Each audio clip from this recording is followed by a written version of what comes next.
Chapter 1. Midsummer Night. In the depths of Midsummer Night, the air was stifling, as if it had solidified. Distant rumbles of thunder echoed across the horizon, resembling a long-repressed roar that finally erupted at this moment. The torrential rain, long anticipated, cascaded down in sheets, the raindrops fine as a web, enveloping everything in a hazy mist of water. The wind whipped through the window frames, bringing with it a refreshing chill. Yet within a modest wooden shed deep in the countryside, the atmosphere remained damp and clammy. Rainwater seeped through the crevices of the dilapidated roof, dripping onto the piled-up firewood, producing a faint drip-drip sound, as if silently narrating a hidden oppression. In the dim light of the shed, the figure of a man loomed large. His deep voice, tinged with a rasp from emotion, struggled to contain his breath. "You wretched woman, truly." His crude words pierced the confined space, resonating with an unsettling sharpness. The woman, with delicate and pale fingers that appeared fragile enough to break, helplessly twisted the tattered coarse fabric of her garment beneath her, her fingertips paling from the strain. Her body trembled slightly under the man's control, akin to a leaf swaying in the tempest, should others discover that she, the legitimate daughter of the Duke of Ning, found herself in such a wretched shed, submitting to the desires of a man of lowly status. She ought to have taken her own life in atonement. Yet, at this moment, a strange sense of exhilaration surged within Ning Shuyun. The faces of her once exalted, hypocritical family members flashed through her mind.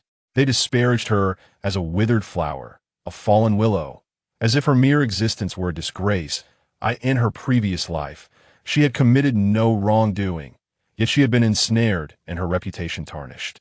The hypocritical elders of the Ning family had sealed all the doors and windows of her chamber, igniting a devastating fire. They cared not for the truth, nor for who had wronged her. Their sole concern lay with the ethereal chastity arch, fixated on the family's reputation. How absurd! A sardonic smile graced Ning Shuyun's lips, a glint of derision flickering in her eyes. The absurdities did not cease there.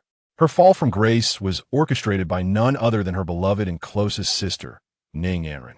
That girl who had once sweetly called her sister while trailing in her footsteps had schemed to ruin her in a bid to ascend to the wealth and status of the Duke's family, forsaking her sisterhood in the process. This was but one part of it. When Ning Shuyun awoke to her new life, she had already fallen victim to Ning Anren's treachery. Naturally, she refused to accept her fate, disguising herself with a loyal servant and fleeing to a secluded village, waiting to endure this tribulation. Despite her meticulous planning, she had not foreseen inadvertently stumbling into this dilapidated shed, nor could she have imagined losing her virtue to a man of such humble origins. How does one articulate this? In the end, one's plans often yield to the whims of fate. Sometimes, the unfavorable outcomes one fervently seeks to avoid may turn out to be less damaging than those that arise from a more passive acceptance of circumstances. This series of events left Ning Shuyun feeling utterly absurd. What does it matter if she has lost her virtue? From a young age, she had held herself to the standards of a noble woman, practicing self-discipline and adhering to the intricate rituals of propriety, all in an effort to uphold the dignity and honor of her illustrious family. She feared that any misstep would tarnish the reputation of the Ning household. Yet, in reality, her steadfastness was merely a farce. Her chastity, her reputation, were nothing more than bargaining chips in the eyes of those so-called relatives. They would not hesitate to condemn her to ruin in the name of family honor, trading her life for a facade of respectability. Absurd!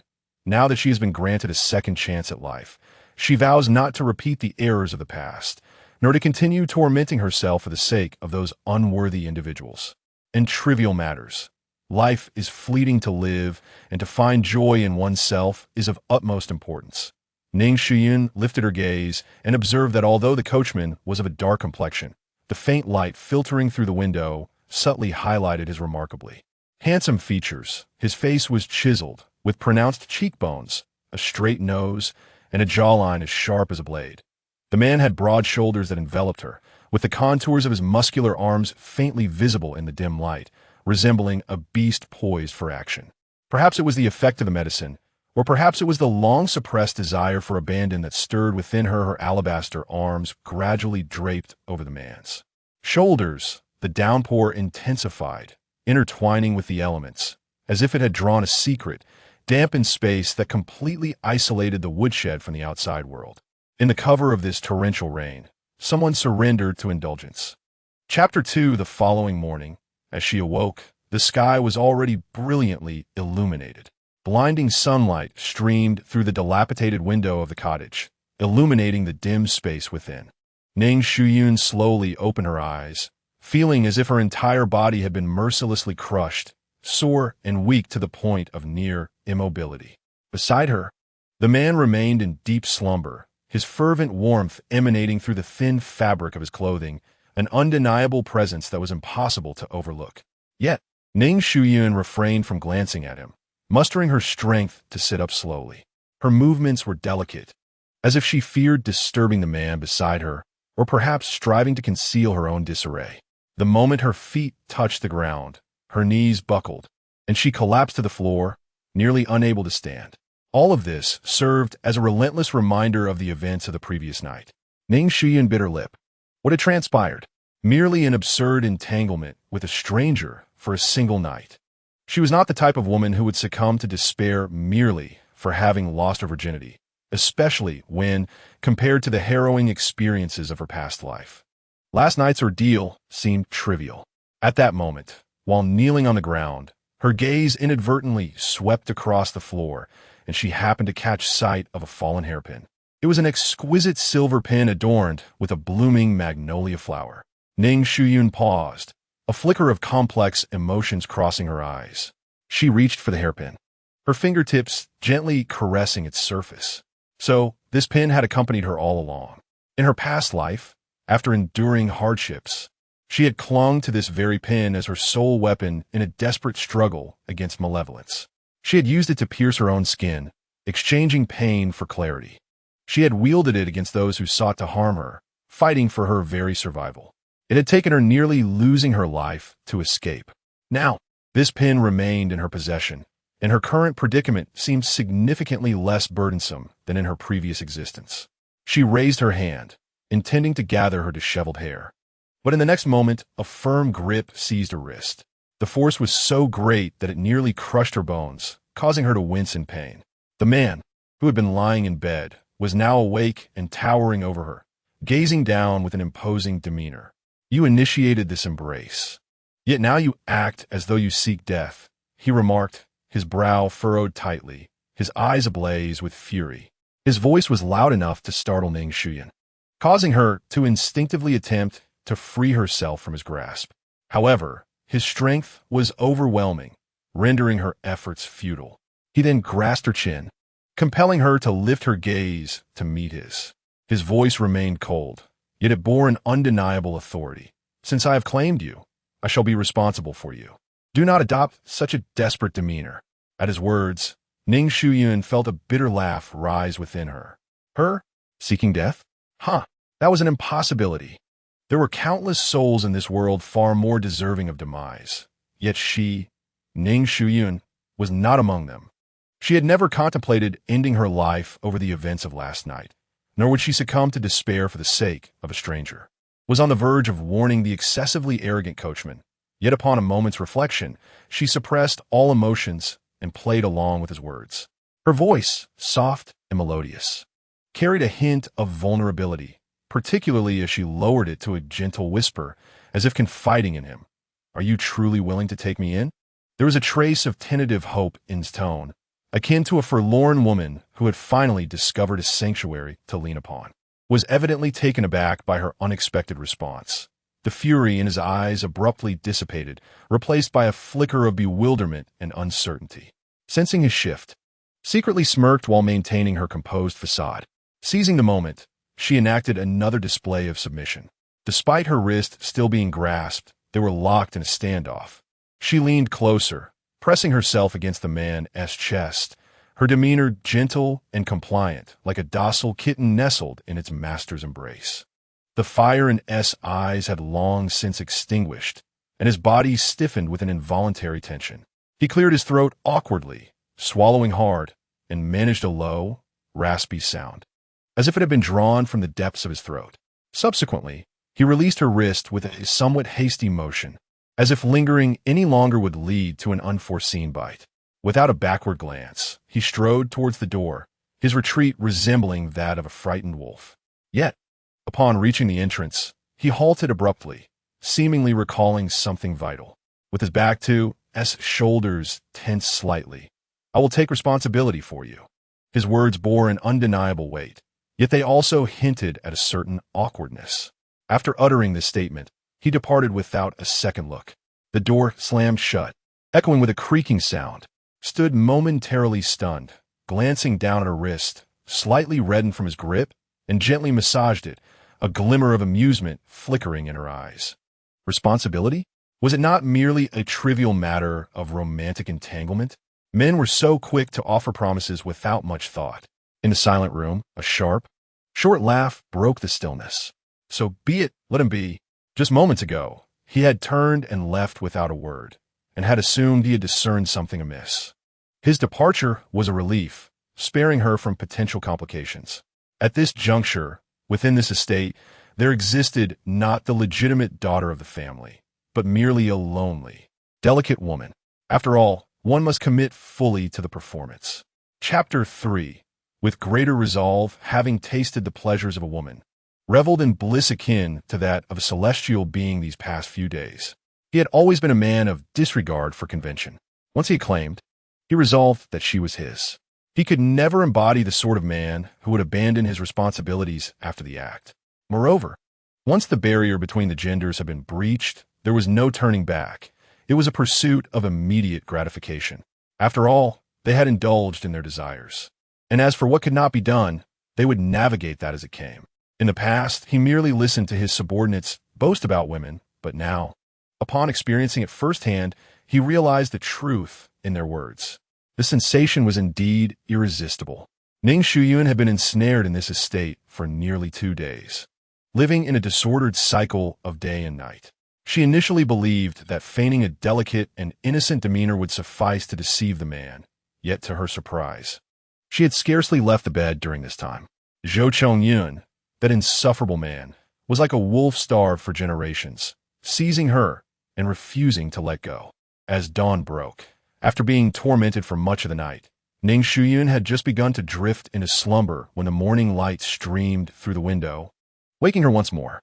In her drowsy state, she heard Zhou Chongyun's astonished voice. "What has happened to you?" He quickly drew closer to inspect, his shock deepening. On Ning Shuyun's fair and delicate skin, numerous red marks appeared, most of which were the result of his actions over the past 2 days. Zhou Chongyun swore that he had exerted no more force than one would when handling an egg, yet these imprints remained. What could he do? From the moment he discovered the marks, he had been increasingly cautious, yet he had not anticipated leaving behind such a multitude of bruises. Now, in addition to those marks, her skin was marred by a multitude of fine red rashes, spread across in clusters. Exhausted to the core, Ning Shuyun lazily lifted her eyelids and remarked, "This fabric is too coarse. It irritates my skin, but it will improve in a couple of days." Her nonchalance, however, left Zhou Chongyun both astonished and pained. How could someone develop rashes merely from wearing clothing so delicate? Yet, as he gazed upon the pale skin adorned with these marks, a suffocating sensation enveloped him, as if he were being choked by something unseen. Suddenly, Ning Shuyun exclaimed in shock, "Enough! What madness is this so early in the morning?" This man had the audacity to attempt to remove her clothing yet again. Should he continue to harass her, she would surely take her vengeance. Feeling utterly frustrated, Ning Shuyun lamented her unfortunate plight. Zhou Chongyun held Ning Shuyun in his embrace with one arm, while using the other to peel away her garments, softly coaxing her. "Rest assured, I will not disturb you. Sleep now. I'll go out and procure you some fine clothing." Ning Shuyun was taken aback. She had anticipated such a response. Seeing her confused expression, Zhou Chongyun couldn't resist placing a gentle kiss on her cheek and inquired, "What would you like to eat?" "I'll bring that back for you as well." "Anything will do," Ning Shuyun replied absently, her mind solely focused on the need for rest, devoid of thoughts about food. "Are you worried I will scorn you if I lack the funds to treat you?" Zhou Chongyun retorted with a hint of displeasure, having already dressed. "Ning Shuyun, unwilling to engage in trivial disputes, casually mentioned a sweet dumpling, hoping to dismiss the matter. Upon receiving her response, Zhou Chongyan nodded and promptly exited. He needed to return swiftly, and he would stop by the apothecary to procure medicine for her. Those rashes could not be left untreated. After he departed, Ning Shuyun's drowsiness dissipated. She lay in bed, gazing at the mottled beams above, and could not help but find it somewhat amusing. Did this man truly wish to engage in such a marital life with her? How naive! Before long, a gentle knock resounded at the door. "Miss, it is Yenner." Finally, the moment had arrived. Yenner, Ning Shuyun's petite maid, was the one she had discreetly dispatched to summon assistance. Ning Shuyun lowered her gaze to the coarse garments discarded nearby, rose from her bed, and donned them once more. She commanded, "Make arrangements immediately. We must depart at once." Zhou Chongyun, concerned for Ning Shuyun's indisposition, hurried along the journey, purchasing the essentials before swiftly returning. He guided his horse single-handedly, carefully protecting the precious ice jade dumplings he had acquired, while the horse's back bulged with various items, inevitably limiting their speed. As they passed a fork in the road, Zhou Chongyun hastily swept by, unaware of the dusty, dilapidated carriage parked at the roadside, from which a delicate, pale hand retracted, slowly lowering the half-drawn curtain, concealing Ning Shuyun's cold, pale visage. She slightly turned her head and, in a hushed tone, instructed the waiting figure cloaked in black. This person must not be left alive. The figure bowed in acknowledgement, his voice cold and resolute. "Your command shall be executed." After a brief moment of contemplation, Ning Shuyun's half-lowered gaze revealed a complex expression as she softly added, "Be swift. Grant him a merciful end." The figure nodded, vanishing like a specter beside the carriage, stealthily pursuing Zhou Chongyun's departing direction. Chapter 4. Such deep concern after the torrential rain. The weather grew warmer, and the incessant chirping of cicadas filled the air. The peonies in the imperial garden bloomed in full splendor, and 12 screens made of fragrant bamboo created a private sanctuary for the noble ladies. A gentle breeze wafted through, intertwining the scents of flowers and tea, as laughter resonated in the pavilion, as though even the air was imbued with a languid sense of pleasure. Suddenly, a crash echoed. A teacup toppled, scalding tea spilling across the sandalwood table, leaving a winding brown stain that dripped to the ground. The guests turned to see that Ning Anren, the daughter of the Ning family, had a reddened hand, clearly burned. The noble lady seated beside her was the first to react, urgently instructing her maid behind her. "Quickly fetch some cool water and ointment. We must not allow my sister's hand to scar." The commotion drew others in unison, who gathered around, expressing their concern in a flurry of voices. Yet Ning Anren appeared oblivious, her gaze unfocused, lost in distant thoughts. Ning Anren, a familiar noble lady, could no longer hold back, frowning as she called her name. Seeing no response, she raised her voice, "Ning Anren." This call finally drew Ning Anren's attention back. She came to herself, forcing a faint smile as she murmured, "I am fine, merely a bit weary." "You have seemed distracted these past few days. What troubles you?" someone inquired with genuine concern. Ning Anren bit her lip, a flicker of hesitation crossing her eyes as she quietly replied, "Nothing, just a little vexation. If you're facing any difficulties, speak up. Perhaps we can assist you in finding a resolution sooner," another noble lady gently encouraged. Ning Anren shook her head, tears glistening in her eyes, yet she remained reticent. At that moment, her devoted maid, Chuanxing, suddenly knelt down with a thud, her voice trembling with emotion. "Miss, these past few days you have been so anxious. And it is all because of the eldest miss."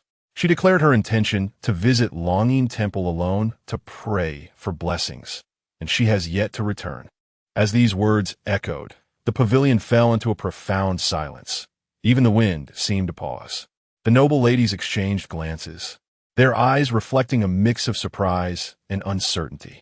Was it true that Ning Shuyun, the legitimate daughter of the Ning family, had gone to Longing Temple 3 days prior and had not yet returned? Good heavens, still not found? Could something dreadful have occurred? One noble lady whispered in alarm, her tone tinged with concern.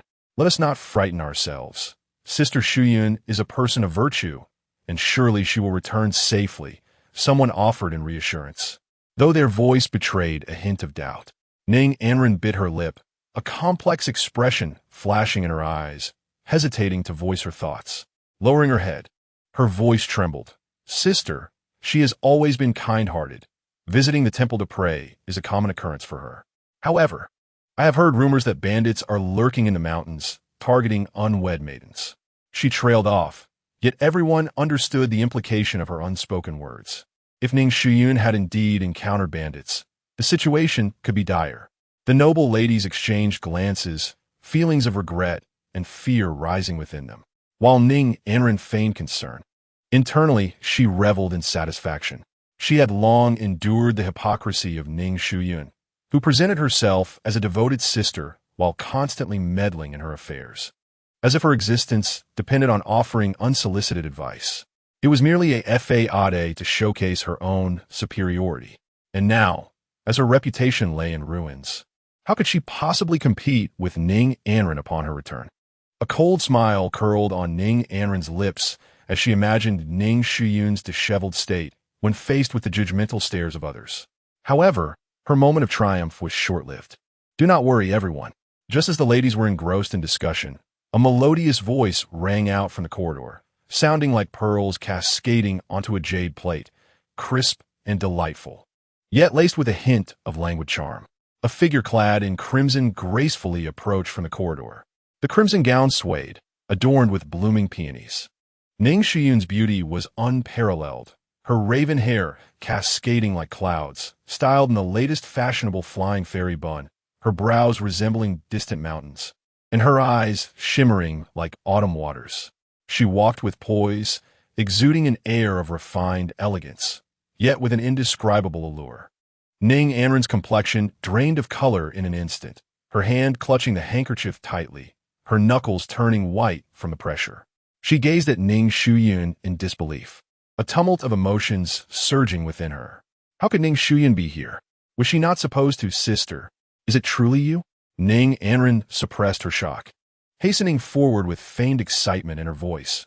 Where have you been these days? We have been so worried. Did something happen? Why did you not send word to the family? Ning Shuyun offered a faint smile, her gaze lingering on Ning Anren's face, when suddenly she raised her hand. Ning Anren's complexion changed dramatically. Instinctively she recoiled, but Ning Shuyun, quick and decisive, grasped her tightly with an unusual strength. No! Ning Anren's cry had yet to escape her lips when she realized that Ning Shuyun was merely assisting her in adjusting the hair ornaments atop her head. Why the fluster? Is she up to something nefarious behind my back? Ning Shuyun, as always, spoke with affectionate indulgence. However, Ning Anren, with a guilty conscience, perceived a deeper implication in her words. She forced a smile. How could that be? Sister, do you not trust me? Ning Shuyun regarded her with an unmistakably gentle expression. Of course I trust you. You're my sister. It is my fault for causing you such concern. Ning Anren, still harboring doubts, found herself naturally responding to Ning Shuyun's familiar treatment, having maintained this facade for so many years. Oof. You deserve to be punished. You've been away for days. Not even a word sent home. Do you know how worried everyone is? Where have you been? Have you encountered any trouble? Were you bullied? Ning Anren's thieving heart remained unyielding, and her last question, laden with hesitance, inevitably invited speculation.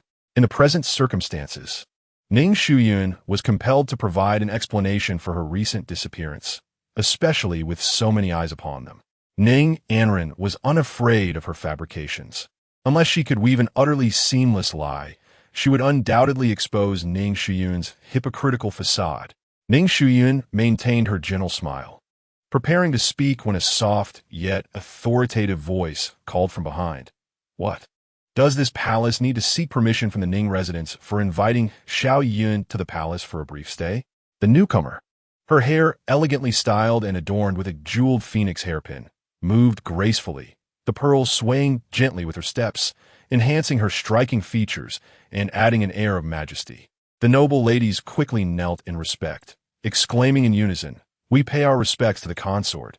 May she enjoy boundless blessings and peace." The consort nodded slightly, her voice as cold as jade. No need for such formalities. She approached Ning Shuyun personally, gently lifting her and patting her hand with tender concern, as if to offer comfort. Yet, when she turned her gaze upon Ning Anren, her expression instantly transformed into one of icy sharpness, the smile failing to reach her eyes, laced with a hint of mockery. Miss Ning certainly appears troubled, yet even so, she does not forget to partake in such indulgent festivities. The words dripped with barely concealed sarcasm, revealing the consort's disdain for Ning Anren. The rising noble ladies fell silent, their heads bowed, hesitant to speak further. In the capital, it was common knowledge that the consort possessed a cold and proud demeanor, intolerant of defiance. Moreover, the consort's harsh treatment of Ning Anren was not without reason. The social circle in the capital, though not vast, harbored its rumors, and certain matters, though not openly discussed, had long stirred up considerable gossip. The consort's animosity was not solely directed at Ning Anren, but extended to the entire Ning family, with only Ning Shuyun spared from such ire. After all, Ning Shuyun is her beloved niece, sharing a blood bond that naturally evokes a different kind of affection.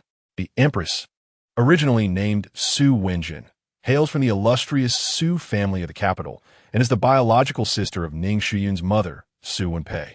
Ning Mingxing grew up alongside the Su sisters, truly a case of childhood sweethearts. The mutual affection between Ning Mingxing and Su Wenpei was met with the approval of their families, leading to their inevitable union. However, promises fade and hearts change. No one in the Su family anticipated that Ning Mingxing would take a new wife with the formalities befitting a legitimate spouse. A betrayal of the lifelong commitment he made to Su Wenpei, which ultimately led to her deep sorrow and untimely demise, resulting in a complete rupture between the Su and Ning families. Nonetheless, some defend Ning Mingxing, arguing that Su Wenpei, having suffered during the birth of Ning Shuyun, could no longer bear children. A man of stature, if he cannot perpetuate his lineage, how can he honor his ancestors? Perhaps the affection between Ning Mingxing and Su Wenpei had dwindled under the weight of daily suppression, leading to subsequent upheavals. Regardless of the truth, the enmity between the Su and Ning families remains an undeniable fact.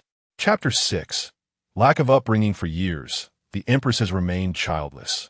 Yet she continues to live unabashedly in the palace, relying solely on the Emperor's favor.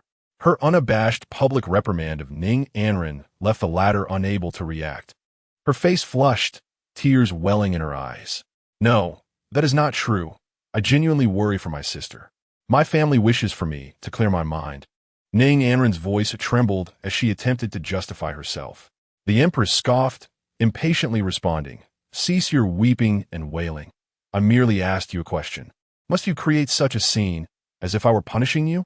This direct admonishment left Ning Anren in a state of turmoil.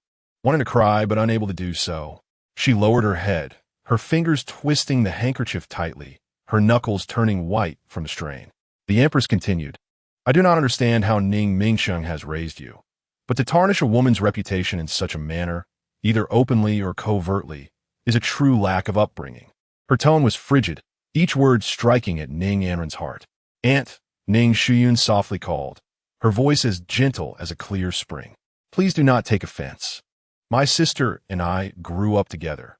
After not seeing each other for a long time, it is only natural for her to feel flustered, leading to her missteps.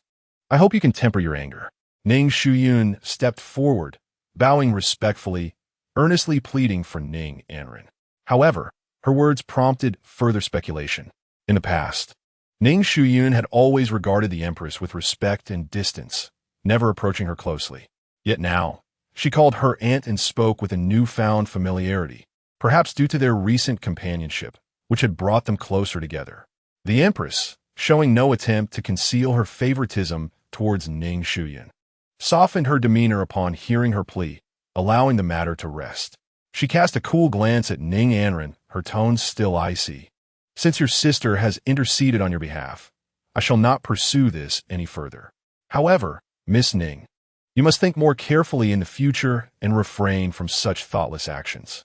Ning Anren lowered her head, her complexion still pale, her fingers twisting the handkerchief to the brink of ruin. Cursed Ning Shuyun. Cursed. Cursed. She truly deserves it. That group of people is utterly useless. With so many of them, they couldn't even manage this minor affair, allowing Ning Shuyun to escape and even appear here. Indeed, Ning Anren felt no gratitude towards Ning Shuyun for her intervention. Instead, her hatred had intensified. In her heart, she believed that had it not been for Ning Shuyun, she would not have been tormented by the consort, nor would she have found herself in such a position of being the Good Samaritan. Ning Anren loathed how Ning Shuyun always exhibited an air of effortless control, as if the title of the Ning family's most exceptional daughter were solely hers. It was as if she were the only daughter of merit. Naturally, the consort had no interest in mingling with these young noble women. Her presence today seemed merely coincidental, as if she were passing by and felt compelled to speak out. However, when she departed, she deliberately took Ning Shuyun along with her. As they bid farewell to the esteemed consort, the onlookers watched their figures retreat, leaving an extended silence in the pavilion. Many noble women present, with their keen sensibilities, began to ponder the consort's words, soon discerning Ning Anren's unusual behavior today. Ning Shuyun had been absent for several days, praying at Longyin Temple. If something truly had gone awry, which family would not keep the news tightly under wraps, fearing even the slightest whisper? Yet, Ning Anren brazenly discussed it in front of everyone, subtly insinuating that her sister might have encountered misfortune. Such behavior hardly resembled genuine concern. Rather, it appeared as if she relished the opportunity to make the matter widely known. A woman's reputation is more precious than life itself, especially for noble ladies. A moment's carelessness could render them targets of scandalous gossip. Ning Anren's actions not only appeared foolish, but also exuded a deliberate malice. The noble women exchanged knowing glances, their opinions of Ning Anren diminishing further. Chapter 7. Retrieve at the consort returned to the Chanhua Palace with Ning Shuyun. Upon entering, she immediately dismissed all the servants, leaving only the two of them. Inside the chamber, fragrant incense wafted through the air, yet the consort's expression was far from pleasant. I had hoped you would learn from this experience, yet I never anticipated you would still come to the aid of that heartless wretch. The consort's voice bore traces of anger, though she suppressed her emotions. Ning Shuyun, what on earth are you thinking? She had intended to scold her, but the words caught in her throat. After all, this was the first time in many years that the girl had approached her willingly. She did not wish to create distance between them again. Ning Shuyun smiled softly, her tone calm, yet resolute. Aunt, I understand you wish the best for me. Rest assured, I will no longer regard those treacherous individuals as family. I've already made my plans.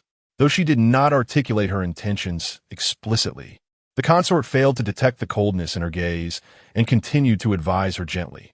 Ning Shuyun, that group from a Ning family has never considered you one of their own. The consort's voice carried a blend of tenderness and indignation. The dangers you faced during this trip were likely orchestrated by them. You must remain vigilant and not allow them any opportunity to exploit your trust. Observing her aunt's shared animosity towards their common foes, Ning Shuyun softened her gaze. There is wisdom in the saying that shallow friendships often lead to deep conversations.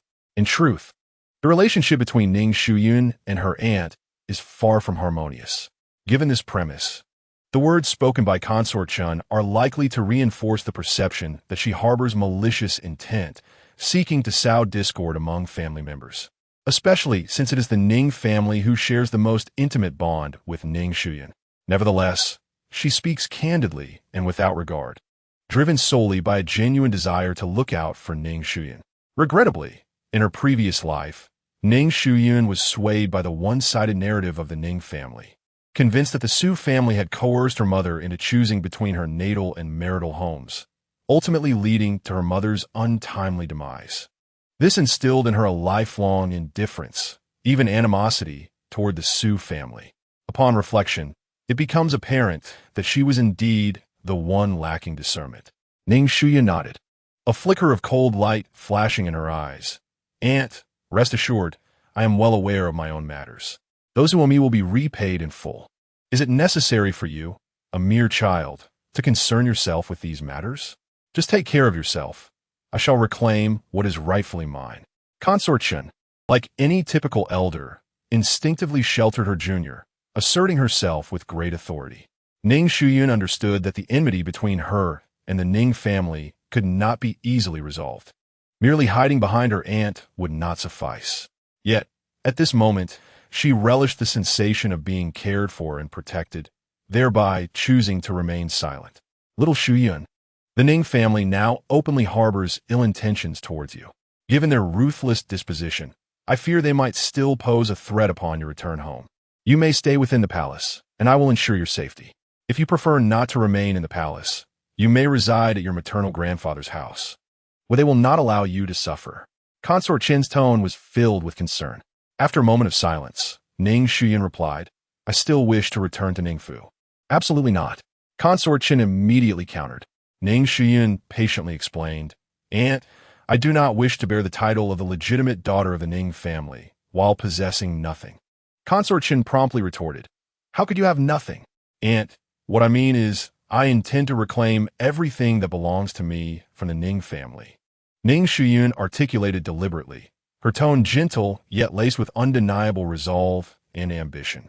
She slightly raised her gaze, her expression calm, her voice soft yet sharp as a blade.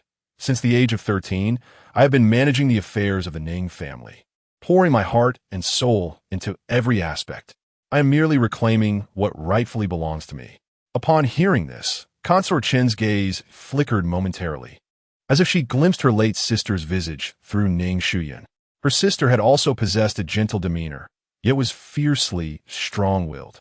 If she were to obstinately impede little Shuyun this time, she feared that in the future, the child would refrain from sharing such honest sentiments with her.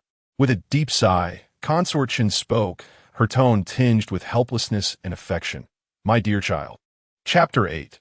Full of schemes, Ning Anren returned from the palace banquet, her initial excitement replaced by a swell of frustration. She hurried back to Ningfu, not even changing her attire, and rushed straight to the main hall, throwing herself in her mother Do Xiuwan's embrace, weeping and lamenting. Mother, you must stand up for your daughter. That wretched Ning Shuyun has conspired with outsiders to bully me. Today, in the palace, the noble consort Chen publicly humiliated me, while Ning Shuyun not only stood by with a cold gaze, but even supported the consort in her scorn. It was evident that they had conspired together to make me lose face in front of everyone. Ning Anren, amidst tears, recounted the incident with embellishments, her voice laden with grievance and indignation. Do Xiuwan had always indulged her daughter, born at such an advanced age, and upon witnessing her deep sorrow, her heart ached immensely. She gently patted Ning Anren's back, gritting her teeth as she exclaimed, That little wretch has truly overstepped. How dare she conspire with outsiders to bully her own sister? Does she not recognize this family? Does she not acknowledge me as her mother? The more Do Xiuwan contemplated, the angrier she became, her voice rising in volume. The palace is unlike any other place. Today, by causing Anren to lose face, she has tarnished the honor of the entire Ning family. If this damages Anren's reputation and prevents her from marrying into a good family, I shall not rest until justice is served. Ning Mingcheng sat nearby, his brow furrowed, listening to the lamentations of his wife and daughter, yet his thoughts were elsewhere. After a moment of contemplation, he inquired, Are you suggesting that Shuyun is close with Consort Chen? Ning Anren lifted her tear-filled gaze to her father, her tone tinged with resentment. Close is an understatement. They call each other aunt with such familiarity. I believe it is Ning Shuyun who secretly plots against me in front of Consort Chen, deliberately causing me to lose face in public. As she spoke, her sense of injustice deepened, and she could not help but burst into tears once more, as if to release all her pent-up grievances. Seeing this, Do Xiuwan's heart ached even more, and she quickly embraced her daughter, softly comforting her. Dear child, please do not cry any longer. Be mindful of your health. I will surely seek justice for you and ensure that little wretch does not have it easy. Nevertheless, Ning Anren's cries grew increasingly pitiful, as if she had suffered an immense injustice. Do Xiuwan, unable to console her further, turned her ire towards the silent Ning Mingchen. Look at the daughter you have raised. She acts without discernment, causing Anren such distress. As her father, will you not intervene? Ning Mingcheng, chastised by his wife's outburst, wore a grim expression. However, what troubled him more was the closeness between Ning Shuyun and Consort Chun. Previously, Ning Mingcheng had had a bitter falling out with the Su family, nearly reaching a point of no return. The Su family had employed various means to attempt to take Ning Shuyun from him, but he had never relinquished her. He understood that keeping Ning Shuyun close was his strongest leverage and a means of retaliation against the Su family. He refused to grant the Su family their desires, and this sense of control brought him immense satisfaction. Over the years, Ning Mingcheng had intentionally arranged for people to covertly guide Ning Shuyun, instilling in her a deep-seated hatred for the Su family. He reveled in her indifference and hostility towards them, severing her ties with the Su family so that they could never achieve their aspirations. Yet now, Ning Shuyun's close association with Consort Chun was undoubtedly a betrayal of his years of painstaking effort. Ning Mingcheng was consumed by a seething rage, his countenance dark and foreboding. As he silently pondered, it was imperative to teach her a lesson, to make her fully aware of her true standing. How dare she conspire with the Su family behind my back? Chapter 9. A fire that cannot erupt. The Ning family was on high alert within their residence, awaiting the return of Ning Shuyun, determined to administer a profound reprimand. Do Xiaoan had already prepared the family rules, and Ning Mingcheng sat in the main hall with a grim expression, while Ning Anren eagerly awaited the unfolding drama. However, as the clock struck midnight and Ning Shuyun still did not return, their initial ire had transformed into a tempest of fury. Moreover, Ning Shuyun had not returned to the Ning residence for several consecutive days, nor had she sent a single word. As time dragged on, the patience of the Ning family was utterly exhausted. Even the slightest spark could ignite an explosion. Finally, Ning Shuyun arrived home. This girl has become increasingly unruly. Ning Mingcheng slammed his palm on the table, his face ashen with anger. How dare she be so brazen, returning only today? I shall make her pay dearly.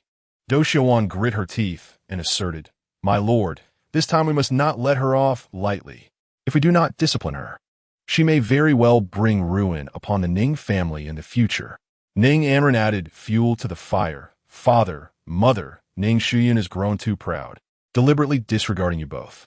She relies on her connection to the consort, and soon she will demand that we bow before her.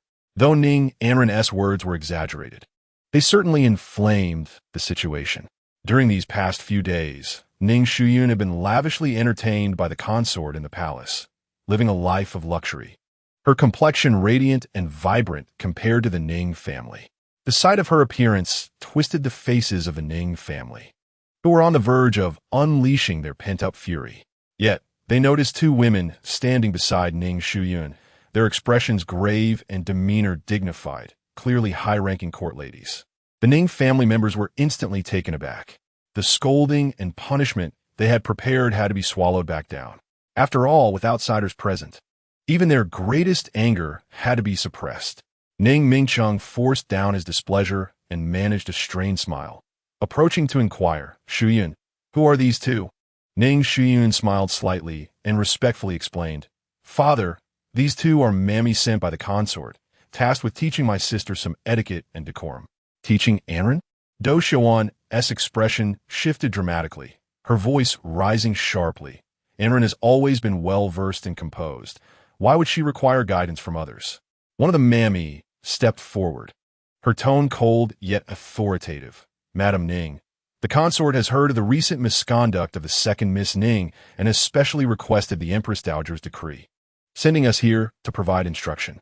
The Empress Dowager's words are paramount. This matter cannot be taken lightly.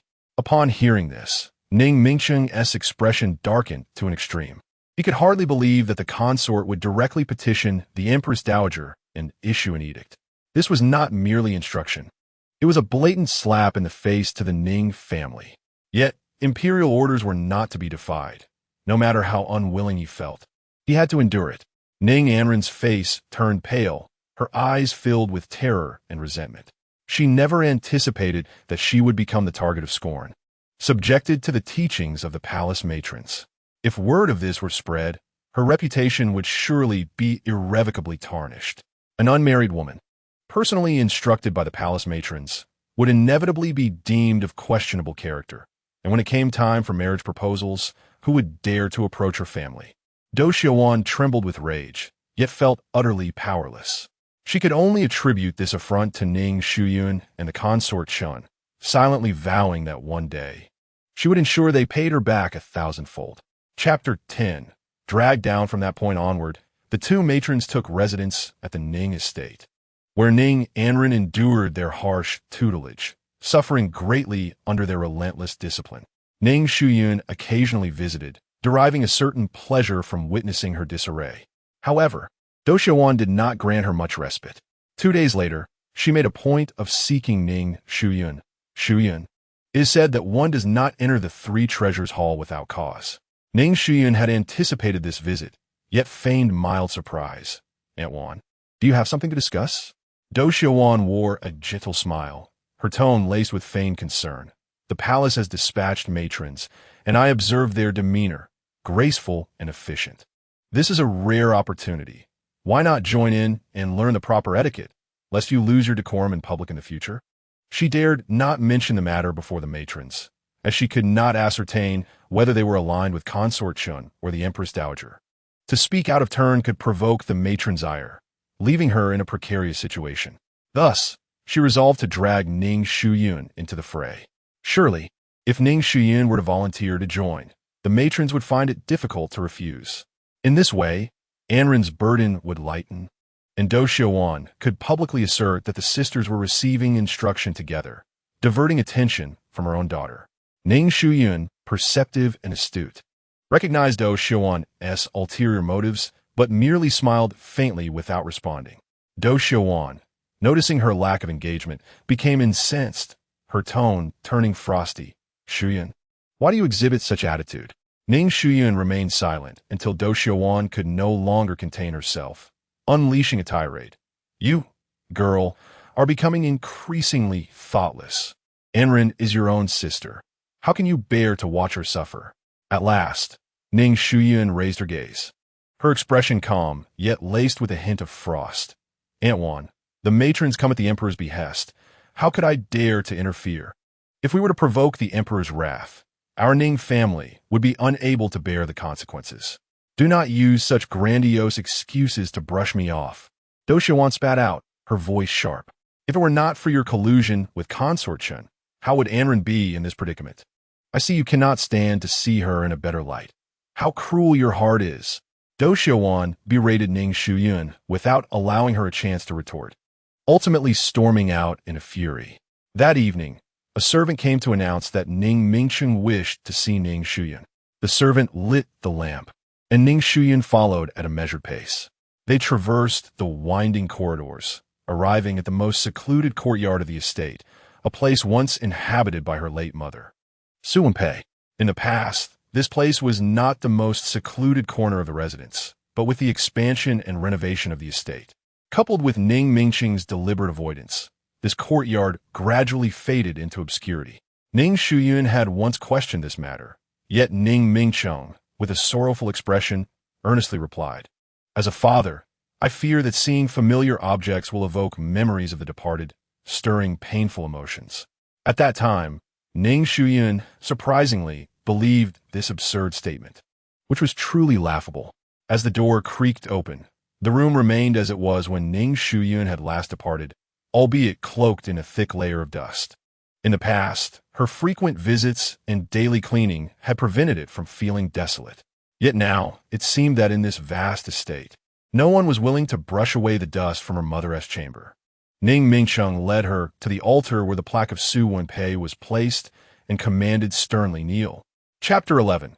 Another incident. Ning Shuyun remained unmoved, her tone neither submissive nor arrogant.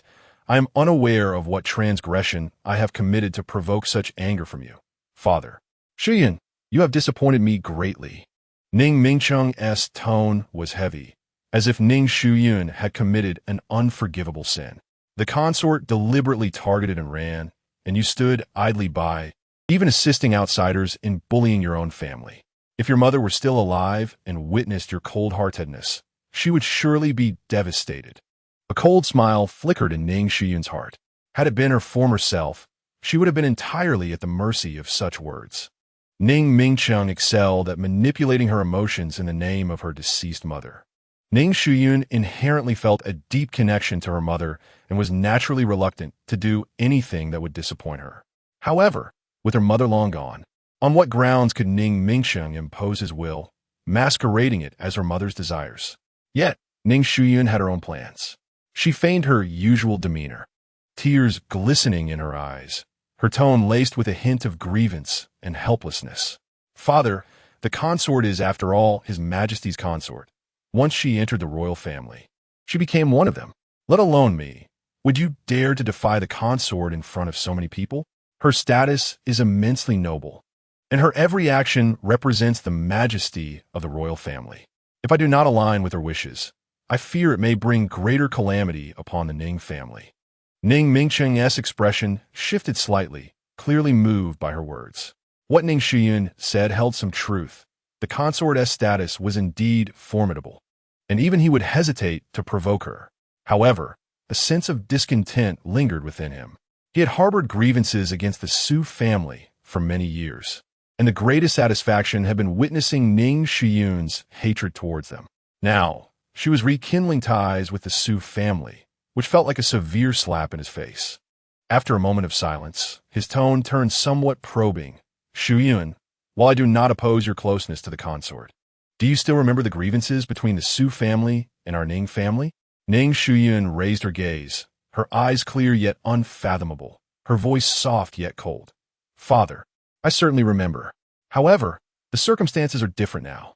The consort has increasingly won His Majesty's favor, and my closeness to her is also for the sake of the Ning family's future. Referring to her as aunt is merely a strategic move. If not for this, how could she have granted the Ning family the opportunity to accompany His Majesty to the palace? This is truly a once-in-a-lifetime chance." Hearing this, Ning Mingcheng's eyes instantly sparkled with delight. Throughout his life, he had tirelessly strived for power, and such an opportunity naturally filled him with joy. He patted Ning Shuyun's shoulder, his tone softening considerably. "You truly understand, my dear. I have not wasted my affection on you." Seizing the chance, Ning Shuyun added a touch of venom, whispering, "However, Mother has harbored many misunderstandings towards me these past few days, even going so far as to scold me directly. It is truly distressing for a daughter." Ning Mingcheng frowned, his dissatisfaction with Do Xiuan deepening. He reassured her, "She is merely a woman, lacking insight. Do not stoop to her level." After a lengthy period of comforting Ning Shuyun, he soon found an excuse to depart, filled with ambition as he prepared for the upcoming journey. The courtyard returned to its tranquil state, standing before her mother's spirit tablet. Ning Shuyun's smile gradually faded, her gaze turning as frigid as frost. She murmured softly, "Mother, may your spirit in the heavens watch closely.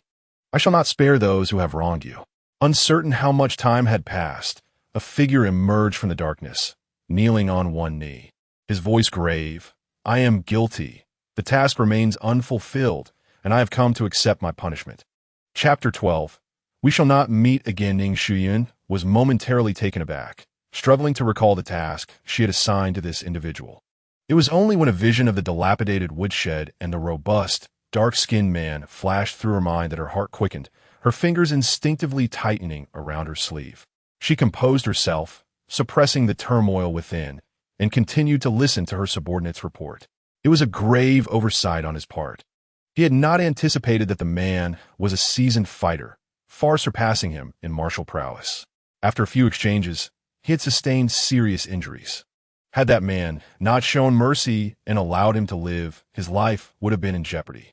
The subordinate's voice was deep, laced with regret and indignation.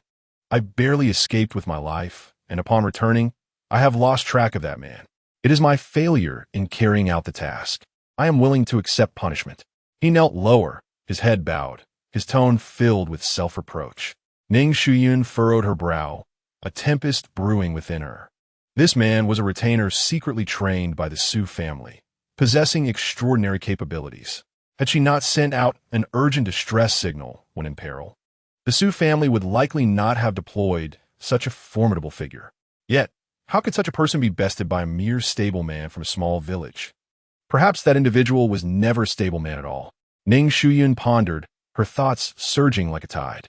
The village where she had sought refuge in her moment of panic was certainly not a cunning trap devised by Ning Anren. Moreover, if it were truly Ning Anren's scheme, the most favorable outcome would have been to catch her and that stableman in the act within the dilapidated woodshed, thereby utterly tarnishing her reputation. Yet, the reality had unfolded differently. At the very least, it was certain that the man was not aligned with Ning Anren and her cohorts. Ning Shuyun reached a conclusion in her mind. The owner of that village was well known to her. It belonged to the estate of Chung Lianghan, the left chief censor of the supervisory court. At that moment, she reflected that, given her long-standing animosity with the young lady of the Chung family, Ning Anren could never have anticipated that she had not fled far, but rather sought a nearby refuge. She and Yinner disguised their identities to infiltrate the estate, and afterward, ensured that all traces were meticulously erased. Now, with the assistance of the Empress, Ning Shuyun has managed to fill the gaps of her few days of absence. Should anyone dare to bring up that period again, she can simply deny it with unwavering conviction. With this thought, her mood slightly stabilized. Enough of this matter. Ning Shuyun waved her hand, signaling the person to withdraw. You should return to recuperate. There will be opportunities for you in the future. The subordinate responded respectfully and quietly retreated. The room once again fell into silence, leaving Ning Shuyun alone at the window, lost in the night as tranquility. The scenes of that day resurfaced in her mind. The dimly lit woodshed, the man's heavy breathing, and those eyes, deep as ink. She was unaware of his identity and had left no trace of her own. Perhaps he was merely a wanderer from the Jianghu, passing through. A fleeting encounter in the vastness of life. Such a connection, ephemeral as floating duckweed, was best regarded as a mere accident, destined to disperse with the winds. After all, they would likely never meet again. As the weather grew increasingly warm, the emperor's plan to retreat to the summer palace had been set in motion, and the Ning family was fortunate to be included in the entourage, bringing joy and excitement throughout the household. Ning Mingcheng, without a doubt, was already scheming on how to leverage this opportunity to ingratiate himself with the powerful. Ning Anren was equally elated, eager to escape the stringent teachings of her two matrons, a chance she had long desired. In contrast, Ning Shuyun felt a distinct lack of enthusiasm. She held no fear of the sweltering heat. Whether she attended the summer palace or not was inconsequential to her. Moreover, should she go, the throng of nobles would bring a host of complications. One misstep could offend someone, and she would be burdened with the tiresome formalities, which were truly vexatious. Thus, Ning Shuyun resolved to feign illness, hoping to evade this journey. However, to her surprise, Ning Mingcheng firmly opposed her plan, even insisting on bringing the family physician along, his stance unyielding. Ning Shuyun found herself perplexed. Unbeknownst to her, Ning Mingcheng feared that the empress might misconstrue their intentions, believing they were plotting against her by preventing Ning Shuyun from accompanying them. Should the empress take offense, Ning Mingcheng feared he could hardly withstand her retaliation.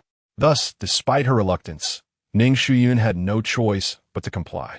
Upon arriving at the summer palace, the ailing Ning Shuyun was promptly taken to the empress's quarters, where a royal physician was summoned to treat and nurture her health. The empress feigned profound concern. It had already seen through her little schemes, delighting in playing along. Their unspoken understanding created a harmonious rapport. However, the elders, seemingly the same as ever, expressed their longing after not seeing her for a while, only to fall into a torrent of incessant chatter upon their reunion. Ning Shuyun spent her days confined indoors, and the empress, fearing she would grow restless, insisted that she venture outside to explore.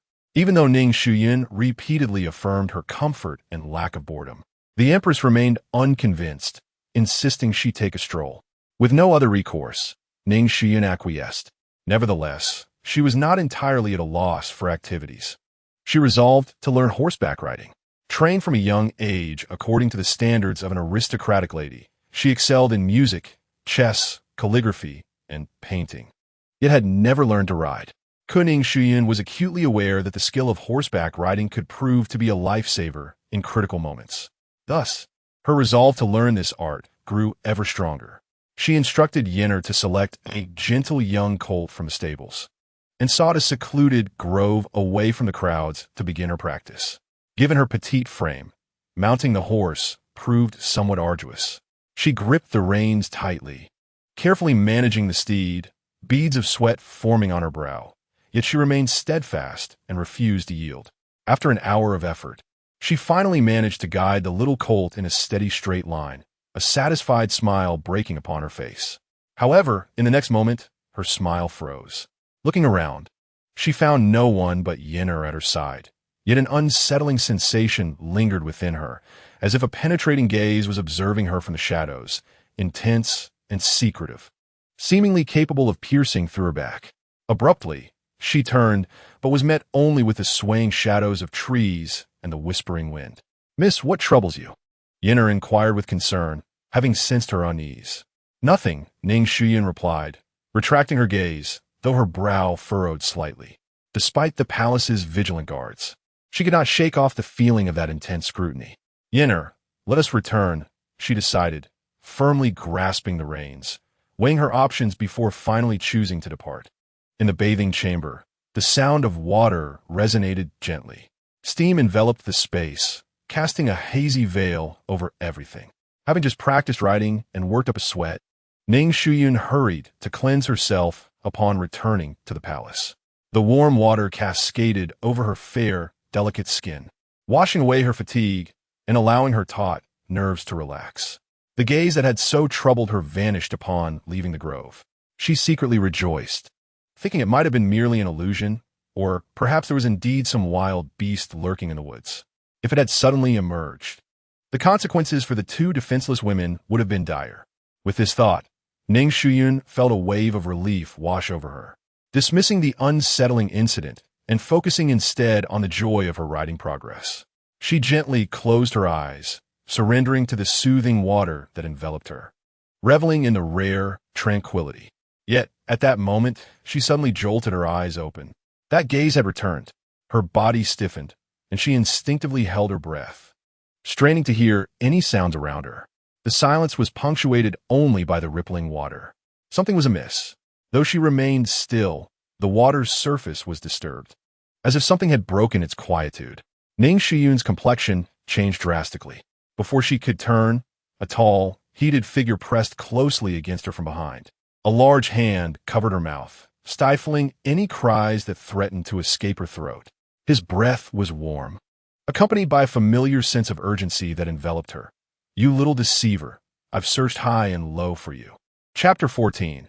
A bit of skill. The man's chest pressed firmly against her back, his searing heat penetrating through her damp clothing, almost scalding her delicate skin. His arms, like iron bands, encircled her waist, securing her tightly in his embrace, rendering her immobile. Ning Shuyun's pupils constricted sharply, her heartbeat pounding like a drum, and a buzzing surged in her ears as if the entire world had come to a standstill in that very moment. Could it truly be him? How could he possibly be here? Her mind was a tumultuous whirlpool of confusion, thoughts crashing like waves, and the man offered her no chance to regain her composure. Zhou Chongyun's voice, deep and husky, tinged with a hint of mockery and danger, softly resonated in her ear. "No one has ever toyed with me quite like this. You truly possess some skill." There was a trace of teeth-gritting intensity in his tone, as if he were suppressing some profound emotion. Unbeknownst to her, the once tranquil pool had erupted anew with vigorous splashes. One after another, the water lashed against the walls, an unceasing sound that masked the faint murmurs escaping. The splashes drenched Ning Shuyun's hair, which clung wetly to her cheek, yet she appeared anything but disheveled. The soaked silk ribbon, now a more vivid crimson, entangled her slightly parted lips, yet could not stifle the moans that spilled forth, her voice trembling and intermittent, laden with a hint of impatience and struggle. Ning Shuyun's gaze was lost, firmly ensnared in Zhou Chongyun's embrace, utterly immobilized. Her fingers weakly grasped his arm, trembling at the tips. Yet she could not budge him even an inch, surrendering to the current alongside him. This reunion, infused with fervor, was indeed intoxicatingly exquisite. Exhausted, Ning Shuyun eventually succumbed to slumber, while Zhou Chongyun held tightly onto the beloved he had thought lost, unable to resist stealing glances, each one imbued with a barely perceptible tenderness. Ah, Ning Shuyun, so this is your name? You had the audacity to fabricate one to deceive me. His tone bore a hint of dissatisfaction, likely stemming from the days spent searching, a mix of lingering anger and affection simmering within him, rendering his words somewhat sour. Yet, unbeknownst to anyone, Zhou Chongyun had been thrown into disarray upon losing Ning Shuyun, scouring the vicinity in a frenzied state. It felt as though something was gripping his heart, suffocating him. He could not ascertain whether Ning Shuyun had been forcefully taken or had departed of her own volition, but his worry was relentless. What misfortunes might befall a solitary, vulnerable woman? Visions of her confronting peril alone flooded his mind, the anxiety and unease threatening to drive him to madness. Until that fateful day when he was ambushed. The attackers were swift and precise, their every move lethal, clearly the work of those trained rigorously. In the midst of the confrontation, Zhou Chongyun discerned that these individuals were not mere rogues of the martial world. Rather, they bore the demeanor of those who had emerged from the palace. His gaze hardened, an alarm ringing within him. His whereabouts were not known to anyone. Those who had been tracking him had long since been misled to other locations. Could this be connected to Ning Shuyun? That thought ignited a clarity within Zhou Chongyun's mind. He began to reflect on the moments shared with Ning Shuyun, the details he had previously overlooked slowly resurfacing. Her movements were graceful, her discourse imbued with an innate nobility, and the occasional flicker of vigilance and wariness suggested she was not of ordinary lineage. Her identity was undoubtedly complex. Yet what of it? Zhou Chongyun had never felt his heart stirred by any woman throughout his life, save for her. Ning Shuyun burst into his world like a tempestuous storm, disturbing the tranquil waters of his heart. Her expressive eyes, her radiant smile, and the occasional glimpses of her stubbornness and vulnerability were deeply imprinted in his mind. Since he had set his sights on her and claimed her, she belonged to him, and none could usurp her. Even if the mightiest of beings were to intervene, he would never relinquish his hold. Zhou Chongyun was, at his core, a resolute individual. Once he had made up his mind, not even 1,000 oxen could sway him. In recent days, he had diligently followed the faint traces left by her, pursuing her whereabouts bit by bit. Ultimately, the heavens reward those who toil, and he found her. Zhou Chongyun lowered his head and kissed her silken hair. In a low voice, laced with a hint of jest and an irresistible firmness, he declared, "Ning Shuyun, to provoke me is no trivial matter. Escaping my grasp will not be so simple." And he would not let her go. Chapter 15. Unaware of danger when Ning Shuyun awoke once more, she found herself alone in the bathing chamber. She lay on the couch, refreshed and clean, evidently having been cared for with great attention. Had it not been for the lingering traces of intimacy that undeniably existed, she might have almost believed that the man had never been there. Raising her hand to massage her throbbing temples, she suddenly noticed a jade bracelet adorning her wrist. The bracelet was translucent and luminous. Even someone like Ning Shuyun, who had grown up amidst wealth, could not deny that it was a rare treasure. How generous of him!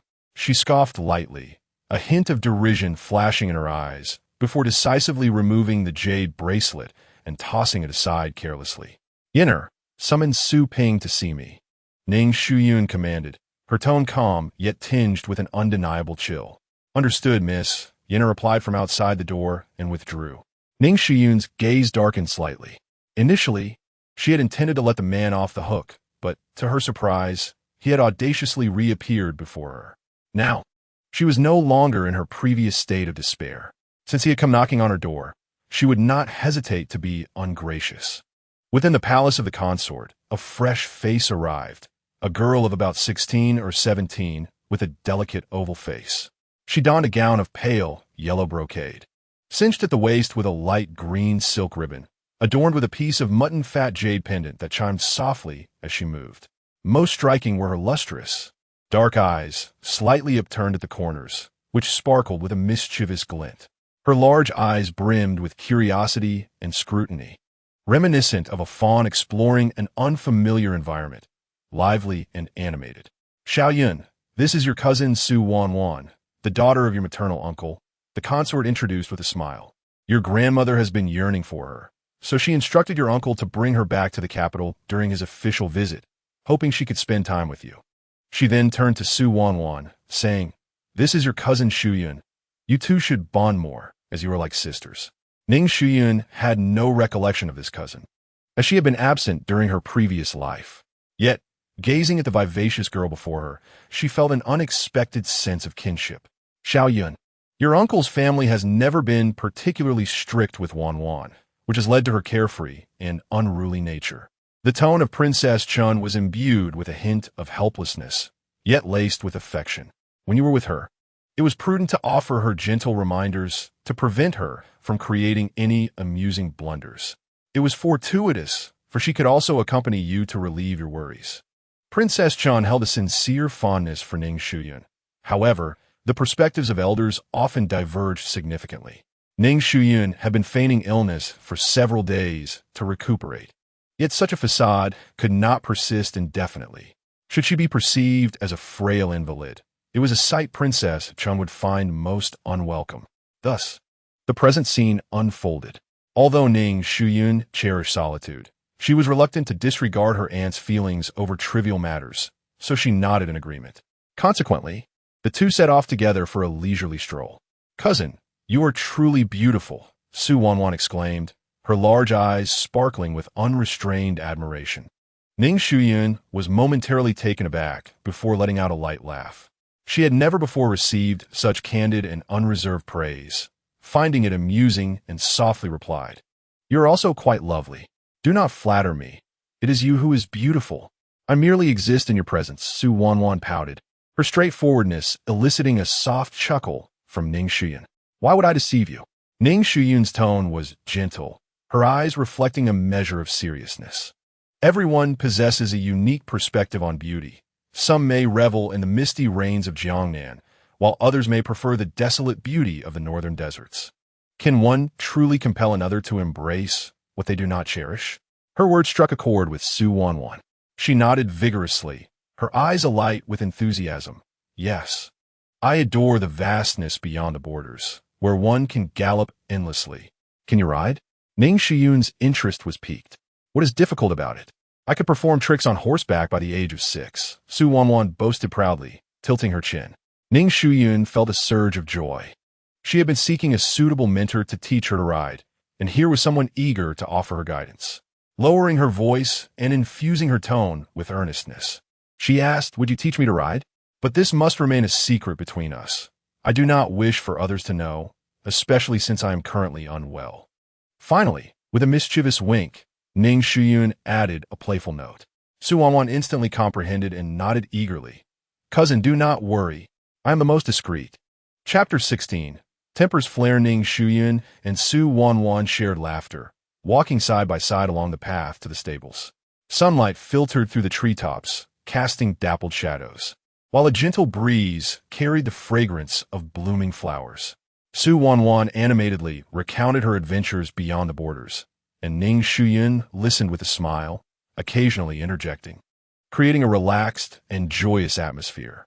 However, their merriment and camaraderie were not unnoticed by a group nearby. Cheng Yayuan was engaged in casual conversation with other noble ladies when her gaze inadvertently fell upon Ning Shuyun, causing her expression to darken instantaneously. "Let us follow them," Cheng Yayuan sneered, leading her entourage toward the stables. As Ning Shuyun and Su Wanwan entered the stables, they were greeted with a derisive laugh. "Oh, isn't this Miss Ning?" Cheng Yayuan raised her chin, her tone dripping with unabashed provocation. "What is this? Not resting today? Have you found the leisure to pick horses?" Ning Shuyun paused, her brow furrowing ever so slightly. She and Cheng Yayuan had once been close confidants. However, ever since Cheng Yayuan became engaged to the fourth prince, their relationship has gradually grown distant. Ning Shuyun is well aware that the Cheng family has aligned themselves with the fourth prince, while her own family supports the crown prince. If she grows too close to Cheng Yayuan, it is inevitable that she would bring unnecessary troubles upon her family. Yet, What was once a friendship has now turned into mutual disdain. Ning Shuyun is filled with mixed emotions. A tinge of regret intertwines with a sense of resignation. With an indifferent expression and a calm tone, she simply stated, "Just passing by." After saying this, she turned to Su Wanwan and said, "Wanwan, let us return." Noticing the awkward atmosphere, Su Wanwan glanced at Cheng Yaoyuan and then at Ning Shuyun, quietly asking, "Cousin, who is she?" A noblewoman accompanying Cheng Yaoyuan scoffed. "Where did this little bumpkin come from? She doesn't even know the esteemed daughter of Lord Cheng, the left minister of the inspection court." Ning Shuyun's eyes turned cold, poised to respond, but Su Wanwan had already stepped forward. Raising her chin defiantly, she retorted, "Is that what you meant by all that nonsense? To say it plainly, is it your father's praise you're fishing for? Without your father, would you still be able to speak?" Ning Shuyun was momentarily speechless, sensing that perhaps she was overthinking. It seemed that Wanwan's words not only insulted, but also took advantage of the situation.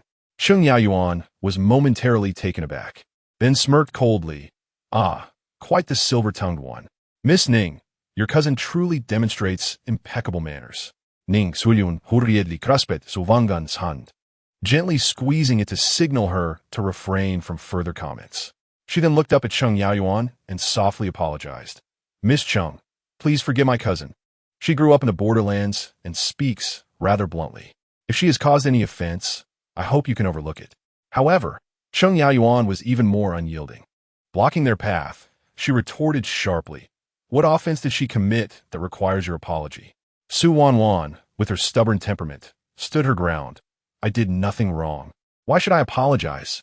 In an instant, the two locked eyes, sparks flying between them. Suddenly, Cheng Yaoyuan pointed her riding whip at Su Wanwan and sneered. "Ning Shuyun cannot ride horses. Did you come to the stable just to accompany her? Are you skilled in riding? Do you dare to challenge me to a race?" Su Wanwan, unperturbed, replied with equal fervor, "Who is afraid of whom?" Seeing the tension escalating, Ning Shuyun quickly stepped forward to mediate. "Wanwan, I am tired and wish to return." Cheng Yaoyuan shot Ning Shuyun a glance, her eyes flickering with complex emotions. Coldly, she said, "Miss Ning certainly knows how to navigate social situations, always smoothing things over. However, today I must have a proper competition with Miss Su." With that, she turned and commanded her servant, "Go, bring my horse." The servant complied, and soon a tall, robust black steed was led in. The horse held its head high, its steps steady, clearly a rare and exceptional creature. Yet, Ning Shuyun's gaze did not linger on the horse, but rather on the servant leading it. The groom, stooped yet still towering in stature, donned coarse clothing and bore an unkempt beard, approaching with a humble demeanor as if merely an ordinary servant.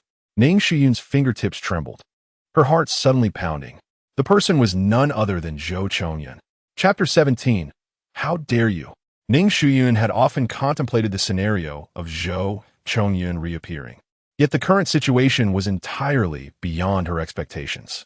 A humble coachman, hunched and unkempt, bore no resemblance to the formidable and menacing figure she had encountered in the woodshed that day.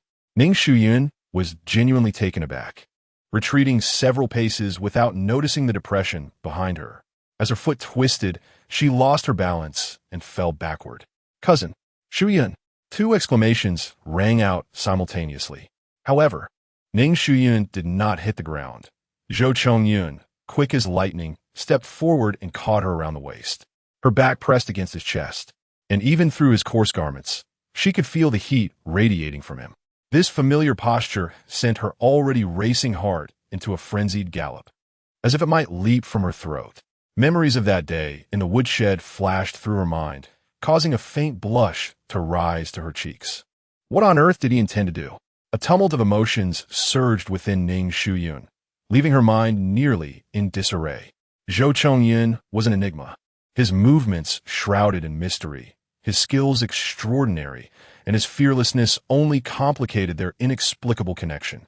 Ning Shuyun realized she was utterly unable to control anything related to him, a fact that unsettled her deeply. At that moment, Cheng Yaoyuan reacted swiftly. Without hesitation, she raised her riding whip and struck Zhou Chongyun with force, admonishing him sharply. "Release your filthy hands at once."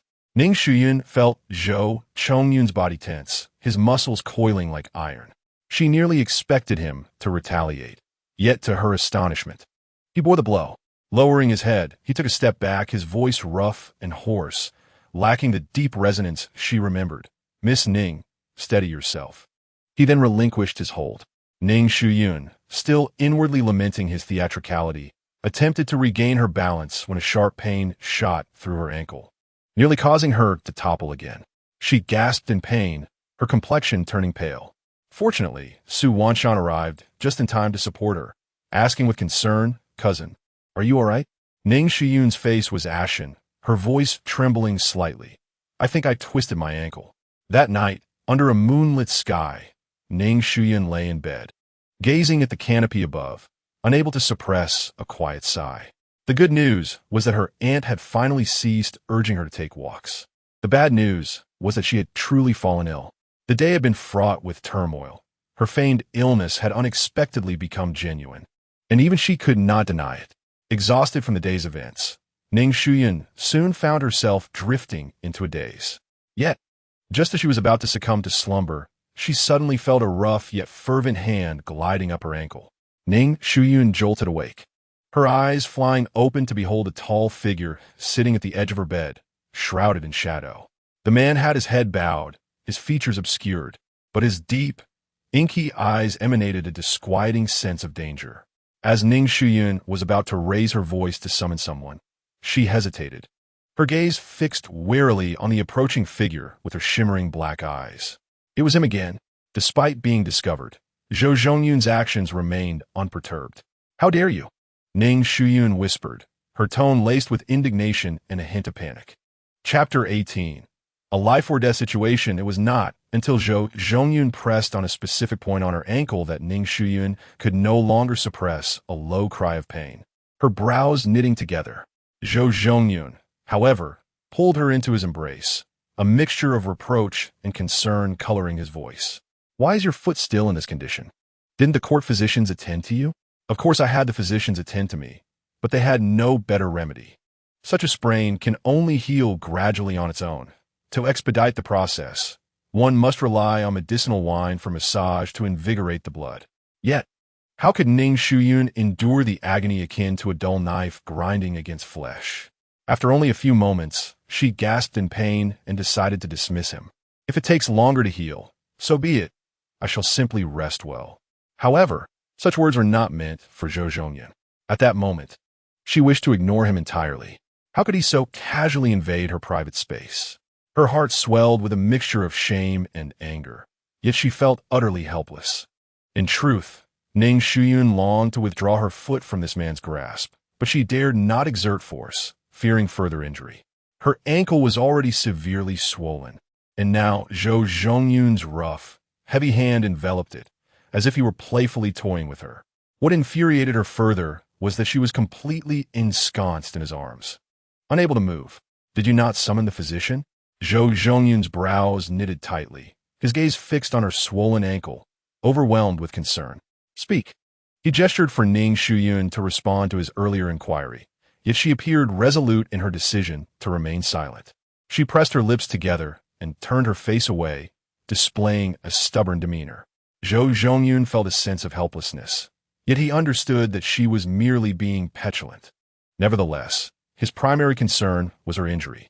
He retrieved a vial of medicinal wine he had brought specifically for this purpose, pouring some into his palm before gently massaging her ankle. "Ah!" Ning Shuyun cried out, her voice tinged with a whimper. "What are you doing? Bear with it. If this contusion isn't worked on, it will heal slowly." Zhou Zhongyun spoke firmly, increasing the pressure of his hands.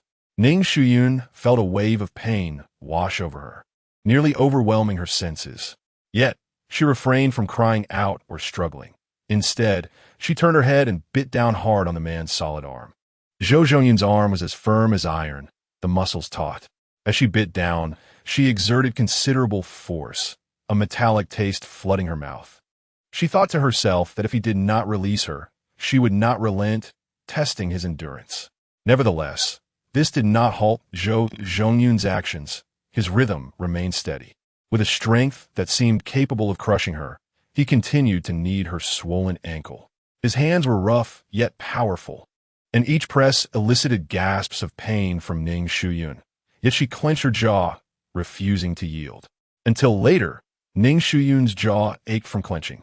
Yet Zhou Chongyun remained indifferent, as if she were not gnawing at his flesh. Eventually, Ning Shuyun, feeling disinterested, released her grip, harboring a mix of anger and frustration. Yet utterly helpless, Zhou Chongyun continued his ministrations until her ankle grew warm and the bruising gradually subsided, at which point he slightly eased his pressure.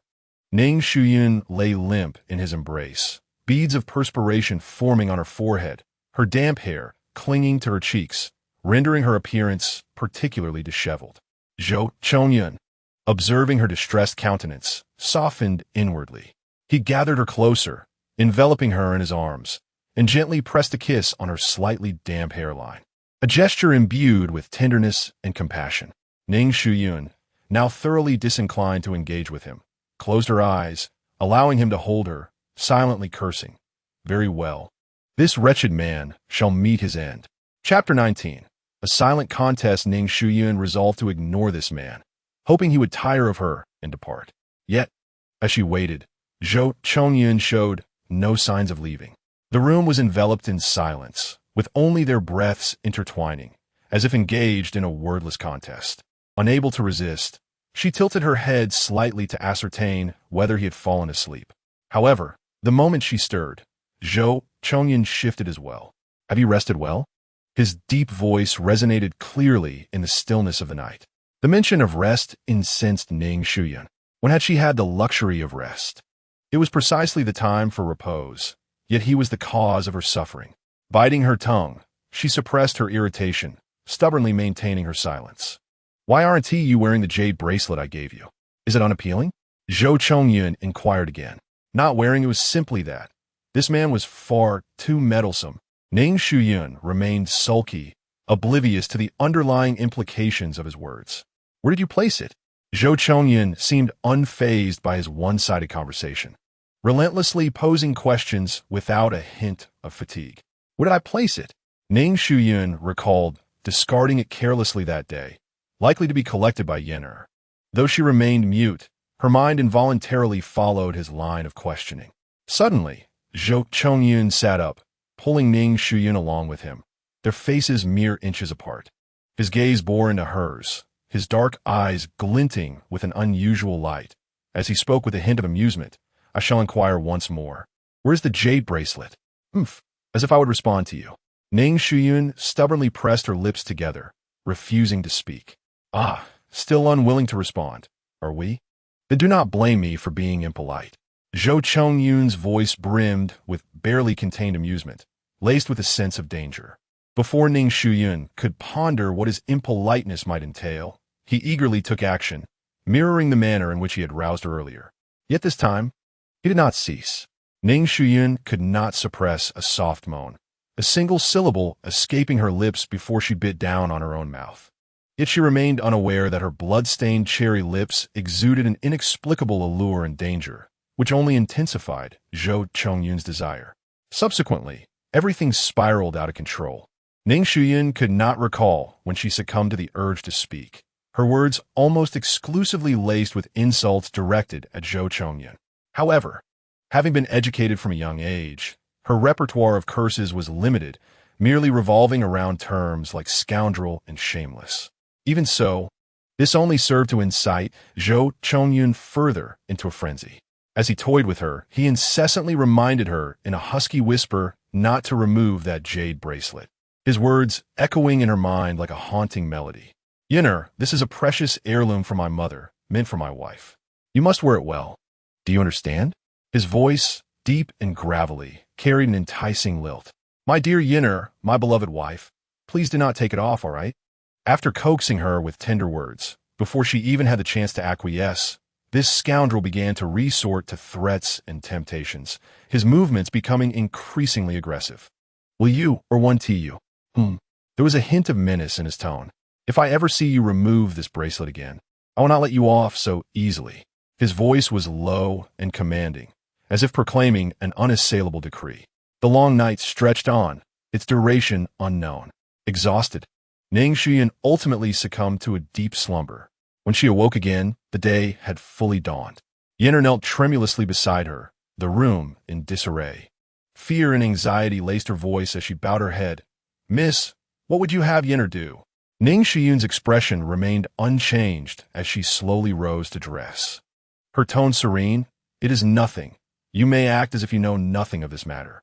Everything shall continue as before." Yenner seemed poised to speak.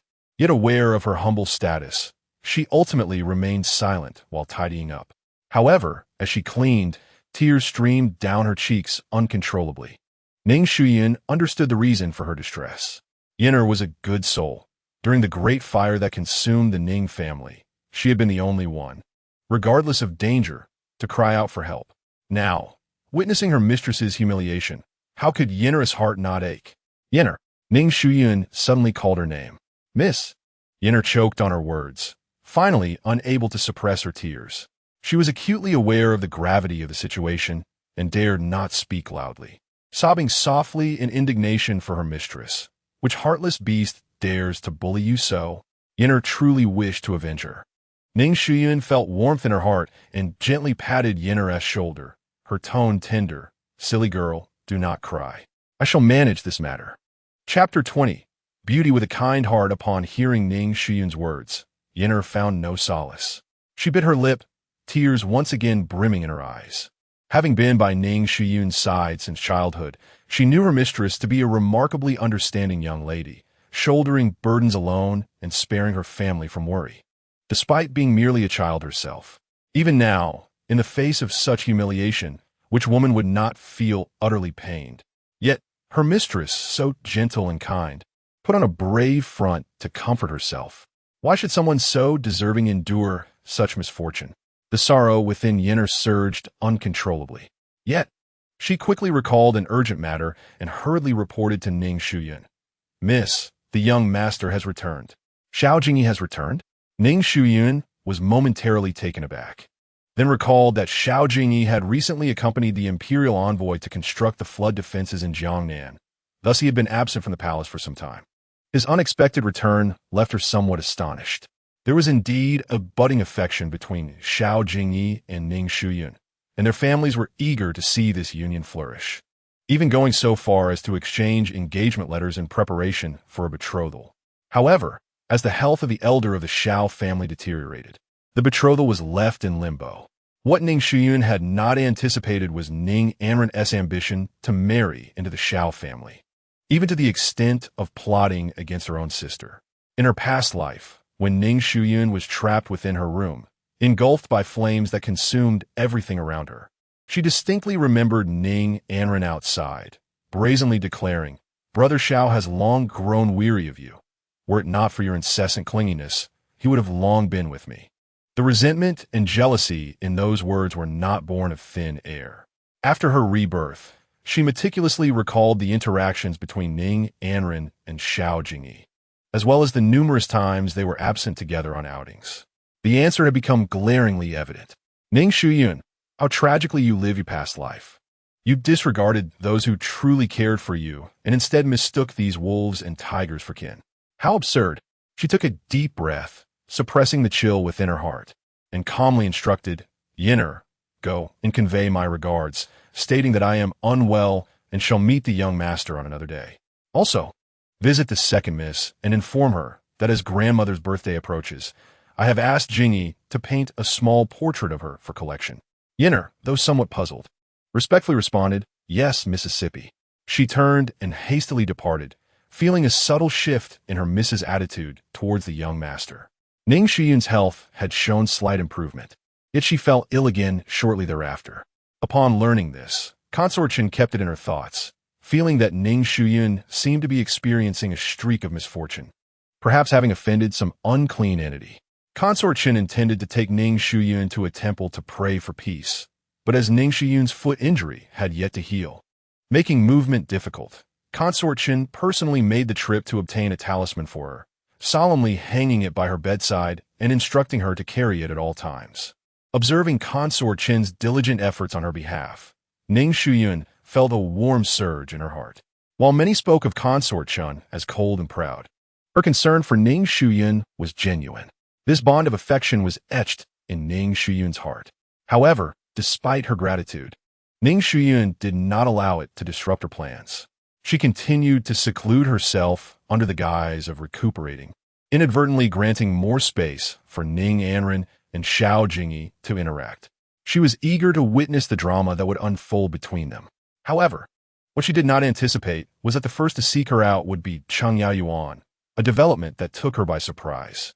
After Yenner delivered the message, she quietly departed, leaving the room enveloped in silence. Ning Shuyun, possessing keen hearing, discerned the hesitant footsteps lingering at the door. Without pondering the turmoil of the visitor outside, she called out, "Since you have arrived, why not come in?"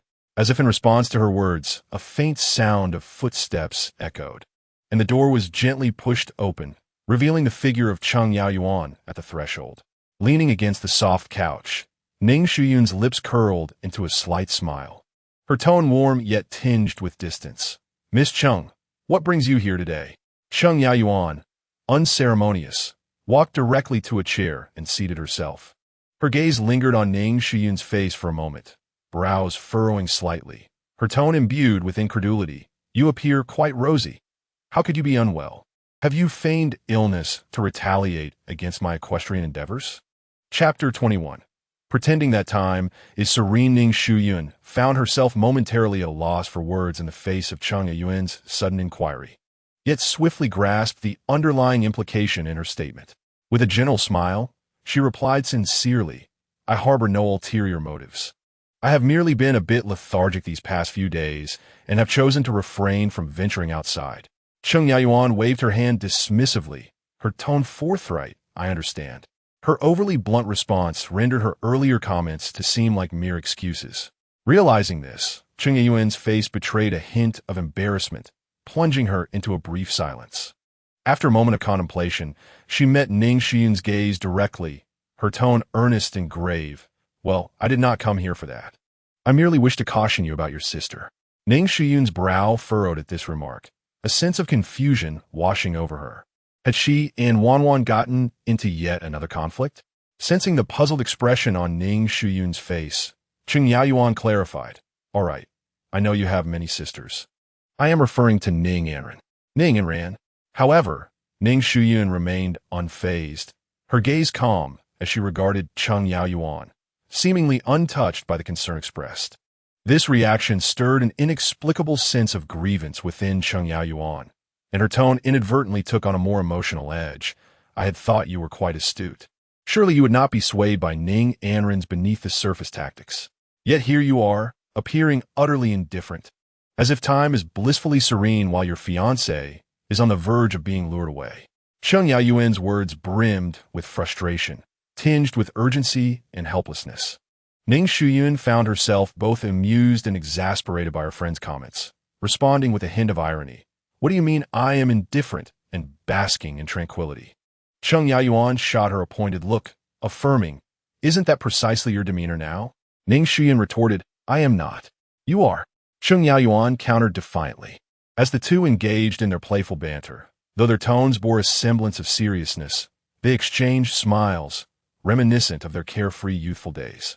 Yet, both were acutely aware that those days were long gone. She took a deep breath and decided to pour out her thoughts without reservation. "Ayun, do not be deceived by Ning Anren's seemingly docile demeanor. It is merely a facade she puts on in your presence. You must have heard her discussing your prolonged absence in public that day, correct? Furthermore, she has been insidiously maligning you both overtly and covertly. You must open your eyes to this." She paused, her tone laced with a hint of resignation and distance. "I shall only say this once. Whether you believe me or not is entirely up to you."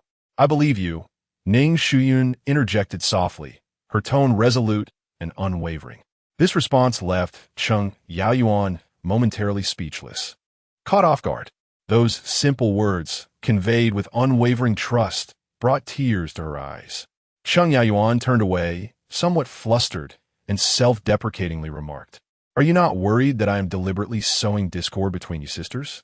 Ning Shuyun replied with admirable composure, "You are not the type to engage in underhanded tactics. Your misdeeds are always brazen and blatant.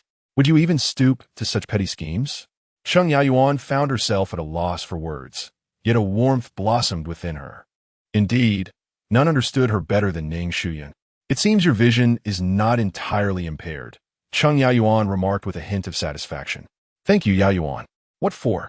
I merely cannot abide Ning Anren's opportunistic demeanor. Ning Shuyun gazed at her, warmth flooding her heart. She realized that despite Cheng Yuan's sharp tongue, she genuinely cared for her. The misunderstandings and barriers of their youth seemed to dissolve in that moment. "Yayuan, I know you have my best interests at heart." Ning Shuyun spoke softly. "I am fully aware of the situation with Ning Anren. Rest assured, I will not allow her to prevail." Cheng Yayuan scoffed. "You think you know? You know nothing. Ning Anren has already set her sights on Xiao Jingyi." "You are mistaken," Ning Shuyun calmly interrupted, her voice steady as if stating an indisputable fact. Chapter 22. Already aware, Cheng Yayuan felt her anger flare at the interruption, prepared to berate Ning Shuyun further, but was struck dumb by the subsequent revelation. It is not Ning Anren reaching for Xiao Jingyi.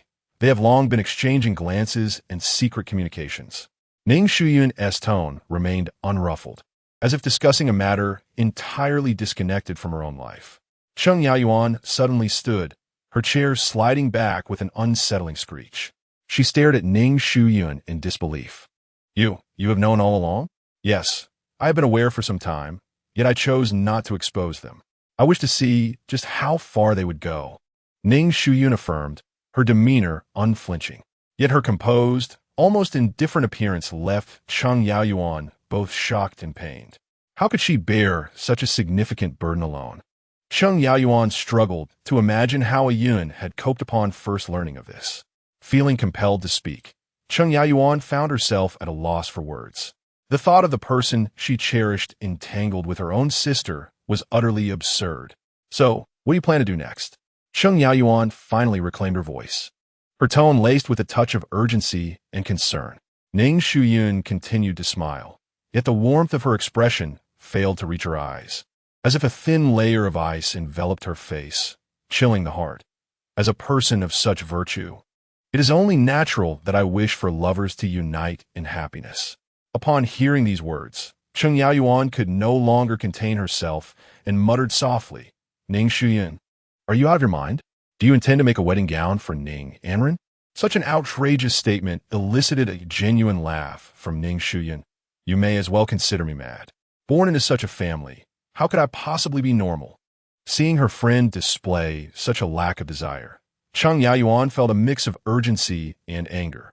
"You cannot resign yourself to such despair.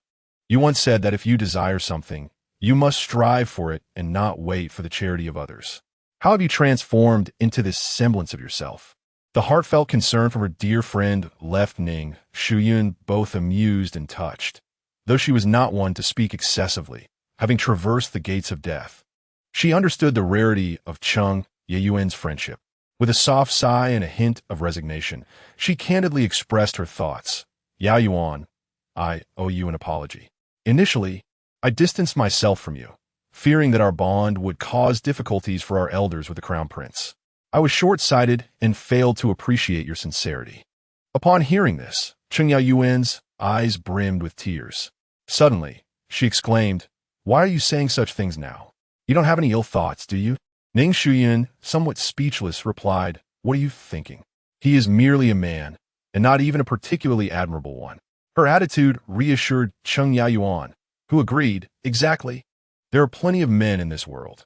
Those who are fickle and lack self-respect should be cast as far away as possible." As they spoke, both women found themselves laughing in unison. "Now I understand. Ning Shuyun's earlier words about hoping for lovers to unite was merely a wish for Xiao Jingyi and Ning Anren to become a couple. Upon reflection, it seems rather fitting.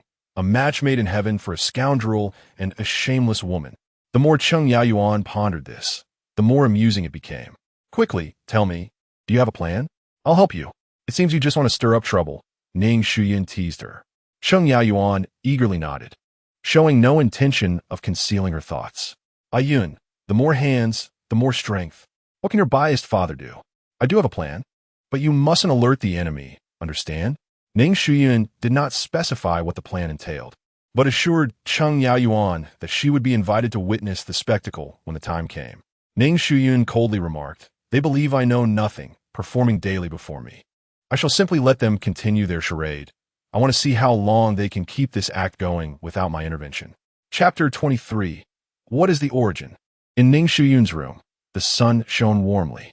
The melodic laughter of Cheng Yaoyuan intertwined with Ning Shuyun's gentle replies, as if they had returned to the carefree afternoons of their youth. It was not until dusk deepened outside that Cheng Yaoyuan realized how late it had become. How swiftly time passes. The day is drawing to a close.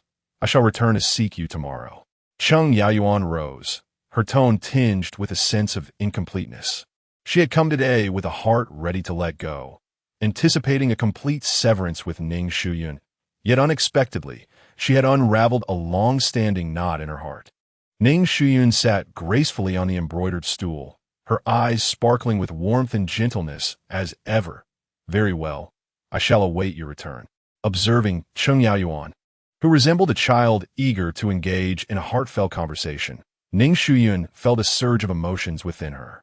The two had known each other since childhood, sharing similar aspirations and dreams, and were meant to be the closest of friends. Had it not been for her father's counsel to deliberately distance herself, their bond would not have been severed for these past years.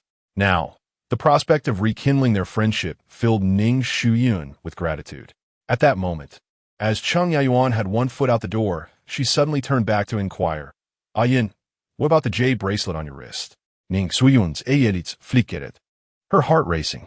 Instinctively, she touched the jade bracelet on her wrist, her mind racing with alarm.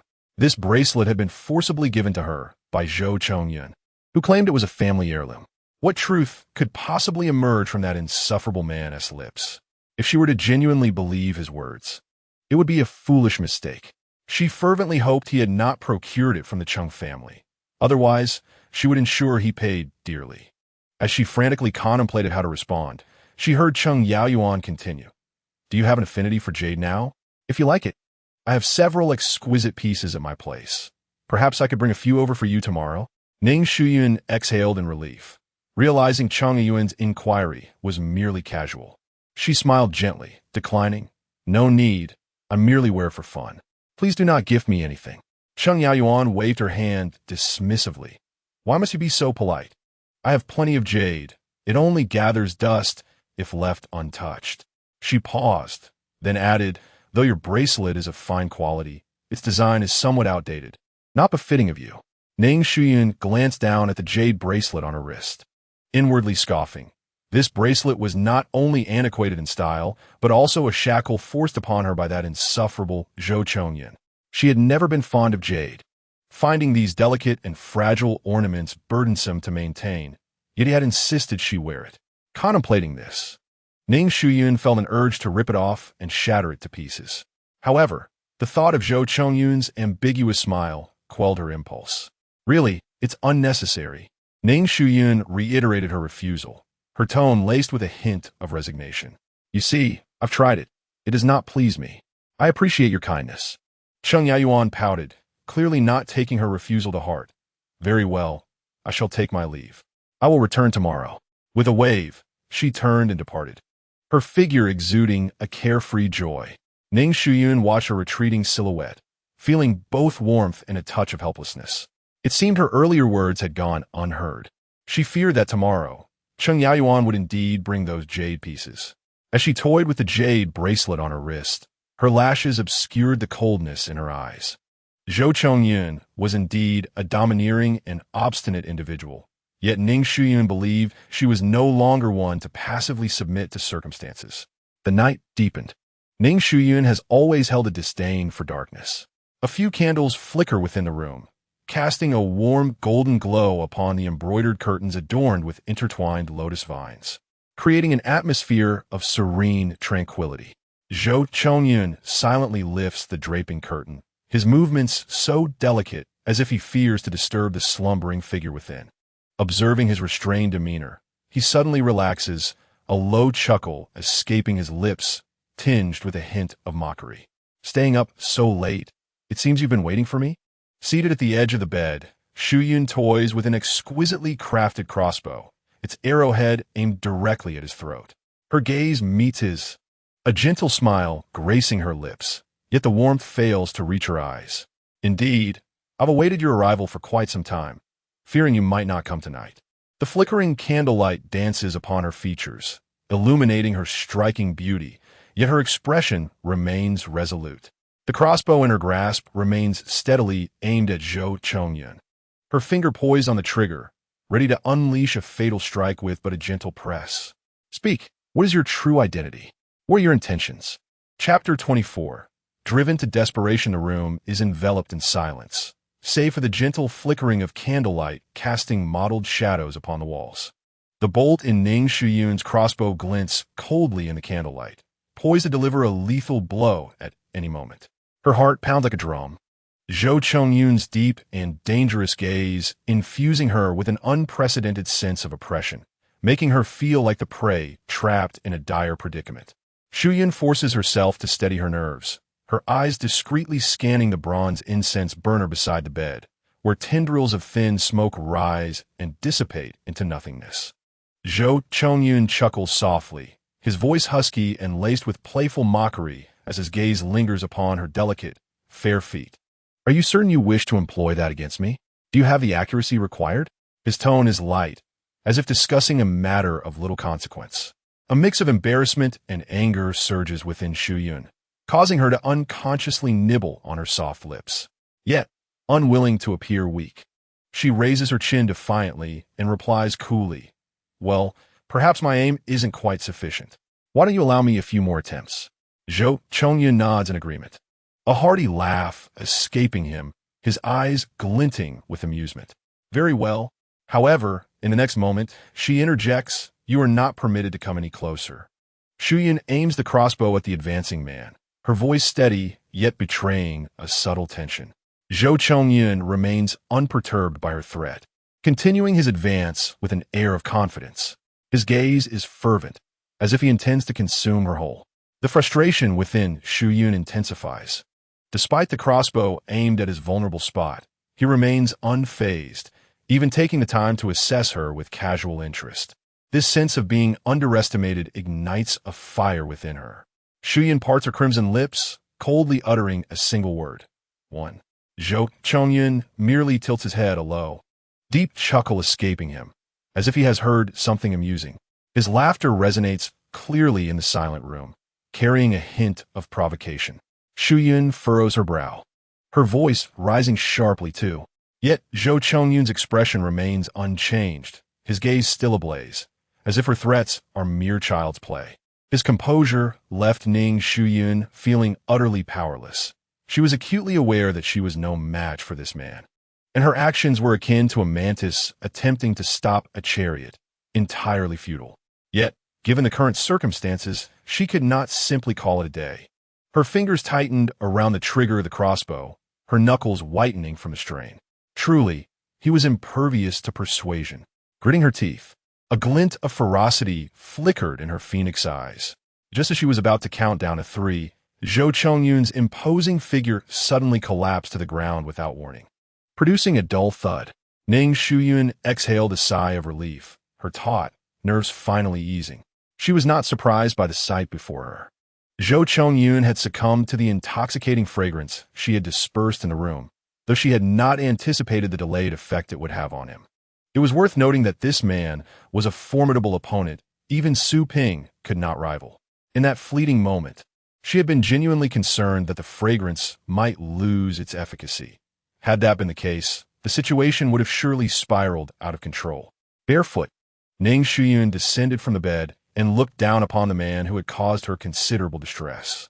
She extended her foot and kicked the unconscious figure, even placing her sole upon his cheek and slowly grinding it down. Her actions, though not gentle, were laced with undeniable provocation, as if to say, "Do you truly believe I am powerless against you?" Chapter 25. A tormenting experience, with Zhou Chongyun no longer observing her every move. Ning Shuyun's actions became particularly poised and graceful. She set aside the crossbow and replaced it with a long, glimmering sword. Although the crossbow was sharp, it could not match the ease with which she wielded the sword. Her brows slightly raised, her fingertips brushed delicately along the blade, savoring its icy touch. Yet her mind remained clouded with uncertainty. This was her first encounter with taking a life. As she circled Zhou Chongyun, her gaze wandered over his form, contemplating where to strike with the utmost precision. Her skirt swayed gently with each step, the sheer fabric gliding over his exposed skin, teasingly elusive, as if inviting yet withholding. Though Zhou Chongyun lay in unconsciousness, his body instinctively trembled slightly, as if responding to the barely there caress. At last, Ning Shuyun came to a halt. She slowly raised the sword, its tip hovering just above Zhou Chongyun's heart. Her fingers, gripping the hilt, trembled from the internal struggle that gripped her. She had intended to stab this man, who had caused her so much anguish, and turn him into a hive of hornets to relieve her pent-up ire. Yet, when the opportunity was laid bare before her, she found herself hesitating. Time trickled by. The weight of the sword made the frail Ning Shuyun's hands shake even more violently. Just then, a deep male voice suddenly broke the silence, tinged with mockery and languor. "Would you like me to teach you where to strike for a swift kill?" Ning Shuyun stiffened, her gaze snapping to Zhou Chongyun, who had opened his eyes. Those eyes, dark as ink, showed no trace of drowsiness. They were remarkably alert, even carrying a hint of playful amusement. Her heart raced as she dropped the sword and turned to flee. However, a rough hand seized her ankle, and in an instant, the world spun as Ning Shuyun tumbled to the ground. However, there was no pain. Zhou Chongyun embraced her, his palms cradling the back of her head. As they landed, he swiftly rolled over, pinning her beneath him, his body pressed closely against hers, his heated breath whispering in her ear, carrying a pulse of unsettling desire. "What do you think you're running to?" His voice was low and gravelly, laced with suppressed yearning. "Just moments ago, you wanted to kill me, didn't you?" Ning Shuyun's heart raced uncontrollably, the shock still fresh within her. Frustration and anger bubbled forth as she questioned, "You pretended to faint?" Zhou Chongyun let out a low chuckle, his voice husky and deep, tinged with a hint of restrained desire. "If I hadn't feigned unconsciousness, how could I have witnessed such a riveting performance from you?" His gaze roamed over Ning Shuyun, lingering on her trembling fingers, the rise and fall of her chest fueled by indignation, finally settling on her eyes, which sparkled with annoyance and defiance. His hand remained firmly clasped around her slender ankle, caressing it gently, savoring the delicate warmth of her skin. You truly know how to torment a man." His breath grew heavier, the desire in his eyes nearly spilling over. "Do you have any idea how excruciating my restraint has been?" Zhou Chongyun's hand slowly ascended, gliding over her ankle and calf, lingering upon her fair, tender skin. Ning Shuyun's skirt spread out on the ground once more, the sheer fabric entwining with his coarse garment, silently narrating an ambiguous standoff. "Had I known it would come to this, I should have truly killed you." Ning Shuyun could no longer contain herself, her voice a fierce growl tinged with regret and fury. Zhou Chongyun's movements faltered, a complex emotion flickering in his eyes. He gazed down at her, a hint of a resigned smile gracing his lips, before gently lifting her body to help her sit upright. "Since you harbor such hatred for me," he murmured, his tone imbued with solemnity and resolve, "I shall grant you another opportunity to take my life." Tap der kakskument kus surprisingly teap Ning Shuyun sat fatings hop kongyun. The flickering candlelight casting intertwining shadows. Zhou Chongyun brought his fingers together, holding the blade of his sword, its tip aimed at his own chest. "If you stab here, just beneath the fourth rib, 2 inches in, there will be no ribs to impede the blade. It will easily pierce my heart, and I shall die in the shortest span of time." His voice was deep, slightly hoarse. Ning Shuyun's pupils constricted, a tumult of emotions swirling within her. This man was truly mad. Yet, the more he provoked her, the less willing she was to back down. Her gaze was as cold as frost, her tone laced with mockery. "Do you think I lack the courage?" Zhou Chongyun chuckled softly, his gaze intense upon her, his voice dripping with challenge. Then what are you hesitating for? Are you reluctant? No sooner had Zhou Chongyun's words left his lips than Ning Shuyun thrust the sword forward without hesitation, its tip piercing through his clothing, leaving a crimson trail across his chest. Blood trickled down the blade, staining his garment. Yet, Zhou Chongyun did not even flinch, still smiling at her, as if the wound were inconsequential. Your strength is insufficient. You must exert more effort. Ning Shuyun's hand trembled slightly as she held the sword, the tumult of complex emotions swelling within her. Or perhaps you lack the strength. Shall I assist you? Zhou Chongyun's voice bore a hint of indulgence. As his hand covered hers, Ning Shuyun abruptly withdrew, casting the bloodied blade aside with a forceful throw. Enough. Cease your theatrics in my presence. Stay far away. Do not soil this place, nor stain my hands further. She continued, I'm unaware of your identity or your intentions, but you would do well to distance yourself from me. The farther, the better. I have shown you mercy this time. Should we meet again, my kindness will not extend so readily. A sense of urgency crept into Zhou Chongyun as he hastily defended himself. I've already disclosed my name to you. As for my identity, that cannot be revealed just yet, though you will come to know it in due time. My purpose here is solely to find you. He endeavored to be forthright, yet he divulged nothing of real consequence. His ambiguous stance only intensified Ning Shuyun's fury, leaving her feeling as though she had been toyed with repeatedly. The tempest of her anger was on the verge of eruption. Is this amusing to you? To toy with me so? In moments of extreme rage, one often finds an unsettling calm. Zhou Chongyun repeatedly assured her, I have no intention of mocking you. I do not wish to deceive you, but I truly cannot disclose this information at present. On what grounds do you presume that I would believe you based solely on your flimsy words? Who grants you such audacity? Ning Shuyun's voice was light, as if it emanated from a great distance, laced with detachment and mockery.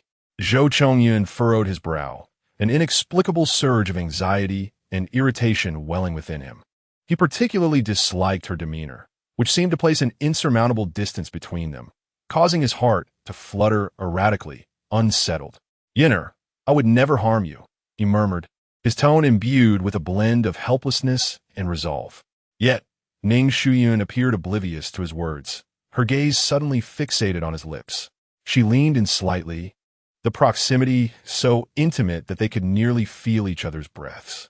Her eyes held a glimmer of inquiry, as if searching for something exceptional. Is it so easy for you men to make promises with your lips? Ning Shuyun asked, her sincerity tinged with confusion. Then, with a slight scoff, she added, how utterly cheap. Chapter 27.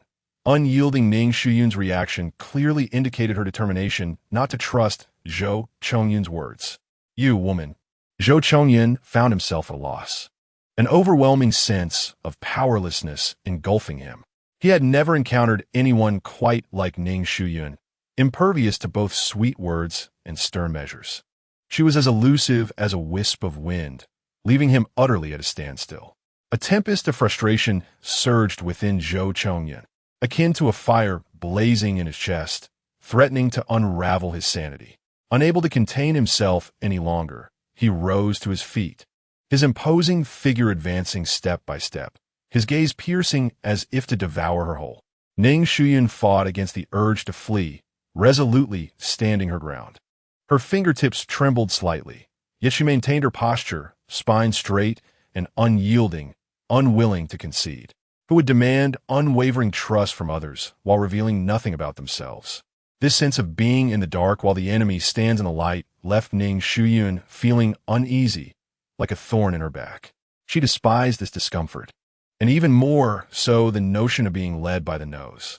Ning Shuyun was well aware that her unwillingness to compromise had evidently displeased Zhou Chongyun. For a moment, the room was suffocatingly silent, as if the very air had solidified. Just as the atmosphere grew tense, a hurried knock at the door shattered the silence of their standoff. Miss, it's terrible. It's terrible. The second young lady is in trouble, Yana exclaimed breathlessly. Inside, Ning Shuyun continued to confront Zhou Chongyun. Outside, Yana, in a flurry of anxiety, paced back and forth, her words tumbling over each other. The second young lady has fallen into the river and is now burning with fever and unconscious. The master has sent you and the physician to hurry over and take a look. Miss, you really must get up. The master personally dispatched the steward to relay this. Yinner's unfinished sentence was understood by Ning Shuyun. Although she felt no sisterly affection for Ning Anren, decorum compelled her to pay a visit. Will you not leave? Must you escalate this matter? Do you wish for the world to witness the young lady of the Ning family, an unmarried woman, clandestinely meeting with a man in the dead of night, thus ruining my reputation? Ning Shuyun's expression was indifferent, as if she were not the one facing impending peril. Before she could finish her words, she sensed Zhou Chongyun's rising ire. However, he refrained from speaking further, merely casting a deep glance at her. His eyes filled with both warning and an emotion that Ning Shuyun could not decipher. When Yinner pushed the door open, Zhou Chongyun had already deftly slipped out through the window, as if he had never been there at all. Miss, I shall assist you with your attire immediately, Yinner said hastily. Ning Shuyun nodded, her tone calm. There is no need for elaborate preparations. We shall go and return swiftly. She was eager to discover what scheme Ning Anren was concocting this time. Upon arriving at Ning Anren's courtyard with the physician, Ning Shuyun could faintly hear the sound of muffled sobs from within. As the group entered, they beheld a man anxiously seated beside the bed. This man was no stranger to Ning Shuyun. He was her fiancé, Xiao Jingyi. With striking features, he possessed the poised demeanor of a noble scion, coupled with the modesty and restraint of a scholar, his talents drawing the admiration of many noble women in the capital. However, at that moment, everyone's attention was captivated by the disheveled clothing of Ning Anren and Xiao Jingyi, revealing an inappropriate entanglement. Ning Anren's face bore an unusual flush, her complexion pale, indicating a delicate situation.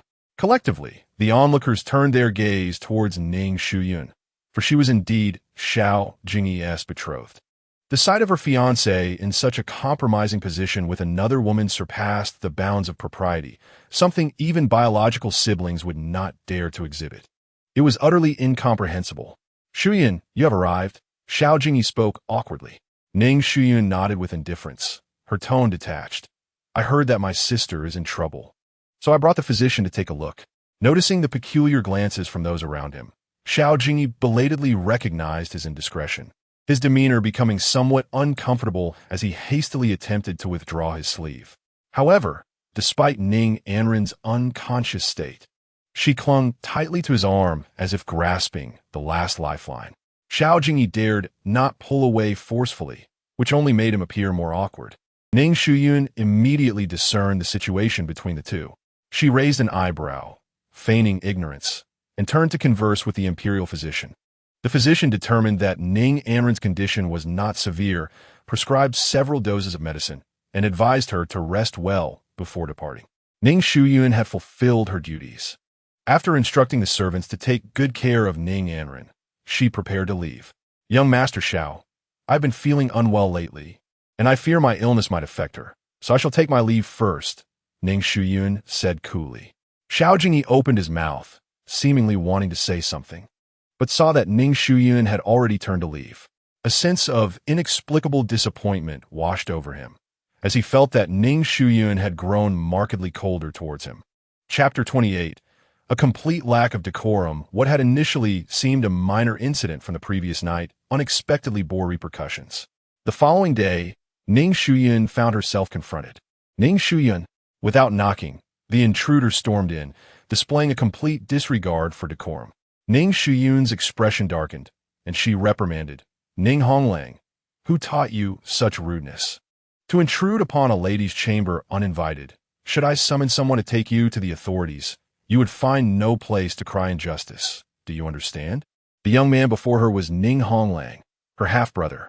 Ning Mingchong, having fathered a son late in life, lavished affection on him, even more so than on Ning Anren, for he was the sole heir of the Ning family. Upon receiving his sister's rebuke, Ning Honglang recoiled slightly, displaying a hint of fear. Nevertheless, he seemed to recollect something. Regaining his audacity and audaciously turned the tables to lecture Ning Shuyun. Today, I am here to admonish you, do not divert the topic. Ignoring Ning Shuyun's indifference, he continued with fervor, Ning Shuyun, as the elder sister, how can you be so apathetic? Ning Anren is gravely ill, and you merely glanced at her before leaving. Without uttering a single word of concern, you, he mimicked the elders, shaking his head and scolding her. Ning Shuyun was at a loss for words, finding this unruly child insufferable. Yet, dealing with such individuals was typically straightforward. Next month's allowance. Before she could finish her sentence, Ning Honglang hastily pleaded for mercy. Sister Shuyun, I admit my fault. Please do not be angry. Speak. Who instructed you to come?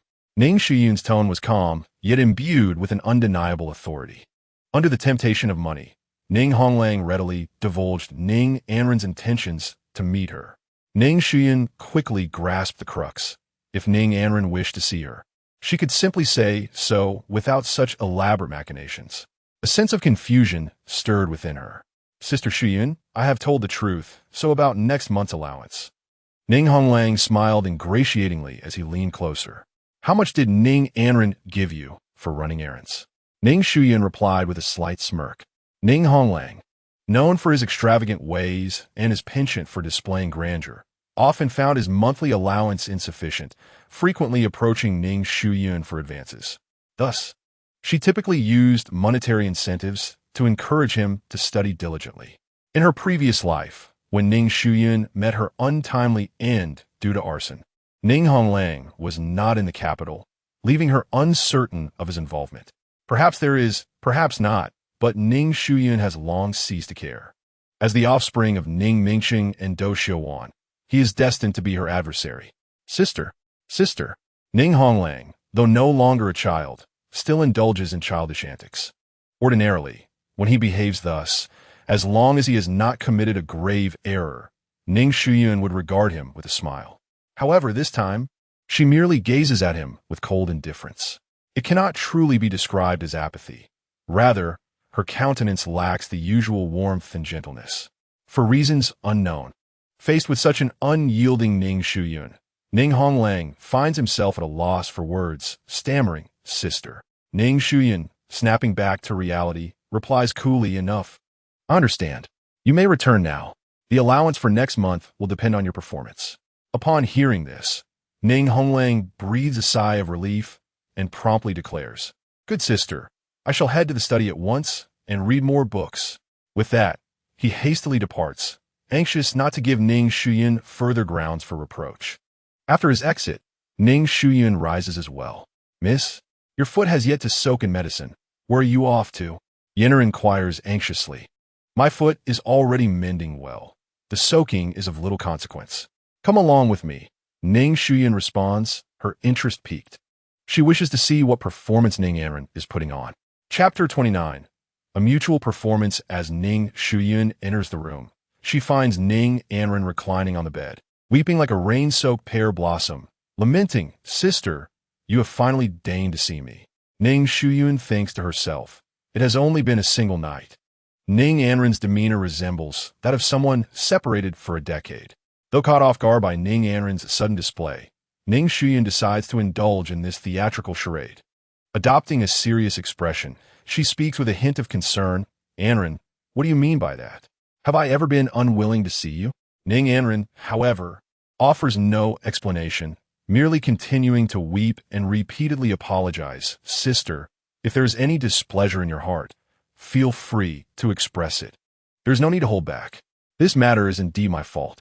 Ning Shuyun, feeling impatient internally, yet maintaining a gentle exterior, replies, Anren, your words suggest that you have deemed me some unreasonable person.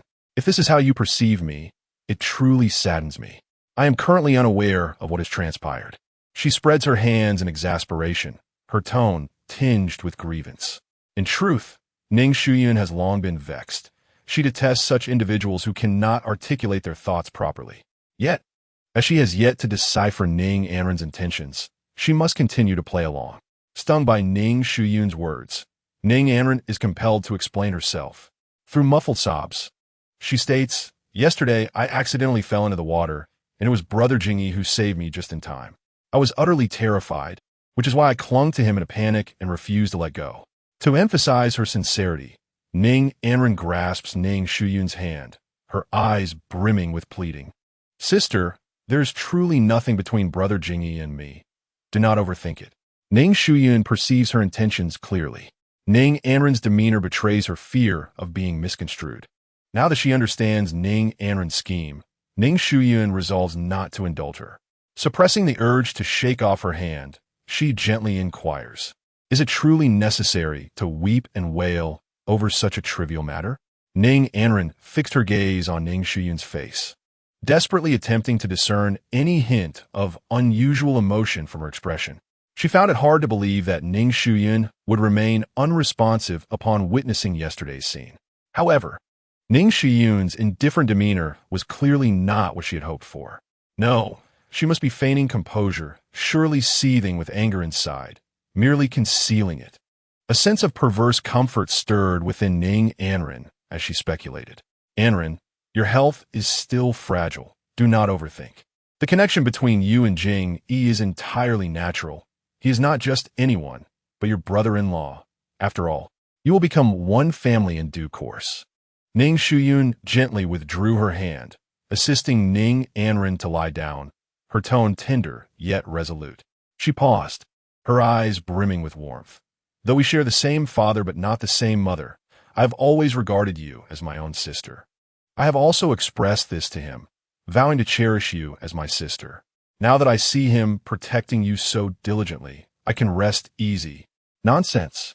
Brother Jing Yi clearly harbors affection for me. Ning Anren resolutely reminded herself not to be swayed by Ning Shuyun's insidious provocations. Yet, Ning Shuyun's words pierced through Ning Anren's heart like daggers. Ning Anren had long been deeply infatuated with Xiao Jingyi, and this love had bred a fierce animosity towards Ning Shuyun. Yet now, Ning Shuyun insinuated that Xiao Jingyi's affection was merely a consequence of their familial ties, which she found utterly intolerable. Chapter 30. A trio's journey. Ning Anren deliberately summoned people to declare her claim, intending to irritate Ning Shuyun. Instead, she found herself incensed, reportedly calling for a doctor once more. Ning Shuyun could only find amusement in her antics. To be so distressed over a man, especially one as unremarkable as Xiao Jingyi, what a futile endeavor. These two troublesome individuals, having been previously preoccupied, Ning Shuyun was now ready to settle scores. Upon returning, she discreetly met with Su Ping. Subsequently, she sat alone by the window, idly playing with a round fan. When Su Wanwan arrived to seek her, she was greeted by this very scene. The youthful maiden, lost in thought, exuded charm, her delicate fingers grasping the fan's handle as a gentle breeze tousled her dark tresses. Su Wanwan couldn't help but marvel at how stunning her cousin Shuyun was. She remembered their agreement for Shuyun to teach her horseback riding. She genuinely liked this cousin, whose gentle nature held no airs. Had it not been for Ning Shuyun's recent ankle injury requiring rest, Su Wanwan would have visited her long ago to play. Naturally, Ning Shuyun was also eager to pursue their horse-riding plans, and the two quickly found common ground, setting off together. Unexpectedly, they encountered Cheng Yaoyuan.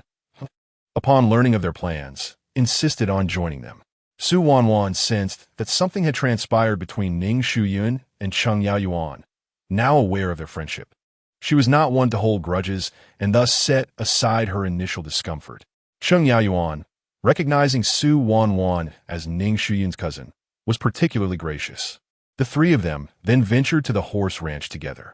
However, it must be said that these two individuals possess a certain competitive spirit. Although they had been jovially conversing during their journey, a disagreement arose when it came time to instruct Ning Shuyun on horseback riding, as each aspired to be the esteemed instructor. This led to a debate about whose equestrian skills were superior, igniting the question of whether they should compete to demonstrate their prowess. Ning Shuyun found herself in a rather absurd situation. At that moment, the groom arrived, leading the horses. Unsurprisingly, it was Zhou Chongyun, still clad in his previous unkempt guise. As they brushed past one another, Zhou Chongyun lowered his gaze and bowed slightly, while Ning Shuyun offered him no additional glance. One was a noble lady of a prestigious family, and the other a lowly groom. It was unlikely that anyone would associate them together. At that moment, Yenna returned, albeit empty-handed. She anxiously explained, "Miss, the pony you were riding earlier has been claimed by the other noble ladies." Ning Shuyun shook her head.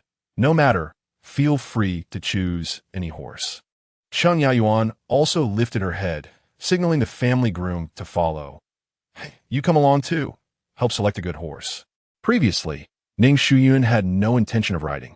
Thus, she had not chosen a horse specifically for her use. She had merely practiced on a small pony, being a novice. Today's events served as a reminder that perhaps she should acquire a horse of her own. "Ayun, how about I gift you a fine horse?" Cheng Yaoyuan and Su Wanshan almost simultaneously expressed, their eyes locking once more as they discreetly competed. Cheng Yaoyuan, dissatisfied, remarked, "Why do you always mimic me?" Su Wanshan retorted, "Clearly, you're the one who insists on competing with me." Umph. Caught in the middle, Ning Shuyun felt quite torn, unsure how to appease the children. She chose to remain impartial, striving to be a fair and good sister, refusing to accept either's offer. In the meantime, Yenna returned with another horse. Even Ning Shuyun, upon seeing the magnificent steed that nearly matched Zhou Chongyun's height, widened her eyes in astonishment. Chapter 31. A thief's guilt. The summer morning sun was not overly scorching, filtering through the branches to cast dappled shadows. Ning Shuyun tilted her head, gazing at the sleek, jet-black stallion before her, its long lashes casting delicate shadows on her porcelain face. Unbeknownst to her, Zhou Chongyun was watching her adorable, wide-eyed expression, and his heart melted like spring water. With her slender neck arched and her almond-shaped eyes wide open, she resembled a startled snow-white dumpling, prompting Zhou Chongyun's fingertips to itch with the desire to embrace and gently ruffle her hair. The horse snorted, its warm breath brushing against the embroidered sleeve of Ning Shuyun, causing her to instinctively take a step back. The horse's back was even taller than her shoulders.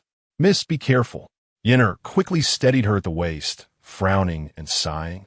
"Miss, all the horses in the stable are of such towering stature." The remainder of her words dissolved into a sigh. Ning Shuyun understood the implication behind her sigh. The horses in the palace were all exceptional specimens, meticulously groomed and cared for, always ready for any noble lady who might wish to ride out. If the horses failed to meet the expectations of the esteemed guests, the servants might find themselves in dire straits.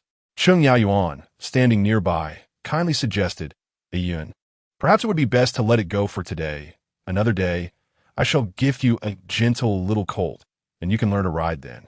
Upon hearing this, Ning Shuyun shook her head. She did not believe in procrastination as a virtue. After all, danger and unforeseen events could strike at any moment, leaving no room for hesitation. Her eyes sparkled with an indomitable spirit as she boldly approached the towering steed. What a magnificent horse! Standing beside it, Ning Shuyun truly felt the height of its back. She attempted to lift her leg but found the stirrup beyond her reach, her embroidered shoe flailing uselessly in the air. Just as embarrassment washed over her, a rough yet gentle hand unexpectedly supported her delicate palm. Ning Shuyun's heart raced. The taciturn groom had knelt on one knee, offering his hand as a step. His dusty, narrow sleeves revealed well-defined forearms, the veins subtly protruding with effort. "Step here," he murmured, his voice low and gravelly, akin to gravel brushing against silk. His palms securely held the weight of her shoe, and she caught a whiff of the pine scent clinging to his garment, mingling with the coldness of iron, causing her ears to flush inexplicably. That night, his large hand had similarly enveloped her small foot, indulging in the moment. Ning Shuyun forcibly pulled herself back to reality, instinctively glancing around. Not far away, Cheng Yaoyuan was engaged in soft conversation with her maid. Su Wanshan was complaining about her cumbersome moonlight skirt. This bothersome hem makes mounting a saddle such a hassle. Noticing that everyone was too preoccupied to notice her predicament, Ning Shuyun quietly sighed in relief. However, she soon recognized the source of her own guilt, just as she was about to warn this audacious man to keep his distance. She looked down only to see his retreating figure, as if their earlier proximity had been merely a fleeting illusion. Unconsciously, a four-character phrase surfaced in Ning Shuyun's mind, to capture by letting go. Since this man wished to engage in a game, she would watch intently. Meanwhile, in a corner unseen by Ning Shuyun, Cheng Yayuan tightened her grip on the riding whip, frowning as she watched the groom's departure, a shadow flickering in her eyes. Chapter 32. To fulfill you, the copper bells at the eaves chimed softly in the rising breeze as Ning Shuyun leaned against the Xiangfei couch, her fingertips idly toying with the sinking incense in the gilded burner. A wisp of blue smoke curled upwards, winding around her alabaster fingers, only to dissipate in an instant. As dusk enveloped the surroundings, dark clouds loomed on the horizon, casting the entire palace into a dim yellow hue. The clouds rolled ominously, resembling a slumbering beast poised to pounce and tear apart the tranquility. "Miss, the weather is changing," Yinner announced, entering with a green porcelain teacup, momentarily distracted by the smile gracing her mistress's lips. That smile resembled the peach blossoms of March, but bore the chill of frost from December, sending shivers down one's spine. As the candlelight flickered, the vermilion birthmark at the corner of Ning Shuyun's eye glimmered strikingly, reminiscent of a poisoned fruit. She received the teacup, the green porcelain reflecting her fingers' increasingly luminous whiteness. What is the rush? What is destined to come will arrive eventually. It cannot be evaded. Yinner had always sensed that her mistress's words carried deeper meanings, yet she could never quite grasp the intricacies behind them. She was acutely aware that ever since last month, where her mistress had survived an ambush at the temple, she had undergone a profound transformation. The once gentle and demure Miss Ning now harbored an inscrutable smile in her eyes. The wind grew increasingly fierce, causing the lanterns in the corridor to sway precariously, casting mottled shadows on the papered windows. Suddenly, as if recalling something, Ning Shuyun casually inquired, "Is it still quiet over at the West Wing?" "My lady, your foresight is remarkable," Yinner exclaimed, her eyes widening in surprise. The West Wing was eerily silent, devoid of even a single moving figure, perhaps engaged in some nefarious act. She whispered the last part, as if aware of her indiscretion, softening her tone. Upon hearing this, Ning Shuyun's smile blossomed even more radiantly, the vermilion mole at the corner of her eye glowing alluringly in the candlelight. "There is nothing amiss here. You should retire early tonight. Then I shall take my leave, my lady, and not disturb you further," Yinner replied, bowing slightly before departing, ensuring the window was tightly shut. However, Ning Shuyun stopped her. "Leave it open. The room feels stifling, and the sound of rain is soothing." Yinner acquiesced softly, closing the door behind her as she exited.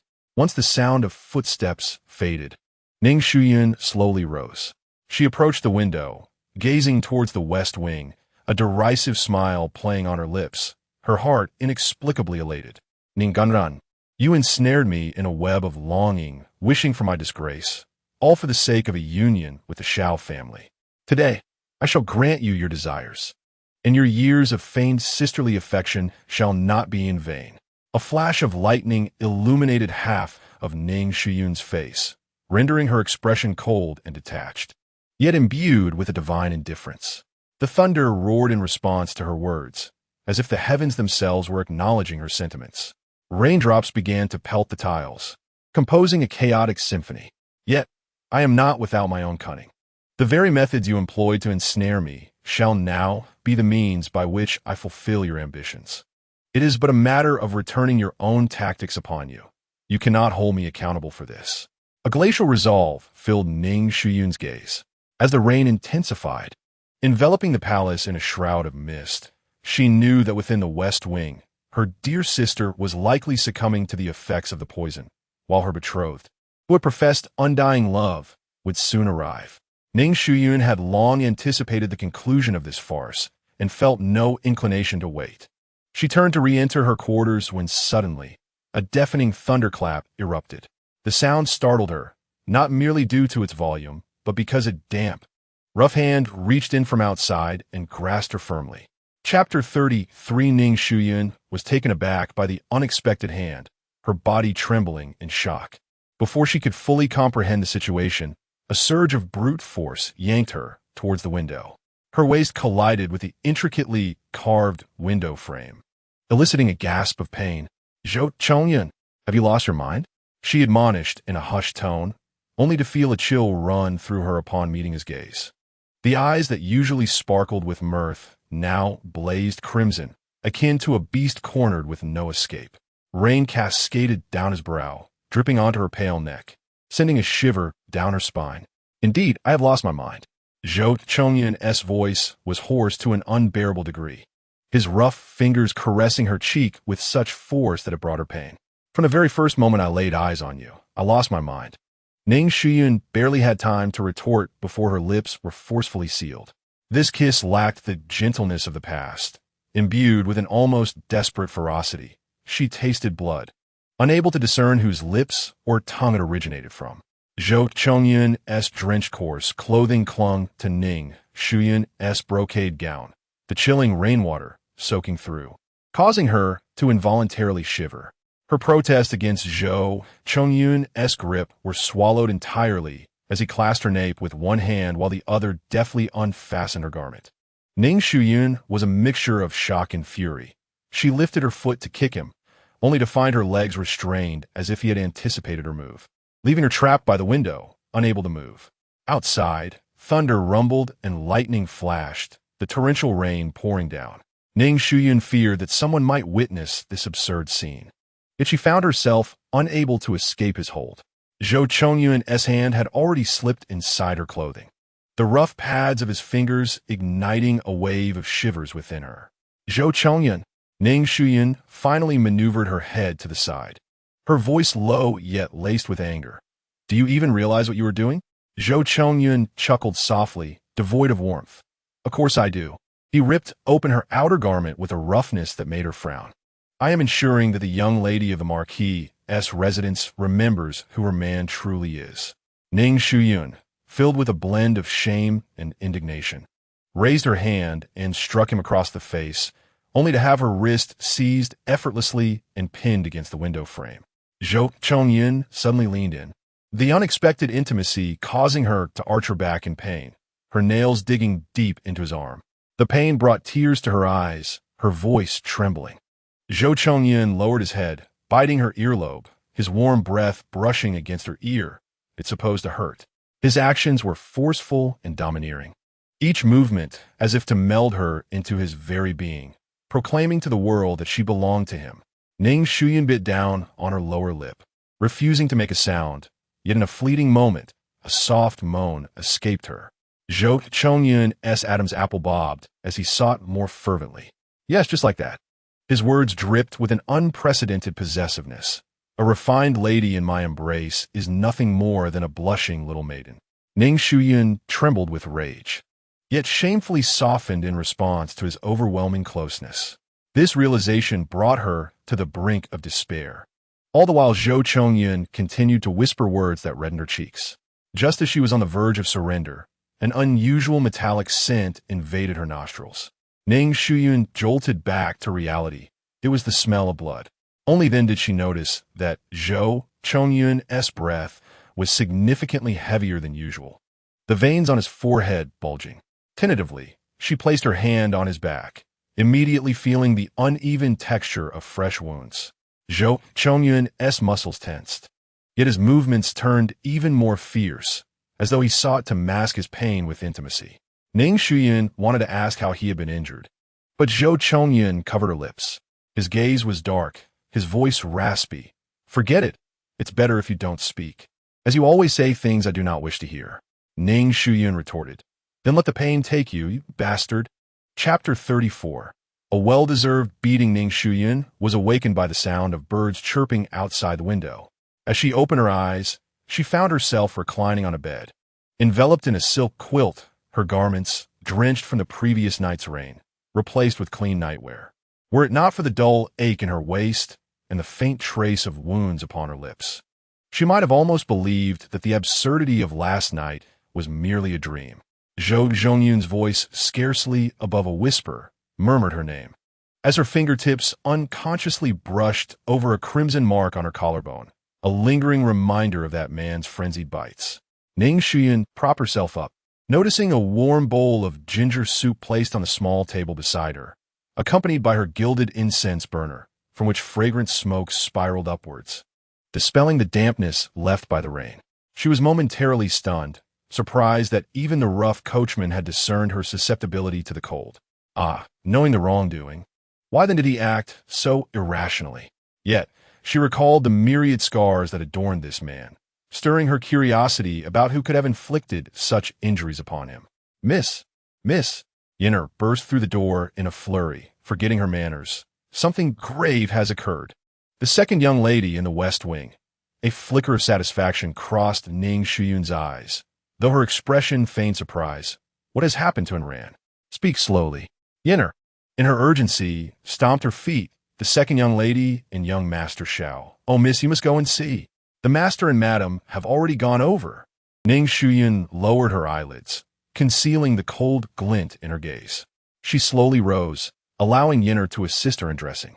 In the copper mirror, the woman reflected had exquisite features, her eyes adorned with a vermilion mole, vibrant as fresh blood, while her pale pink skirt complemented her snow-white skin, exuding an air of dignified elegance tinged with a hint of languor.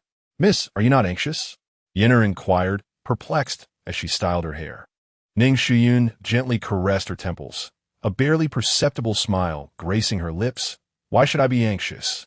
The ones who should feel urgency are not I. As she stepped through the gate of the West Wing courtyard, she found it teeming with people.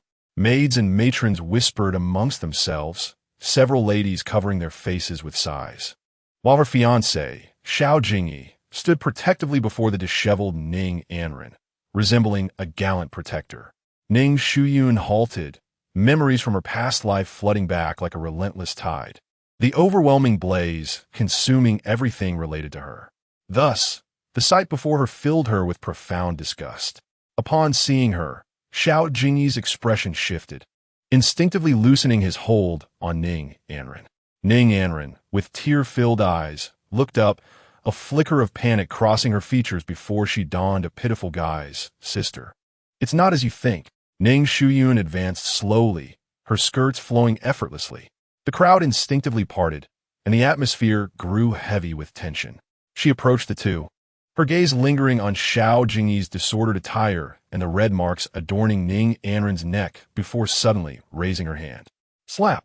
A resounding slap landed on Ning Anren's face, causing her delicate cheek to swell immediately. Slap! Another strike sent Xiao Jingyi's head turning away. Ning Shuyun's palm tingled, yet her heart soared with exhilaration. The grievances of 2 lifetimes found a momentary release. Ning Shuyun, what are you doing? Do Xiaowan shrieked as she rushed over, shielding Ning Anren behind her. Ning Mingqing's face darkened as well. Yinner, let us discuss this calmly. What purpose does violence serve? Ning Shuyun retracted her hand, elegantly adjusting her cuffs. Her voice soft yet distinctly clear.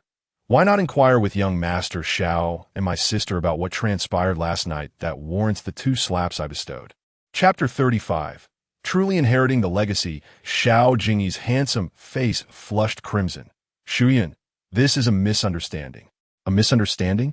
Ning Shuyun let out a light laugh, her gaze sweeping over Ning Anren's disheveled attire. Young Master Xiao appearing in my sister's chamber in such disarray is what you call a misunderstanding? Duo Xiaowan interjected sharply. Anren has been wronged. She is so innocent. How could she? No matter the circumstances, you should not resort to violence. Duo Xiaowan attempted to shift the blame onto Ning Shuyun, seeking to divert the crowd's attention. Aunt Wan, Ning Shuyun interrupted with a tone of derision. Do enlighten me on how I might please you. I recognize the biases of human nature, but surely this is not the manner of it. Duo Xiaowan was momentarily silenced, her complexion shifting between shades of green and white. Ning Mingqiang furrowed his brows and tugged at Duo Xiaowan's sleeve, whispering, Enough, do you not feel the shame already? Duo Xiaowan shot a resentful glare at Ning Shuyun, muttering, If blame is to be assigned, it lies with you for failing to control the men. Upon hearing this, a glimmer of triumph flickered in Ning Shuyun's eyes. Was this not an invitation for her to retaliate? Seizing the opportunity, she swiftly countered, adopting a demeanor of feigned humility, her words dripping with respect. Aunt One imparts wisdom. My mother passed away early, leaving me devoid of guidance. In matters of seducing men, I indeed fall short compared to my sister Aaron. Her timely pause was masterfully executed, and she sincerely lamented, "It seems I have truly inherited your legacy." An uproar ensued in the courtyard. After all, who could forget that Duo Shuyun, a concubine, was wed into the Ning household under the guise of a legitimate wife? This was indeed no trivial matter. Yet, following the demise of Su Wanpei, the Su and Ning families severed ties, a scandal the Ning family preferred to keep hidden. Duo Shuyun's face turned pale. "What nonsense are you spouting?" Ning Mingcheng, his complexion darkening, reprimanded. "Ning Shuyun, have you no semblance of a proper young lady?" "Father." Ning Shuyun turned to Ning Mingcheng, her eyes welling with tears, her heart heavy. "Young Master Xiao and I were betrothed. Yet he engages in such disgraceful conduct with my sister. How is it that Aunt One does not admonish them, but instead reproaches me? What logic is this?" Her poignant words, combined with her tear-filled gaze, immediately garnered sympathy from the women present. Several ladies began to whisper among themselves, their glances at Duo Shuyun and her daughter rife with disdain. Ning Anren hid behind Duo Shuyun, weeping like a rain-soaked pear blossom. "Sister, I truly do not understand what happened last night. I clearly enough." Ning Mingsheng interrupted sharply, surveying the surroundings, realizing that further commotion would irrevocably tarnish the Ning family's reputation. "This matter shall be discussed later. Young Master Xiao, please take your leave. Everyone else, disperse." Xiao Jingyi opened his mouth to protest, but Ning Shuyun had already turned away, leaving him with a resolute silhouette. "Sister," Ning Anren called out, unwilling to relent. "Let me explain." Ning Shuyun paused momentarily. Without turning her head, she replied, "Sister, perhaps you should first ensure your attire is proper. While our family South daughters may not place great importance on such matters, appearances still hold significance." Her tone was gentle, yet each word struck like a blade, leaving the mother and daughter of Do Shuyun utterly wounded. The onlookers collectively gasped in astonishment, for no one expected the usually demure and graceful Miss Ning to wield such sharp rhetoric. Upon departing from the Shixiang courtyard, Ning Shuyun finally relaxed her upright posture. She gazed down at her reddened palms, a genuine smile gracing her lips. "How wonderful it is! This is merely the beginning." Chapter 36. Seeking grace upon returning to her quarters, Ning Shuyun had just changed into a simple moon-white RU skirt, draped with a light azure gauze robe, when she heard hurried footsteps approaching. Miss, Aunt Shuyue has sent someone to convey a message. You are urgently needed at the Chenshur Palace." Yana hushed in, flustered and forgetting her manners. It seems the Empress Dowager has learned of the events in the Shixiang room, and is so enraged that she has smashed a set of tea wares. Ning Shuyun's fingers paused, and a helpless smile flickered at the corners of her lips. She had anticipated her aunt would learn of the matter, but she did not expect the news to spread so swiftly. After adjusting her sleeves and confirming her graceful demeanor in the mirror, she hastened her steps towards the palace. As she approached the Yuchen Palace where the Empress Dowager resided, the sound of shattering porcelain echoed from within. The palace maids at the gate, upon seeing Ning Shuyun, rushed forward as if she were their savior. "Miss Ning, you have finally arrived." The Empress Dowager is in a furious state. Even Aunt Shuyue has been sent out. Ning Shuyun nodded slightly and gracefully entered the hall. The sight before her was one of chaos, with shattered porcelain strewn across the floor. The Empress Dowager leaned against the imperial couch, her face flushed with anger, her hand gripping a silk fan nearly crushed in her grasp. "Aunt Ning Shuyun Kurziet." Her voice is soft as a spring breeze in March. "Ayun." The Empress Dowager, upon seeing her, immediately rose from the couch and beckoned her closer. "You have finally come. I was just about to seek retribution from that old scoundrel Ning Mingcheng. How dare they humiliate you so?" Ning Shuyun stepped forward and took the Empress Dowager's hand, allowing herself to be led to the side of the couch. Before she could speak, the Empress Dowager's heart overflowed with concern. "Dear child, do not be distressed. With your aunt here, you shall not suffer any more grievances. What is that Xiao Jingyi even worth? How dare he betray our Yuner? And that little wretch Ning Anren, just like her mother, is utterly despicable." Ning Shuyun had anticipated her aunt's indignation, yet to feel it firsthand warmed her heart, causing her eyes to glisten with unshed tears. She gently reassured, "Aunt, please do not let your health be compromised by anger. The situation is already settled, and I have gained clarity regarding the true natures of Ning Anren and Xiao Jingyi, which suffices." "No," the Empress Dowager vehemently rejected, gritting her teeth. "I must make Ning Mingqing kneel before you and apologize. And that Do Xiuan, who usurped your mother's rightful position, now her daughter dares to covet your fiancé. Do they think the Su family is without allies?" Ning Shuyun sighed softly, retrieving a handkerchief from her sleeve to wipe the perspiration from the Empress Dowager's brow. "Aunt, please think calmly. The Ning family now harbors a deep-seated hatred for me. If you confront them again, they may feign submission outwardly while plotting against me in secret." The Empress Dowager was taken aback. "They dare. How could they not?" Ning Shuyun replied with a wry smile. "In fact, I have a matter I wish to ask you to decide upon. My dear girl, what word are you uttering? If you have a request, simply voice it." The Empress Chun could not help but lightly scold Ning Shuyun. At that moment, her heart ached for Ning Shuyun so intensely that she would readily attend to not just one matter, but dozens, even hundreds at once. Upon hearing those words, Ning Shuyun's smile blossomed even brighter, yet the words that escaped her lips abruptly chilled the atmosphere to its core. She remarked, "Now that the affair between Xiao Jingyi and Ning Anren is common knowledge, the Ning family will undoubtedly be eager to marry me off to salvage their reputation. Based on my understanding of them over the years, it is not hard to surmise that they will exhaust every effort to find someone 1,000 times inferior to Xiao Jingyi to wed me. When that day comes, the scandal of my marriage will serve to overshadow Ning Anren's disgrace." Chapter 37. They Dare. Upon hearing this, the Empress Chen's countenance shifted dramatically. They dare. She could not bear to ponder the implications further, her expression filled with horror, for she knew well the depths to which the Ning family would sink to commit such unspeakable acts. "Aunt," Ning Shuyun gently pressed her hand, instead of clashing with them. "Why not leverage this situation to seek a favor for me? In the future, let me have the final say over my marriage, to prevent Ning Mingqing and Do Xiuan from meddling." This suggestion resonated perfectly with the Empress Chun, who immediately rose, declaring, "You are absolutely right. I shall seek the Empress Dowager's decree at once." After taking a few steps, the Empress Chun turned back, cautiously inquiring, "But dear Shuyun, do you have someone suitable in mind?" Ning Shuyun lowered her gaze, a faint smile gracing her lips, a small dimple appearing on her cheek. "Not yet, dear aunt. Rest assured, I have my own plans." Yet, the image of Zhou Chongyun's wolf-like piercing gaze flashed through her mind. Observing her demeanor, the Empress Chun understood and playfully tapped her forehead. "Ah, my dear girl, it seems you have already made up your mind. Very well. I shall go to the Empress Dowager. You may wait patiently." Ning Shuyun obediently replied, "Thank you, dear aunt."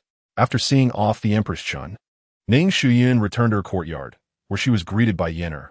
Miss Su and Miss Cheng are here, waiting for you in the flower hall." A radiant smile illuminated Ning Shuyun's face. It was only they who dared to visit her amidst such tumult. "Sister Shuyun." The moment Su Wanshan saw her enter, she rushed forward and enveloped her in a hug. "Are you well? I heard about that despicable pair." "Wanshan," Chung Yaoyuan lightly coughed, signaling her to mind her words.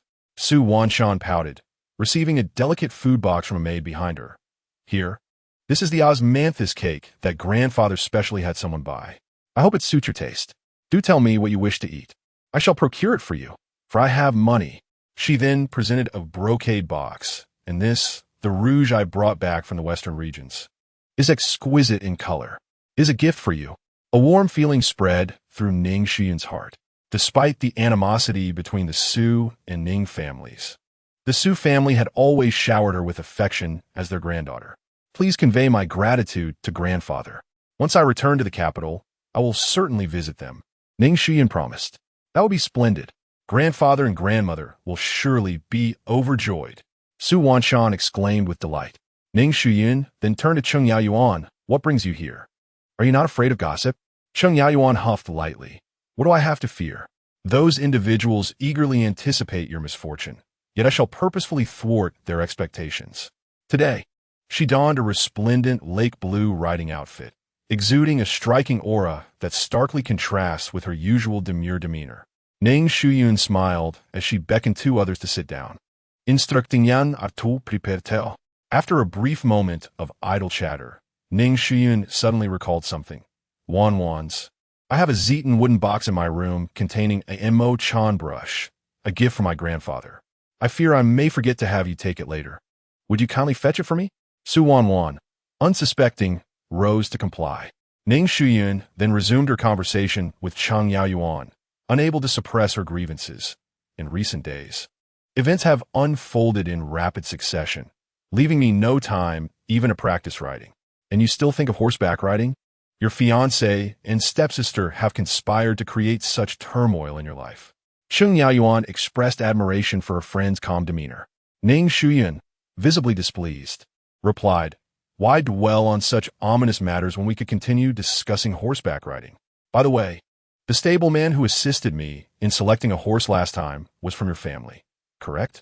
Ning Shuyun inquired casually, sensing that he must possess considerable expertise in horse selection and training, and she wished to seek his guidance on the matter.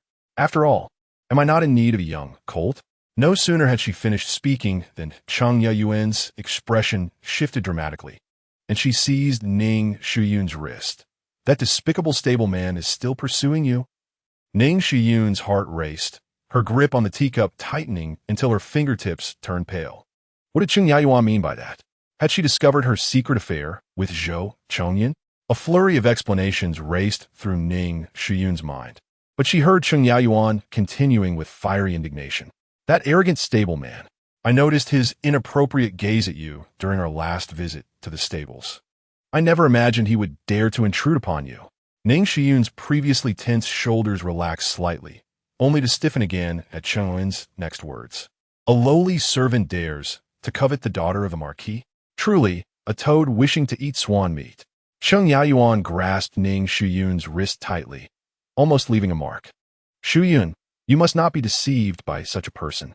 These servants are adept at feigning vulnerability to elicit sympathy, yet their intentions are insidious, solely focused on climbing the social ladder. Ning Shuyun gazed at her friend's flushed cheeks, her heart a tumult of emotions.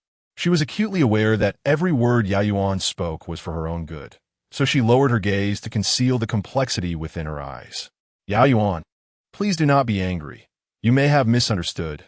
Ning Shuyun spoke softly, but her voice was drowned out by Cheng Yaoyuan's rebuke. Misunderstood? Cheng Yaoyuan scoffed. I witnessed his solicitous demeanor when he led your horse. How can a mere stableman presume to look upon his mistress with such familiarity? Cheng Yaoyuan released Ning Shuyun's wrist, instead cupping her face. Ayun, you have grown up in the confines of a grand estate, unaware of the treacherous hearts that dwell outside. Such base individuals often employ underhanded tactics to deceive young ladies. You must remain vigilant. Ning Shuyun gazed into her friend's concerned eyes, feeling a mix of gratitude and bitterness. Yaoyuan truly cared for her, yet made it all the more challenging to confess that she had become entangled with that despicable horseman. Just as she was about to explain, she noticed Chang Yaoyuan's expression suddenly darken with fury. It seems my previous lesson was insufficient. Cheng Yaoyuan gritted her teeth, exclaiming, he still dares to harbor ill intentions towards you. Ning Shuyun's heart raced. What lesson did you give him? Cheng Yaoyuan scoffed. I had him bound and lashed 30 times before expelling him from a Cheng residence. Ning Shuyun's pupils constricted sharply, her hand instinctively clenching within her sleeve.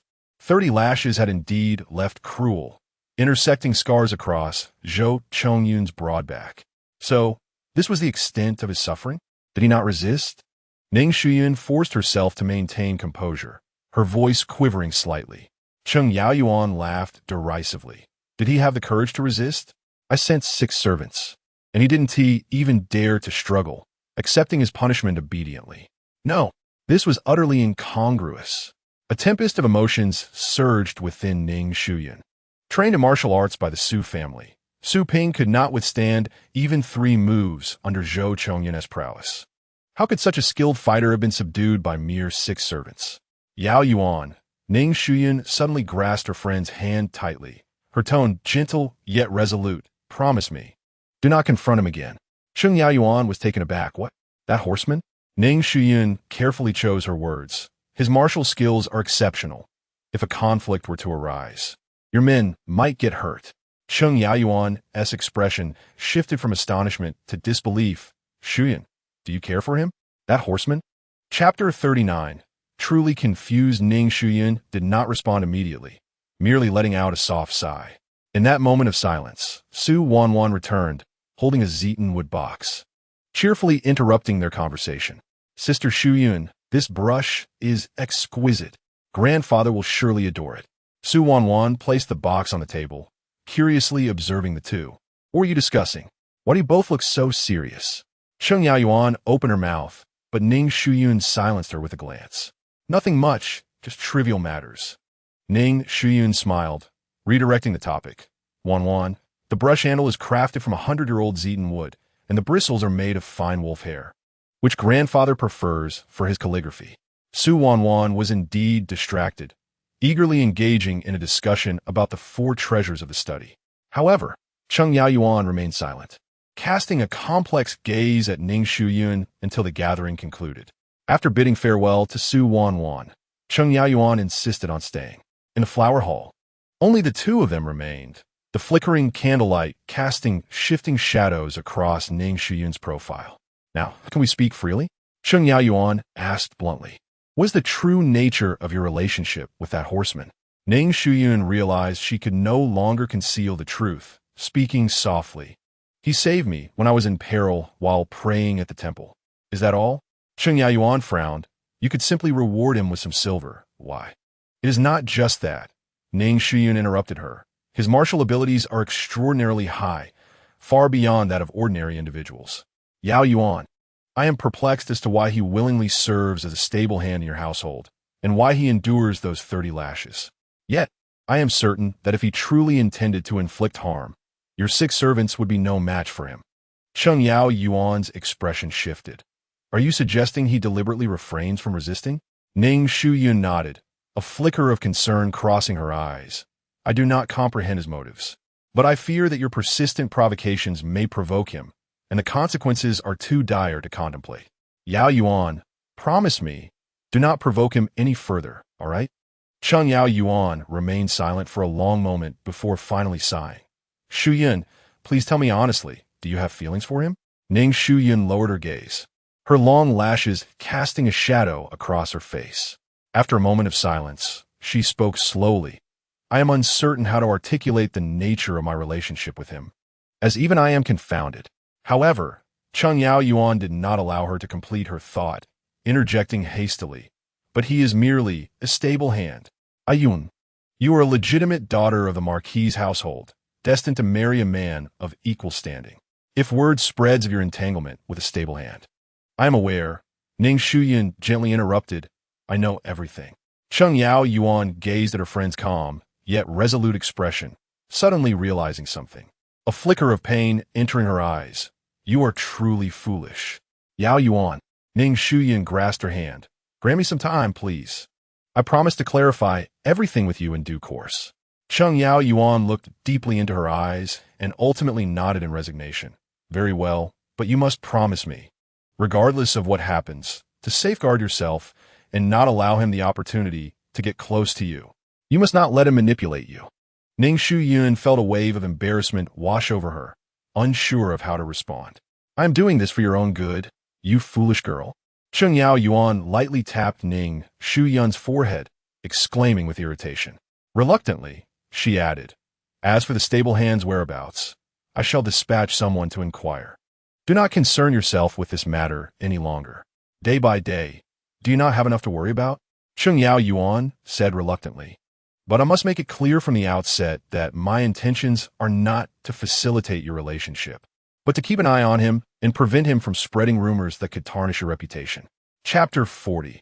A troubled heart unexpectedly. Ning Shuyun gently shook her head, a faint smile gracing her lips. Yaoyuan, I appreciate your kindness, but it is unnecessary. I have my own plans. Sheng Yaoyuan raised an eyebrow at her, suddenly bursting into laughter. How delightful. My goodwill is met with ingratitude. I am quite disinclined to engage with you now. You know that is not my intention, Ning Shuyun replied helplessly. However, with the conflict between Yao Yuan and Zhou Chongyun unresolved, Ning Shuyun preferred to avoid any further altercations, as both individuals were known for their impulsiveness. Yao Yuan understood her friend well, yet feigned a stirred demeanor, unable to suppress a smile. Very well, I was still angry, but I shall grant you a reprieve today. Ning Shuyun gazed at her friend's mock anger, the beauty mark at the corner of her eye glowing vibrantly in the candlelight.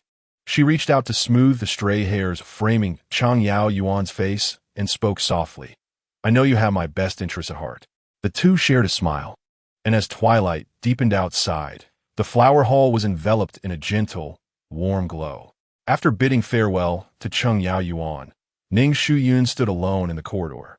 The summer breeze, infused with the fragrance of locust flowers, brushed against Ning Shuyun's temples as she gazed at the last remnants of twilight, gradually engulfed by the encroaching night. Unconsciously, her fingertips caressed the jade bracelet on her wrist. Miss, shall I serve dinner? Yinner inquired softly. Startled from her reverie, Ning Shuyun shook her head.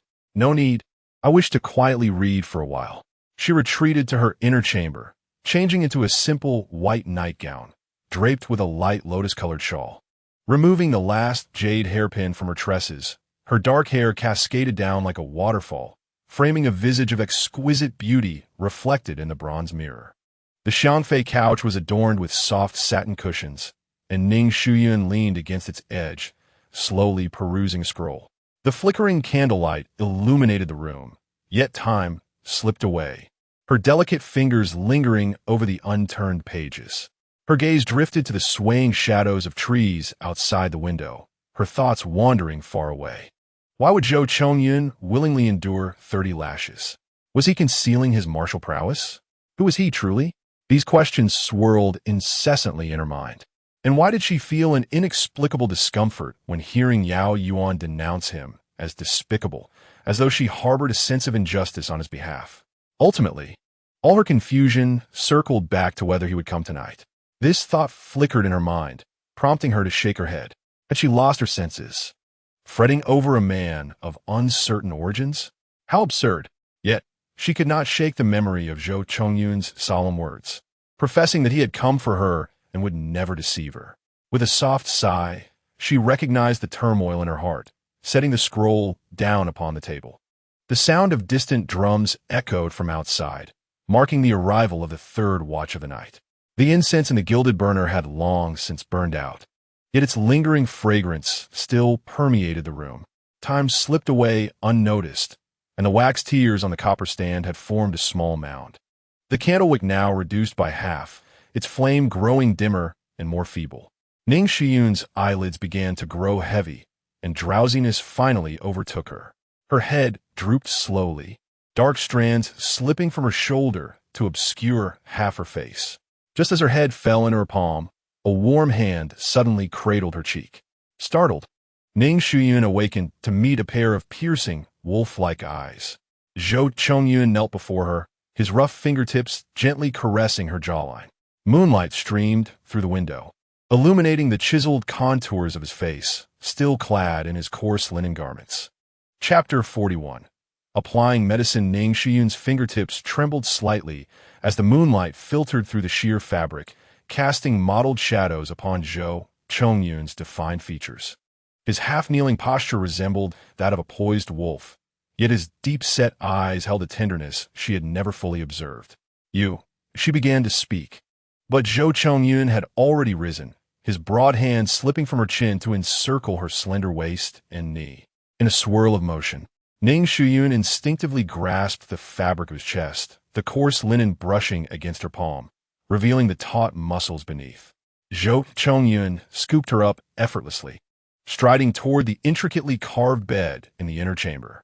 With each step he took, she felt the warmth radiating from his chest, mingled with a faint scent of blood and the aroma of pine. Rest assured, I shall not harm you tonight. The voices of the two intertwined, resonating in the air. The room fell into a hushed silence, leaving only the sound of their breaths. Ning Shuyun turned her face away, her ears tinged with a delicate blush. reminiscent of peach blossoms in early spring. Zhou Chongyun's sun-kissed skin, illuminated by the dim candlelight, obscured any discernible emotion. He gently laid her upon the embroidered quilt, his movements surprisingly tender for one presumed to be coarse. Ning Shuyun's fingertips tightened around the quilt's edge, but when she caught sight of the bloodstains seeping through his garments as he turned, her heart fluttered with alarm. Wait. She opened the concealed compartment beside her pillow and retrieved a small jade-green jar, turning to face him. Zhou Chongyun paused. The candlelight cast his towering silhouette against the gauzy drapery, resembling a silent mountain. Noticing his lack of response, Ning Shuyun boldly stepped barefoot onto the golden-threaded carpet, reaching to tug at his collar. Just as her fingers brushed against the coarse fabric, he abruptly turned and grasped her wrist. "What are you doing?" A tempest brewed in his eyes, as though he were suppressing something profound. "Applying medicine," she replied, tilting her chin with the inherent pride of a lady from a noble family. Zhou Chongyun suddenly chuckled softly and hastily tore open his shirt. His bronze back was exposed to the air, revealing a tapestry of old and new scars. The latest lash mark traversed from his right shoulder to his waist, the skin around it still oozing blood. Ning Shuyun spreat hichet. Such injuries were not typical of a mere stable hand. She had never scrutinized him closely before. Now she was struck by the realization. Retaining her silence, she warmed the ointment in her palm and began to apply it gently along the jagged scars. Zhou Chongyun's back instantly tensed, the contours of his spine resembling a drawn bow, creating a sharp arc in the moonlight. "Does it hurt?" she inquired, her brow furrowed. "Yes," he uttered, a sound strained from his throat, yet he couldn't resist jesting, not as sharp as the lady's nails. With a firm press upon his wound, Ning Shuyun heard him stifle a groan, which brought her some relief. Zhou Chongyun's back was muscular, riddled with countless scars, one arrow wound perilously close to his heart, causing her fingertips to tremble. Such severe injuries, how excruciating they must have been. About what happened during the day, Zhou Chongyun spoke suddenly, his voice low and muffled, as if emanating from the depths of his chest. "It's not worth your health to fret over it." Ning Shuyun hesitated in her actions. He had misinterpreted the fleeting smile that had crossed her eyes and eased his grip. Dabbing the ointment with her fingertips, she gently placed it on the ravaged whip marks on Zhou Chongyun's back. The balm was cool, yet it ignited a wave of heat against his skin. Sensing the tautness of his muscles, she became increasingly delicate in her ministrations. Still in pain, her voice was as soft as a feather's caress. Zhou Chongyun swallowed hard. Offering no reply, he closed his eyes, savoring the sensation of her impossibly gentle hands gliding over his scarred back. Ning Shuyun's fingers felt as though they were made of exquisite jade, cool to the touch, yet igniting sparks upon contact with his skin. Her touch was so light it seemed teasing, yet heavy enough to send tremors through his entire being. Chapter 42. Self-inflicted suffering. The aroma of the medicinal balm wafted through the room, mingling with the faint scent of Ning Shuyun's scent from her sleeves. Weaving an invisible net in the flickering candlelight that ensnared Zhou Chongyun, leaving him unable to escape. He found himself clenching his jaw, veins taut against his skin. This was not merely the application of medicine. It was a form of torture. Zhou Chongyun truly felt bewildered for agreeing to the promise of not touching her tonight. Yet, he could not bring himself to engage in frivolous behavior while feeling sorrowful. He could only blame himself for succumbing to temptation and allowing her to tend to his wounds. Now, facing the consequences of his decision, Ning Shuyun observed Zhou Chongyun's back muscles suddenly tense, his knuckles turning white, with veins twisting beneath his bronze skin like serpents. "I have been quite careful. Does it still hurt so much?" Ning Shuyun leaned in, her voice laced with concern. However, in the next moment, a grip like a vice seized her slender wrist, and with a startled cry, she found herself pulled into Zhou Chongyun's embrace. Her flowing skirt spread open like a blooming flower, revealing a calf as smooth as jade. Instinctively, she pressed her hands against his bare chest, feeling the rapid and heavy beating of his heart beneath her palms, sending tingles through her fingertips. The moonlight filtered through the gauzy curtain, casting dappled shadows across his face.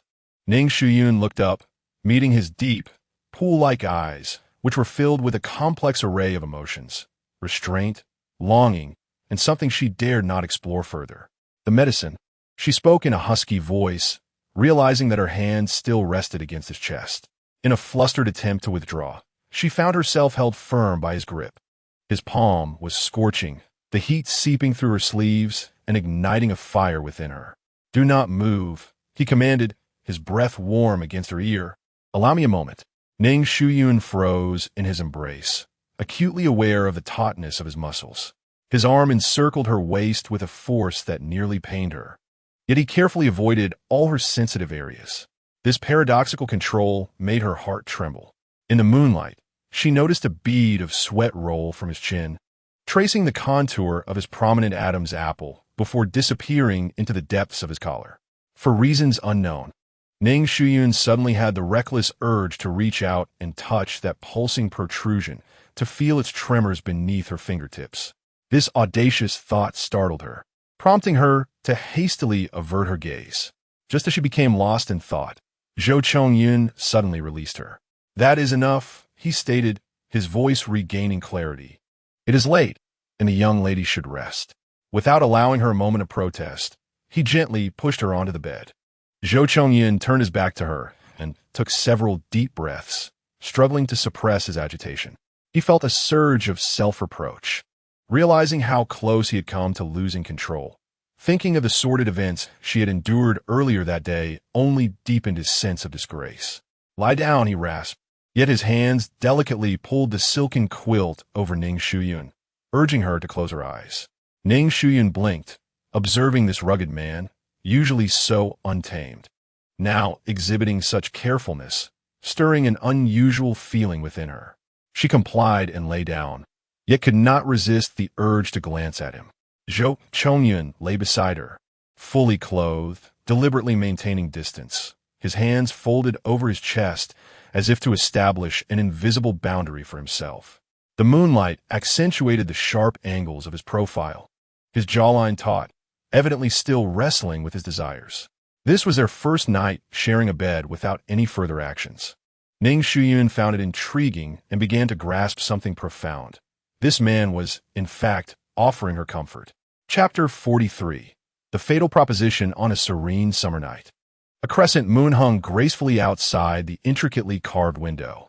The cicadas had ceased their song, leaving only a gentle breeze that caressed the copper bells in the corridor, their chimes delicate as scattered jewels.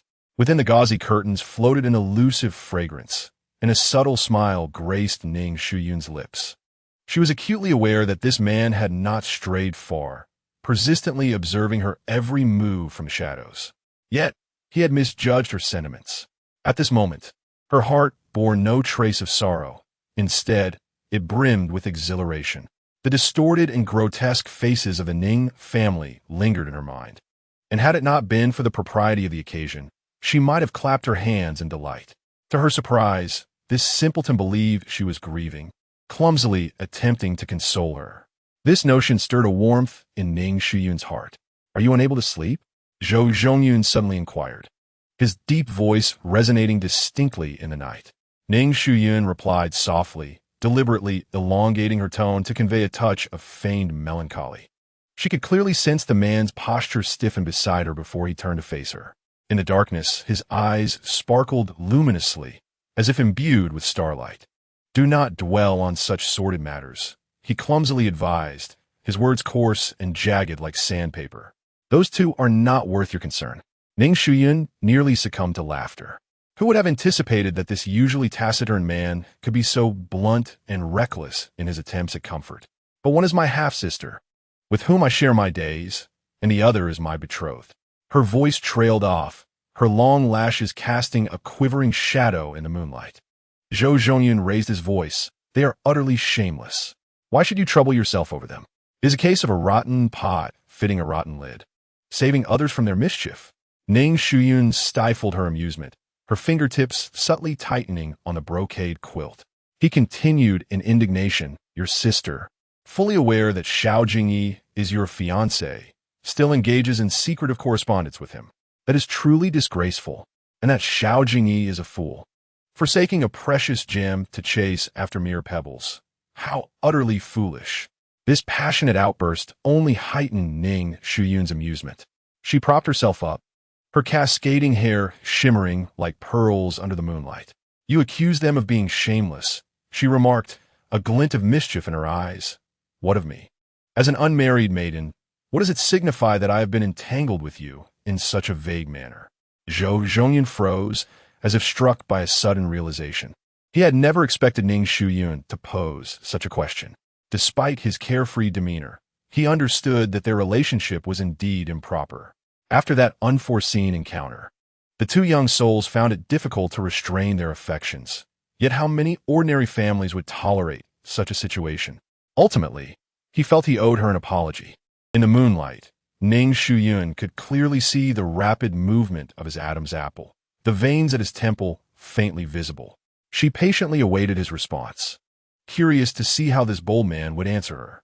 Silence enveloped them, so profound that they could hear the rhythm of each other's hearts. Finally, Zhou Zhongyun took a deep breath, his gaze piercing into her eyes. In my heart, you have long been my wife. Ning Shuyun's breath caught momentarily, her pupils slightly constricting. If you are willing, each word seemed to be squeezed from the depths of his chest. I can send a matchmaker at any time, with formal letters and grand ceremonies, to honorably welcome you into my home. Ning Shuyun was taken aback. Chapter 44. Unworthy? Ning Shuyun opened her mouth, only to find her throat parched. The eloquence she had effortlessly displayed before the wolves of the Ning family now eluded her completely. In a moment of desperation, she abruptly closed her eyes, pretending to have fallen asleep, even controlling her breath to be long and even. Her long eyelashes cast a disordered shadow in the moonlight, resembling the wings of a startled butterfly. The once articulate young lady, who had skillfully provoked others, now appeared docile as if she had never awakened. Zhou Chongyun's breath was mere inches away, his warm exhalation brushing against her cheek. Ning Shuyun could feel the intensity of his gaze, as if it could burn two holes into her face. Her fingers, hidden beneath the silken quilt, tightened imperceptibly, her nails nearly embedding into her palm. You know? Zhou Chongyun called softly, a hint of unnoticeable melancholy lacing his voice. Ning Shuyun remained perfectly still, not even a quiver of her eyelashes. She felt an inner frustration, questioning why she had dared to provoke this boorish man, only to have him utter such words. 3 formal letters and a grand bridal procession? How could a mere stable man possess the audacity to say such things? Yet, her heart pounded like a drum, her ears flushed as if they might ignite. Zhou Chongyun's gaze lingered on the one pretending to sleep, his eyes unwilling to part. Having trained in martial arts from a young age, his keen hearing easily distinguished her rapid breaths from those of genuine slumber. He gently brushed his fingers through her hair, splayed across the pillow. The touch is smooth as silk. In the moonlight, her profile resembled exquisite jade, glowing with a soft radiance. Zhou Chongyun swallowed hard, suppressing the urge to kiss her delicately trembling eyelashes. Sleep now, he whispered, his voice imbued with boundless tenderness. Ning Shuyun guietli et halet. Yet inexplicably felt a twinge of disappointment within. She had anticipated that Zhou Chongyun would continue his pursuit, even preparing herself for the possibility of being discovered in her pretense. But he chose to let her be. Zhou Chongyun turned onto his back, hands cradling his head, staring thoughtfully at the canopy above. He understood all too well why Ning Shuyun was evasive. The words of a young lady from the Chung family, likening him to a toad aspiring to eat swan meat, were not without merit. In the eyes of others, he was merely a crude stableman, unworthy of the esteemed daughter of the Ning family. Reflecting on this, a self-deprecating smile tugged at Zhou Chongyun's lips. In terms of true identity, he was more than deserving. Even the master of the Ning household would bow respectfully upon meeting him. However, given the current circumstances, he must act discreetly, ensuring not a single hint of his true nature was revealed. A weight lingered in Zhou Chongyun's heart. He genuinely feared that Ning Shuyun would scorn him for being a mere warrior. Zhou Chongyun turned away, his gaze still fixated on the one beside him pretending to sleep. Unconsciously, A smile crept upon his lips as his thoughts drifted back to that stormy summer night. He had just received a secret edict to return to the capital. To conceal his identity, he had taken refuge in a remote village in the southern part of the city, the air stifling and oppressive. When she had seemingly materialized like a wisp of mist falling into his embrace.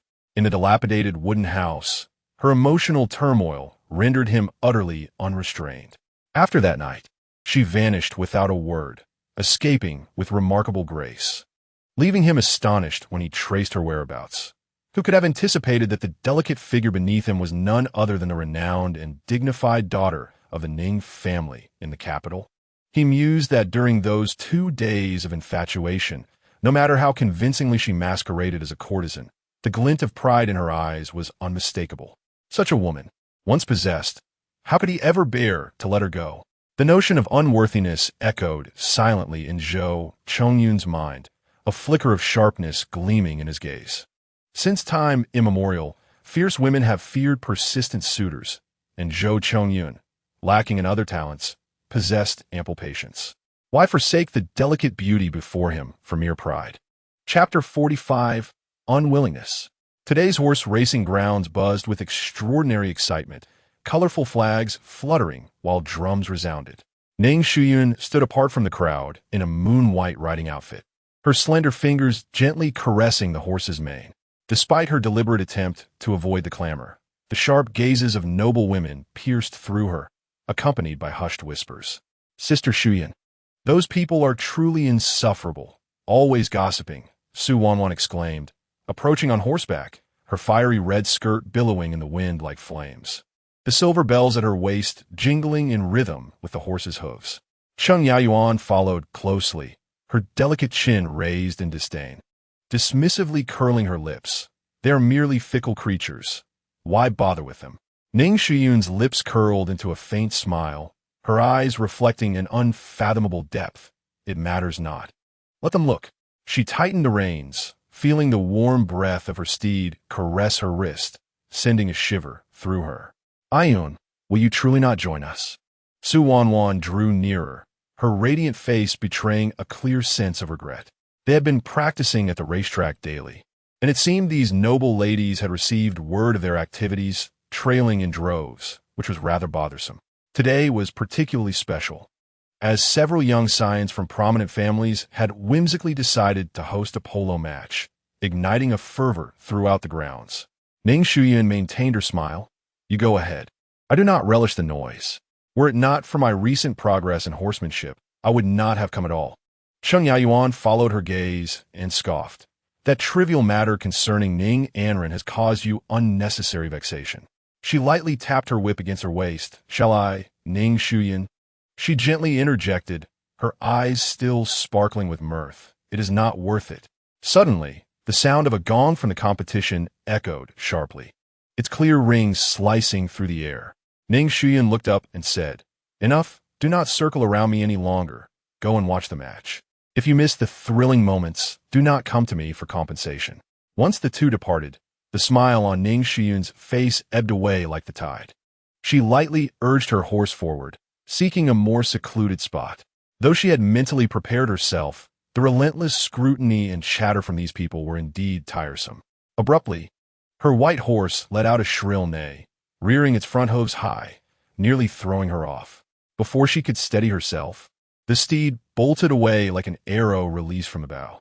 Sister Shuyun, the astonished cries of Su Wanwan and Cheng Yayuan echoed from behind. The wind howled in her ears, and the scenery before her blurred into a haze of shadows. The horse had gone mad. Ning Shuyun's heart raced with alarm as the once docile steed now galloped uncontrollably towards the distant thicket. Instinctively, she crouched low, her legs gripping the horse's belly tightly, her knuckles turning white from the strain. Sharp branches lashed out like blades, leaving a trail of crimson on her fair cheek. Warm droplets of blood trickled down her delicate jaw, staining the pale fabric of her attire with splatters reminiscent of blooming red plums. Her hair, already disheveled, danced wildly in the wind like a waterfall of ink, intertwining with her fluttering garments to create a breathtaking tableau of chaos. As the trees ahead began to thin, Blinding daylight poured through the gaps in the foliage. Ning Shuyun squinted through her sweat-soaked eyelids, and when she discerned the scene before her, her heart nearly ceased to beat.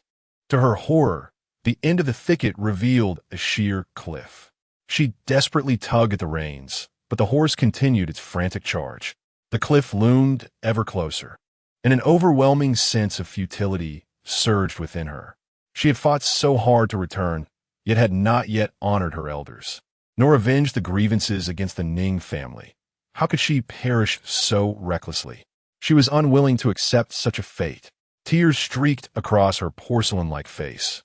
Yet it was her stubborn expression that lent her an almost tragic beauty, akin to a peony battered by the storm, its petals scattered yet more vibrant than ever.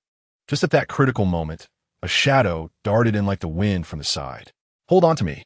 Ning Shuyun felt a sudden grip around her waist, and she was swept away from the horse's back by an irresistible force. In a dizzying whirl, she fell into a firm and warm embrace. They tumbled to the ground, rolling several times before finally halting at the edge of the cliff. Amidst the swirling dust, Ning Shuyun, still shaken, met the deep, inky gaze of Zhou Zhongyun. Chapter 46. Fear not in the distance. The out-of-control horse had plummeted over the cliff, the sound of falling stones sending chills down one's spine. "Zhou Zhongyun, where have you been? I thought I would die." Ning Shuyun threw herself into Zhou Zhongyun's arms, her slender fingers gripping the coarse fabric of his attire. Her knuckles pale from the pressure. She buried her face deep into his chest, tears quickly soaking through the material, mingling with her trembling sobs. Zhou Zhongyun's heart, which had been racing uncontrollably, strangely calmed at the warmth of the person in his embrace. His rough hand gently caressed her trembling back. His voice low and tender. "It's all right. I'm here." But the horse went mad.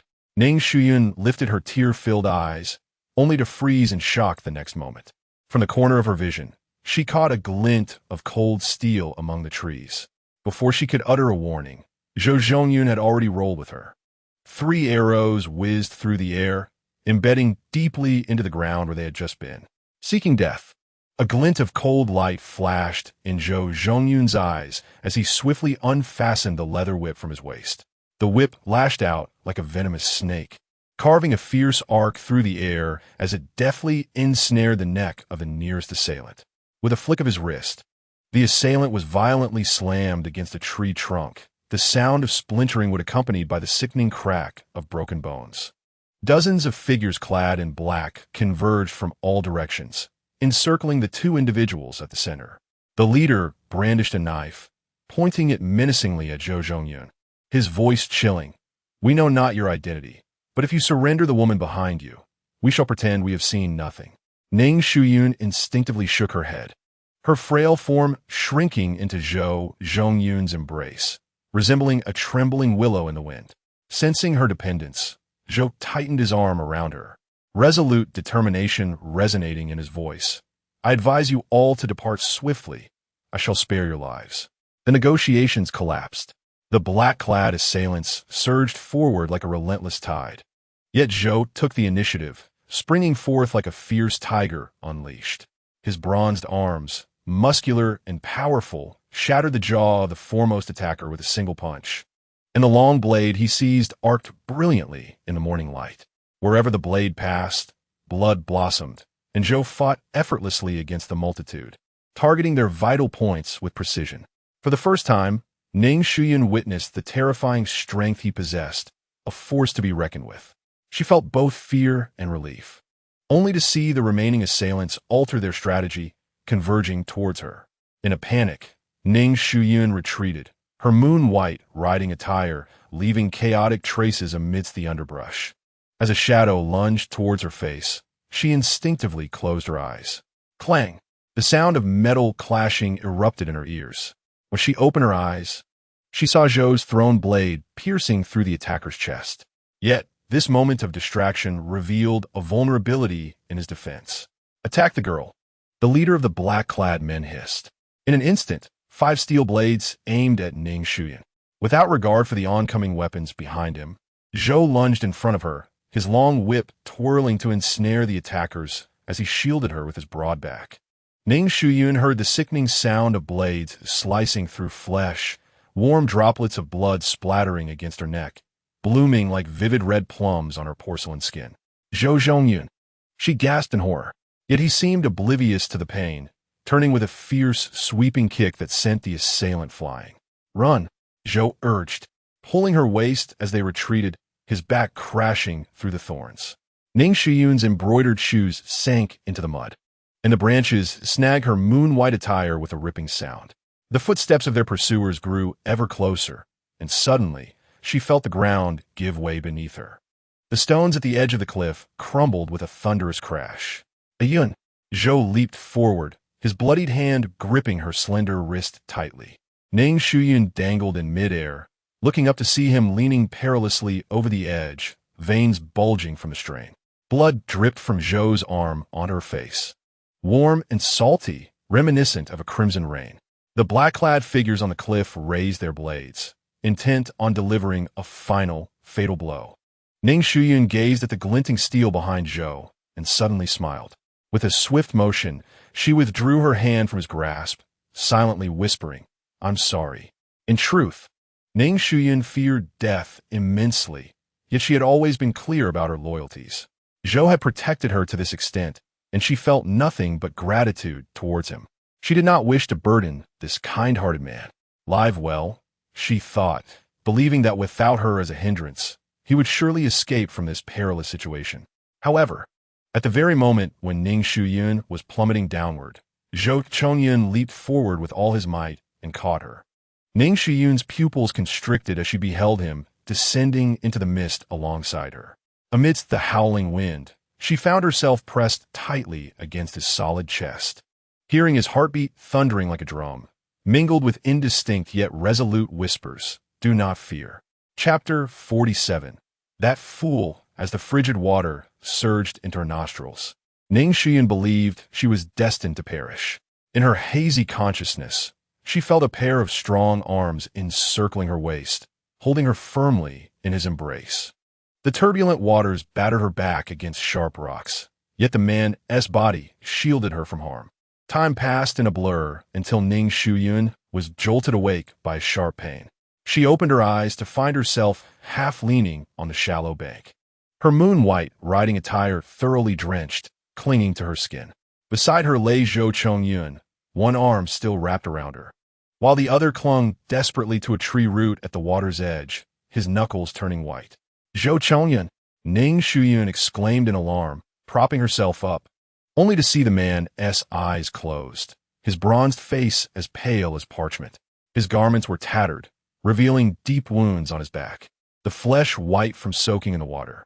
Raindrops began to patter down, striking Ning Shuyun's trembling eyelashes, as she reached out to feel for Zhou Chongyun's breath. Sensing a faint yet warm exhalation on her fingertips, tears finally spilled from her eyes. "You foolish man," she choked as she attempted to pry his fingers from their iron grip on the tree root, only to find that his rough hand remained immovable. Gritting her teeth, Ning Shuyun exerted every ounce of strength to drag him onto the shore. Her delicate fingers were bloodied, and she realized one of her embroidered shoes was missing, exposing a bloodstained stocking. The rain intensified, and as Ning Shuyun surveyed her surroundings, she discerned a dark cave in the mountainside through the hazy curtain of rain. Wiping the rainwater from her face, she bent down to assist Zhou Chongyun, only to discover that she could not budge his robust form. Fortunately, a broken branch lay nearby. Trembling, Ning Shuyun unfastened his belt, tying one end to her wrist and the other to the branch. Through gritted teeth, she pulled him forward step by step. The coarse branch tore into her tender palm, blood mingling with the rainwater that quickly washed away. The short distance of merely a few dozen paces took her half an hour to traverse. When she finally dragged Zhou Chongyun into the cave, she collapsed onto the ground, utterly exhausted. The interior was cold and damp, yet provided refuge from the torrential downpour. Ning Shuyun shivered as she removed his soaked outer garment, using the faint light at the cave entrance to examine his injuries. How could he be so gravely wounded? She gasped. In addition to the 30 whip marks on his back, he bore several knife wounds, and there was an arrow wound under his left rib. the arrowhead broken and lodged within, leaving only a short fragment exposed. Tears streamed down Ning Shuyun's cheeks. She had never realized she could cry so much. Yet on this day, her tears flowed uncontrollably. Trembling, she tore a strip from her relatively clean undergarment, using the rainwater seeping from the cave walls to cleanse his wounds. As the fabric brushed against the deepest of wounds, Zhou Chongyun, lost in a state of unconsciousness, suddenly let out a muffled groan, his brows furrowing tightly. "You must endure."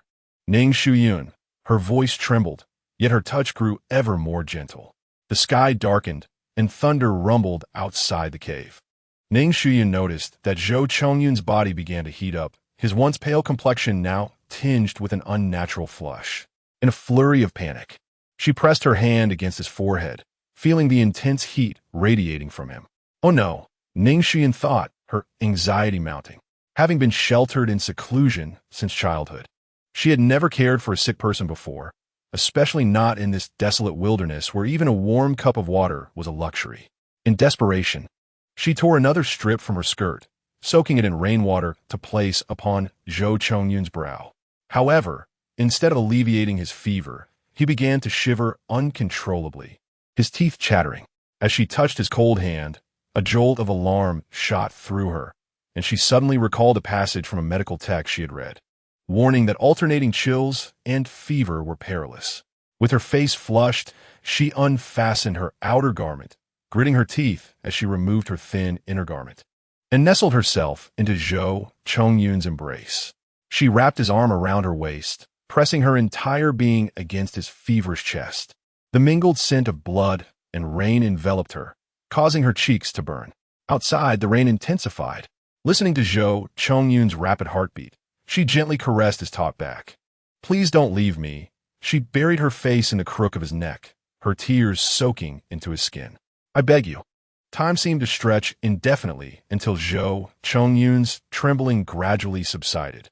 Exhausted, Ning Shuyun fought against sleep, frequently rising to replace the damp cloth on his forehead. It wasn't until the dawn broke, revealing a faint light in the east, that Zhou Chongyun's temperature began to stabilize. As the morning light crept in, just as Ning Shuyun was succumbing to drowsiness, she suddenly felt the body in her arms shift. Startled awake, she found herself staring into a pair of deep-set eyes. "You." Zhou Chongyun's voice was hoarse, his gaze resting on their entwined forms. It dawned on Ning Shuyun that she was nearly sprawled across him. The outer garment that had covered them had slipped away, revealing her ample, fair skin. Her face flushed crimson. She fumbled in a rush to rise, only to be firmly held down by Zhou Chongyun. His rough palm pressed against her waist, sending a shiver through her entire being. "Do not move," he frowned the wound. Ning Shuyun, mindful of his numerous injuries, dared not stir, unaware of the slight curve of his lips. Chapter 48. Listen closely. Zhou Chongyun's arm tightened around her, holding the delicate form against his chest with an iron grip. The moment his rough fingertips brushed against her cool, jade-like skin, the palpable sensation dispelled the lingering fear within him. How wonderful it was that they were both alive. The mountain winds, laden with a metallic scent, swept into the cave. Yet Zhou Chongyun's mind remained fixed on that heart-wrenching moment. As she withdrew her hand, her moon-white garment fluttered in the wind like a wounded butterfly, the sound of falling stones from the cliff echoing painfully in his heart. At that moment, he heard the tearing of his own heart, a pain surpassing any wound he had ever endured in his life. Just as he was about to scold this reckless woman, his throat tightened with emotion. A subtle tremor coursed through Ning Shuyun's palm, and as he lowered his gaze, he was met with a pair of tear-filled apricot eyes. That expression was both defiant and fragile, crystalline teardrops cascading down her porcelain cheeks, falling upon the still healing wound on his chest, the searing warmth almost etching itself into his heart. "I thought you." Ning Shuyun's voice faltered, her blood-stained fingertips unconsciously clutching at the fabric of his open shirt with such force that it nearly tore. Morning light filtered through the vines at the cave's entrance, casting dappled shadows across her face, illuminating the fresh tear tracks that shimmered like scattered shards of jade. All of Zhou Chongyun's harsh words shattered in the brilliance of her tears. His rough thumb brushed against the dark circles beneath her eyes, encountering the dampness of her tears. This girl, usually so bold and assertive, now appeared as delicate as a rain-soaked kitten, evoking a pang of tenderness within him. "Why are you crying?" he teased, gently nudging her reddened nose with his knuckles, his voice surprisingly tender. "Am I not perfectly fine?" Yet the sobs in his embrace grew more frantic. Ning Shuyun buried her face in the crook of his neck, her warm tears streaming down his collarbone, as if seeking to leave a mark upon his skin. She wept with such ferocity that her frail shoulders trembled beneath his palm, as if attempting to weep away the terror of the fall and the despair of being dragged along. "Do not be afraid." Zhou Chongyun softened his tone to soothe her, his calloused palm awkwardly patting her slender back, his movements tender as though he feared to shatter a precious gem. "I am here." Outside the cave, the sound of rain began to wane, and a fine mist drifted in the morning light. As he gazed at the girl in his arms, a mere puddle of tears, he suddenly felt that the deep wounds on his back were trivial. For her safety, he would gladly trade his life. Ning Shuyun abruptly lifted her tear-stained gaze, her eyes rimmed in red as if brushed with rouge. She cupped Zhou Chongyun's injured face with a grip that was almost painful. Her tear-filled eyes shone with an astonishing intensity, carrying an undeniable force. "Zhou Chongyun," she stated earnestly, "you must listen closely." Her voice still bore the softness of recent tears. "I, Ning Shuyun, am not a good person. My heart is filled with malice, and I will resort to any means to achieve my ends. Should you choose to follow me?" She leaned closer, her fragrant breath brushing against his lips. There can be no room for betrayal. Her slender fingers pressed against his throat, each word deliberate. "If you are willing, from this moment on, no matter your origins or intentions, I shall not inquire. But if you betray me..." Zhou Chongyun, captivated by her fierce expression, felt as if he were gazing at a cat baring its claws. He swallowed hard, suddenly chuckling softly. "What are you laughing at?" Ning Shuyun narrowed her eyes, her fingertips seemingly threatening as they aimed to poke at his wound. "I keep my promises." What a coincidence. Zhou Chongyun swiftly grasped the back of her head, their foreheads touching, his low laughter resonating within his chest. "I, Zhou Chongyun, am no innocent either. Having licked blood from the knife's edge for years, I fear little." He peered into her eyes, his voice unexpectedly gentle. "The only thing I fear is losing you." This unfinished declaration was sealed by a kiss shared between their lips. The kiss was imbued with a metallic tang and the remnants of unwept tears. Yet it sent shivers of ecstasy through them, surpassing any kiss they had shared before. As Ning Shuyun was released, breathless, she heard Zhou Chongyun whisper hoarsely in her ear, "My life has long been yours. Do with it as you will." Chapter 49. Feeling wrong, Ning Shuyun found the man's vow utterly ludicrous. Just a moment ago, he had fervently declared he would give his life for her, and now he dared to chastise her in such a stern tone. His voice echoed with such intensity that it seemed capable of shaking the very stones from the cave ceiling. When had Ning Shuyun ever endured such indignity? Determined to leave, she raised her sleeve to depart, only to be firmly grasped by Zhou Chongyun on her delicate shoulder. His chiseled features bore an expression that brooked no argument. "I said sit down. Do you hear me?" Ning Shuyun raised her hand to swat his grip away, but before she could muster the strength, she winced in pain. Ironically, before she could assess her injury, Zhou Chongyun had already seized her slender wrist. "Did you hurt it?" His voice held a note of concern, as if the injury were his own. "Mind your own business." Ning Shuyun frowned, stubbornly attempting to withdraw her hand. Zhou Chongyun was not willing to let go, yet he refrained from applying pressure, carefully avoiding the wounded area as he held her wrist gently. As they remained locked in this standoff, Zhou Chongyun gazed at her defiant countenance, and the anger that had initially flared within him dissipated. "My little ancestral deity," he softened his tone, a hint of pleading in his eyes, "I beseech you, sit and rest for a while." Noting that Ning Shuyun still wore a stern expression, Zhou Chongyun seemed to realize the root of the issue. Understanding that he had likely frightened her with his dark demeanor, he promptly acknowledged his fault. "I was wrong to scare you, wasn't I? Having grown up among men and encountered but a handful of women, He was at a loss on how to communicate with her. Recognizing his role in the misunderstanding, he felt tongue-tied and clumsy in his attempts to express himself. He cradled Ning Shuyun's injured hand, his gaze falling upon her bleeding foot, his voice trembling with concern. "It pains me to see you hurt." His rough fingertips brushed against her delicate skin. "Just pity me a little to ease my mind." Ning Shuyun looked up in astonishment, her anger dissipating significantly. Yet she feigned annoyance. "You're injured as well? Why aren't you resting?" Zhou Chongyun was momentarily speechless, but a wave of sweetness surged within him. This woman was clearly worried about him.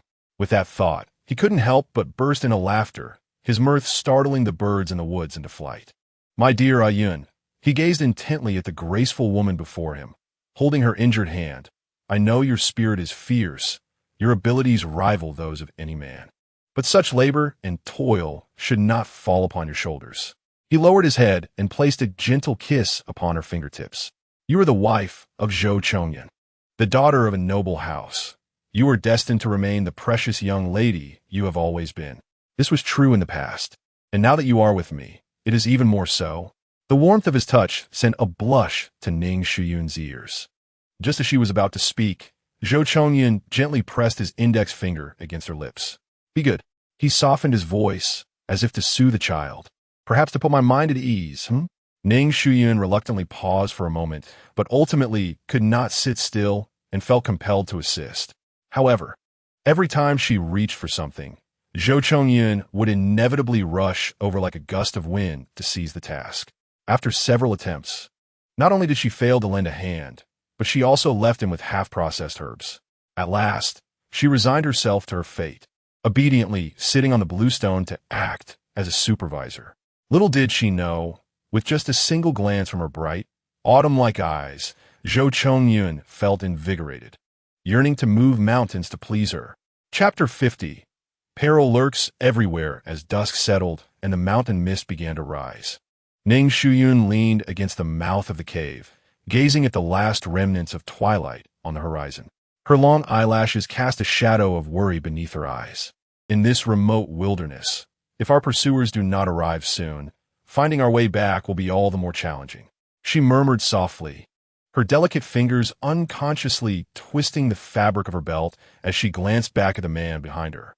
Zhou Chongyun was meticulously covering the cave entrance with dry branches. Despite the bloodstains from the jagged rocks on his rough knuckles, his movements were surprisingly deft, transforming the natural opening into a wall of intertwining vines in no time. "What are you doing?" Ning Shuyun discerned his disguise, but failed to grasp its purpose. "Your wounds require treatment. We should allow someone to find us quickly." Without turning his head, the man interrupted her, his voice tinged with his habitual irreverence. Wiping the sweat from his brow, he left a dark mark on his coarse garment. "Do you think those assassins have come to deliver you osmanthus cake?" Ning Shuyun recognized the mockery in his tone and felt a twinge of annoyance. He continued, "If I were to take a life," his voice deepened, reminiscent of a still well, yet concealed a sinister intent, "there would be no bones left behind. I would not rest until I achieved my goal." The assassins who sought to kill you risked everything within the palace. Do you think the first to arrive would be those sent to rescue us, or those who wish to claim our lives? His fingers brushed over a concealed injury at his waist, a glint of coldness flashing in his eyes. This revelation struck Ning Shuyun like a bucket of icy water, rendering her pale. She had believed that her rebirth had endowed her with composure, only to realize now how naive she had been regarding such a basic truth. Just then, a sharp crack from the dry branches at the cave's entrance startled her, causing her to tremble and step back, nearly losing her balance. "Fear not." Zhou Chongyun's form flickered, and he swiftly enveloped her in his embrace. The warmth of his chest seeped through the thin fabric, the mingling scents of blood and subtle herbal fragrance filling her nostrils. His deep laughter echoed in her ear. "It is merely a passing squirrel." Yet, tears welled in Ning Shuyun's eyes, and Zhou Chongyun soon realized he had gone too far with his jest. Gently, he stroked her slender back with his calloused palm, his tone softening considerably. "Did I frighten you? It is my fault, my error." "No, you are right." Ning Shuyun suddenly grasped his wrist, her voice resolute. "What if we seek another hiding place? This cave is at the cliff's base. It is too conspicuous. The palace is built in a perilous location for a reason. He continued to soothe her back, his voice steady as a mountain. The average person cannot climb up here. Noting her lingering unease, he raised an eyebrow. Did you think I was merely enjoying the scenery while lingering outside the palace all this time? Ning Shuyun suddenly realized that all of this had merely been his jest. Embarrassed and annoyed, she lightly struck his shoulder with her delicate fist, exclaiming, "You scared me on purpose." The man let out a muffled grunt, causing her to panic momentarily. "I'm sorry, I forgot about your injury. Is it okay? Has the wound reopened?" "Just teasing you," Zhou Chongyun replied, capturing her hand before she could withdraw it, planting a kiss in the palm of her hand. Noticing the redness in the corners of her eyes, he gently reassured her, "Do not be afraid. I will always be here for you." Ning Shuyun buried her head against his chest, feeling the steady, powerful rhythm of his heartbeat resonating through the fabric. One beat after another, transforming into the most comforting melody amidst the treacherous mountains. However, at an indeterminate moment, distant shouts echoed faintly. They both fell silent, exchanging a glance in the deepening twilight. Chapter 51. Apologies. Zhou Chongyun moved with the grace of a mountain leopard, signaling for Ning Shuyun to stay put while he melted into the shadows of the cave entrance. Ning Shuyun tightly clutched her skirt, her fingertips digging into her palm as her eyes followed the blood-stained fabric until it completely dissolved into the darkness. Outside, the wind howled, resembling countless blades scraping against the stone walls. In a brief moment, Zhou Chongyun returned. The moonlight cast sharp shadows across his brow, obscuring the usually smiling expression in his eyes. "It's your fierce friend from the inner chamber," he rasped, his voice sounding as though it came from a great distance. Ning Shuyun's eyes sparkled with recognition. "Yao Yuan?"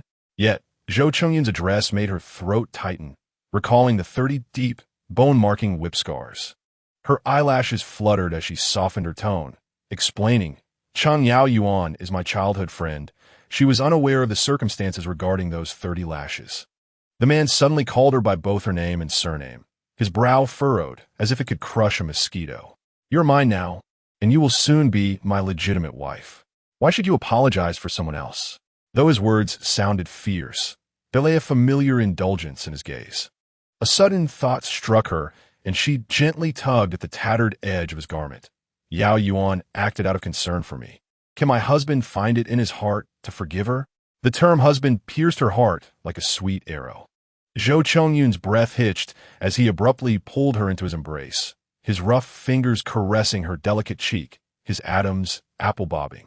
The distant shouts grew ever closer, the light from the torches now illuminating the moss at the cave entrance. Zhou Chongyun suddenly cradled her face, his eyes shimmering with a multitude of celestial stars. "Remember, from the very beginning, it has always been you alone." His fervent kiss was branded upon her forehead, more fervent than any vow. "Do not be afraid.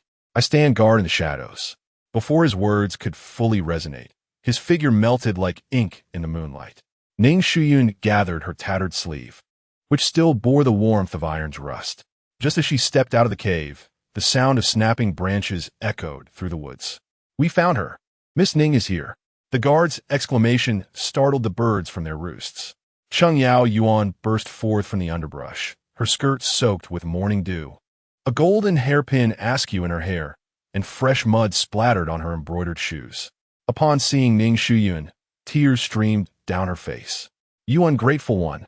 As I searched fervently, Chang Yayuan rushed towards me like a wounded bird, her fists landing softly upon my back like willow fluff. Her trembling fingers brushed against the scar on Ning Shuyun's forehead, and as her voice trailed off into a whimper, it melted into the fabric of her friend's garment. Ning Shuyun felt a painful constriction, yet her eyes glistened with unshed tears amidst this familiar scent. Thank the Bodhisattva for protection. Thank the Buddha for manifesting. Cheng Yayuan chattered incoherently, as if she wished to express her gratitude to every deity in the heavens. It was only when Ning Shuyun gently patted her back that she seemed to awaken from a dream and released her hold. "In this secluded mountain forest. What brings you here in person? How could I not come?" Cheng Yayuan's voice suddenly elevated, startling the birds that perched above. If it weren't for that day when we abandoned you. She abruptly fell silent, her nails digging deeply into her palm. Ning Shuyun grasped Cheng Yayuan's icy hand, saying, "Listen, this is not your fault." Lowering her voice, she recounted the harrowing tale of startled horses, men in black, and the perilous edge of the cliff. Heavens! Cheng Yayuan's legs weakened, nearly causing her to collapse. She stared incredulously at Ning Shuyun, her gaze fierce. Could it be that you are the reincarnation of a nine-tailed fox spirit?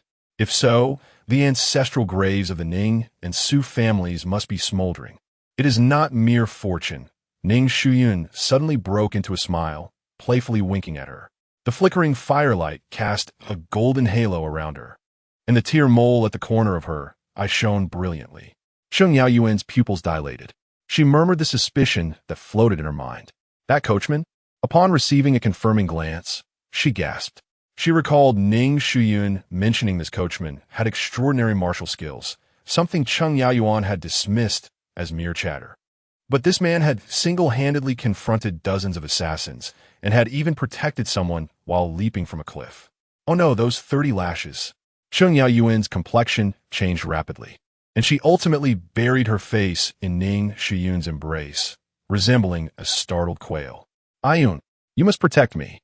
Ning Shuyun's eyes sparkled, and a tender smile graced her lips. Behind the ancient pine in the distance, a gray figure silently flitted by. Chapter 52. A humiliating scene as dusk fell. The mountain wind carried a damp chill over the cliff. Ning Shuyun had been missing for nearly 2 days. The crowd at the edge of the cliff gradually dispersed, leaving only a few persistent figures. Some wept sincerely, while others occasionally glanced toward the abyss, their eyes reflecting an indescribable complexity. Su Wanwan sat on a stone, hugging her knees, her skirt soaked with dew. She stared intently into the fathomless chasm, her nails scraping white lines into the stone surface. "Wanwan." Su Wenbin crouched down for the 3rd time, speaking gently. "Your father has taken 2 teams down to search, and the Chung family girl has led others to the Eastern Valley. You should return and rest." Enduring like this, Su Wanwan stubbornly remained silent, seizing a handful of pebbles and hurling them fiercely against the cliff wall, startling a few night crows. Su Wenbin, exasperated by his pampered niece, could only shake his head in resignation and leave.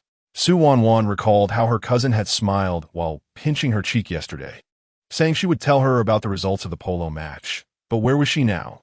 Tears clung to her eyelashes, yet she stubbornly refused to let them fall. Just then, a sharp, mocking laugh echoed through the air. "Who are you pretending for?" Ning Anren approached gracefully, fanning herself, seemingly embodying deep sisterly affection. Why not leap down to accompany her? It would spare us the pretense. This sentiment struck like a meteor into a haystack. Subanswan abruptly turneth. Her eyes ignited with fierce wrath, having already been simmering with pent-up frustration, now thoroughly ignited. In a flash, she lunged forward, seizing Ning Anren's meticulously arranged hairdo before anyone could react. "Ah!" Ning Anren shrieked as her delicate hairpin clattered to the ground. Though petite, Su Wanswan had grown up beyond the borders, honing formidable strength. With a swift maneuver, she threw Ning Anren to the ground, mounting her and delivering blows. "I'll teach you to speak ill of my sister." Each utterance was met with a resounding slap, the crisp sound echoing through the valley. Ning Anren's hair became disheveled, her hairpins scattered, and her meticulously applied rouge smeared across her face, resembling a plucked peacock. "How dare you!" Do Shouwan shrieked as she rushed over, only to be deliberately intercepted by the Su family. Shaking with rage, she pointed an accusing finger at Su Wenbin, exclaiming, "Is this the upbringing of your Su family? To publicly assault a lady of the gentry?" Hearing this, Su Wanswan scoffed, disregarding her family's attempts to restrain her, and pointed a finger at Do Shouwan, retorting, "Upbringing? You dare speak of upbringing? When your precious daughter crawls into her future brother-in-law's bed, did you ever consider her upbringing? Shouldn't you inquire what she said to provoke my actions?" Ning Anren, not one to possess a meek temperament, would have normally retaliated. But her averted gaze at this moment made it evident to all present that she had likely instigated the confrontation. Cat got your tongue? Suununtai vanson grisid unrelentlessly. Her voice trembling with fury. I find it utterly perplexing.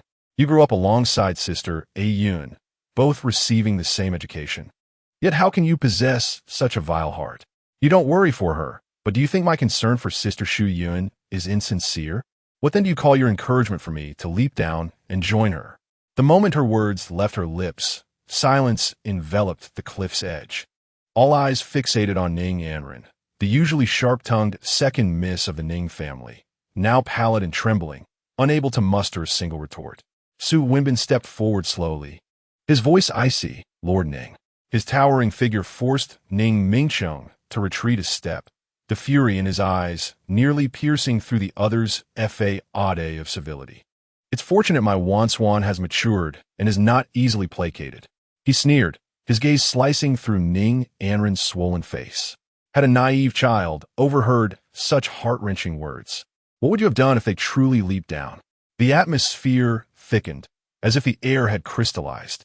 The final four words fell softly like snowflakes, yet weighed heavily upon Ning Mingqiang, causing beads of cold sweat to form on his brow. He opened his mouth, his throat constricting, yet no words emerged. Su Wanswan felt revulsion towards these hypocrites grow stronger. Though sister Yun and I are not blood sisters, we still know how to empathize with her. Yet here you are, the entire Ning family, wishing for her demise. Is this the life she endures in your household? Are you even human? Ning Mingqiang's countenance turned ashen. He has always been deeply concerned about his reputation, and at this moment, being publicly humiliated felt akin to a thorn in his back. As he sensed the increasingly disdainful gazes of the crowd upon him, he could no longer contain himself and strode forward decisively. A resounding slap echoed as it struck Ning Anren's face with such force that it sent her crashing to the ground. What a disgraceful spectacle. Ning Mingqiang, consumed by rage, turned to Do Shuyun and barked, "Look at the daughter you have spoiled. Take her and leave at once." Do Shuyun, filled with indignation yet unable to voice it, could only assist her weeping daughter. As the mother and daughter departed in a state of disarray, the hem of Ning Anren's dress was snagged by a stone, leaving it torn and resembling a defeated rooster. In the midst of this tense standoff, the sudden sound of rapid hoofbeats echoed down the mountain path. "We found her. Miss Ning has been located." This exclamation reverberated like thunder.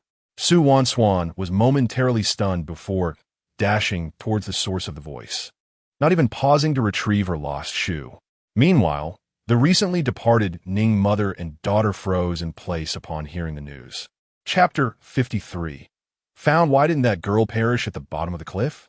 Ning Anren spat through clenched teeth, her crimson-tipped nails digging deep into her palm. Do Shuyun quickly tugged at her daughter's sleeve, whispering urgently, "Foolish girl, if anyone hears you, it would confirm our disdain for her." With a sudden gleam in her eye, she grasped Ning Anren's wrist, recalling what the messenger had said. They found that wretched Ning Shuyun. Ning Ganran, Anoyet, shook off her mother's grip, but suddenly halted in her tracks. Do Shuyun's lips curled into a sinister smile. He merely said they found her. He did not specify that she was alive. She elongated her tone meaningfully. What if they return with a corpse? The two exchanged glances, and in each other's eyes, they saw a flicker of malevolent excitement. They were no longer in a hurry to return home. Instead, they stealthily trailed behind the crowd towards the commotion. In the distance, silhouettes danced within the circle of torchlight, and Su Wanswan's heart-wrenching cries faintly reached them. Ning Anren's heart raced as she tightened her grip on her mother's hand. They must be retrieving a body. Her voice trembled, betraying a mix of exhilaration and dread. Just as they turned to leave, snippets of conversation drifted towards them. "It seems Miss Ning has divine protection. To fall from such a height and emerge unscathed." "Indeed," another voice chimed in. "I just saw her. Aside from some torn clothing, she suffered only minor injuries. With a few days of rest, she will be well." Ning Anren dashed forward, seizing the man's arm. "Are you saying Ning Shuyun has returned alive?" Her sharp nails nearly pierced his flesh. The man winced in pain, and upon recognizing her, a smirk of derision crossed his face. "Has the second miss lost her senses in joy?" Your sister has returned completely intact, and she is currently being comforted by the Su family's young lady. Curious glances turned towards them, prompting Do Shuyun to swiftly pull her daughter back, forcing a false smile onto her face. Anren is simply overwhelmed with happiness. We must return to prepare for the welcome feast. She discreetly dug her nails into Ning Anren's wrist, hissing, "We must leave at once." Once they rounded the bend of the mountain path, Do Shuyun abruptly released her daughter. In her hand, the handkerchief embroidered with golden threads had long since been twisted into tatters. Ning Anren staggered a couple of steps, as if her soul had been extracted. Then, in a fit of madness, she abruptly tore off the jewelry adorning her head and hurled it to the ground. How could this be? How could she still be alive? The pearls scattered into the mud, their descent reflecting the twisted expressions of the mother and daughter, which were far more grotesque than that of someone who had endured a flurry of slaps. Ning Shuyun's safe return stirred quite a commotion. First, she had been carried by a frenzied horse for dozens of miles, then plummeted from a 100-foot cliff, yet she returned unscathed, truly a miracle. Even more astonishing was that she not only emerged unharmed, but her complexion appeared even more radiant than before. In no time, Miss Ning was regarded as a little lucky star, and tales of divine protection spread like wildfire, embellished to an almost mythical degree. The well-informed Su Wanwan even recounted a few verses, claiming that on the day she fell, someone had witnessed a flash of golden light. This girl seemed to genuinely believe the rumors and even inquired of Cheng Yayuan if she had seen it. Ning Shuyun found their antics both amusing and exasperating. While she paid little heed to such tales, she noticed that those who had previously conspired against her now instinctively avoided her gaze. Even the most notorious troublemakers would now take a detour upon spotting her. Ning Shuyun suddenly felt that perhaps this was not entirely displeasing. Chapter 54. An accident in recent days. The atmosphere within the Empress's quarters had been oppressively low. The palace attendants held their breath, moving with utmost caution, fearful of incurring the Empress's wrath. Only when Ning Shuyun arrived did the oppressive air seem to lift, and the attendants secretly breathed a sigh of relief, hoping she would linger a while longer. As soon as Ning Shuyun stepped through the door, she was greeted by the sight of shattered porcelain strewn across the floor, glinting coldly in the sunlight. She halted, letting out a silent sigh, and carefully navigated around the shards, bending down to pick up a crumpled piece of paper. It was the coroner's report. She smoothed the paper with her fingers and lowered her gaze to examine it closely. The report indicated that the frenzied horse showed no signs of poisoning, only a deep gash inflicted by a sharp object, leaving the cause of injury undetermined. Ning Shuyun raised an eyebrow slightly. Though this outcome was within her expectations, it diverged somewhat from her assumptions. "Yun has arrived?" The voice of the Empress resonated from within the inner chamber, her previously harsh tone softening abruptly. Ning Shuyun lifted her eyes to see the Empress reclining on a soft couch, her furrowed brow relaxing at the sight of her, even the fine lines at the corners of her eyes softening with warmth. "You should clean this up quickly." The Empress lightly admonished the attendants before gesturing for Ning Shuyun to come closer. "Come sit here, but do not step on the shards." Ning Shuyun placed the coroner's report aside and obediently settled beside the Empress. The Empress grasped her hand, her fingers cool yet firm, as if fearing she might vanish at any moment. "You should refrain from going out for the next few days," the Empress urged. Her brow knitted in concern as her gaze swept over the report, letting out a cold snort. "They call it an accident? Ha, what a farce!" Ning Shuyun chuckled softly, her fingertip tapping the paper's surface. "Since the coroner has provided clarity, Aunt should feel reassured." "Reassured?" The Empress's eyes turned icy, her voice lowered yet sharp. "Those incompetent fools, unable to uncover the truth, merely dismiss it as an accident. If it were truly an accident, how could the horse go mad precisely when you were riding it? And why would it charge directly toward the cliff?" Ning Shuyun remained silent. The Empress Dowager's anger grew with every thought, her fingers turning pale from clenching. It must be that unscrupulous clan of the Ning family. She lamented the inability to grasp any evidence against them. Otherwise, Ning Shuyun's eyes flickered with surprise. She had not anticipated the Empress Dowager's keen perception. directly implicating the Ning family. Yet, although the Ning family despised her, they were not necessarily capable of such treachery. The black-clad figures at the cliff that day were highly trained and ruthless, leaving no trace behind. If the Ning family possessed such prowess, they would have already caused upheaval in the court, rather than languishing in their current predicament. Ning Shuyun was filled with doubts, though her face remained serene as she gently reassured, "Aunt, please do not let your anger harm your health." The Empress Dowager fixed her gaze upon her, her expression gradually softening as if she were seeing another person through her. "Your mother left us too soon, and I have no children of my own," she said, her fingers brushing through Ning Shuyun's hair, her voice slightly hoarse. "In my heart, you are no different from my own child. I only wish for your safety and well-being, free from illness and disaster." A warmth enveloped Ning Shuyun's heart. She understood that the Empress Dowager's kindness stemmed largely from her mother, yet the affection was genuine, and she would forever cherish this bond. "Am I not well?" she replied with a gentle smile, reaching for the calming incense on the table and lighting it softly. Wisps of fragrant smoke rose, and soon, the Empress Dowager's tense shoulders relaxed, her eyes fluttering shut in slumber. After days of worry and sleepless nights, she could finally find rest.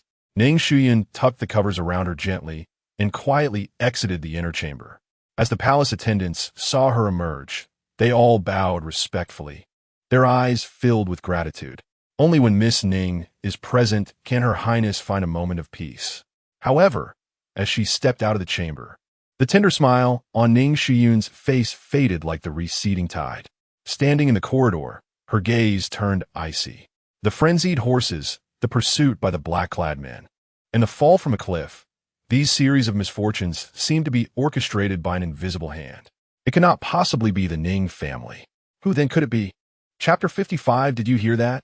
The summer night was stifling, with the window half open, allowing a cool evening breeze to waft in, the curtains fluttering gently like rippling water. Ning Shuyun leaned against Zhou Chongyun's embrace, her fingertips unconsciously tracing circles on his chest. The man's muscular frame was tanned, marred by several fierce scars, some already scabbing over while others still showed faint redness. Ning Shuyun's gaze fell upon one such scar, her brows knitting slightly as her fingers brushed over it, cautious not to cause him pain.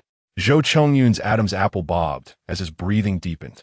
The hand that had rested on her shoulder gradually slipped down, its rough fingertips, calloused and worn, gliding over her slender waist, ultimately resting in an inappropriate place.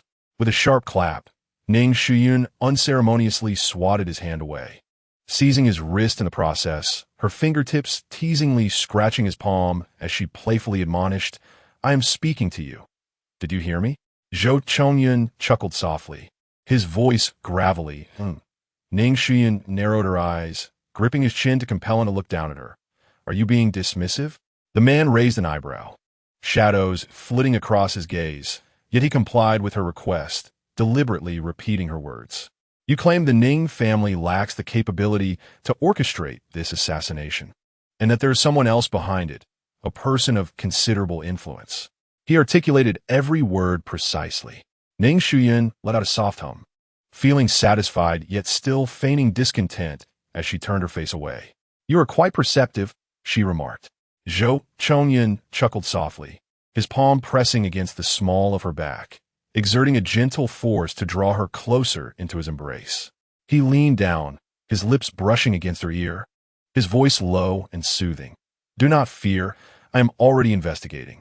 The warmth of his breath caressed her ear, causing the tips of Ning Shuyun's ears to flush. Yet she maintained her composure as she grasped his hand, comparing its size to her own. His hand was broad, with prominent knuckles and deep lines etched in his palm, starkly contrasting her delicate, fair fingers. Ning Shuyun's fingertips lightly traced the calluses on his palm, playfully squeezing his knuckles as if she were handling a rare treasure. Then their fingers intertwined, the darkness of his skin and the whiteness of hers mingling under the candlelight, resembling two intertwining vines. Zhou Chongyun's breath hitched, his deep-set eyes reflecting desire. Suddenly, Ning Shuyun felt something pressing against her. and her cheeks flushed crimson as she shot him a glare. "How can you be like this?" Zhou Chongyun found himself astonished. His once proud self-control crumbled in her presence. At that moment, the sight of her glistening eyes and slightly parted red lips sent a rush of blood surging to his lower abdomen. Zhou Chongyun's gaze bore into her, unwavering. His voice husky. "It is you who is too alluring." Ning Shuyun's heart trembled at his candid words, yet she pushed herself up against his chest. In the moonlight, she noticed the jagged scar on his taut abdomen, still fresh with scabs. She adjusted her disheveled clothing and placed her hand firmly against his chest, her tone resolute. "No." The light in Zhou Chongyun's eyes dimmed, resembling a wolf dog deprived of its bone. Unable to bear his forlorn expression, Ning Shuyun's heart softened, and she leaned closer to his ear, whispering, "Wait until your wound heals a bit more." No sooner had she spoken than she was pulled into a searing embrace. Zhou Chongyun's kiss engulfed her, fierce and consuming, as if he wished to devour her whole. Amid their entwined lips and tongues, his calloused hand roamed over her delicate waist, igniting a tremor within her. The sheer curtains swayed gently, concealing the room's soft intimacy. Chapter 56. A new page turned. The copper bell at the eaves chimed softly in the evening breeze, while Cheng Yaoyuan's embroidered shoes traced a third circle on the bluestone path. She was accustomed to entering the Ning residence as if it were her own home. Yet today, she lingered uncertainly before Yun's chamber. "Miss Ning has already urged 3 times," her maid reminded her in a hushed tone. Cheng Yaoyuan cast her a glare, her heart swirling with an indescribable discomfort. 3 days prior, when Yun had shyly confessed to her, her bashful demeanor was reminiscent of a grand maiden bewitched by a male demon in a tale. To make matters worse, that very demon was the coachman she had personally whipped 30 times. The thought of this tangled fate sent shivers down her spine. If you were to hold a grudge. Cheng Yaoyuan instinctively touched the soft whip at her waist, then straightened her back, thinking, what is there to fear? Does he dare retaliate in front of Yun? Yet, recalling that he had single-handedly faced dozens of assassins while protecting Yun from a fall, her confidence wavered. The intricately carved door creaked open, revealing Ning Shuyun, clad in a moon-white cloak, standing in a halo of light. Her pearl hairpin swaying gracefully with her movements. "Does Miss Qing truly require my personal invitation?" As Cheng Yaoyuan was being pulled into the room, she muttered, "What's the rush? I need to mentally prepare myself." Her voice trailed off abruptly. Seated by the window at the tea table was a man, both unfamiliar and familiar.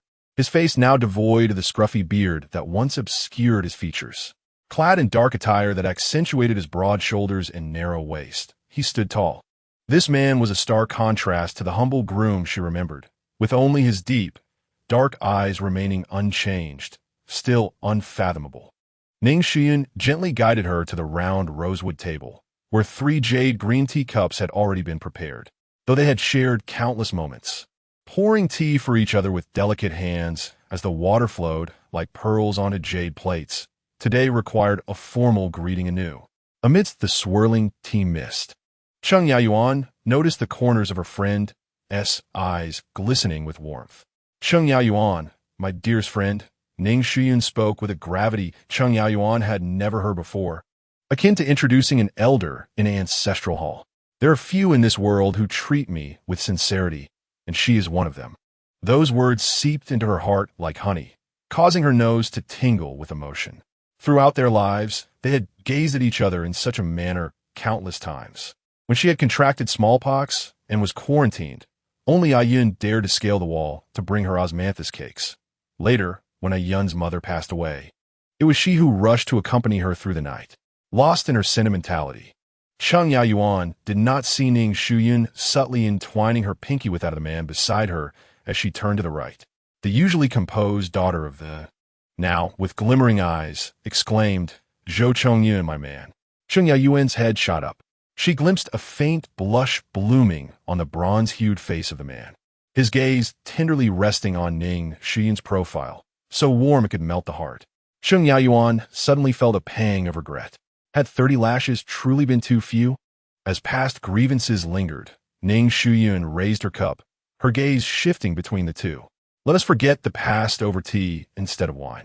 Cheng Yaoyuan spoke up unexpectedly about the 30 lashes. Noticing Zhou Chongyun's expression remained unchanged, still poised to pour more tea for Ayun. I do not apologize, she declared, straightening her back and lifting her chin. I have no regrets about those 30 lashes, nor do I believe I was wrong. Ayun is my closest friend, and at that time, your intentions towards her were indeed questionable, and your origins were unclear. Now, I accept you because you have risked your life to protect her. Ning Shuyun gasped and attempted to cover her mouth, but was stopped by Zhou Chongyun. The man rose and clasped his fists, the muscular contours beneath his dark attire subtly visible. Miss Cheng, your loyalty to your friend is commendable, and I can only admire that. He raised his teacup, exuding the nonchalance unique to those of the martial world. Let us turn the page on this matter. Outside, the bamboo shadows danced gently, and as Cheng Yaoyuan watched their sleeves interlace, she felt a sudden deflation. Ayun had grown up under the relentless scrutiny of a stepmother. Why had she ever exhibited such vibrant spirit? Enough, enough. Cheng Yaoyuan lifted her cup, toasting with Zhou Chongyun across the table, downing it in one go, embodying the essence of burying past grievances with a smile. Being a straightforward and decisive woman, Cheng Yaoyuan accepted Zhou Chongyun and regarded him as one of her own. As they prepared to part, she suddenly turned back with a smile, her eyes sparkling mischievously. You won't escape those 30 lashes unscathed. Observing the puzzled expressions on their faces, she proudly lifted her chin and proclaimed, Wait, I shall present you both with a grand gift. Chapter 57. To accept or not. The gentle chime of the copper bell under the eaves caused Ning Shuyun's hand, poised with a brush, to tremble slightly. A drop of ink cascading onto the rice paper, blooming into a miniature cloud of darkness. She sighed softly, setting down the wolf hair brush, as the cacophony of cicadas outside disrupted her thoughts. Miss, would you like some chilled sour plum soup? Yinner entered with a jade-green porcelain bowl, noticing the fine beads of sweat on her forehead, and promptly offered a silk handkerchief. Ning Shuyun shook her head, her fingertips absent-mindedly tracing the edge of the table. Ever since the last incident with the startled horse, she had not dared to set foot in the stable again. The memory of that day, with the howling winds and the thunder of hooves, still haunted her dreams, sending waves of anxiety through her heart. Miss Cheng has arrived. A maid hurried in with the news, and before she could finish speaking, a figure burst through the door with exuberance. Ayun, what are you doing cooped up inside on such a sweltering day? Cheng Yaoyuan exclaimed, sweeping aside the beaded curtain, the jingling of her waist ornaments echoing in the air. Dressed in a vibrant apricot yellow riding outfit, her butterfly hairpin fluttered gently with her hurried breaths, her cheeks flushed from exertion. Ning Shuyun quickly rose to greet her. What brings you here on such a hot day? Without waiting for an answer, Cheng Yaoyuan seized her hand. Come with me to the stable. Your gift has arrived. Her palm was warm, her grip surprisingly strong, causing Ning Shuyun to stumble slightly. Wait, Ning Shuyun instinctively resisted. It's so sunny. I fear getting tanned. Stop making excuses. Cheng Yaoyuan retorted, her brows arching. When have you ever cared about such things? Leaning closer, she lowered her voice conspiratorially. Are you still worried about that incident? Ning Shuyun's fingers quivered, her long eyelashes casting a shadow over her downturned gaze. Noticing her hesitation, Cheng Yaoyuan insisted, You must accept this gift today. The stable at the summer resort was nestled halfway up the mountain, surrounded by towering ancient trees, making it somewhat cooler than elsewhere. There, over there, Cheng Yaoyuan suddenly halted, pointing to the center of the stable. A pure white foal was grazing, sunlight streaming through the leaves, casting a golden hue upon its coat. Its neck was slender, its limbs delicate yet powerful, and a diamond-shaped marking adorned its forehead, glistening in the sun. This is a western jade lion, just 2 years old, Cheng Yaoyuan proclaimed proudly. Lifting her chin, I had a plea with my father for quite some time, and my uncle rushed it from the border on horseback. This breed is quite rare in the Central Plains, and even the palace may not have one. Ning Shuyun involuntarily held her breath. The horse seemed to sense her presence. Lifting its head to gaze at them, its large eyes as clear as amber. It let out a soft whinny and approached them of its own accord. Look, it likes you. Cheng Yaoyuan nudged Ning Shuyun excitedly. This horse is gentle and perfect for a woman to ride. I specifically chose a mare for you. Her coat is as smooth as satin, and she runs both swiftly and steadily. Hesitantly, Ning Shuyun extended her hand, and the foal eagerly nuzzled closer, its warm breath tickling her palm. She couldn't resist gently stroking its neck, feeling the silky smoothness beneath her fingertips. What do you think? Cheng Yaoyuan's eyes sparkled with anticipation. Does this gift meet Miss Ning's approval? Ning Shuyun withdrew her hand, softly replying, "It's too precious. I cannot accept it." Nonsense. Cheng Yaoyuan stamped her foot. This is a gift to celebrate your miraculous survival. How dare you refuse it? She suddenly smiled mysteriously, and moreover, this horse was exceedingly precious and required dedicated care. Before Ning Shuyun could respond, Cheng Yaoyuan had already turned and called out, "Where is the horseman? Hurry up." Ning Shuyun's heart leapt abruptly. From the shade of the trees emerged a tall figure, backlit, obscuring his features. His steps were steady, and as he drew closer, Ning Shuyun's breath gradually became shallow. It was Zhou Chongyan. He stood 3 paces away, still clad in coarse cloth, yet impeccably clean. After several days apart, the contours of his jaw had become more defined, his bronze skin marked by the sun's embrace. Those eyes, typically serene as a still pond, were now fixed intently upon Ning Shuyun. "Sop Tongyun respectfully povet, Miss Ning." The 3 words, spoken in his deep voice, inexplicably reminded Ning Shuyun of the thrum of his chest when he held her in a fervent embrace. "What do you think?" Cheng Yaoyuan leaned closer to her ear, deliberately asking, "The fine horse I have painstakingly sourced for you. Do you truly desire it?" Ning Shuyun's gaze danced over Zhou Chongyun's elegantly defined fingers, skimming over the faint scars at his collar, ultimately resting on his tightly pressed lips. Suddenly she smiled, the corners of her eyes curving gently, reminiscent of a crescent moon. "I want it." The words were uttered softly yet swiftly, imbued with an undeniable conviction. As soon as she spoke, a blush crept up her cheeks, from her ears to her neck, akin to the application of fine rouge.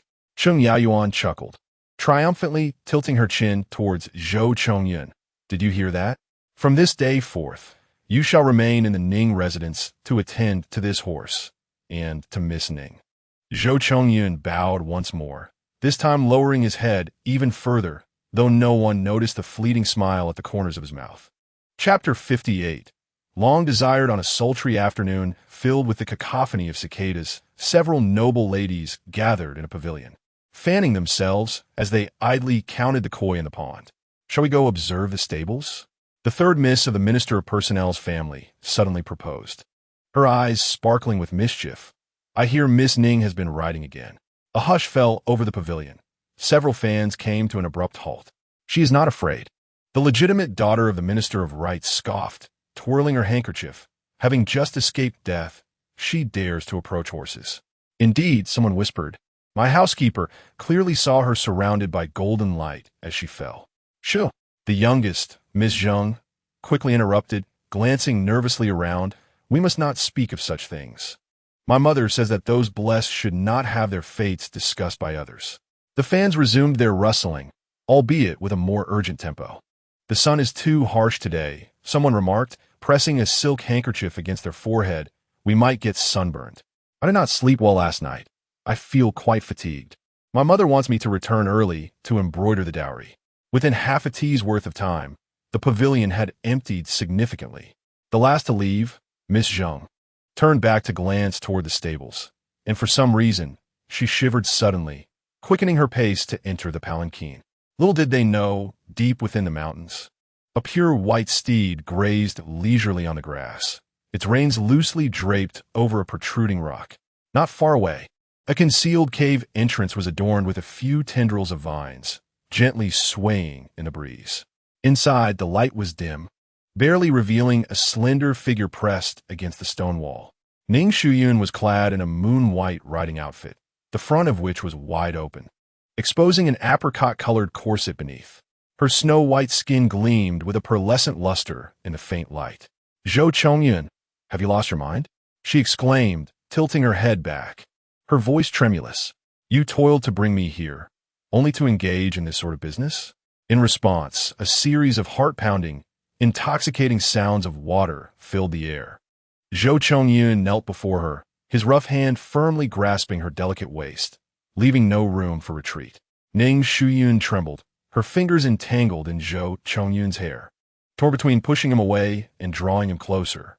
Her back pressed against the cold stone wall, while the heat of the man before her was overwhelming, the clash of sensations nearly causing her to falter. No, she suddenly stiffened, her toes curling within her boots, overwhelmed by the weight of the moment.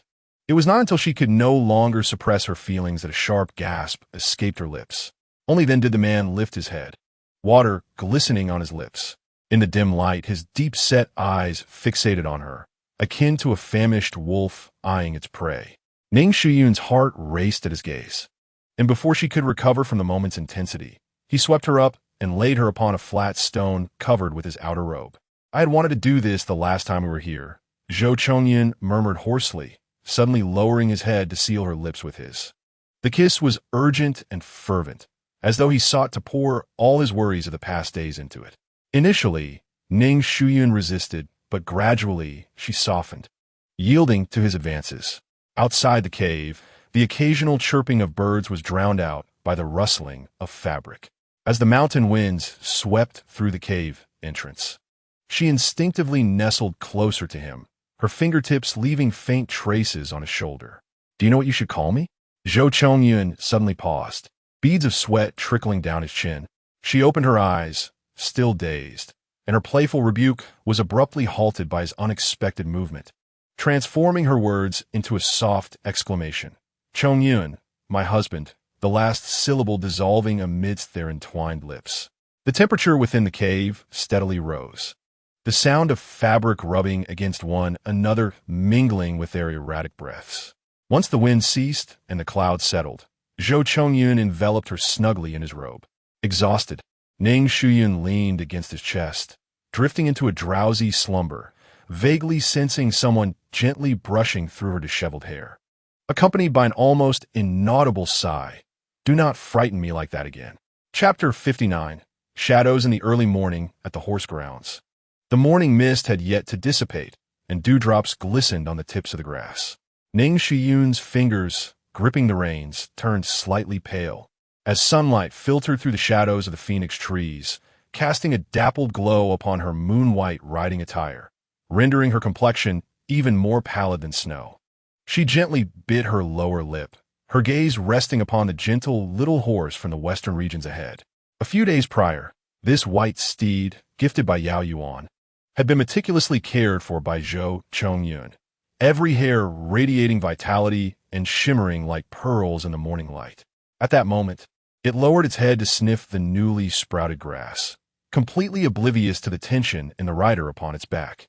The day when the horse lost control and plummeted off the cliff left a deeper aftermath than Ning Shuyun had ever imagined. She had believed herself resilient enough to overcome what was merely an accident, yet the inability to let go lingered far longer than anticipated. However, each time she mounted a horse alone, tightening the reins would bring forth the familiar sensation of suffocation, flooding her heart like an overwhelming tide, rendering her breathless. When Chang Yayuan excitedly barged into her chamber yesterday, inviting her for a ride among the blooming flowers, she could only hastily excuse herself, claiming illness as a pretext to evade the invitation. Ning Shuyun could not forget the dimming light in her friend's eyes, nor the echo of the disappointed farewell. Take care of yourself, still resonating in her ears. It's all right, Ning Shuyun whispered softly to herself, as if to bolster her own spirit. Taking a deep breath, she forced herself to relax her tense back. With a gentle tug of the reins, the white steed obediently began to move. Initially, the horse proceeded at a leisurely pace, which posed no issue. However, as the gallop grew faster, her breath quickened in tandem. Everything around her began to blur. The wind howled in her ears, and branches clawed at her like ghostly fingers, as if she were on the brink of falling into an endless abyss once more. Ning Shuyun felt akin to a drowning soul, the sensation of suffocation shadowing her every move. Her vision began to fade, and her fingers instinctively tightened around the reins, knuckles turning white with strain. Just as she felt she could no longer hold on, a pair of strong arms suddenly enveloped her from behind, gently lifting her from the saddle. As the world spun, her moon-white skirt blossomed like a night-blooming flower before being swiftly gathered in someone's embrace, ultimately finding solace in a familiar hold. Zhou Zhongyun's presence enveloped her, the scent of pine mingling with morning dew, warm and grounding. The rhythm of his heartbeat resonated through his chest, powerful enough to overshadow her inner turmoil. "Are you still so afraid?" Zhou Zhongyun's deep voice resonated beside her ear, his rough fingertips brushing softly against her damp temples. The touch as delicate as if he were caressing fine porcelain. Suddenly, a wave of emotion washed over Ning Shuyun, and she buried her face into the crook of his neck. The night was as dark as ink, with flickering candlelight casting a rosy glow. In her chamber, the gauzy curtains hung low, filtering the warm candlelight into a hazy mist. Shadows danced upon the fabric, shifting with the wavering flames. "Zhou Zhongyun, please slow down." Ning Shuyun's voice trembled as her delicate hand clutched the folds of the bed curtain, her fingertips turning pale. The moon-white nightgown slipped from her shoulder, cascading like a waterfall of dark silk, rising and falling with her quickening breaths against her smooth back. The man's large hand firmly gripped her slender waist, leaving a faint blush upon her porcelain skin. "Didn't you say you wanted to learn a ride?" His low voice was imbued with restrained tenderness. "First, learn to maintain your balance." He guided her arms to adjust her posture, the warmth radiating from his palm, instilling a sense of reassurance. Slowly, Ning Shuyun began to relax, feeling the steady strength that supported her. "Breathe evenly," he instructed softly, his fingers gently pressing against her spine. "Keep your back straight, but don't be too rigid." She attempted to regulate her breathing, gradually loosening her tense muscles as per his guidance. She felt Zhou Zhongyun's palm firmly supporting her back, offering silent encouragement. "Yes." Just like that, his voice brimmed with approval. The night breeze caressed her skin, carrying with it the fragrance of blooming flowers. Ning Shuyun, in a daze, faintly heard the distant neighing of a frenzied horse, gradually replaced by the steady rhythm of Zhou Zhongyun's breathing and the gentle chirping of crickets outside the window. She lifted her gaze to the moonlit night, and the fear that had lingered in her heart seemed to be soothed by the tender hues of the evening. Zhou Zhongyun's hand remained steadfastly on her, as reliable as his presence whenever she was in need. Under the flickering candlelight, their shadows intertwined on the gauzy canopy, resembling a serene painting. Chapter 60. Return home. The tail end of summer was extinguished by a sudden autumn rain, marking the conclusion of the summer retreat at the palace. The convoy returning to the capital was grand and imposing. Ning Shuyun sat within the carriage of the consort, gently lifting a corner of the curtain to gaze at the gradually sharpening outline of the city walls in the distance. "Miss, the Su family has come to fetch you." Yinner's delighted voice called from outside, interrupting Ning Shuyun's thoughts. Her fingers paused, a flicker of surprise crossing her eyes. She had steeled herself to confront the tempestuous aftermath awaiting her at the Ning family home. During this trip to the palace, the illicit affair between Ning Anren and Xiao Jingyi had been exposed, leading her to endure a series of unforeseen events, which would not easily come to a resolution. Ning Shuyun leaned slightly forward, peering through the carriage window to see the neatly arranged Su family carriages before the city gate, their familiar family crest shimmering in sunlight. In an instant, a warm current surged within her, and her eyes felt a bit misty.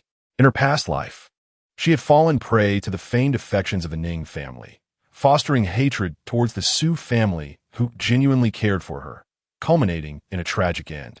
Now, granted the chance to live anew, she vowed never to repeat the same mistakes. "Ayun," the gentle voice of the consort broke in beside her. "Go home with your uncles." Ning Shuyun turned to see the unmistakable envy glimmering in the consort's eyes. This powerful figure within the palace now revealed a longing for the familial warmth of ordinary folk. "Aunt," Ning Shuyun softly called, grasping the consort's hand. The consort shook her head, a faint smile gracing her lips. "Go on, your grandparents must be eagerly awaiting you." She paused, lowering her voice slightly. "I too should return to the palace." As the carriage halted, Ning Shuyun solemnly bowed to the consort before stepping down. The moment she alighted, she was greeted by a chorus of cheers from the Su family. "Sister Shuyun, over here, over here." Su Wenbin stood at the forefront, waving enthusiastically. Beside him, Su Wanshan, the little girl, was already bouncing with excitement, eager to rush forward. Ning Shuyun couldn't help but smile, stepping towards the Su family. She sensed the icy glares emanating from the Ning family carriage behind her, yet she did not turn back. "Look, look, what a delightful sight!" an official nearby exclaimed, raising his voice deliberately. "The Su family members are all of noble bearing, and with Miss Ning standing there, it truly resembles one large family. One can hardly discern the shadow of the Ning family." Ning Shuyun could easily envision the ashen expression of Ning Mingsheng at that moment. The man who valued his reputation above all else must be seething with anger. Shuyun, finally unable to contain herself, Su Wanshan dashed forward, enveloping Ning Shuyun in a warm embrace. "You're finally back. I missed you so much. Grandfather and grandmother mention you every day." Ning Shuyun stumbled back a step, smiling as she affectionately ruffled her cousin's hair. "Take your time. I'm back now, aren't I? It's all your father's fault." Su Wanwan's eyes reddened as she complained. "He had to bring me home early. Now I can't play with you all." Ever since she had publicly confronted Ning Anren, she had been taken home, and these days had been rather dreary. "Suventao steppet forward, scrutinicing Ning Shuyun kareshuldi." Only after confirming her well-being did he let out a sigh of relief. "Get in the carriage. Your grandparents have prepared your favorite mung bean pastries, eagerly waiting for you." Ning Shuyun nodded and climbed into the carriage with the Su family. As the convoy slowly set off, she glanced through the window for a final look at the Ning family, standing still behind her. Chapter 61, A family. Ning Mingqing's face was as dark as a rain cloud, while Do Xiuan wore an expression of bitterness. Ning Anren, with narrowed eyes, concealed her jealousy behind a facade of sweetness. As the carriage turned the corner, the figures of the Ning family finally vanished from sight. Ning Shuyun withdrew her gaze, focusing on her concerned relatives within the carriage, her heart filled with tranquility. This time, she vowed not to disappoint those who cherished her. At the entrance of the Su residence, the servants, who had been waiting for quite some time, sprang into action upon seeing the carriage. The moment Ning Shuyun stepped down, she was enveloped in the fragrant aroma of osmanthus, as two ancient trees in front of the gate were in full bloom, adorned with golden blossoms. "Ayun," came a powerful yet aged call. Ning Shuyun looked up to see her grandfather, Su Hongyuan, leaning on a cane at the top of the steps with her grandmother, Song Qingwei, holding his arm. The joy in their eyes was palpable. "Grandfather, grandmother." Ning Shuyun hurried forward, performing a deep bow. Before she could fully kneel, her grandfather caught her.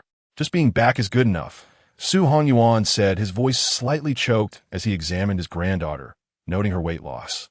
Ning Shuyun's eyes suddenly glistened with tears. It had been far too long since her last visit to the elderly couple. Song Qingwei took her hand and gently urged, "Come inside, it's windy out here. The kitchen has prepared your favorites. No one is to stop me from serving my dear Ayun today." Ning Shuyun was embraced by the two elders as they led her into the estate, followed by a throng of Su family members, creating a lively atmosphere. As they passed through the front courtyard, she noticed several unfamiliar guards standing in a corner, each one sharp and vigilant. Su Wenbin, noticing her gaze, whispered, "Since her incident, Father has increased the number of guards. For the past few days, everyone entering or leaving the estate has been rigorously checked." Ning Shuyun felt a warmth in her heart, tinged with guilt. "I've caused grandfather to worry." "Silly child," Song Qingwei squeezed her hand. "We are family. There's no need for formalities." The main hall was already set for a banquet.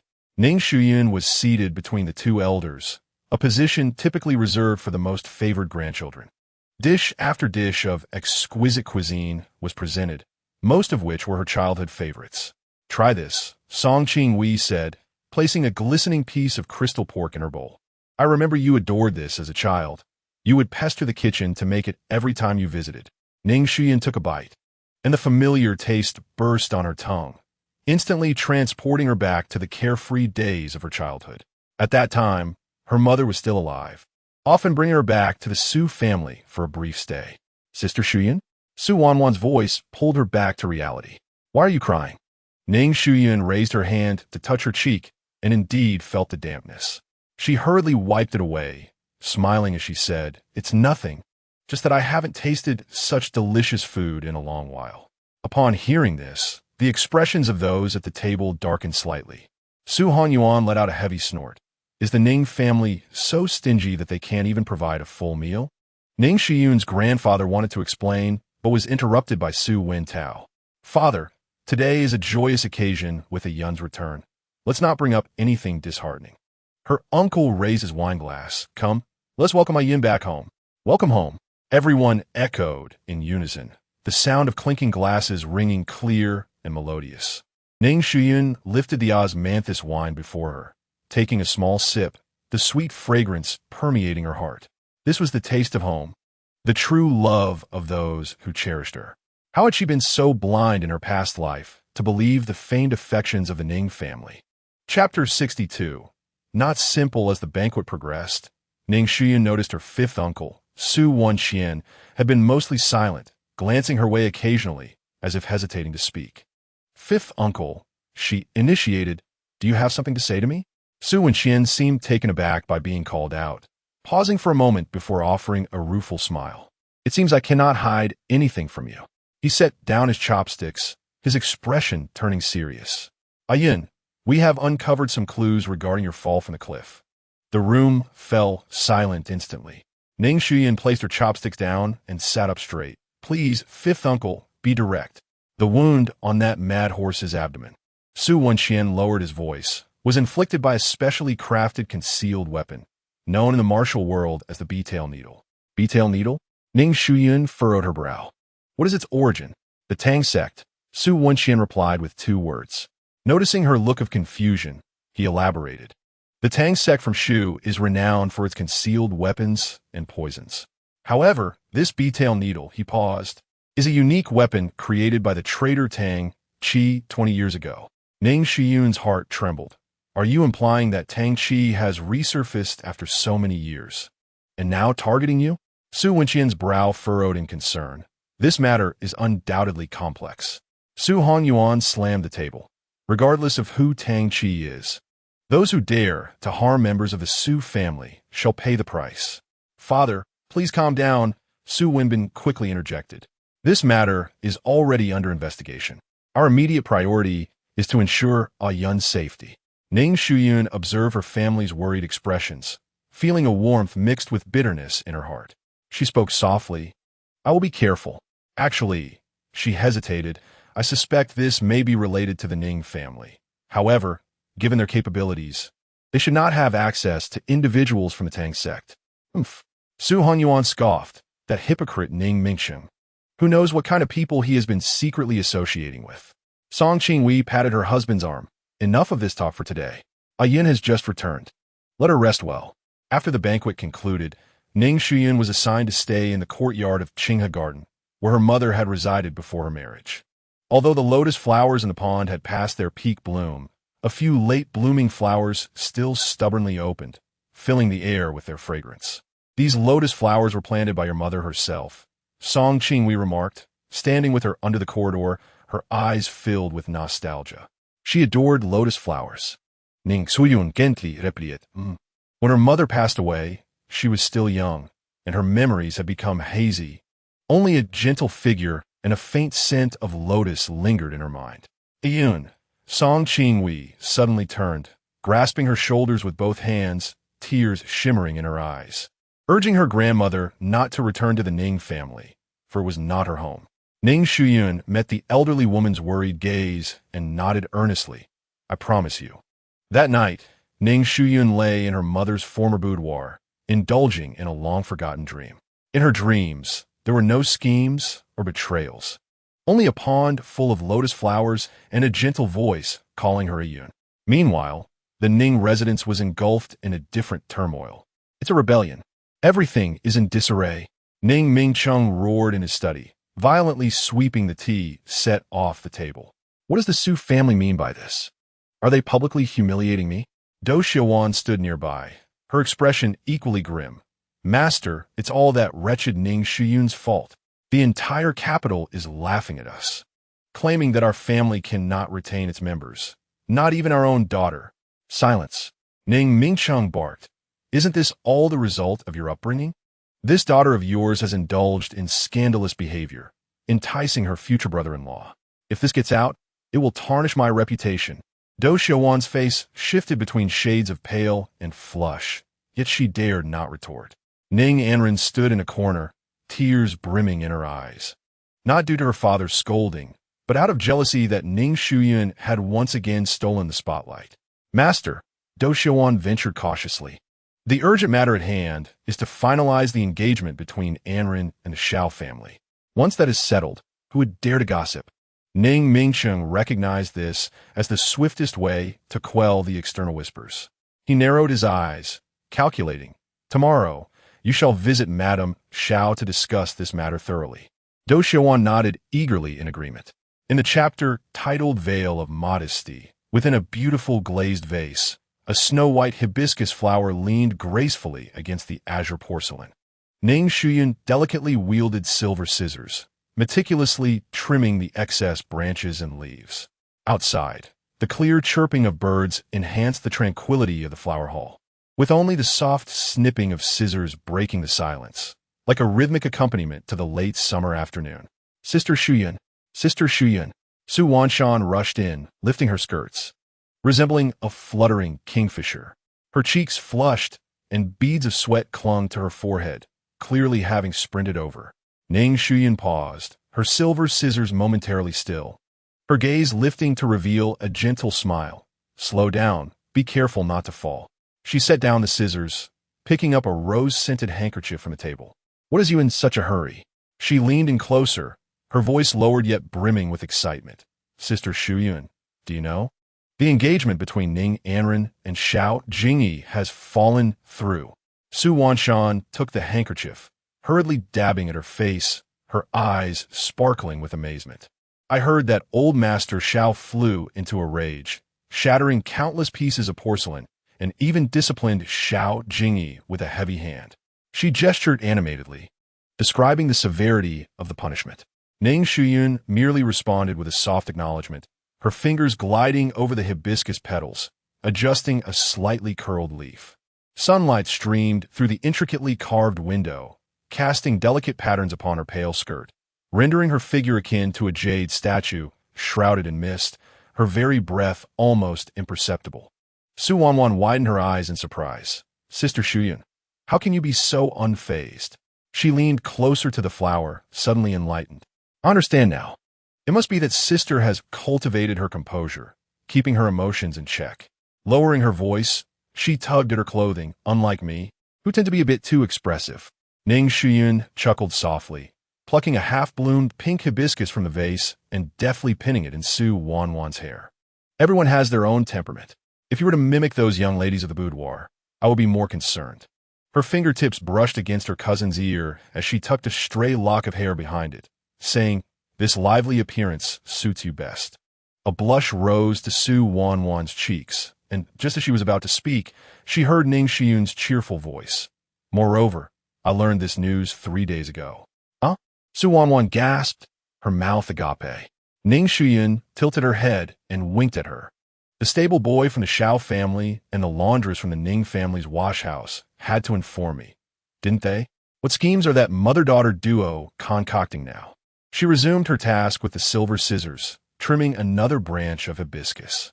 The sharp blade sliced through the green stem, releasing a clear sap. She was acutely aware of the Xiao family's machinations.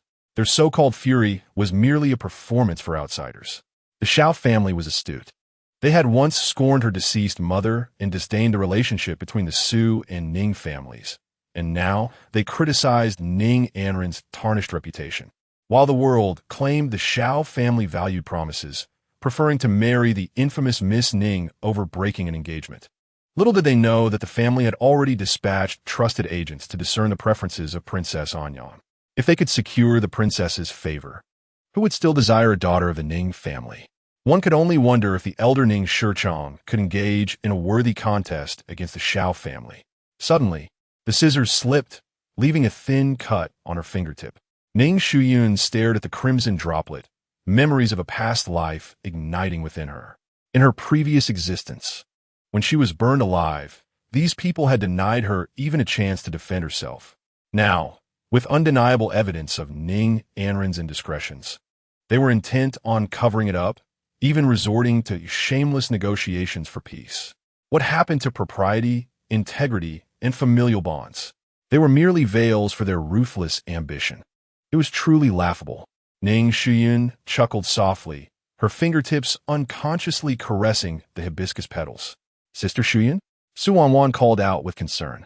Ning Shuyun regained her composure, concealing her blood-stained fingers within her sleeves, just reminiscing about old matters. Before she could finish her sentence, a clamor erupted from the front courtyard. Ning Shuyun's fingers trembled, and the silver scissors etched deep lines on the hibiscus stem. Miss, the elder of the Ning family has barged in. Yenna rushed in, her hair half undone and disheveled. Ning Shuyun's eyes darkened with coldness. That old man dares to come here? Chapter 64. The old man, the crystal-clear water in the Lioli vase reflected the taut line of Ning Shuyun's jaw. As the surface rippled slightly, the hibiscus branch she reinserted into the vase shattered her reflection.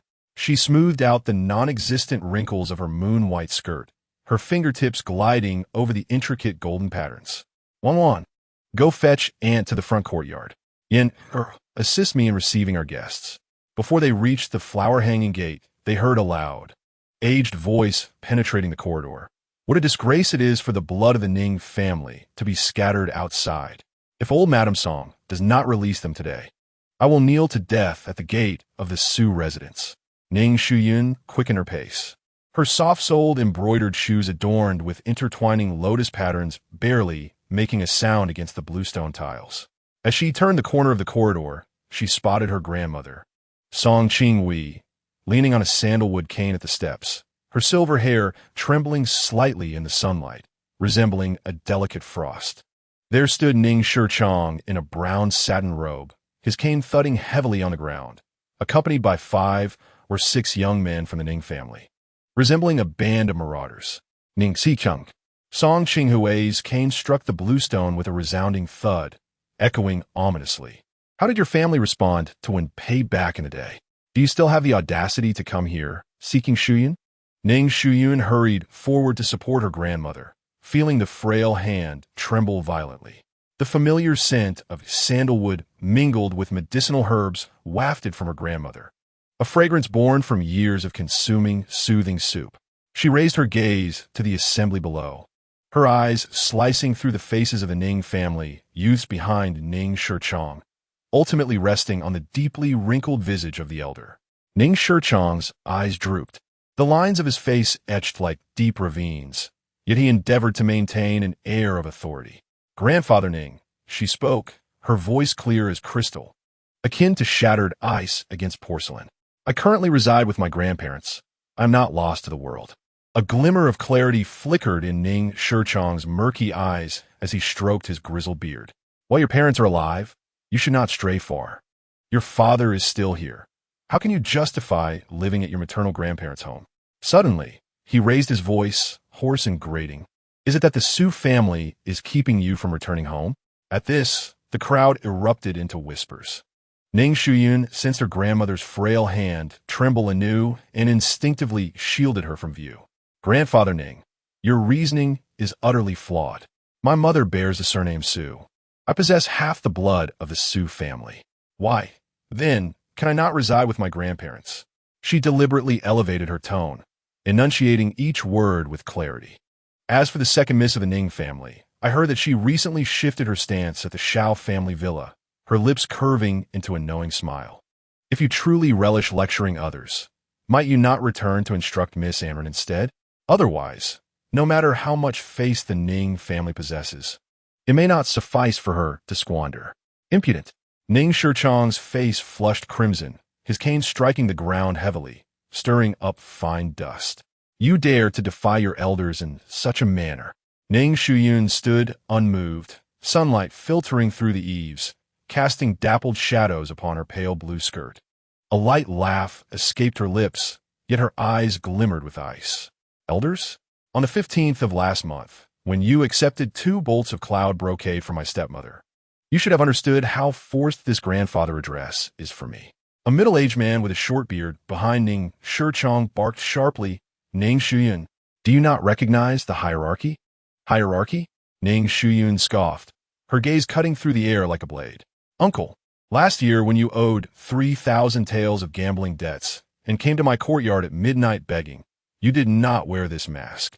Her words sent a ripple through the crowd, several young maidservants covering their mouths in shock, only to be silenced by the stern glare of the housekeeper.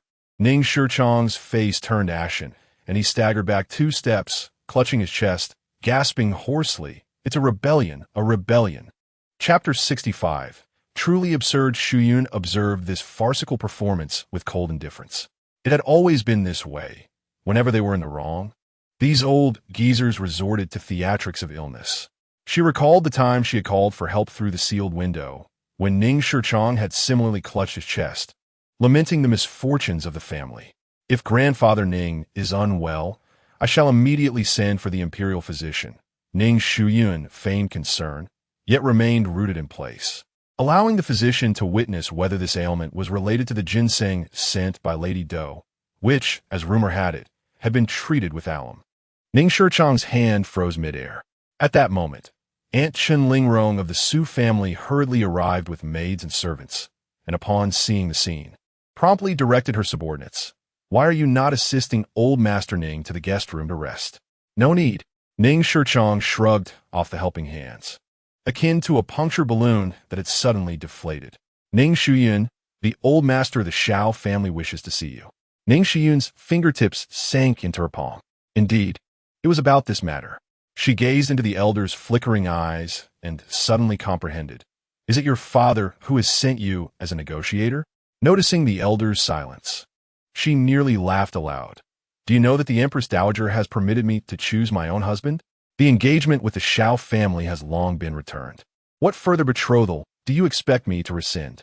She deliberately surveyed her surroundings, ensuring the onlookers could hear her clearly, her tone dripping with derision. "Could it be that the Shao family believes one daughter is insufficient and desires us sisters to share a husband?" Silence. Ning Si Kong barked. Yet his voice betrayed a hint of insecurity. He lowered his tone. "The Shao family sincerely seeks to marry Anren. All you need to do is to agree." Ning Shuyun found this utterly absurd. In her previous life, she had been blameless, yet due to mere gossip, the clan elders had sealed the doors and burned everything to ashes, all while those hypocritical faces chanted about cleansing the family name. Now, with the evidence of Ning Anren's indiscretions laid bare, they busied themselves with whitewashing the situation, eager to spin disgraceful acts into tales of virtue, all simply because they had allied with the heir of the Shao family. To the elders, swapping the engagement from Ning Shuyun to Ning Anren was merely a sleight of hand, as long as it was of the Ning bloodline. As long as it maintained ties with the Shao family, whether legitimate or illegitimate, pure or tainted, what did it matter? Ultimately, it was all dictated by their words. She turned to his sister grandmother, bidding farewell to the guests. Behind her, she heard Ning Shuyun's frustrated shouts, soon followed by a flurry of chaotic footsteps. Ning Shuyun did not look back but felt her grandmother's hand suddenly tighten around her wrist. "Shuyun, you have changed." Ning Shuyun's heart trembled, yet she saw tears glistening in the elder's murky eyes. "You have become just as good as your mother was in her youth. It is truly wonderful." Upon returning to the inner courtyard, Ning Shuyun stood alone before the hibiscus flowers. Her fingertips dug into her palm as the petals fell like whispers onto her skirt, crushing into deep crimson stains. The visages of that group of people lingered in her mind, a wave of sweet iron filling her throat, as if she were transported back to the day of the inferno. Suddenly, a chill coursed through her nape, jarring her back to reality. Her fingertips brushed against a pomegranate seed, its vivid red glistening like blood droplets rolling down her fair skin into her collar. "Who?" She scanned her surroundings as the autumn wind swept through the empty courtyard, swirling fallen leaves. Just as she was about to raise her head, another pomegranate seed struck her brow with precision. Ning Shuyun, incensed, thought, "Why does this seem interminable?" A familiar chuckle floated from the wall, where a man clad in coarse fabric was kneeling, leaning against the eaves, deftly peeling a half pomegranate with his distinctively knotted fingers. He opened his mouth to catch the pomegranate seeds tossed into the air, his Adam's apple rolling with a wildness. Chapter 66. This Jar of Vinegar. Ning Shuyun's heart skipped a beat as she hurriedly scanned her surroundings. "Come down," she commanded in a hushed tone, her fingertips unconsciously twisting the handkerchief. Noticing no one in the corridor, she lowered her voice urgently. "It's broad daylight. Come down quickly." Zhou Chongyun leisurely plucked a few pomegranate seeds, flicking them to the ground at her feet. "Miss Ning, by what authority do you command me?" He deliberately emphasized the word command, yet the smoldering fire in his gaze betrayed a deeper emotion.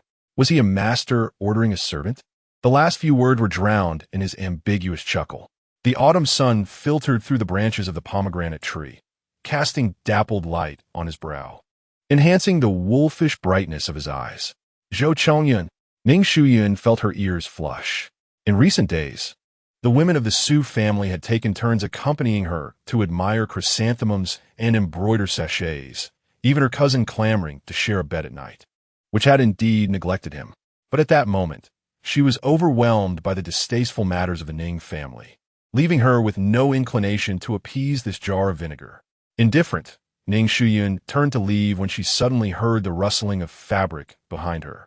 Before she could take 2 steps, an iron-like arm encircled her waist, her back colliding with a hard chest. "Cried?"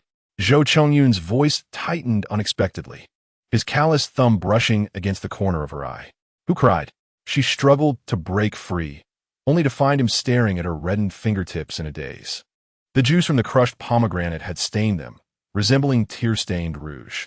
Zhou Chongyun abruptly turned her shoulder, his thumb firmly tracing the outer edge of her eye. Only then did Ning Shuyun realize that there were indeed tears lingering on her lashes. Her earlier frustration had been laid bare, leaving her both embarrassed and infuriated. "Did they bully you?" His voice was frighteningly deep, the warmth of his palm seeping through the sheer fabric. Ning Shuyun turned her face away, but he gripped her chin, forcing her to face him. The autumn sun pierced through the pomegranate branches, casting mottled shadows on his brow, his eyes burning with intensity. "It has nothing to do with you." She swatted his hand away. "Don't come looking for me these days. My cousin is moving in." Before she could finish, Zhou Chongyun suddenly pinned her against a tree trunk. The moment her back hit the rough bark, his palm was already supporting her waist, the pomegranate thudding into the grass, startling a few sparrows. "It's been 3 whole days." His nose brushed against her earlobe, his breath scorching. "In the daytime, I accompany the old lady to listen to opera, and at night, I keep my sister-in-law company with embroidery." His canine teeth playfully nipped at the soft flesh of her neck. "Ning Shuyun, do you think I am made of clay?" She trembled in his embrace, her heart a tumultuous mess. In that moment, she could feel the tension of his muscles even through the fabric, causing her fingertips to tingle with heat. "Chongyun," she softly called his name, and he instinctively stiffened his arm around her waist. Seizing the opportunity while he was momentarily distracted, Ning Shuyun suddenly withdrew. "Yinner will come looking for me." Zhou Chongyun's long arm swept around her again, pulling them tightly together, their breaths mingling. Gazing at her flushed ears, he suddenly laughed. The maid delivering the calming soup to the old lady should be passing through the moon gate soon. Ning Shuyun's pupils dilated. This madman dared to. Just as she was about to admonish him, the distant sound of jingling jewelry was heard. Yet Zhou Chongyun remained unyielding, even deliberately brushing his fingertip across her lips stained with rouge. Tonight at midnight, he retreated into the shadows of the trees, his lips clearly forming the words, "If you dare not open the window, I shall dismantle this embroidered tower." The autumn breeze swept away the remnants of the fading flowers between them, as Ning Shuyun gazed at the kumquat that had unknowingly been placed in her palm, its sweet fragrance mingling with the pine scent emanating from the man, stirring her heart with an intense warmth. Chapter 67. Longing to see you as the daylight waned. The numerous courtyards of the Su residence gradually illuminated with flickering lights. Ning Shuyun ordered hot water to be prepared, sending the maidservants away, leaving only Yinner to guard the door. The steam rose from the bathtub, where rose petals floated on the surface, releasing a subtle, enchanting fragrance. Ning Shuyun undid her hair, allowing her silky tresses to cascade like a waterfall, concealing half of her snow-white skin. She stepped into the tub, the warm water enveloping her instantly, dispelling the chill of the autumn night. "Miss, shall I add some hot water?" Yinner gently inquired from outside. "No need," Ning Shuyun replied, submerging herself until only her elongated neck remained visible. "You may rest. I will call for you if necessary." Once Yinner's footsteps faded away, Ning Shuyun fully relaxed. She leaned her head back against the rim of the tub, closing her eyes to rejuvenate. The steam condensed into tiny droplets on her eyelashes, gently trembling with her breath. Suddenly, a soft sound came from the window. Ning Shuyun opened her eyes wide, and before she could react, a tall figure had already leapt through the window, landing steadily on the carpet before her. "Zhou Chongyun," she gasped in a hushed tone, instinctively sinking deeper into the water. "Didn't we agree on the hour of the rat?" Zhou Chongyun stood beside the bathtub, looking down at her from his elevated position. Today he wore a dark, fitted outfit that accentuated his broad shoulders and narrow waist. The candlelight cast varying shadows across his chiseled features, making his wolf-like eyes appear even sharper. "I couldn't wait any longer," he said, his voice low and slightly hoarse. "It's been 3 days, and I've missed you dearly." Ning Shuyun felt her cheeks flush, grabbing a sheer shawl from the side to shield herself. "Turn around. I need to get dressed." Instead of moving, Zhou Chongyun leaned closer, his nose nearly brushing against hers. "What are you hiding for?" He playfully disturbed the petals on the water's surface, his fingertips intentionally grazing her collarbone. "Why not stay a while longer?" "How absurd." Ning Shuyun swatted his hand away. "This is my private chamber. If anyone discovers us, and what if they do?" Zhou Chongyun laughed nonchalantly. "At worst, I would marry you, making it all above board." Before he could finish, footsteps suddenly echoed from outside. "Miss, your embroidery thread has been left here." Yinner's voice grew closer. "You will need it tomorrow. I shall bring it in." Ning Shuyun's pupils constricted, and in a moment of panic, she seized Zhou Chongyun's wrist. "Quick, hide!" With a raised eyebrow, Zhou Chongyun was about to speak when she pulled him forcefully, causing him to tumble into the bathtub. Water splashed everywhere as Ning Shuyun hurriedly draped the shawl over the surface, barely concealing his presence. "Come in." She attempted to sound calm, though her voice rose a pitch higher than usual. The door creaked open, and Yinner entered, cradling the embroidery thread. She placed it on the dressing table, her gaze inadvertently sweeping over the bathtub. "Miss, is the water still warm?" "Do you need no?" Ning Shuyun interrupted, her fingers firmly gripping Zhou Chongyun's shoulder beneath the water. I'll be ready shortly. Please, step out for now." Yinna nodded and was about to turn away when she noticed an unusual ripple on the water surface. "Miss, are you all right?" Yana inkvilet, puzzled. "And no, it's nothing." Ning Shuyun's voice trembled. "I just accidentally kicked the bucket's wall." It turned out that Zhou Chongyun was causing mischief beneath the water. In the warm current, his hand, imbued with an irresistible force, gently caressed her skin. Ning Shuyun stiffened, her fingers gripping the edge of the bucket tightly. Yinner, unaware of the situation, advised, "Please be careful. I shall take my leave." Once the door was securely closed, Ning Shuyun immediately pushed Zhou Chongyun. "Have you lost your mind? Get out." Her words were abruptly stifled, turning into a muffled groan. Zhou Chongyun's voice was as faint as a whisper, yet his breath quickened uncontrollably. The water undulated, rose petals dancing with their movements. Ning Shuyun tilted her head back, her alabaster neck taut, struggling to suppress her erratic breathing. She attempted to push him away, but he seized her wrist and pinned it against the bucket's wall, rendering her immobile. "You are being excessive," she breathed softly, her eyes glistening with unshed tears. Zhou Chongyun raised his head from the water, droplets cascading down his jaw. A mischievous smile flickered in his eyes. "Yinner, your face is quite flushed, embarrassed and indignant." Ning Shuyun aimed a kick at him, but he seized her ankle instead. He leaned closer, his heated breath brushing against her ear after 3 days apart. "Do you not miss me?" "Not at all," she retorted defiantly, yet her entire body trembled at the warmth of his palm. Zhou Chongyun chuckled softly, his fingers trailing across her cheek. You speak contrary to your heart. He gently nibbled her earlobe, his voice husky, yet your heartbeat tells a different tale. Ning Shuyun bit her lip in restraint, but a soft gasp escaped her as he suddenly tightened his embrace. The water swayed violently with their movements, spilling over the edge of the bucket and dampening the carpet beneath. Chongyun, stop it, she pleaded, clinging to his shoulder. Zhou Chongyun, however, intensified his actions, showering her neck with delicate kisses. Unable to contain herself any longer, she released a long sigh, her body quivering. Amidst the splashes, she melted into his embrace. Once she regained her composure, Zhou Chongyun had already lifted her from the bath, gently wrapping her in a dry cloth. His movements were unusually tender as he dried her off and took another cloth to comb through her damp hair.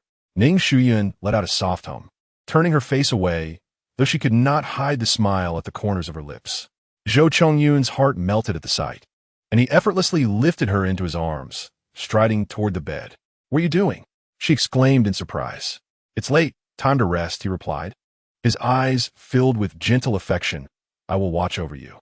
As the bed curtains fell, obscuring their entwined figures, outside, a full moon quietly ascended the branches, casting its silvery glow into the tranquil room.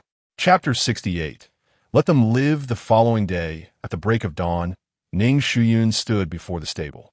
The snowball, hearing her familiar footsteps, immediately raised its head from the hay, its damp nose nudging against her palm. "You glutton," Ning Shuyun chuckled softly, ruffling its snowy mane. Footsteps approached from behind, and without needing to turn, she knew who it was. Zhou Chongyun always carried the scent of a mix of pine and rust. "So early?" His voice still carried the huskiness of the morning, as he casually took the alfalfa from her hand. The rough pads of his fingers brushed against the inner side of her wrist, eliciting a delicate shiver. Ning Shuyun remained silent, her gaze fixed on the snow-white fluff as it bent down to nibble at Zhou Zhongyun's palm. "Did you sleep well last night?" He suddenly leaned closer, his warm breath brushing against her ear. He feigned ignorance, a mischievous glint sparkling in his eyes. Ning Shuyun shot him a sidelong glance.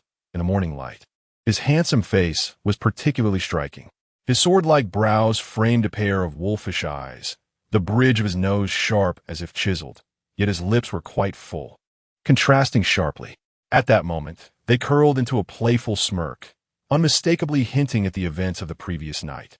"Be quiet," she admonished softly, her fingertips unconsciously tightening around her skirt's ties. After feeding the horse, they walked back along the gravel path. Deu tampenet, Ning Shuyun's embroidered soes, leaving muddy specks on their tips. As they passed through a rocky cave, Zhou Zhongyun suddenly halted. "Don't move," he instructed, kneeling on one knee and retrieving a handkerchief from his pocket. The morning light streamed into the cave, casting varying shadows across his well-defined profile. Ning Shuyun was taken aback. She had witnessed this posture countless times in the flickering candlelight of night, where he often knelt to perform absurd acts. Yet at this moment, was he truly just wiping the mud off her shoe tips? Zhou Zhongyun's movements were gentle, his coarse fingertips gliding over the intricate vine patterns on her embroidered shoe, separated only by the silk handkerchief. He bowed his head, the nape of his neck sharply defined in the morning light, resembling a dagger yet to be unsheathed. "All done," he declared, lifting his gaze, a tumult of emotions swirling in his eyes. "Come with me to the official residence today." Ning Shuyun instinctively attempted to withdraw her foot, but he grasped her ankle. The warmth of his palm seeped through her silk stockings, causing her heart to flutter. "What is it?" she inquired. Zhou Zhongyun grinned, a glimmer of cold light in his eyes. "To seek vengeance for you." Ning Shuyun's heart raced, the visage of Ning Shurchong's aged face immediately flashing before her. She abruptly pulled her foot back, the hem of her skirt brushing against the moss with a soft rustle. "No," she insisted in a hushed tone. "Do not harm the Ning family." Zhou Zhongyun's methods were all too clear to her. Killing was as effortless as chopping vegetables, swift and decisive. But she did not desire their death. Death? That would be too merciful, Ning Shuyun thought. She wanted them to endure, to live long and painfully, fully aware of their plight. Zhou Zhongyun remained kneeling, snorting at her words. You often claim to be ruthless.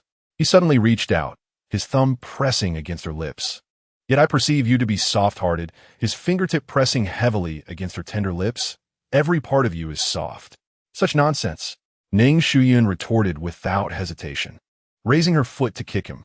Unintentionally, her embroidered shoe struck him in an unfortunate place. Zhou Zhongyun let out a muffled grunt, a flicker of heat igniting in his eyes. Ning Shuyun stared at him, her fingertips unconsciously gripping her skirt tighter. You. She hurriedly glanced around. The bamboo shadows danced outside the cave, but no one was in sight. Before she could regain her composure, Zhou Zhongyun had deftly removed her shoes and socks, revealing her snow-white feet. Zhou Zhongyun, she exclaimed in shock, only to have him firmly grasp her ankle, pressing it down. Ning Shuyun felt her breath hitch. The intense heat radiated through the silk fabric, accompanied by a heart-pounding rhythm. Zhou Zhongyun's Adam's apple bobbed, an undercurrent of emotions swirling in his gaze. Do you recognize me? His voice was hoarse and out of tune. Ordinarily, when his thumb brushed against the concave part of her foot, it did not provoke such tension in Ning Shuyun's spine, her toes curling involuntarily. At this moment, she sat upright on the stone bench, her skirt spreading like a lotus, one delicate foot ensnared in his grasp. Zhou Zhongyun knelt on one knee, his waist taut as a drawn bow, the fabric of his garment subtly rising and falling with each breath. Releasing her, his voice was as faint as a wisp of silk, her toes unintentionally grazing the folds of his clothing. Zhou Zhongyun suddenly leaned in, pressing her foot more firmly against his. Do not move, he instructed, guiding her delicate foot to glide slowly, which felt just right. The softness of her skin against the coarse burlap stirred an unfamiliar shudder within her. Shuyun's eyelashes fluttered. Zhou Zhongyun's breath hitched, and he abruptly withdrew his hand and turned away. Ning Shuyun observed as the fabric gradually darkened with a deep stain, followed by a warmth emanating from his palm. Zhou Zhongyun exhaled deeply, maintaining an air of composure as he helped her don her shoes and socks. Ning Shuyun jumped off the stone bench and attempted to flee, only to be yanked back by him. It's the hour of Shun, he whispered close to her ear, his voice raspy and indistinct. The back door waits you. Ning Shuyun's ears flushed crimson, and she broke free from his grasp, running away. After a few steps, she suddenly heard a soft chuckle behind her. Turning her head, she saw Zhou Zhongyun still standing in place, the morning light casting a golden halo around him. He licked his canine tooth, forming the words with his lips. No, see? Disperse. Chapter 69. Great skill. The sun had already begun its descent, casting a half-light on the green brick wall of the Su residence's back door. Zhou Zhongyun leaned against the shadowy corner, twirling a blade of grass between his fingers, occasionally glancing at the tightly shut vermilion door. The hour of Shun had passed, and the grass blade in his fingers had broken into 3 pieces. He pressed his tongue against his molars and suddenly smiled. The small door remained unmoved. Zhou Zhongyun stood up leisurely, brushing off non-existent dust from his coarse linen attire. He should have anticipated this. She was not the type to be easily manipulated. Just as Zhou Zhongyun turned, his ears perked slightly. A whoosh of air rushed from behind. Without turning his body, he merely tilted his head slightly as a copper coin whizzed past his ear, embedding itself into the brick wall with a clang. A cold glimmer appeared in his eyes, and with a light push from his toes, he leaped into the air, narrowly avoiding a second projectile aimed at his knee. Impressive skill, a voice commended from the thicket. Before the words had fully escaped, Zhou Zhongyun had already spun like a hawk, lunging toward the source of the sound. His fingers clawed, creating a fierce wind, but upon recognizing the figure, he instantly reined in his attack. A middle-aged man clad in indigo attire stood before him, a jade pendant swaying at his waist. Clearly of distinguished status. Why have you resorted to violence? Zhou Zhongyun took a half-step back, his muscles still taut. The man did not respond, but instead advanced, striking toward the side of Zhou's neck. Zhou Zhongyun sidestepped, gripping the man's wrist in return, and they exchanged 3 moves in an instant. Dust swirled on the green brick ground, Zhou Zhongyun's coarse linen sleeves billowing like eagle wings. Stop! A clear voice rang out from the side door. Ning Shuyun hurried toward them, her moon-white skirt catching the evening light, tinged with a layer of golden red. The hairpin in her hair swayed, casting delicate shadows against her neck. Upon hearing her voice, Zhou Chongyun released his grip, only to see the middle-aged man seizing the opportunity to change his attack. His fingertips aimed directly at Zhou's throat. In the blink of an eye, Zhou Chongyun leaned back to evade, his right hand clamping down on his opponent's wrist like an iron vice, while his left fist struck forward, halting just inches from the opponent's nose. "Fifth uncle," Ning Shuyun exclaimed in surprise. Zhou Chongyun squinted, slowly releasing his grip. "Well done." Su Wenqian clapped his hands in hearty laughter, displaying no concern for the recent peril. Shuyun was indeed correct. He was a skilled fighter. Ning Shuyun quickly stepped forward, discreetly positioning herself between the two. "Fifth uncle, did we not agree to simply test him? What are you doing?" "Ah, merely assessing the capabilities of this young man," Su Wenqian replied, patting Zhou Chongyun on the shoulder, his eyes gleaming with admiration. Quick on his feet, precise in action, with an impressive control, far superior to those empty figures back in the manor. Zhou Chongyun lowered his gaze, allowing Su Wenqian's hand to rest on his shoulder, a faint smile playing at the corners of his mouth. This girl, had she truly introduced him so openly to her family?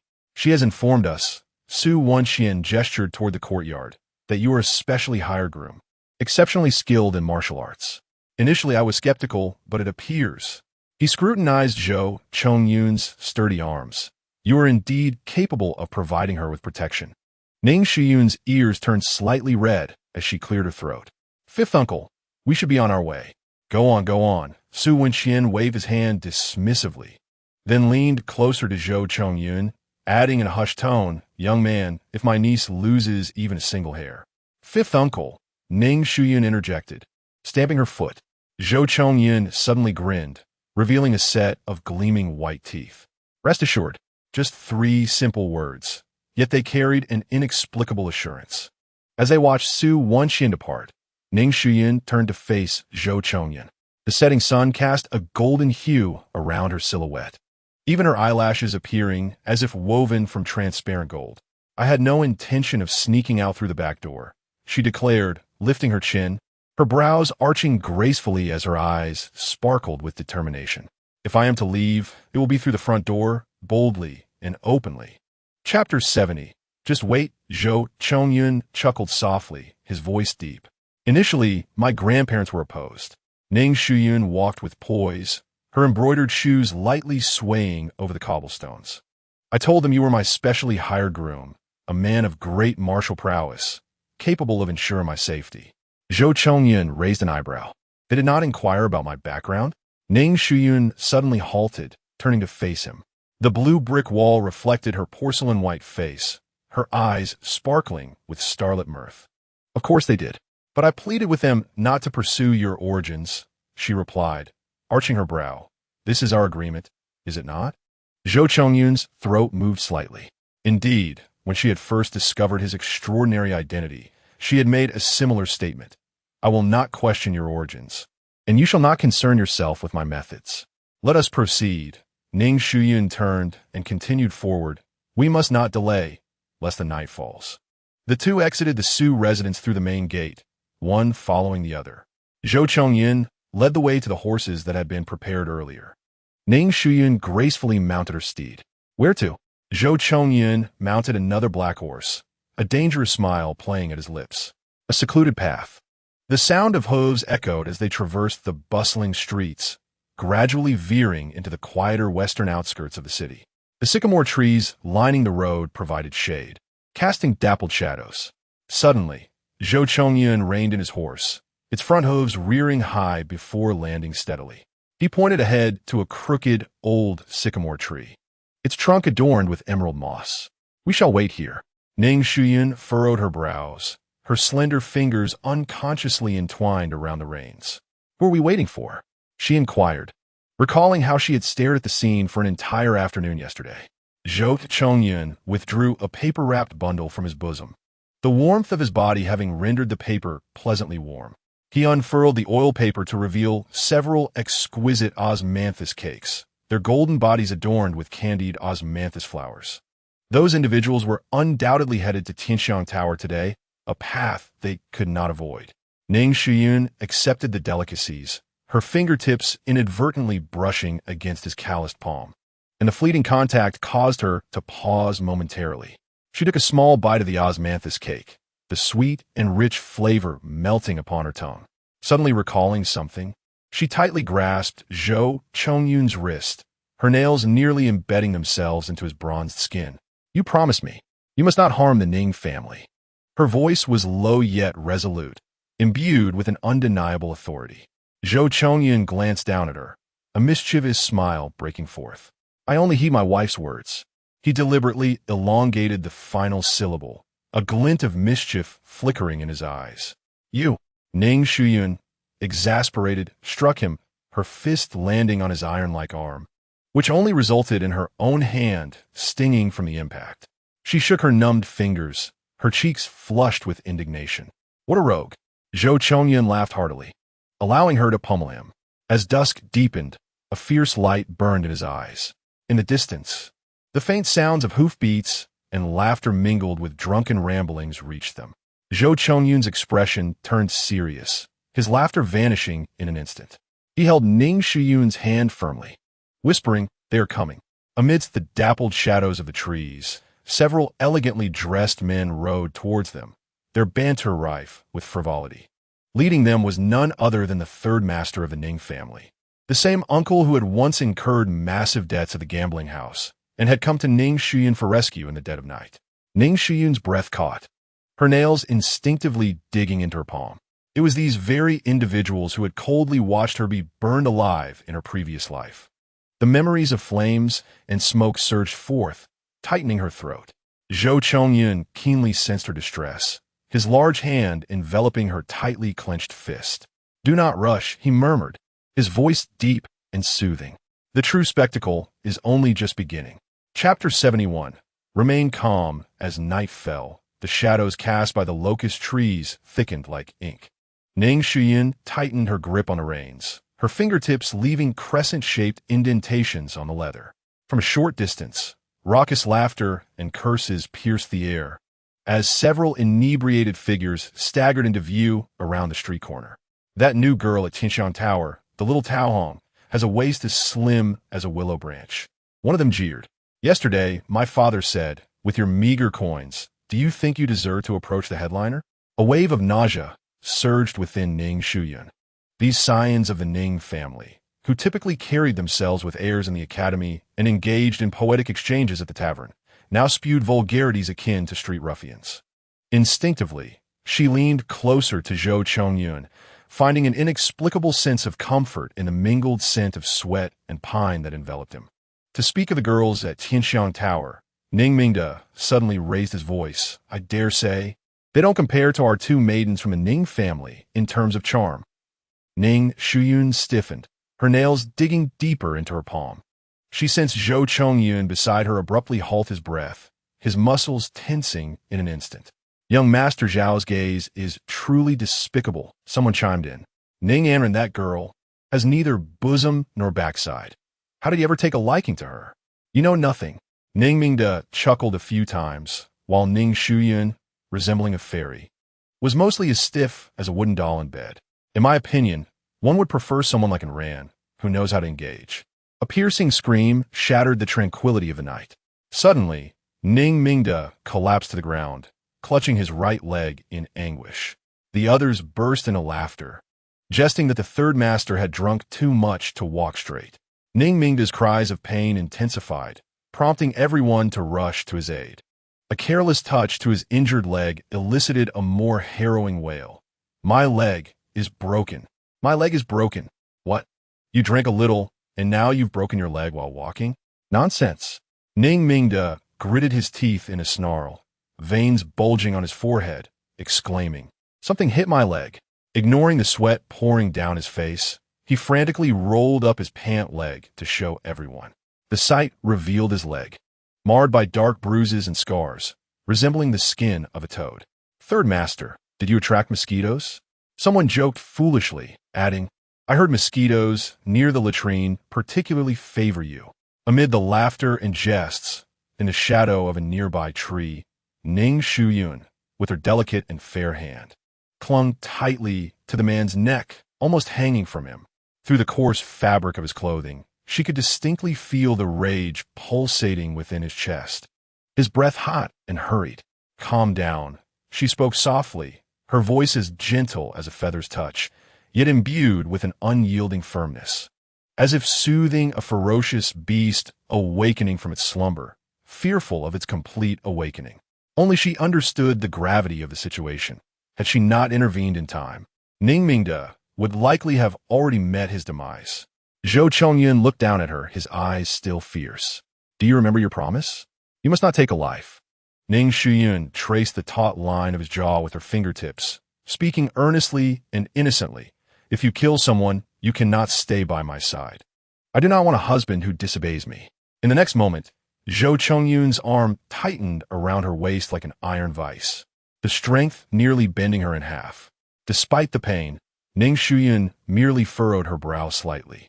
Her fingertips, stained with the juice of the balsam flower, gently caressed the taut muscles at the nape of his neck.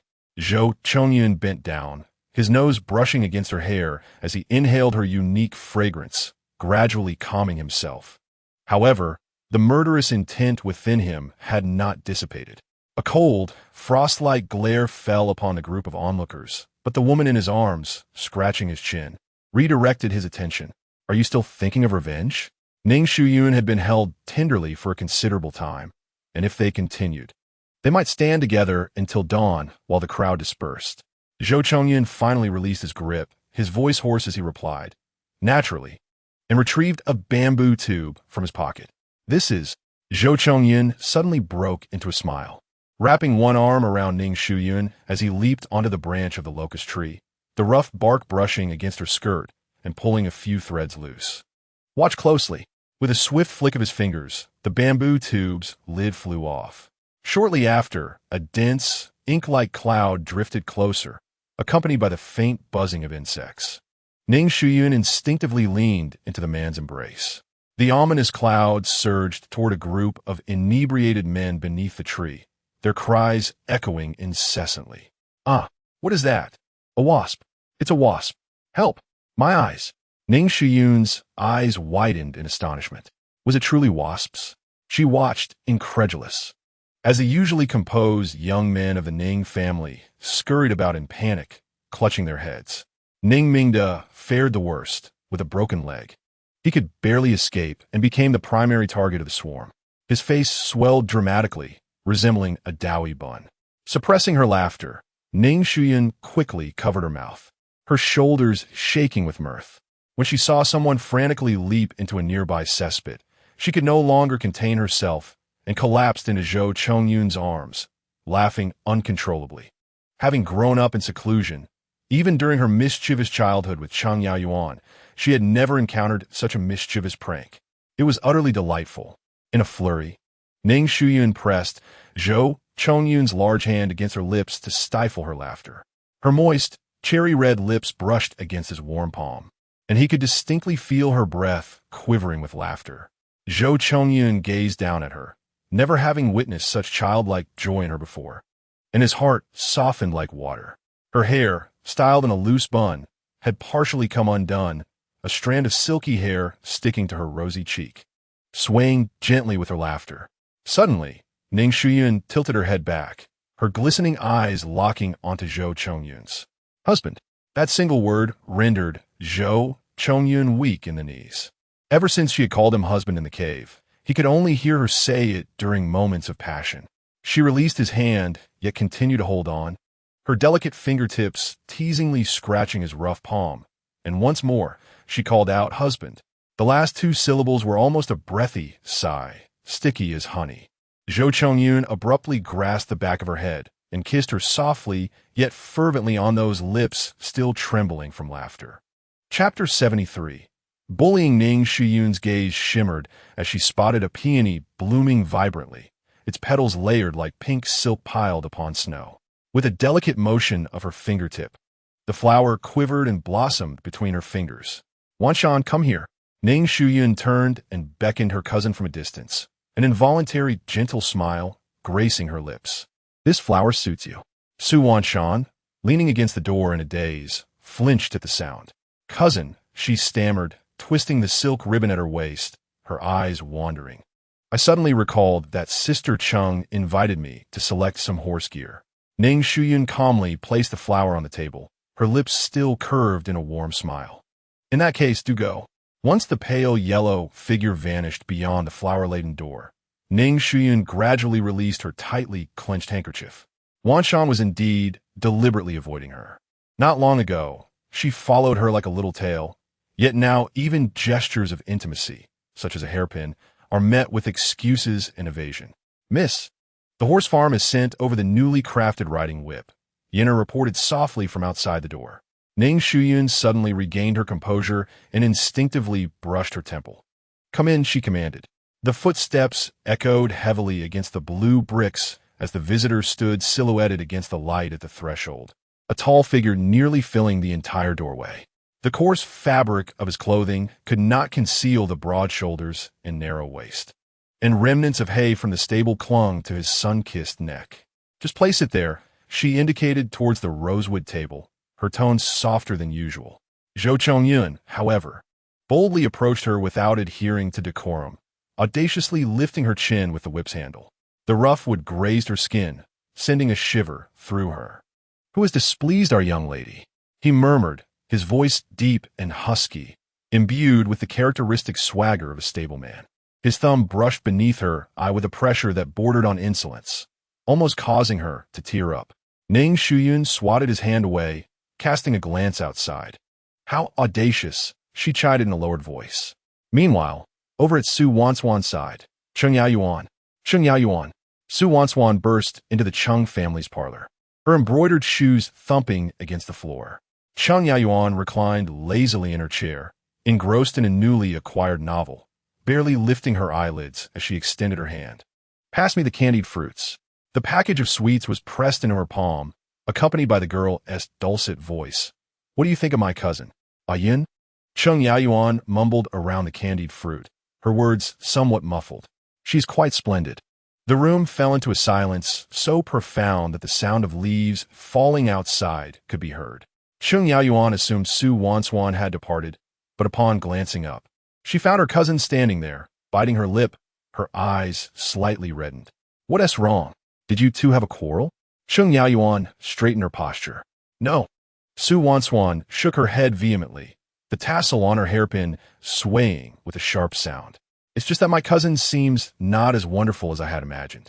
Chung Yaoyuan raised an eyebrow, intrigued. Oh, I saw her making someone kneel to clean her shoes. Su Wanswan's voice escalated suddenly. I witnessed it with my own eyes. It was the new stableman. Memories surged like a tide.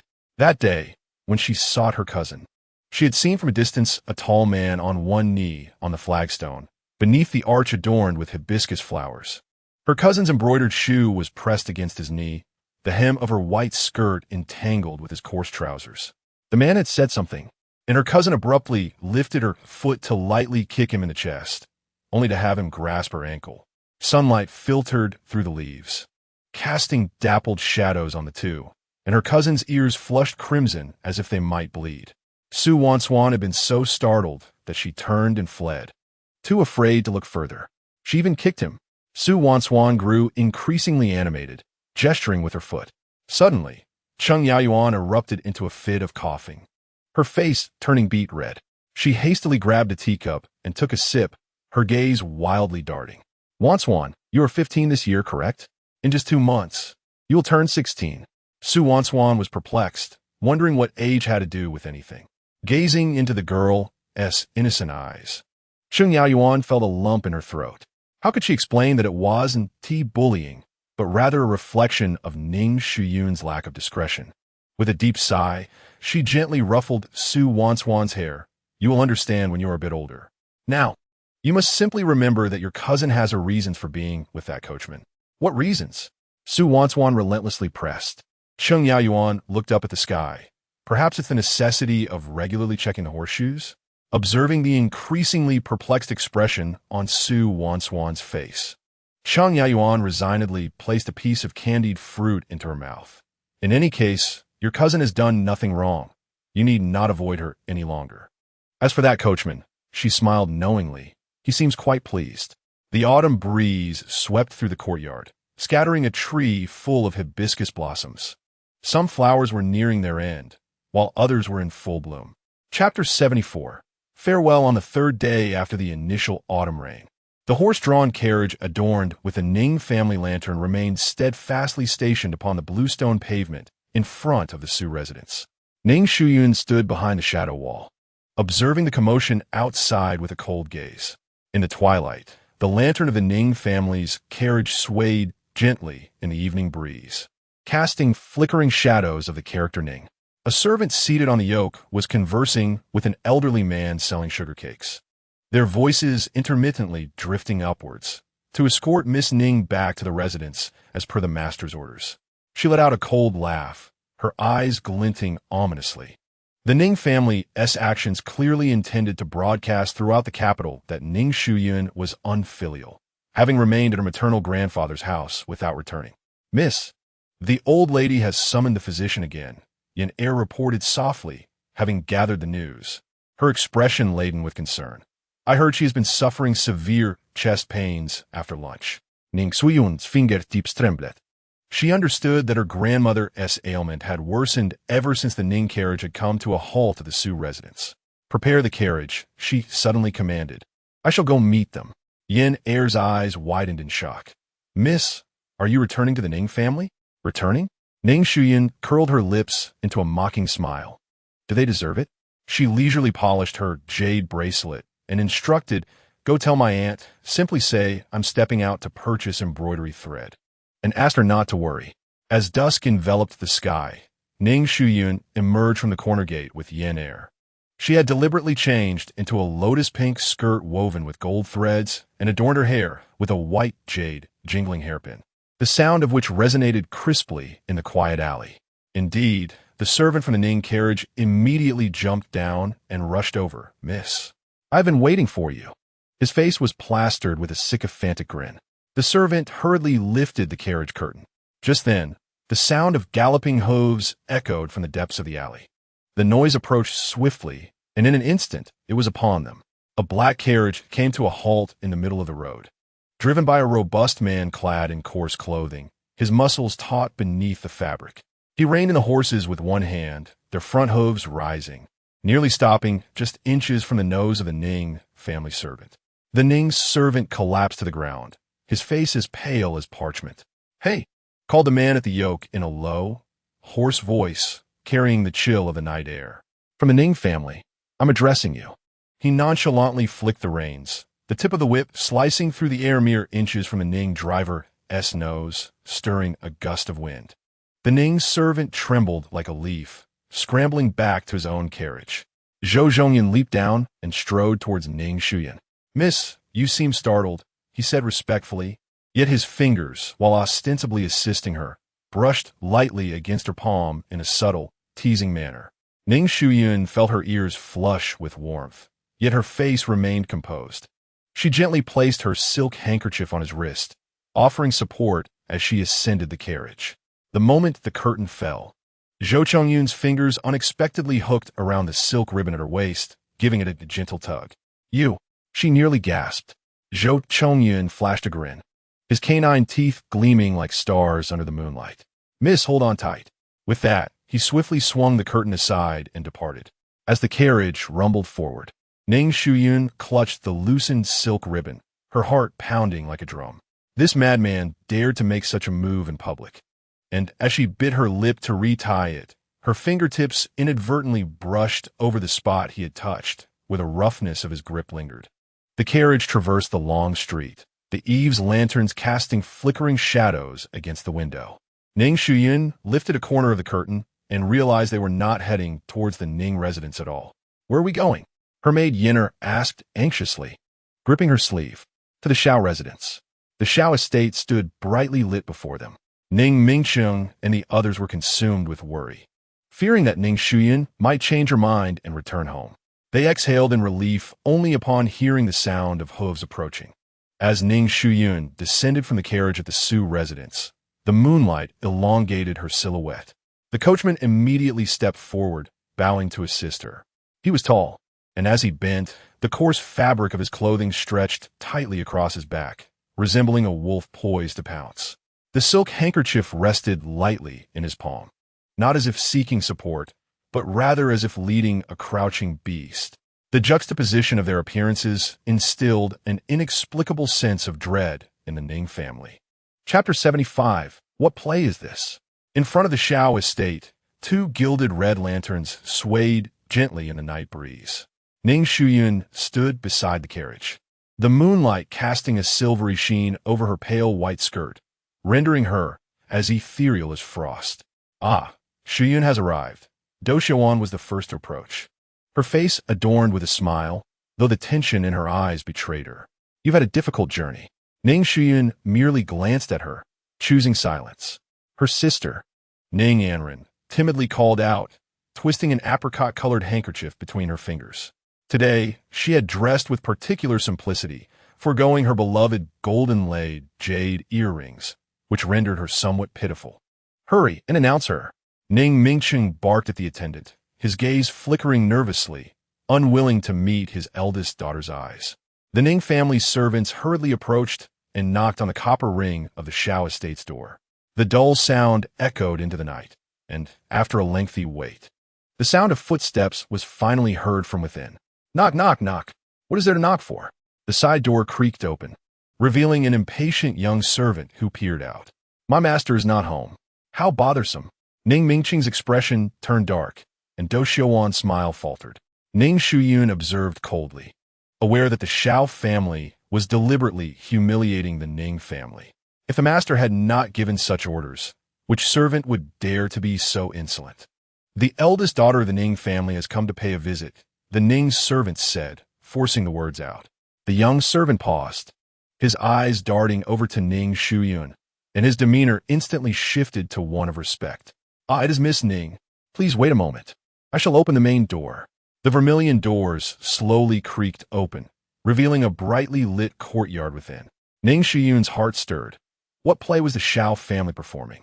As she traversed through numerous courtyards, a servant guided Ning Shuyun and her companions to another location, while Ning Shuyun found herself alone, being ushered into the main hall. The hall was brightly illuminated by candlelight, and Old Master Shao sat regally at the head of the table. He appeared even more aged than the last time they met, his eyes clouded and devoid of spirit, supported by a servant as he sipped his tea. As Ning Shuyun stepped inside, she was confronted by Madame Shao, Li Rongjin, who obstructed her path. With an air of superiority, she remarked in a shrill voice, "Oh, is this not Miss Ning? Have you deemed yourself too noble to pay your respects after all this time? At such a tender age, how can you be so ignorant of propriety?" Ning Shuyun chuckled lightly, leisurely adjusting her sleeve. You speak of etiquette incessantly, yet where is your guidance for your son on the virtues of integrity and honor, Madame Shao? Perhaps it would be wise for you to first manage your own son's conduct. At this proclamation, the room was filled with gasps of astonishment. It was known that Ning Shuyun had always been subservient in front of Li Rongjin, and such bold defiance was unprecedented. Li Rongjin's face turned from red to white, then to a shade of green, resembling a spilled dye pot. You, she stammered, pointing at Ning Shuyun with trembling fingers. Look here, Jingyi. This is the woman you nearly brought into our family. Shao Jingyi stood awkwardly to the side, his handsome face flushed with embarrassment, dressed in a pale blue brocade robe. The jade pendant at his waist jingled softly, still embodying the image of a refined young gentleman, yet his eyes darted away, unable to meet Ning Shuyun's gaze. Old Master Shao, hard of hearing in his old age, was alerted by the servant who leaned closer and announced loudly, "Old Master, Miss Ning has arrived."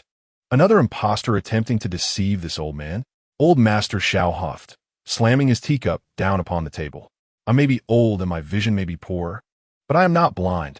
A pang of emotion struck Ning Shuyun's heart as she stepped forward, bowing respectfully. Grandfather Shao, Shuyun has come to see you. Old Master Zhao's body trembled slightly, and his murky eyes brightened momentarily. That voice! He reached out a quivering hand. Come here. Let grandfather have a look at you. Upon seeing her picturesque visage, he feigned a stern expression. Indeed, it is you, my dear Shuyun. You ungrateful child. How could you have left me longing for your presence for so long? Ning Shuyun grasped his wrinkled hand, reminiscing about the days of her childhood when she would visit the Xiao family. Back then, old Master Xiao was still active in court, full of vigor, and he would always personally lift her onto his lap to share stories of political intrigue. He often praised her cleverness and enchanting beauty, fondly arranging her betrothal to Xiao Jingyi with her grandfather's consent. However, after her grandfather's passing, the bond between the two families began to wane. Old Master Xiao, having retired, saw the Xiao family gradually fall under the influence of the younger generation. During this time, Li Rongjin grew increasingly harsh towards her, openly and covertly criticizing her insufficient lineage and her lack of docility. In her previous life, before she even entered the Xiao household, she had already suffered from disdainful glances. Each visit to the Xiao family was met with Li Rongjin finding reasons to belittle her, be it for her lack of decorum or her insufficient grace, even deliberately embarrassing her in front of others. At that time, though Ning Shuyun felt wronged, she bore it all in silence. She pondered that marrying into a family is inherently challenging. The discord between mothers-in-law and daughters-in-law has existed since time immemorial. As long as Xiao Jingyi treats her well, she believes they can endure the hardships of life. Moreover, the alliance with the Xiao family is advantageous for the Ning family, and, as the legitimate daughter, it is her duty to secure stability for her clan. In retrospect, it all seems rather absurd. Ning Shuyun was pulled down to sit by the old Mr. Xiao. They hadn't seen each other for quite some time and exchanged pleasantries. When the conversation turned to Xiao Jingyi, the old man cautiously inquired, "I am too weary to concern myself with their sordid affairs. But Shuyun, I must ask you one thing." His murky eyes suddenly sparkled with clarity. "Are you truly unwilling to marry this ne'er-do-well?" Ning Shuyun met the old man's gaze and discerned the earnest hope within it. Suddenly, she broke into a radiant smile, her eyes glimmering with resolve as she proclaimed, "I shall not marry." The old Mr. Xiao was momentarily taken aback, observing the youthful beauty before him, even more resplendent than before. He shook his head in resignation, as if finding solace in her defiance, and gently patted Ning Shuyun's hand. "If you do not wish to, then let this marriage be forgotten." For reasons unbeknownst to him, after uttering these words, the old man appeared to age considerably. Upon hearing this, Li Rongjin's face lit up with joy. "Thank the heavens, we finally have some good news." At that moment, a servant arrived to announce the arrival of the imperial physician. The old Mr. Xiao, having fought in numerous battles in his youth, had accumulated various ailments, and now, on rainy days, his joints would ache fiercely, necessitating daily acupuncture visits. Ning Shuyun felt it best not to linger, and she rose to take her leave. Before departing, the old man grasped her hand tightly. "My dear, do come visit your grandfather whenever you can, and do not mind the opinions of others." After a pause, his voice turned hoarse. "I fear this old body of mine may not endure for many more years."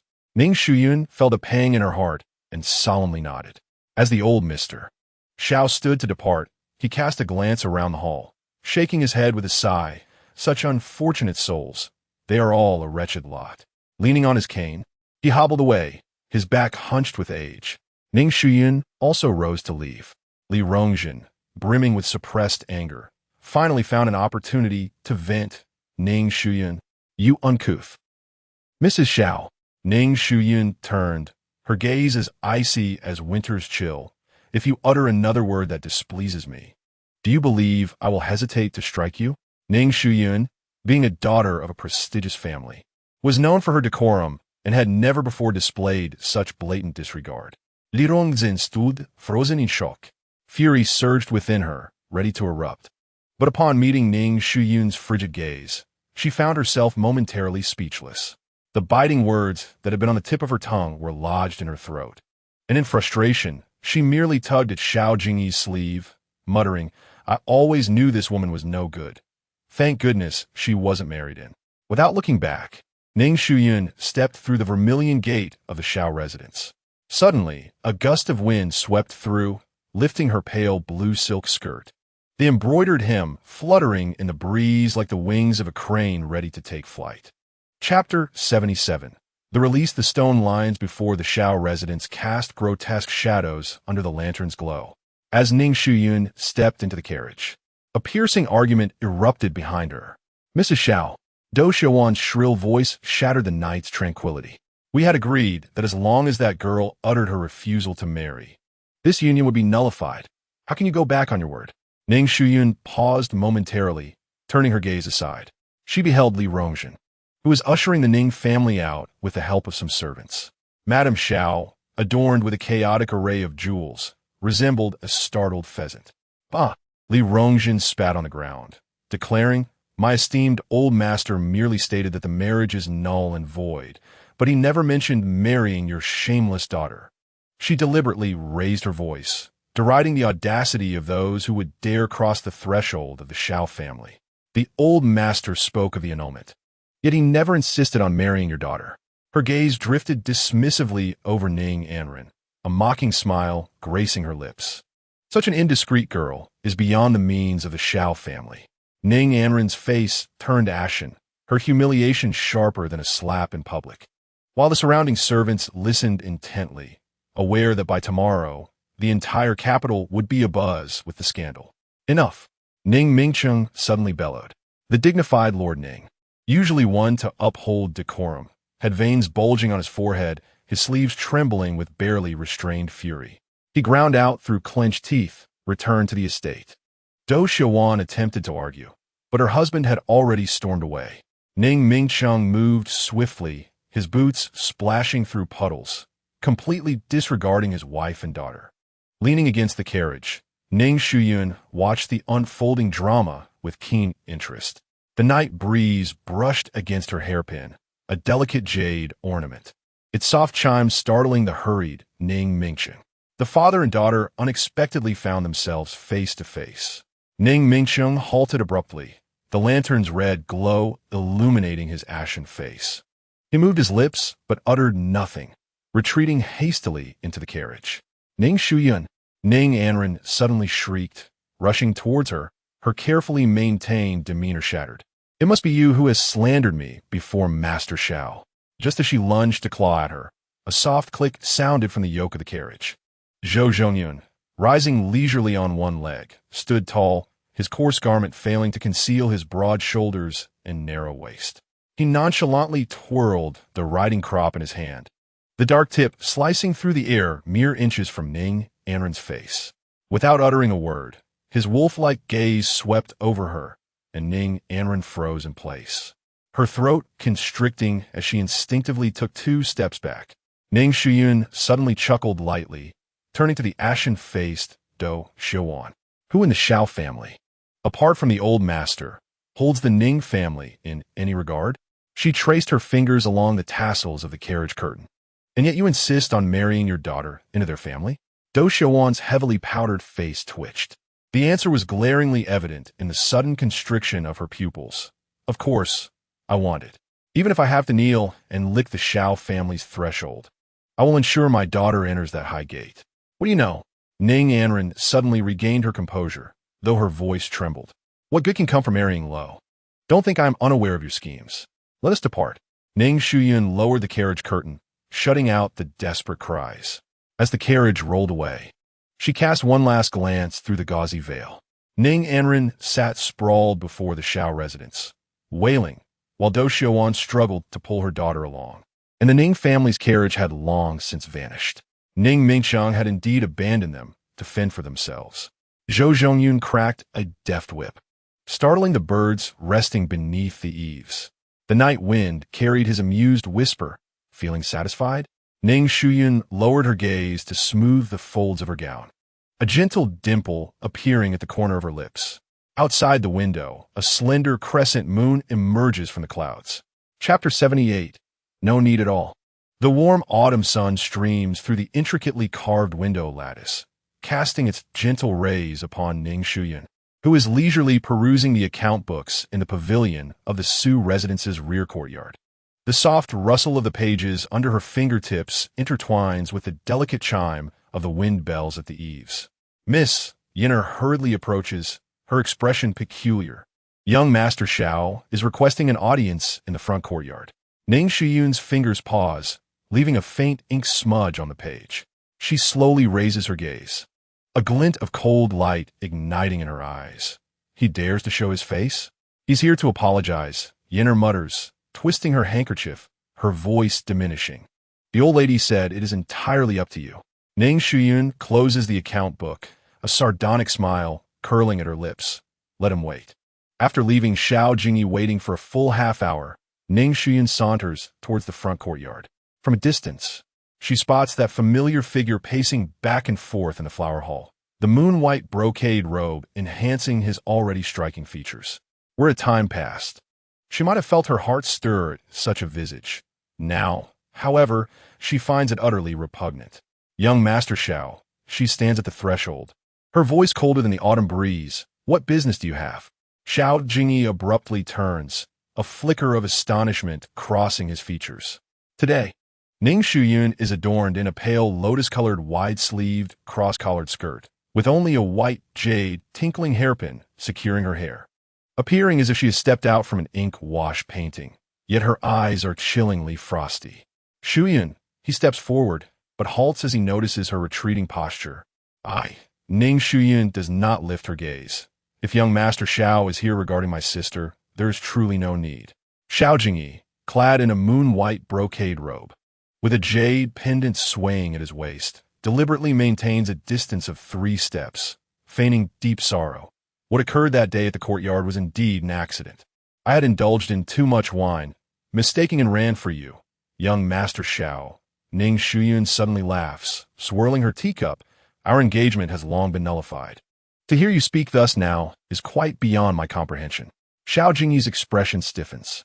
The tactics he so often employed seem utterly ineffective before Ning Shuyun, whose autumn water-like gaze appears to penetrate all his facades.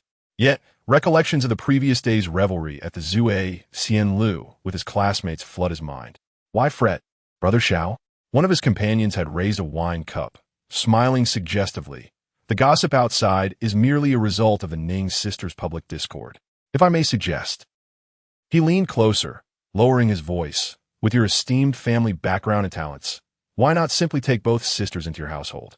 In that case, others would only envy you for enjoying the company of both. Wouldn't that be delightful? An inexplicable sense of ambition surged within Xiao Jingyi. Shuyun, he steps forward again, softening his tone. We have been betrothed since childhood. You must know how I have treated you all these years. Acknowledging his fault that day, he adds, if only you would what? Ning Shuyun finally meets his gaze, her eyes flashing with cold light. Share you with your esteemed sister? Xiao Jingyi pales at her blunt words, his anger barely contained, as he adopts a pious demeanor. It is a natural order for a man to have multiple wives. Throughout history, many heroes have had their fair share of beautiful women. Just look at the current lords and ministers. Who among them does not have a harem? Even your father back in the day. Splash. The tea from her cup drenches his face. The scalding tea cascaded down Xiao Jingyi's straight nose, dampening his meticulously styled sideburns into disheveled strands. He stood rooted to the spot, seemingly unable to fathom that Ning Shuyun would dare treat him in such a manner. Ning Shuyun rose slowly, her moon-white skirt spreading across the blue brick floor like a pool of chilling moonlight.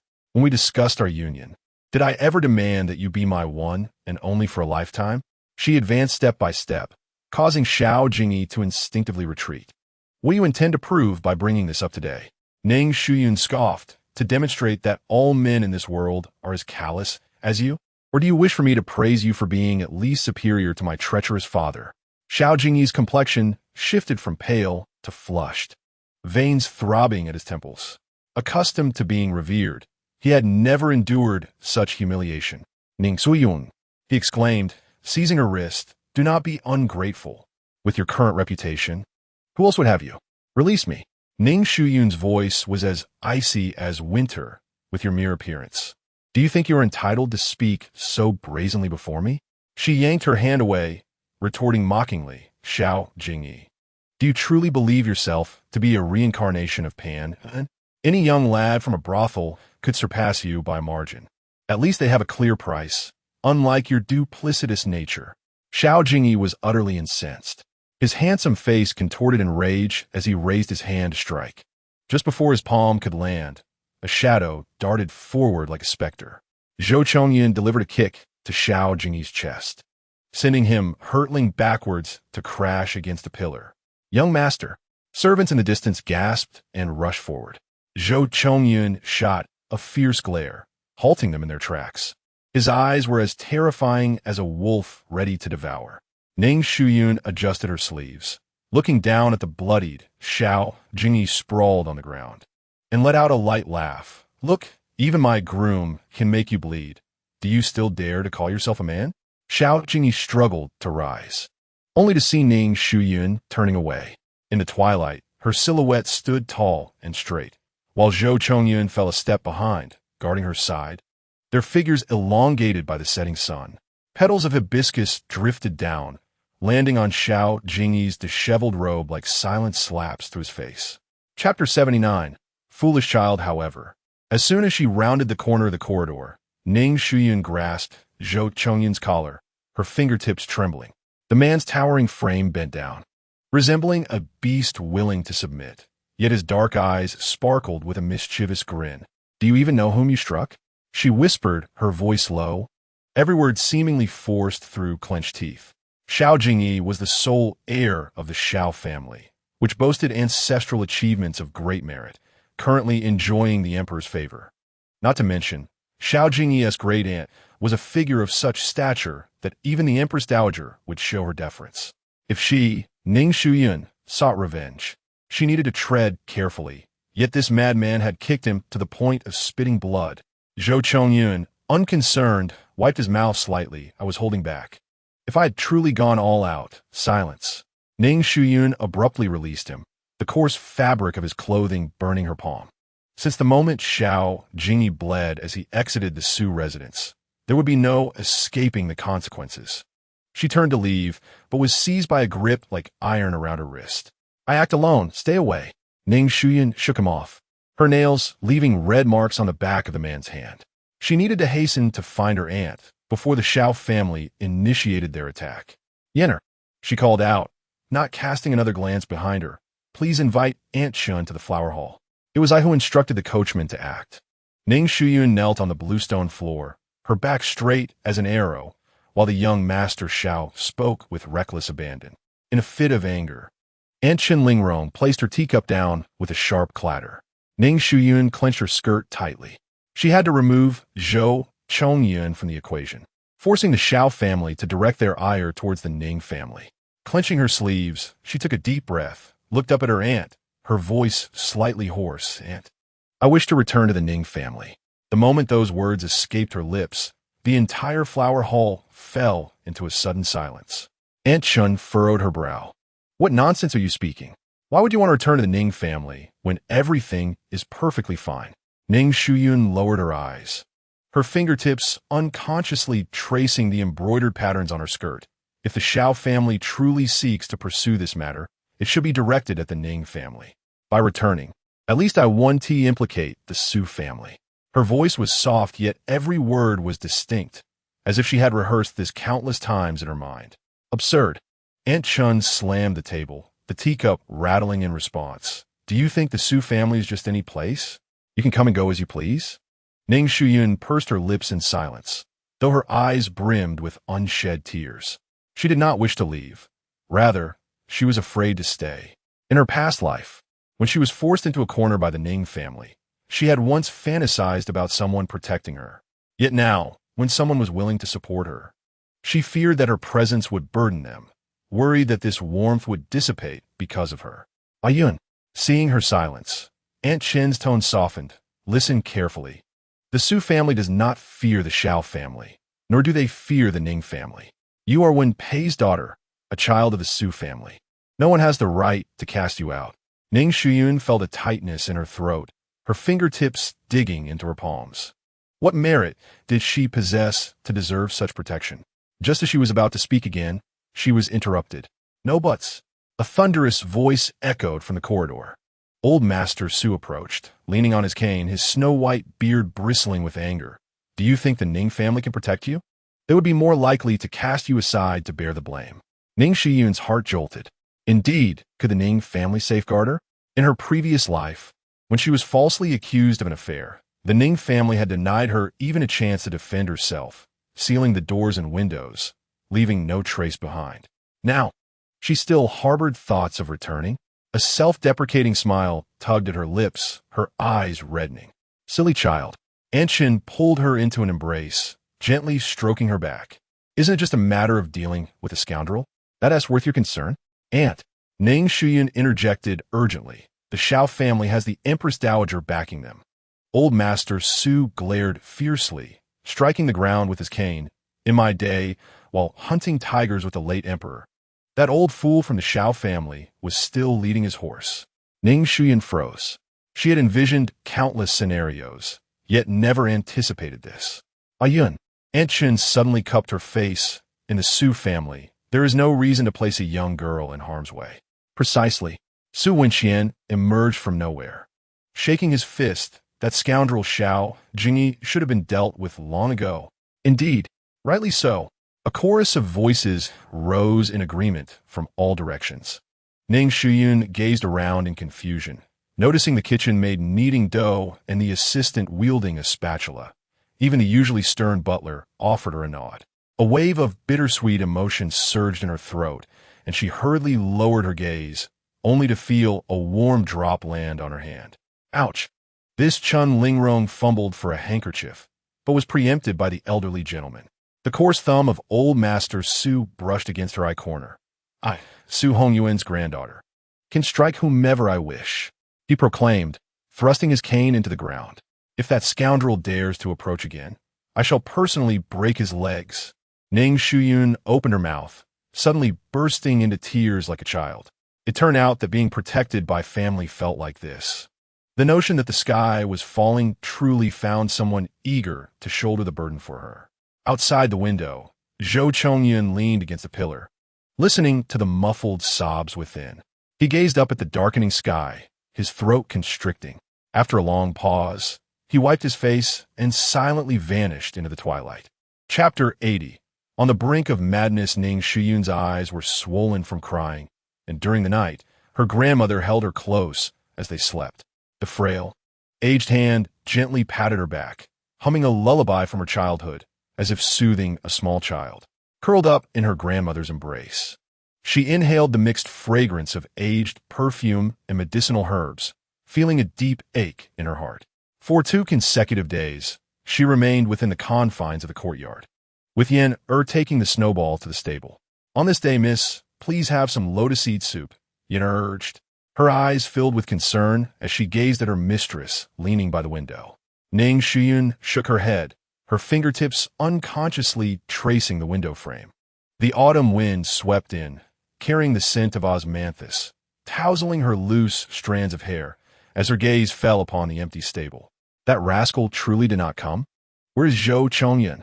She spoke suddenly, her voice hoarse, startling even herself. Yen Er's hand trembled, the porcelain spoon clinking against the bowl. The stableman has taken leave, saying relatives have come from his hometown. Is that so? Ning Shuyun scoffed lightly, her nails scraping fine lines into the window frame. That day, she had clearly seen the bloodstains on his hand from her grasp, and he hadn't even furrowed his brows, swiftly turning to leave without hesitation. Now, he was nowhere to be found. Miss, Yen hesitated. You've been staring blankly at the stable these past 2 days. During meals, your chopsticks often hover midair, and last night, you sat alone before your vanity, repeatedly examining the hairpin Zhou Chongyun had casually crafted for you from a willow branch last month. That night, Ning Shuyun dismissed her maid early. She lay in bed, tightly wrapped in a brocade quilt, yet sleep eluded her. The incense burner emitted curling tendrils of smoke, reminiscent of the way that person had entwined a strand of her hair around his fingers, tantalizingly close yet distant. As she tossed and turned, the collar of her nightgown loosened slightly. Her fingertips unconsciously brushed against her collarbone, where a faint, lingering sensation seemed to remain. She suddenly curled her legs, burying her face into the soft pillow. Scoundrel, she murmured softly, her fingers instinctively clutching the quilt tighter. Her body, hidden beneath the satin, felt a warmth rising within. She turned over, wrapping the quilt even more snugly around herself. Moonlight filtered through the gauzy drapes, casting shadows of her restless form upon the bed. With her eyes closed, her mind was filled with the warmth of Zhou Chongyun's palm as he supported her by the tub that night. A rustle from the branches outside startled her, and she abruptly opened her eyes. Apart from the swaying shadows of the trees, there was naught. She fixated on the entwined lotus embroidery on the canopy, suddenly seizing a soft pillow and hurling it towards the window. Zhou Chongyun, you possess the audacity to never return in this lifetime. At that moment, atop the palace eaves, Zhou Chongyun unexpectedly sneezed. What is this? The emperor lifted his gaze from the confidential report, the candlelight casting a stern and brooding visage. Was he not yet weary of the winds and sands at the borders, now returning to the capital with a sense of pampered delicacy? Zhou Chongyun rubbed his nose with a mischievous grin. His wife must be missing him. In truth, it was he who was driven to madness by thoughts of his beloved wife. For days, he had shadowed Ning Shuyun, and though the one who occupied his heart was mere steps away, he could not even dare to touch her.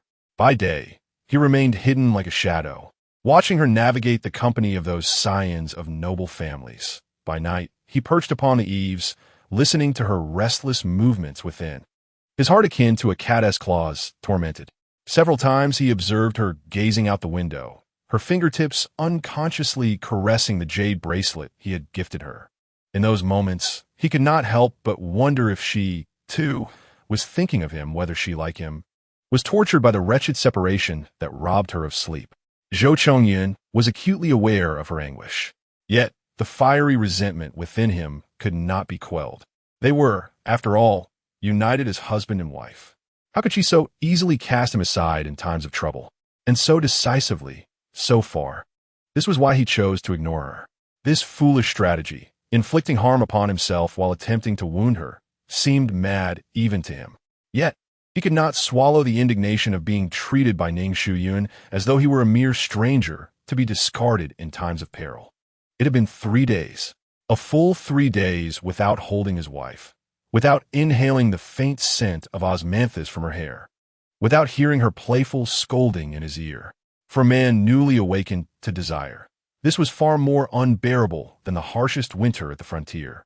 To make matters worse, today marked the day he was to report his investigative progress to the palace.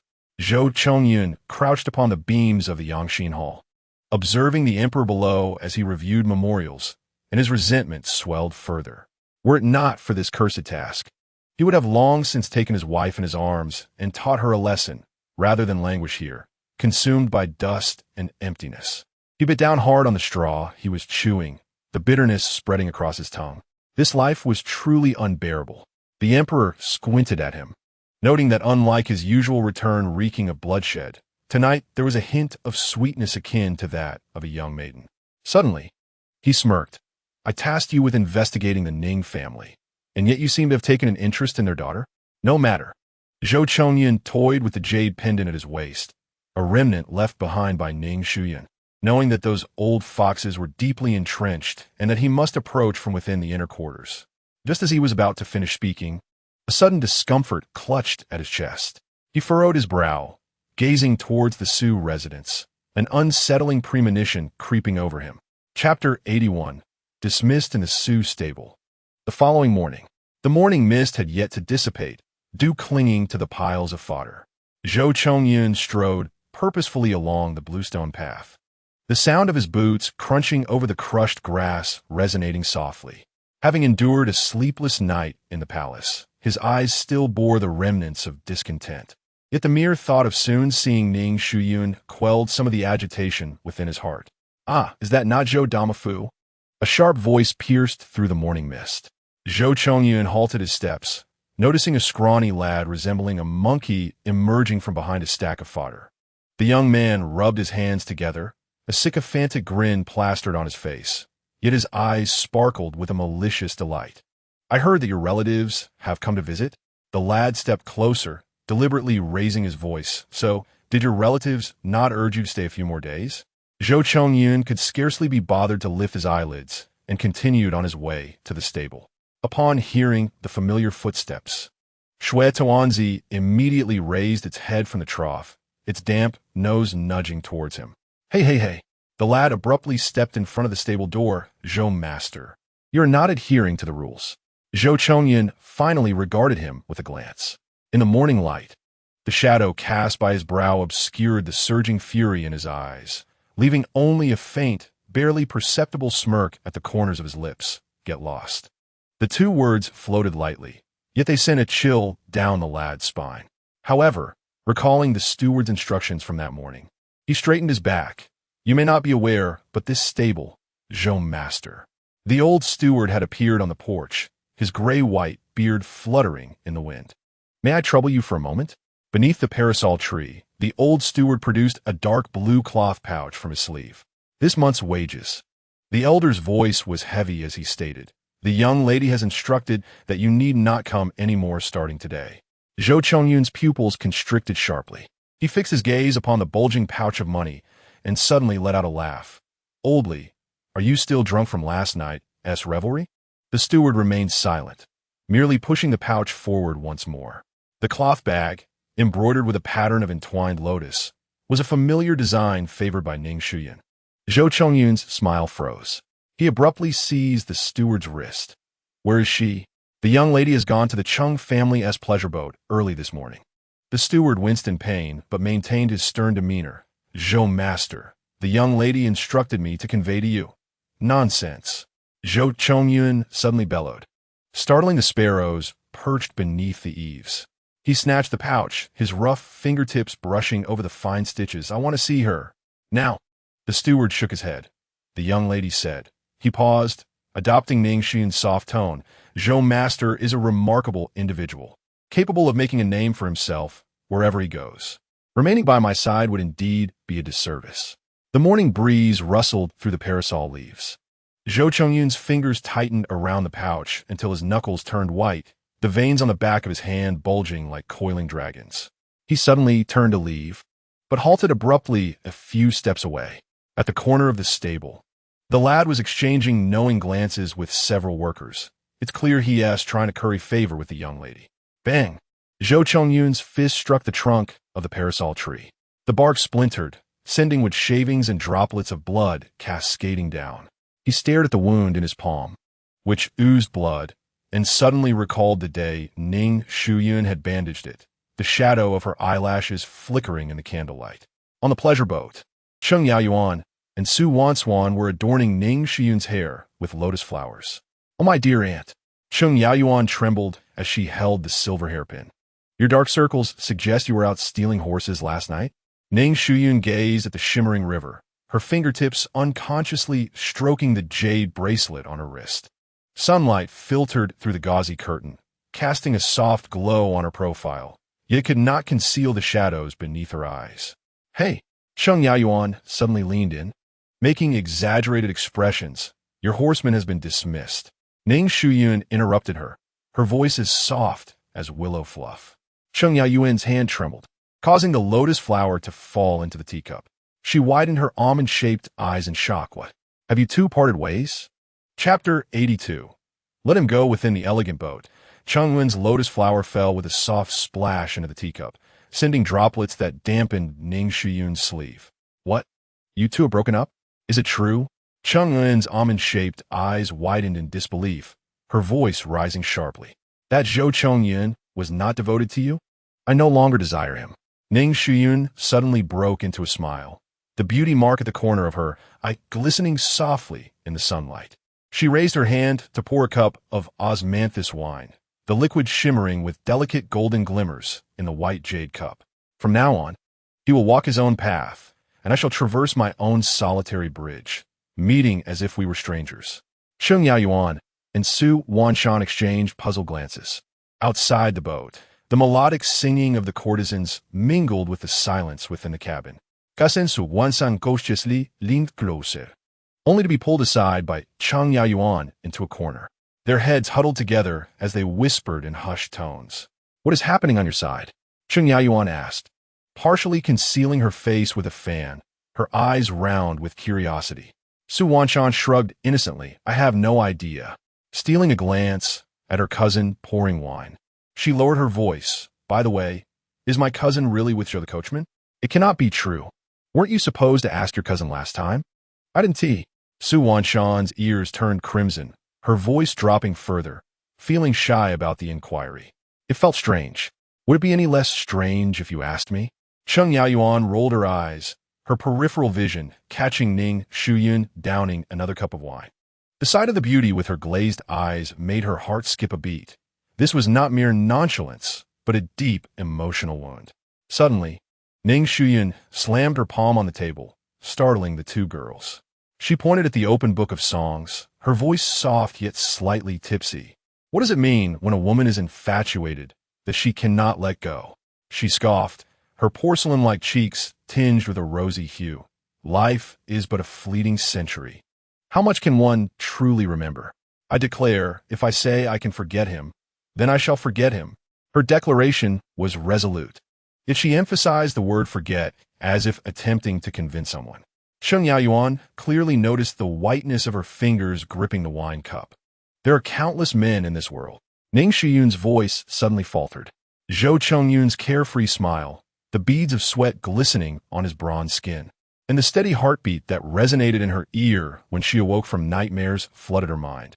A wave of bitterness surged in her throat, prompting her to tilt her head back and down another cup of wine, forcefully suppressing the warmth that threatened to rise in her eyes. With a resounding clap, Ning Shuyun's delicate hand struck the table. Her eyes glimmered with a hint of redness, yet she smiled radiantly. Bring in the guests. The intricately carved wooden door swung open, and 7 or 8 handsome young men entered in succession.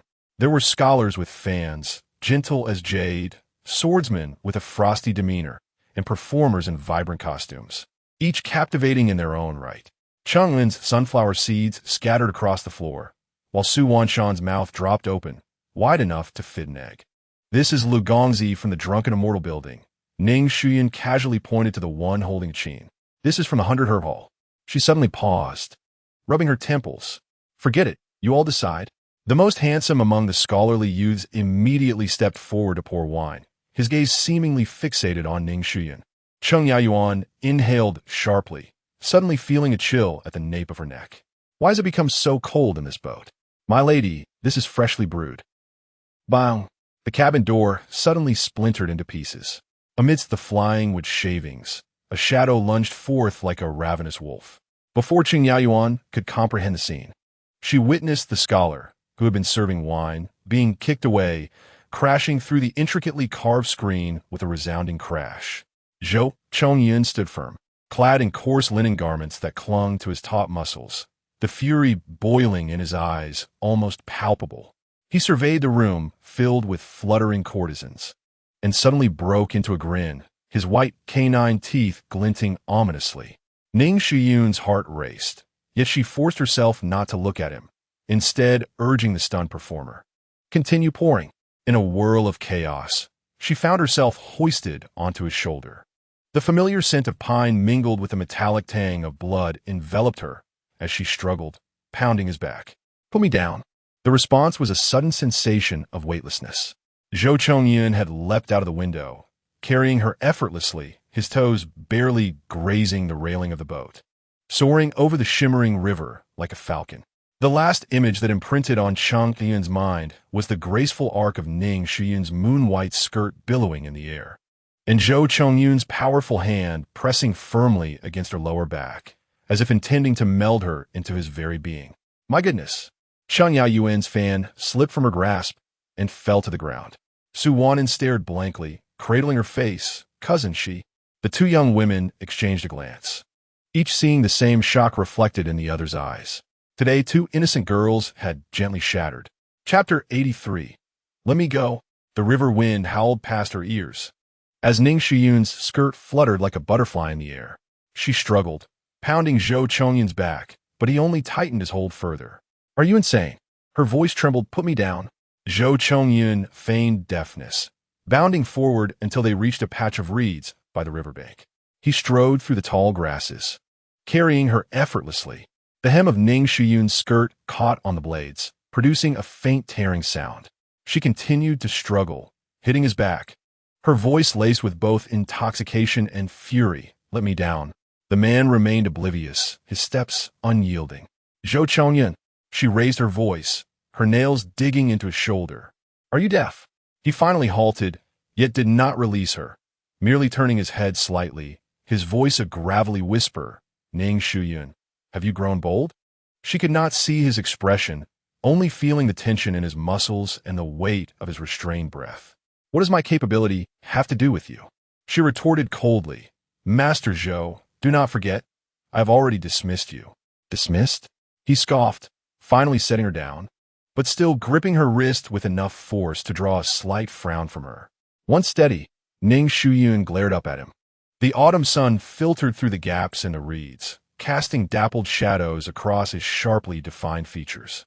His brow was pronounced, his eyes deep-set, and at this moment, those dark orbs fixed intently on her, as if to pin her in place.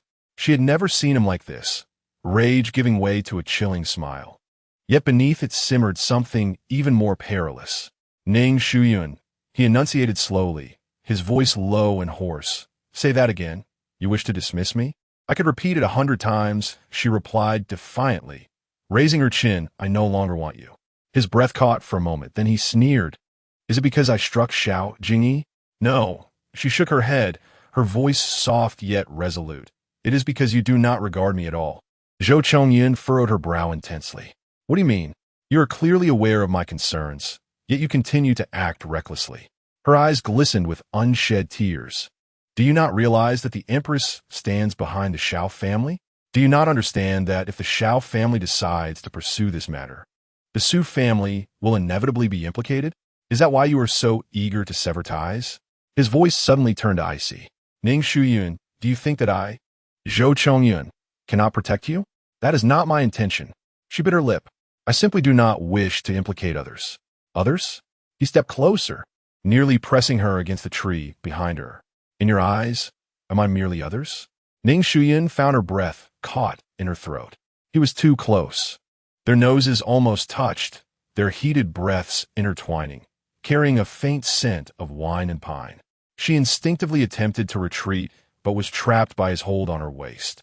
Unable to move, Zhou Chongyun, her voice trembled. "Please do not." "Do not what?" He chuckled softly, though his eyes were cold. "Ning Shuyun, do you believe that I, Zhou Chongyun, am your dog? At your beck and call?" "I do not think that." She hurriedly refuted. "Then what do you mean by your actions today?" His voice dropped dangerously low. "Are you seeking a group of pretty boys to drink with you?" I. She was momentarily at a loss for words, her cheeks aflame. "I merely wish to demonstrate that you are not the only man in this world." "Oh." He raised an eyebrow, suddenly laughing, though the mirth did not reach his eyes. "Did they touch you?" "What? Did they touch you?" His voice suddenly turned sharp, his fingers trailing along her chin with a force that was neither too light nor too heavy, rendering her unable to escape. "Who poured you the wine? Who held your hand?" Ning Shuyun's heart raced, yet she defiantly glared at him. "It has nothing to do with you." "Nothing to do with me?" His gaze darkened, and he leaned down sharply, capturing her lips in a fierce kiss. It was a kiss fueled by anger, almost feral. Ning Shuyun instinctively struggled, but was held fast by his grip on her neck, unable to move. His lips and tongue invaded her mouth, claiming her breath as if he intended to consume her whole. She pushed him, struck him, yet ultimately softened in the heat of his increasingly fervent kiss. Chapter 84. Speak up. The autumn breeze rustled through the reeds, causing the half-man-high grass to whisper softly. The fading light of the setting sun filtered through the layers of reeds, casting dappled shadows on the ground. Ning Shuyun suddenly found her breath stolen away, her lips and teeth enveloped in Zhou Chongyun's unique scent, a blend of rich wine and crisp pine that left her dizzy. Her fingertips sank into the coarse fabric of his robe, her heart pounding so fiercely that it sent vibrations through her wrists. The autumn wind swept past, carrying fragments of reed flowers that brushed against her heated earlobes, yet could not disperse the warmth that hung between them. Zhou Chongyun's dark robe was speckled with bits of grass, gently swaying with his breath. The sound of his voice was whisked away by the wind as it brushed against her lips. The heat of his palm penetrated her light garment, startling her as the pendant at her waist swayed wildly. As the world spun around her, the dense reeds suddenly bowed down, revealing the rosy hues of the twilight clouds above. The fragrant scent of the grass and would fill the small space created by his coarse outer garment.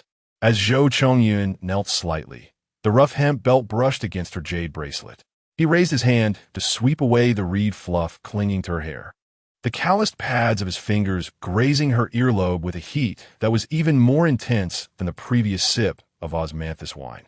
As the setting sun cast a golden halo around Zhou Chongyun's sharply defined profile, his deep-set eyes appeared even more profound. When he chuckled softly, his warm breath brushed against her ear. "Miss, do you not wish to prove that there are many men in this world?" She opened her mouth to respond, but saw Zhou Chongyun break a reed, the snowy tip hovering just above her collarbone. The delicate touch of the soft hairs against her skin evoked memories of her childhood, when the brush tip danced across rice paper, creating a gentle rustle. The reed as tough trailed down the pattern of her attire, stopping at the entwined lotus design. Suddenly, she grasped the reed tightly, inadvertently pulling his hand closer. "You!" she exclaimed, her anger dissipating as warmth sealed her lips. Unlike their previous fleeting kisses, this one was enveloped by the breeze from the reeds, infused with the scents of pine and rust.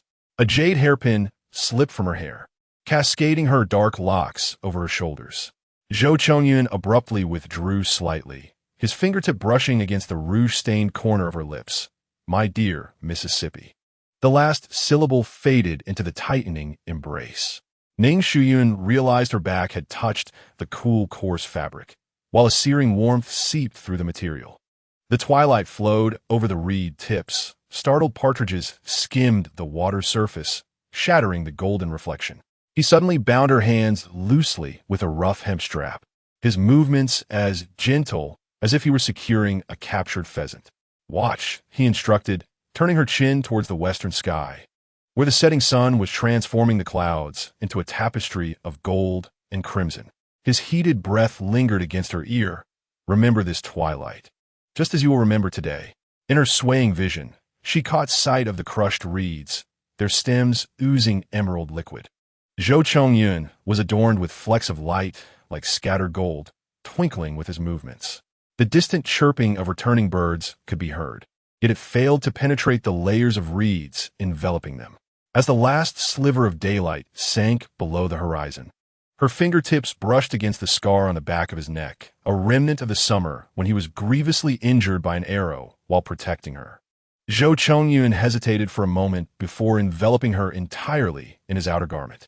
The warmth of the coarse fabric grazed her cheek, and she could hear the muffled laughter resonating beneath the fabric. The distant calls of returning birds signaled the approaching end of the day. Yet at that moment, within the depths of the reeds, time seemed to stand still. Ning Shuyun closed her eyes, surrendering herself to the world that Zhou Chongyun had constructed around them. Chapter 85. The hangover cure. As the sky darkened, the last ray of sunset was swallowed by the encroaching dusk. Lanterns aboard the pleasure boat flickered to life, casting swaying reflections upon the shimmering water. Chen Yayuan paced back and forth on the deck, clutching a handkerchief, oblivious to the dew soaking her embroidered shoes.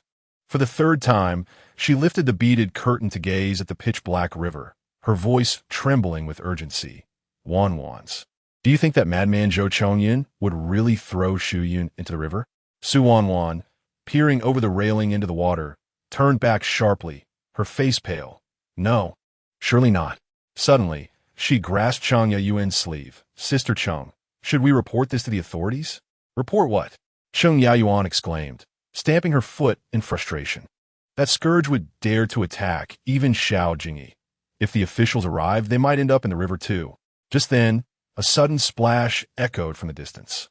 The two turned in unison, and beneath the hazy moonlight, a shadow glided over the tips of the reeds, startling resting seagulls as it flew by. "It's Zhou Chongyun!" Su Wanwan gasped. Cheng Yayuan instinctively shielded Su Wanshu behind her, only to see the shadow land steadily on the deck after a few leaps. Zhou Zhongyun cradled a tightly wrapped figure in his arms, a dark cloak concealing all but a slender, snow-white wrist that shimmered like jade under the moonlight. "Lead the way," Zhou Zhongyun rasped, his voice hoarse, as if suppressing something within. The two young women stood frozen, stunned. Cheng Yaoyuan was the first to regain her composure, her gaze darting to Ning Shuyun's drooping wrist, which bore several vivid red marks, as if someone had gripped it with force.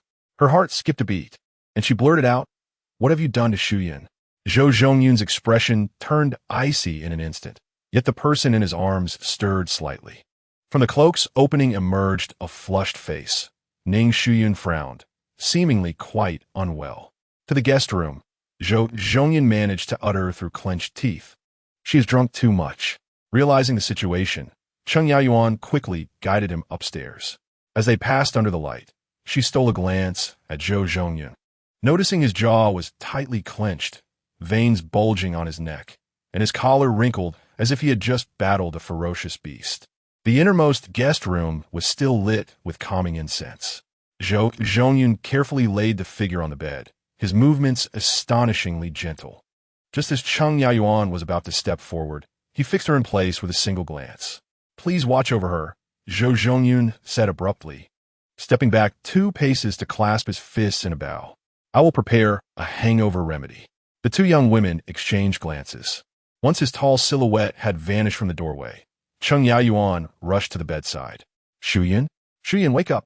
The figure beneath the quilt responded with a soft murmur. Slowly opening her eyes, Ning Shuyun's eyes shimmered with moisture, her lips a striking hue, and faint red marks were visible at her collar. She gazed around in confusion, suddenly jolting upright. "Where is he?" "He went to prepare a hangover remedy," Su Wanshu stammered in reply. Ning Shuyun lowered her gaze, yet her fingers subtly clenched the edge of the quilt. It was not until she heard approaching footsteps outside that her tense shoulders relaxed ever so slightly. "Sister Shuyun, what happened to your neck?" Su Wanshu suddenly leaned in, her eyes wide with astonishment. "There are several red marks. Did Zhou Zhongyun bully you?" Ning Shuyun's ears flushed with heat as she was about to respond when the door creaked open. Zhou Zhongyun appeared at the threshold, holding a jade green bowl, his sleeves still bearing the scent of the kitchen. Cheng Yaoyuan, quick-witted, seized Su Wanshu's arm. "Wanshu, I just acquired a new box of snail dye. Come help me check its quality." Without giving her a chance to protest, she dragged her out, shooting Zhou Zhongyun a fierce glare as they passed. The door closed again, and the candlelight flickered dramatically. Chapter 86. Do not lie. Ning Shuyun reclined on the soft couch by the window, her fingers unconsciously tracing the rim of the jade green bowl. The warmth of the hangover remedy had dissipated, much like her currently tumultuous thoughts. Outside, Su Wanshu's voice drifted in and out. "Cousin, your elbow is all scraped. Why are you pulling me? Why must we check the snail dye tonight?" "Shu." Cheng Yaoyuan hushed, her voice low. "Your cousin does not need us right now." Before she could finish, the sound of fabric rustling receded. Ning Shuyun's lips curled slightly. Those two girls certainly knew how to make a swift exit. "Drink the soup." Zhou Chongyun's voice suddenly pierced the silence, rasping like coarse sandpaper scraping against the aged bark of a pine tree. He lurked in the shadows where the candlelight could not reach, his rough cloth garments clinging to taut muscles, reminiscent of a beast poised to pounce. Ning Shuyun, in a fit of defiance, drank the bitter medicinal concoction in one gulp, its slightly astringent warmth coursing down her throat, igniting a faint blush at the corners of her eyes. The porcelain bowl clattered sharply against the table, echoing in the stillness. Just as she was about to question him, the man abruptly knelt, his knee crashing against the stone floor with a thunderous thud. "I was wrong." This admission came as a shock. Ning Shuyun's eyelids fluttered, her fingertips digging into the soft flesh of her palm, a bitter smile creeping on her lips. "Master Zhou, you too can acknowledge a mistake? Yet I remain uncertain of what that mistake might be." The man stood silent as iron, clearly believing himself blameless. When those raucous young lords had surrounded Ning Shuyun and mocked her, his heart had burned with fury. Allowing them to leave unscathed was already a show of mercy. "It seems Master Zhou has also learned the art of disingenuousness," she scoffed. "Did I cause you discomfort?" Zhou Chongyun's Adam's apple bobbed. "Yinner, I accept my punishment." "Zhou Chongyun." Ning Shuyun suddenly chuckled lightly, her fingertips brushing against the remnants of the medicinal liquid on the bowl's rim. "You assert that I come to you at will and depart at will? But what of you? You take what you desire, yet you also turn away. Her words abruptly halted. The room fell into such silence that one could hear the candlewick sputtering. She swiftly turned her head. Her ears flushed like they had been dusted with rouge. Memories of absurdity surged forth from the Marquis reeds, recalling how he had once gripped her earlobe, demanding to know who had touched her hand. With each question, his grip had tightened until she was left pleading for mercy. When have I ever turned away? Zhou Chongyun suddenly crawled closer, his rough hand locking around her delicate ankle, clearly recalling how she often protested. Not you. Ning Shuyun, exasperated, shut her eyes, knowing well the man could be relentless. Her toes instinctively aimed to kick, but he adeptly captured her foot, his thumb applying a gentle, teasing pressure on her ankle bone. Zhou Chongyun. She retracted her foot, stating earnestly, "You know well that my words do not imply that." Her fingertips pressed into her palm. Should he continue with his jesting? She would. What then? He shot back, suddenly raising his gaze, bloodshot, eyes glinting ominously. Will you dare to deny me again? The candlelight crackled fiercely, casting deeper shadows across his brow. Ning Shuyun's breath hitched as she noticed the tension coiling in his jaw, the veins at his neck bulging like a coiled dragon. Indeed, this madman was one to succumb to gentleness, not force. 3 whole days, she spoke softly, a tone tinged with self-mockery. You left without a backward glance, truly heartless. Before her words fully escaped, Zhou Chongyun surged forward, enveloping her in his embrace. The scent of pine mingled with rust enveloped her, and amidst her struggles, she heard the reverberation of his chest. I am here every day. I have counted the tiles under your eaves 26 times. You turn in your sleep thrice a night, calling out in your dreams. Ning Shuyun sutendi frotse. Zhou Chongyun keenly sensed her change, retreating slightly, yet he beheld the glistening ice forming in her gaze. Ning Shuyun smiled, though the mirth did not reach her eyes. What have I said? Your fingertips pressed against his heart. Do not lie to me. Outside, the autumn wind swept through the withered leaves, the sound akin to a knife scraping against bone. Chapter 87. No Way Out. 3 days had passed. Zhou Chongyun crouched among the branches of the phoenix tree, resembling a lurking beast, his gaze resolutely fixed upon the enchanting figure in the distant pavilion.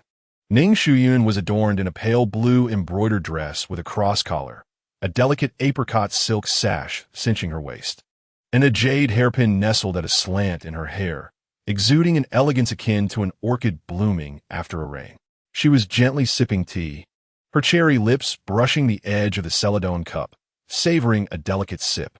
Zhou Chongyun's throat tightened, as if he could hear the faint sound of her swallow. The tea had moistened her lips, glistening in the sunlight with a dewy sheen, more alluring than the finest rouge. Cursing inwardly, he rubbed his coarse palm against his trousers, as though attempting to erase the itch that seemed to emerge from his very bones. He ferociously contemplated that he ought to rush over and press her down, kissing her until she softened beneath him. Yet, the conversation from that night on the painted boat suddenly echoed in his ears. Zhou Chongyun, do you linger by my side simply out of lust for this body of mine? At that moment, his mind had gone blank. The man who remained unflinching amidst the clamor of battle was rendered cold by a mere question from a young woman. In a flash of inspiration, he had boldly declared, I crave your body, but I desire you as a person. Ning Shuyun had smiled knowingly, her fingertip resting on his heart. You had best remember your words. In retrospect, it all felt like a trap. The subsequent night, he had climbed through the window, yearning for intimacy, only to find her wrapped in a brocade quilt, declaring, I have been lacking in enthusiasm lately, so let us forego it. That snow-white leg had deliberately peeked from beneath the covers. Her eyes sparkled with a teasing mirth as she softly uttered, Zhou Chongyun, remember clearly, it is only when I wish to give that you may take. Yet, Zhou Chongyun was utterly at her mercy. As he recalled this, he unconsciously tightened his grip, causing a branch to snap under the strain, and he hastily steadied himself. Unbeknownst to him, Ning Shuyun had turned back to glance at him, her eyes glimmering with amusement. Thus, Zhou Chongyun found himself living a life as bland as a monk's. Yet his heart felt as restless as a cat scratching at a door, utterly uneasy. In the days that followed, he had managed to maintain composure. having only recently tasted the sweetness of affection. But the longer it persisted, the more he felt an insatiable heat coursing through him, as if he were being roasted over an open flame, while Ning Shuyun deliberately kept him at bay. The sun blazed mercilessly at the horse farm. Amidst a swirling cloud of dust, Zhou Chongyun bent down to groom a horse, his coarse linen shirt drenched in sweat, clinging to his taut muscles. He heard footsteps and looked up to see Ning Shuyun approaching gracefully, her skirt billowing softly, resembling a blue lotus swaying in the breeze. His gaze lingered on her, almost burning through the layers of fabric. Ning Shuyun, fully aware of his scrutiny, feigned disinterest, casually surveying the stables as though she were on an inspection. She approached a gray horse, suddenly reaching out to caress its mane, her fingers delicately teasing the rough strands, frowning slightly as she remarked, "This mane needs trimming. It's prickly against the legs." Zhou Chongyun's breath hitched.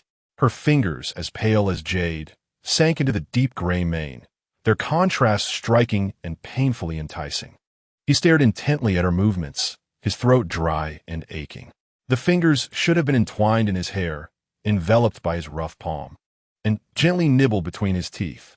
Ning Shuyun was uncertain if it was intentional or accidental when her fingertips lingered a moment longer on the horse's neck, lightly curling before she withdrew her hand. Finally, she raised her gaze to him, her eyes shimmering with a subtle smile, though she feigned indifference. "What are you dawdling for? Hurry and fetch the scissors." Zhou Chongyun clenched his molars, the veins on his forehead pulsing angrily. This little vixen was doing it on purpose. Chapter 88, Cursed. When Zhou Chongyun returned with the scissors, the stable was deserted. The blazing sun had rendered the fodder scorching, releasing a parched aroma of dried grass and wood. The image of Ning Shuyun's jade-white fingertips, which had just caressed the horse's mane, lingered in his rough palm, resembling snow fallen into a pile of coal, igniting a heat in the depths of his eyes. Cursed be it. He vigorously wiped his face, yet could not erase the curve of her wrist from his mind. When Ning Shuyun raised her hand, a frosty segment of her wrist was revealed, dazzling white under the sunlight. At that moment, her fingertips danced around the horse's mane, and with a gentle flick, it felt as if she had scratched his very heart. The scissors clattered into the wooden bucket. Just as Zhou Chongyun was about to turn, he noticed a peach-colored silk handkerchief resting on a haystack. His pupils constricted sharply as he rushed over, crushing several grass stems under the soles of his coarse shoes. The handkerchief still seemed to carry her warmth, its satin surface embroidered with entwined lotus flowers. Zhou Chongyun swallowed hard, gripping the handkerchief tightly. Infused with her unique scent of deep water mingled with the warmth of her skin, wafting into his nostrils, instantly invoking countless enchanting memories. He could almost see Ning Shuyun turning in the bathing tub, droplets cascading down her spine. He could hear her deliberately elongating her tone, calling him husband in the cave, her tongue teasingly brushing against her teeth. The silk was too sheer, failing to stifle his erratic breaths, quickly warming and sticking to his prominent nose, reminiscent of her blushing skin when she was aroused. Not enough. It was utterly insufficient. "Yinner," he murmured hoarsely, feeling a response stirring beneath him. As dusk deepened, Zhou Chongyun lay on the hard bed in the stable, staring at the ceiling. The soft fabric he clutched in his left hand had become a wrinkled mess. It had obstinately remained pressed against his nose. He closed his eyes, imagining it was Ning Shuyun's hand, soft as if boneless yet imbued with a stubborn strength, her nails leaving faint imprints on his skin. Sweat trickled down his taut chest, tracing delicate paths on his wheat-colored skin. As the sensation of refreshment surged like a tide, he bit down on the corner of the soft fabric, a suppressed growl escaping his throat. "Yinner, cursed be it." The following morning, as Yinner burst into the inner chamber with a copper basin, Ning Shuyun was applying eyebrow pencil before the mirror. The copper mirror reflected the pale face of a young maid, who had just finished organizing the clothing trunk. "Miss, your apricot red bodice is missing." Ning Shuyun paused, her brush halting subtly at the tail of her brow. She caught a glimpse of her lips involuntarily curling upwards in the mirror, quickly suppressing it. Perhaps it was left in the backyard during the washing yesterday. Yet, the maid was clearly agitated, wringing her handkerchief, remembering that the bodice was embroidered with intertwined lotus flowers. Suddenly, Ning Shuyun turned, her hairpins swaying lightly. I remember now, when I tried on the new dress yesterday, I snagged a thread and casually tucked it under the embroidery frame, intending to mend it. Her fingertips grazed a box of rouge upon the vanity. Her voice soft as flowing water. The heat of the day often stirred restlessness, prompting you to venture into the small kitchen to prepare a bowl of chilled mung bean soup. Once the intricately carved wooden door clicked shut, Ning Shuyun suddenly flung herself onto the brocade quilt, stifling a laugh. The dual lotus pouch, infused with a delicate fragrance, had barely grazed her skin for a quarter of an hour after her bath the previous night before she had hastily changed. What mischief might that scoundrel have subjected it to now?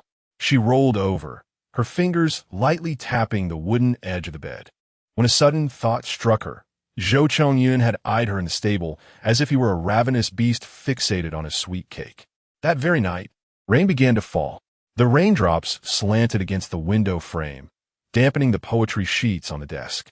Ning Shuyun was in front of the mirror, loosening her hairpin, the candlelight casting her shadow upon the gauzy curtain, her ebony locks cascading down her back.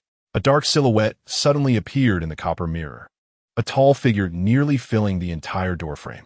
She deliberately refrained from turning her head, slowly dragging the jade comb across her scalp, amused by Zhou's audacity.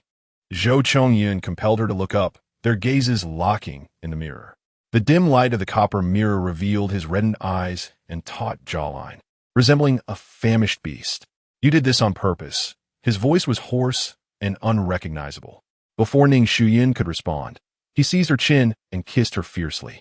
This kiss, imbued with wrath, split the corner of her lips, mingling the taste of iron with the scent of pine between them.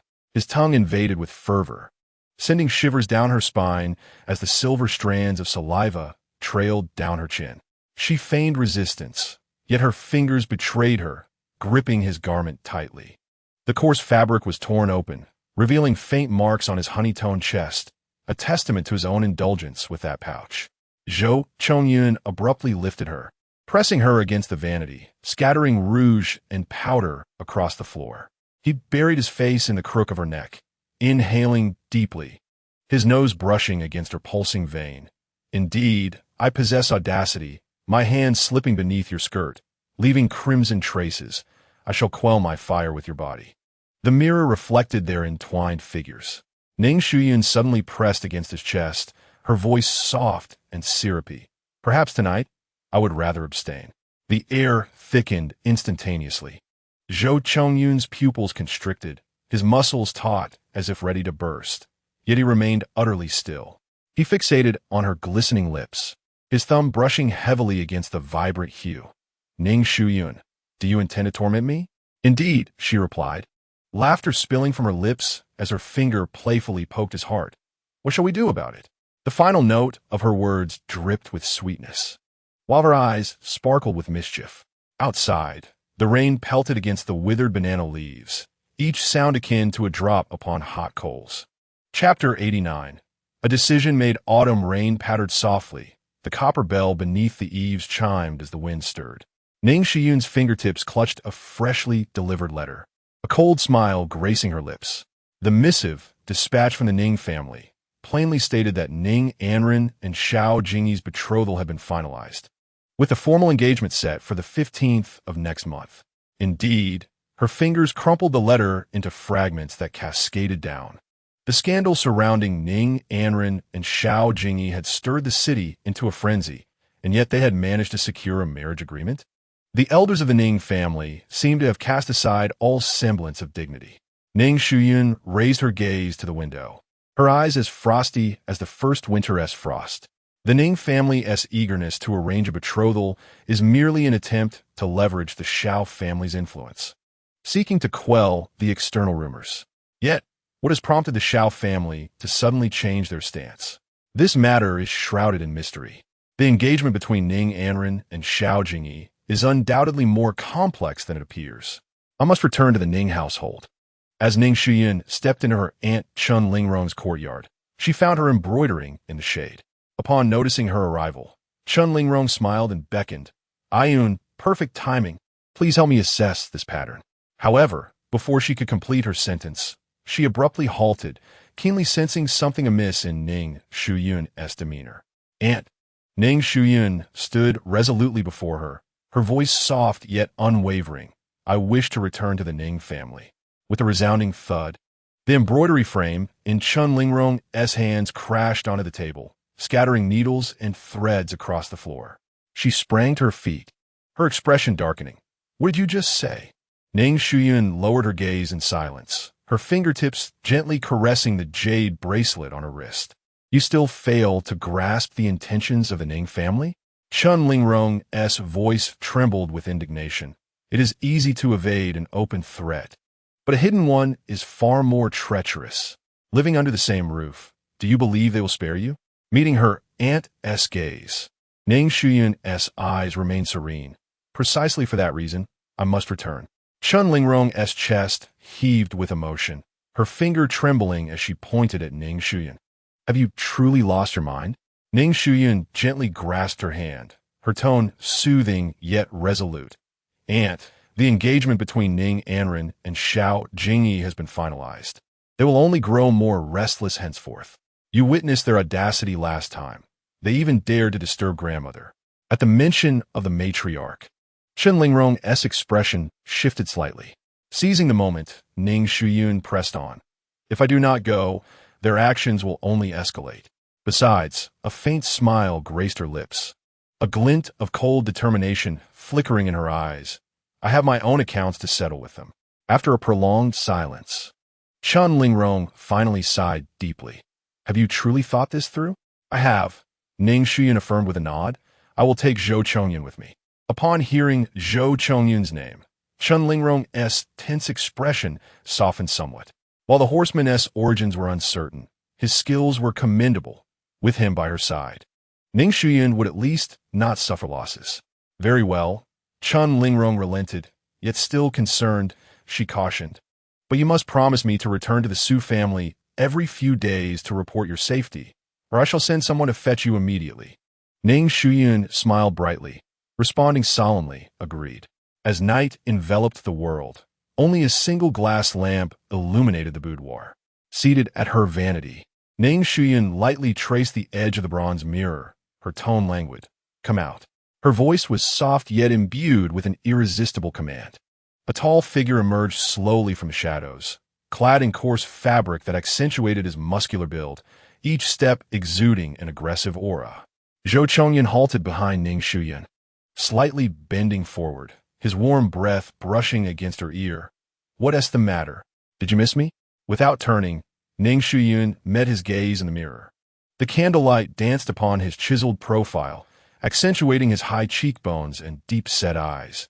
At this moment, his dark gaze roamed over her unabashedly, filled with a fervor as if he wished to consume her whole. You heard my conversation with Aunt during the day, did you not? Ning Shuyun's lips curled into a smile as she cast him a sidelong glance. Zhou Chongyun's lips curled slightly as he reached out to twine a fallen strand of her azure hair around his fingertips. His voice husky with a hint of laughter, my dear young lady. He leaned in closer, his thin lips nearly brushing against her earlobe, his breath hot against her skin. In this world, there is no way to have the horse run without providing it with grass. The weight of that word lingered heavily on his tongue, laden with naked suggestion. Ning Shuyun's fingertips trembled, her ears instantly ablaze. She turned abruptly, only to be ensnared by his strong grasp around her waist, pinning her against the vanity. The copper mirror toppled with a clatter, and rouge and powder spilled across the floor.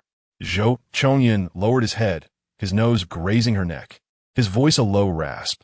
Since you were returning to the Ning family. His fingers deftly parted her clothing, the rough pads of his fingers caressing her collarbone, sending shivers coursing through her. Tonight, you must first satiate my hunger. Outside, the autumn rain had gradually ceased, leaving only the rhythmic sound of dripping water from the eaves, akin to some clandestine cadence. Chapter 90. Is it unbecoming? A few days later, during the Double Ninth Festival, the Su residence was bustling with activity.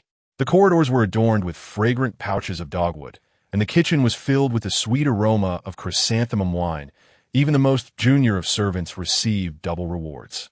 After accompanying her grandmother for lunch and listening to her sisters-in-law chatter about mundane matters, Ning Shuyun sought an excuse to return to her room for a change of attire.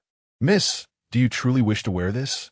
Yenner held up a simple white dress, her brow furrowed in dismay. Ning Shuyun, gazing into the copper mirror, pressed her lips together to remove the last trace of rouge with a handkerchief. The reflection revealed a visage pale as paper, her lips nearly translucent, save for a hint of emerald green glimmering at her wrist. "Is it unbecoming?" She smoothed the non-existent wrinkles on her sleeves. Yenner, flustered, stamped her foot. This looks like morning attire." Ning Shuyun chuckled softly, her fingers grazing the jade hairpin at her temple, relishing the intended effect. "Yanya, this matter does not concern you. Go and enjoy the festivities." With that, she dismissed Yenner. Before long, the door creaked open, and a tall, dark figure slipped inside, bringing with it a scent of pine mixed with horse fodder. Zhou Chongyun, uncharacteristically clad in a dark blue short garment, his coarse belt accentuating his lean waist, froze at the threshold, his thick brows knitting tightly. "You." Ning Shuyun turned, distinctly noticing the pronounced movement of his Adam's apple. "What is it?" she teased, twirling around, her white skirt blooming like a night-blooming flower. "Is it unbecoming?"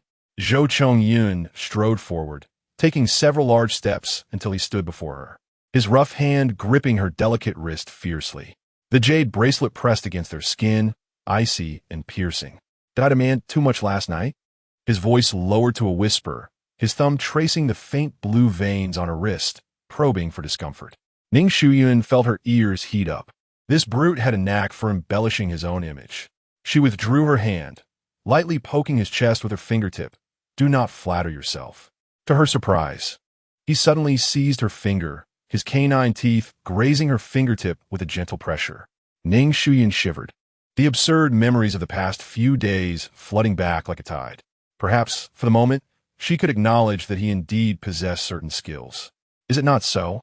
Zhou Chongyun leaned closer, his nose nearly touching her neck, and his words trailed off abruptly.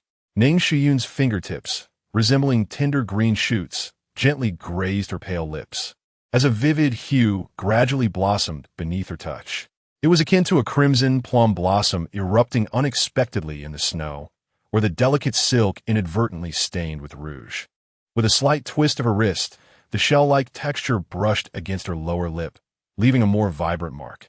Zhou Chongyun's breath became suddenly heavy, as if startled to the core.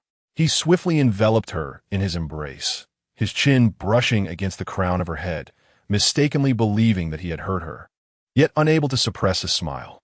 This brutish man was genuinely concerned, albeit in a rather absurd manner.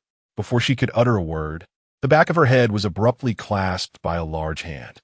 Zhou Chongyun, like a famished wolf seizing its prey, kissed her fiercely, his heated lips and tongue delving deeply, nearly reaching her throat. Ning Shuyun was compelled to tilt her head back in submission, her pristine collar loosened by his other hand, revealing the edge of her apricot-colored bodice beneath. She pounded on him, yet he only tightened his hold. Zhou Chongyun continued to suck on her tongue, as if intent on consuming the lingering pallor from her lips. Saliva escaped her lips, trickling down the corners, swiftly wiped away by his coarse thumb, only to be ground back onto her lips again. It was not until Ning Shuyun's legs weakened under the intensity that Zhou Chongyun reluctantly withdrew slightly, still pressing his forehead against hers, gasping, "This is just right." His thumb caressed her vividly colored lips, a tempest brewing in his gaze. That earlier manifestation left me quite flustered. Suddenly, Ning Shuyun laughed, her eyes sparkling with charm. Intentionally, she rubbed her now rosy lips against his chin, and indeed, the arm around her waist tightened further. "What else with this attire?" Zhou Chongyun complained, nipping at her earlobe. Ning Shuyun gently pushed him away with her fingertips against his chest, her expression suddenly stern, less prying. She turned to adjust her collar, catching a glimpse of Zhou Chongyun still standing there, scratching his head, resembling a bewildered large dog, which made her smile again. Her once pristine white dress had become crumpled, and the collar was speckled with the lipstick he had just smeared on her. Ning Shuyun suddenly felt that today's performance was perhaps even more amusing than she had anticipated. Chapter 91. Clarity. The autumn sunlight filtered through the crimson leaves, casting dappled patterns on a mountain path. Ning Shuyun walked slowly, holding her white dress, the jade hairpin in her hair glimmering softly in the light. She refrained from reapplying rouge, allowing her lips to retain their natural pale pink hue. Zhou Chongyun followed closely behind, his tall figure nearly enveloping her completely. The coarse fabric of his belt accentuated his slender waist, and as he walked, the contours of his muscular shoulders subtly emerged. Slow down. Noticing her step on a loose stone, Zhou Chongyun swiftly reached out to support her delicate waist. The heat of his rough palm seeped through the fabric, causing Ning Shuyun's ears to flush slightly, yet she did not push him away. The mountain breeze caressed her loose strands of hair. Zhou Chongyun instinctively tucked her hair behind her ear, his fingertips inadvertently brushing against her earlobe, making her shiver lightly. "Watch your step," he chuckled, his voice laced with a playful tone.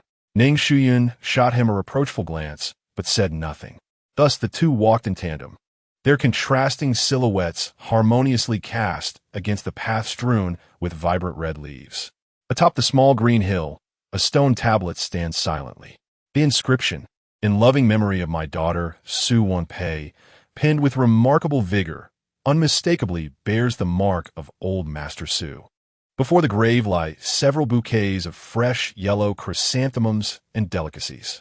Ning Shuyun feels a warmth swell in her eyes, realizing that her grandmother has sent someone to tend to this. "I will take a stroll over there," Zhou Chongyun suddenly speaks, his rough fingertips lightly grazing her palm before he turns and strides deeper into the forest. His tall figure quickly vanishes among the crimson leaves, his footsteps fading into the distance. Kneeling before the gravestone, Ning Shuyun spreads her plain white dress, resembling a blooming night blooming cereus. She reaches out to caress the cool stone, its chill transmitting through her fingertips. "Mother," she whispers softly, her voice barely audible, "your unfilial daughter Shuyun has come to see you." The autumn wind swirls the fallen leaves around the tablet, as if in silent response. With a quivering nose, Ning Shuyun continues, "I have visited you so infrequently over the years. Please do not hold it against me." She pauses, her fingertips unconsciously rubbing the jade bracelet on her wrist. "I simply could not bear to face you." A red leaf drifts down onto her knee, and she gently pinches it, examining the translucent veins in the sunlight. "But now, I have come to understand." Suddenly, she smiles, her eyes shimmering with tears, surely a blessing from her mother in the heavens, granting her a second chance.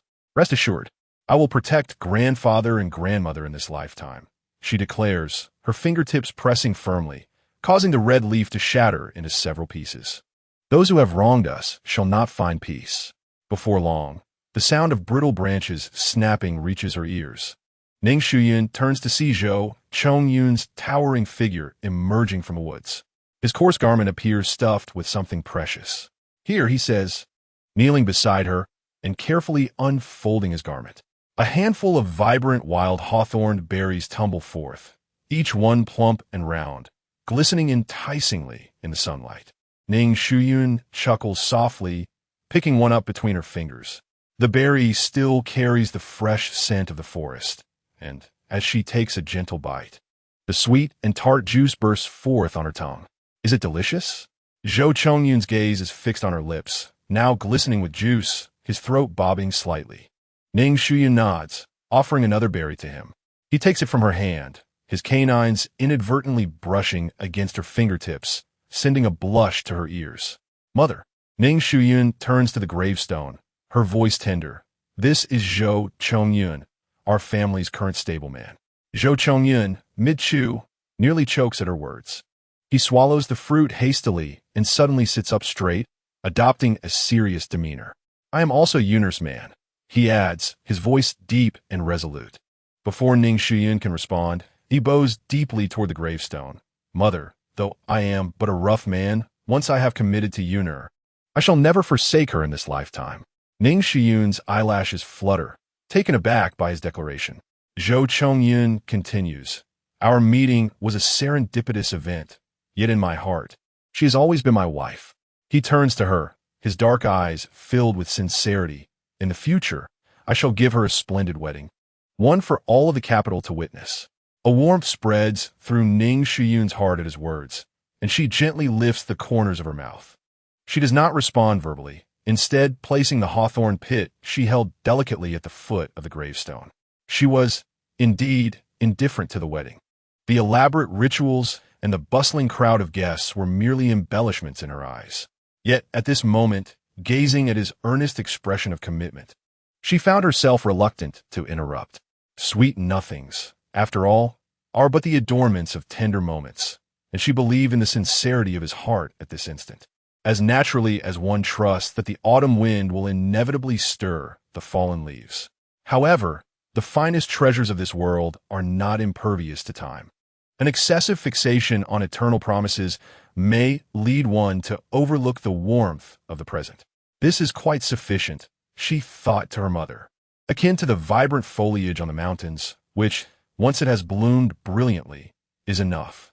As the mountain breeze began to rise, it entwined their garments together. Zhou Chongyun's large hand gently enveloped hers, the rough warmth of his palm contrasting with her own.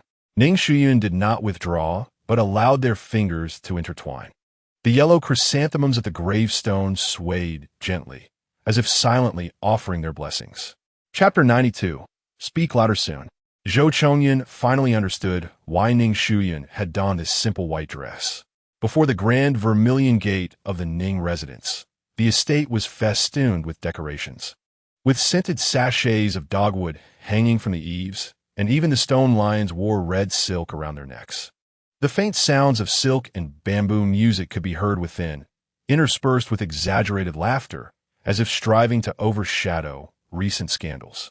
The marriage proposal from the Shao family had indeed brought them a sense of pride. Ning Shuyun coquetted softly, her fingertips brushing over the petals of the white chrysanthemums cradled in her arms. The wide sleeves of her plain white robe fluttered in the autumn breeze, revealing the embroidered edges of her apricot-colored inner garment, which bore an uncanny resemblance to mourning attire. A servant stationed by the gate was leaning against the stone lion, dozing off when suddenly a shadow loomed over him. Drowsily opening his eyes, he was startled to see the visitor and tumbled from his stool. "Miss." The servant's stammering voice was akin to that of a chicken caught by the throat. Zhou Chongyun stepped forward, his towering figure casting an imposing shadow over the servant. His high cheekbones and deep-set eyes glinted with a wolf-like coldness as he narrowed his eyes slightly. "What is the matter? Haven't you eaten?" The servant trembled like a leaf in the wind. "Speak louder." Zhou Chongyun rubbed his thumb against the leather of his riding whip, the sound of the friction sending chills down one's spine. "Yell it. The young lady has returned home." His shout was heart-wrenching, as if wrenched from someone else's throat. In the distance, sparrows perched on the treetops fluttered away in fright, and the entire front courtyard of the Ning residence fell into a momentary silence. All the guests turned in unison. There stood a beautiful woman in plain attire beneath the corridor, cradling white chrysanthemums as if they were snow, a hint of sorrow adorning her brow. As real as it was ethereal, Ning Shuyun's lips curved slightly, and in that profound silence, she stepped over the threshold, holding the white chrysanthemums. The hem of her plain white gown brushed against the bluestone tiles, and her poised demeanor was unmistakably that of a noble lady. Yet the bouquet of white chrysanthemums in her arms was strikingly conspicuous, almost resembling a funeral offering. Zhou Chongyun fell back a half-step, his gaze sweeping over the white jade hairpin nestled in her hair. The pin was crafted in the shape of a blooming, night-blooming Sirius, swaying gently with her steps, igniting a yearning within him. This woman was undeniably enchanting, even in her mischief. As Ning Shuyun gracefully navigated through the crowd, silence enveloped her path. A lady, oblivious, had dropped her handkerchief in her wine cup. Ning Anren was just lifting a golden goblet while chatting with a few young ladies when she turned around at the sound, her apricot-colored skirt snagging on the tassels. She fixated intently on the bouquet of white chrysanthemums, the newly dyed crimson leaves scraping against the cup's rim, producing an ear-piercing sound. Suddenly, a crash echoed from the center of the banquet, the porcelain cup shattering. Ning Shuyun slammed his chopsticks down and stood up, sauce splattering onto his pristine cobalt robe, leaving behind unsightly grease stains. He bellowed, "What madness is this?" Ning Shuyun trembled, startled by his ire. As she lowered her head, her long eyelashes cast a shadow across her face. When she lifted her gaze again, her autumn-like eyes were brimming with tears, refracting the shattered light under the glow of the lanterns.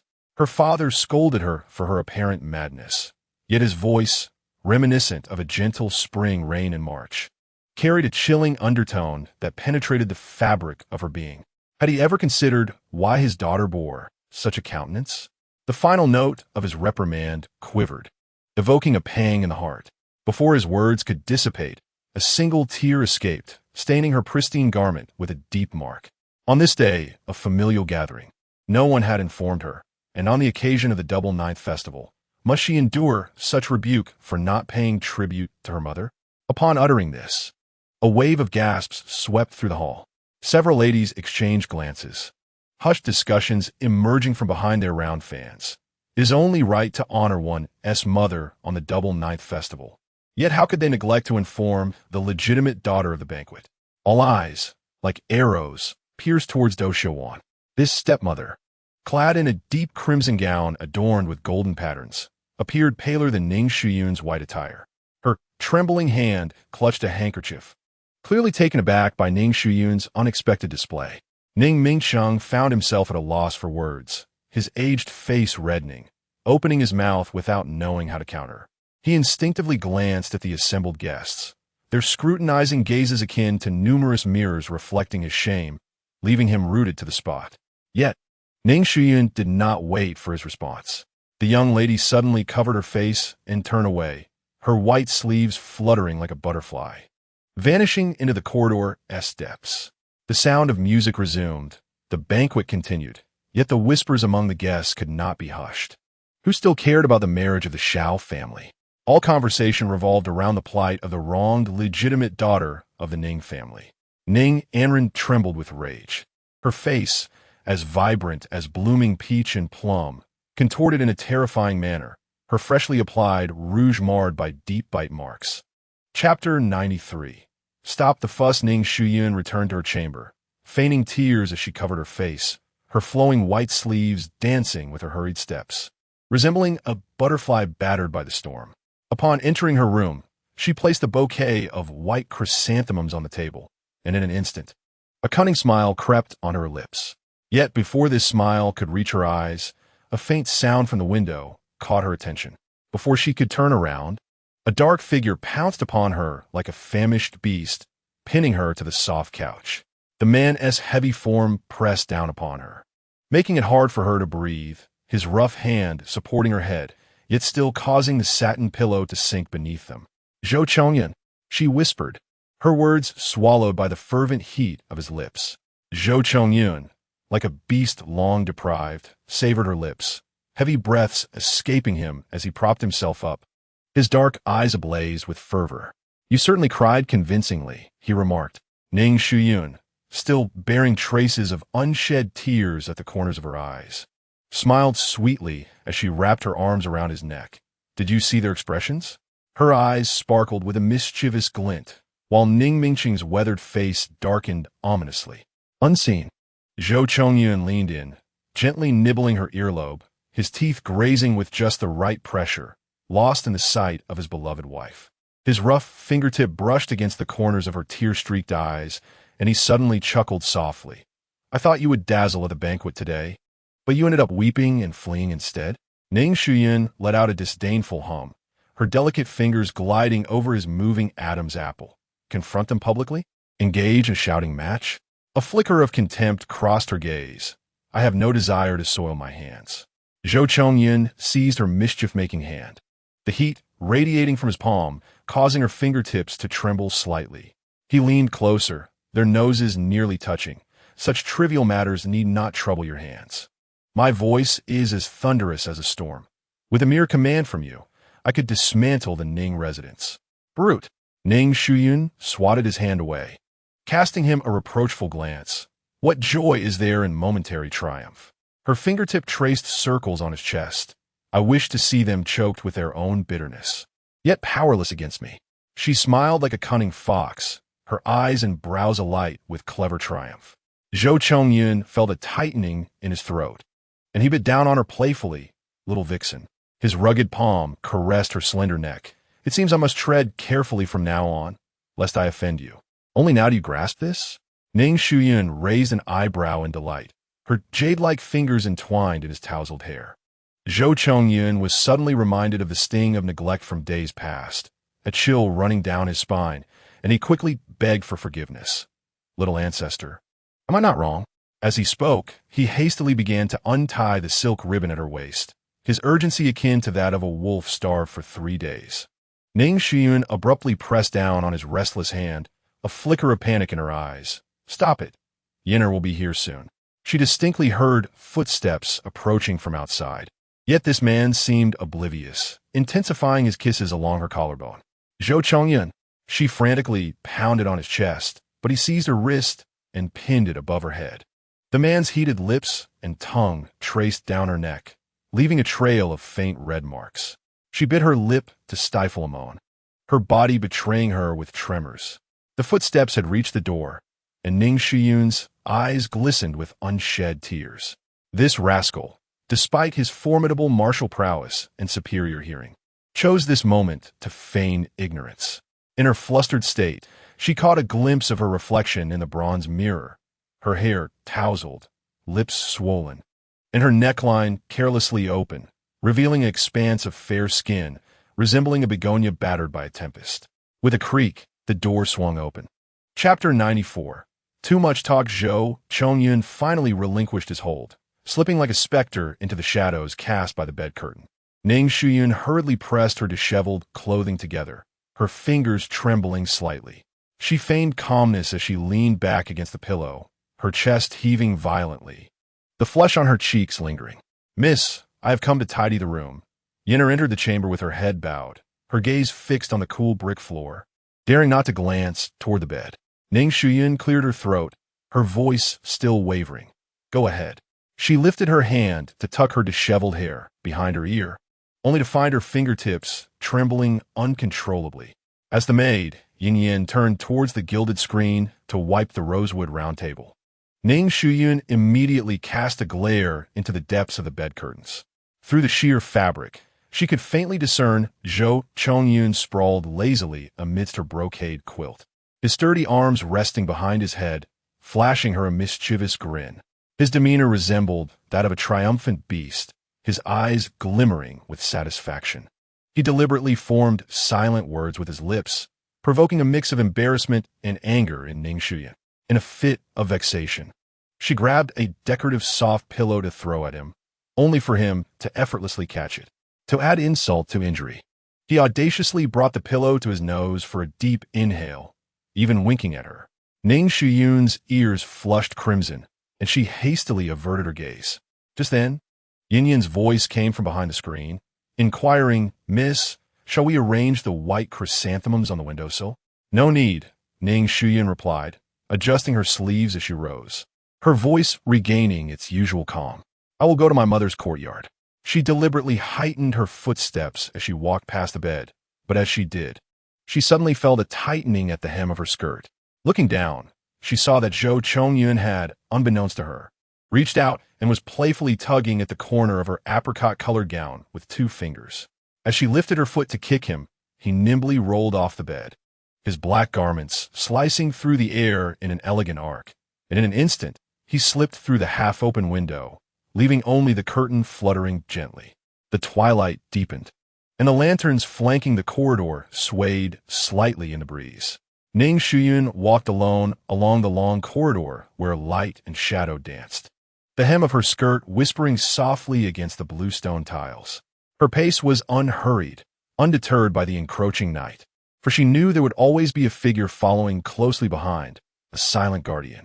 After passing through several moonlit archways and traversing a patch of bamboo forest, she suddenly came upon a somewhat desolate courtyard. The plaque above the door was weathered, the character's Jing Xin study barely discernible.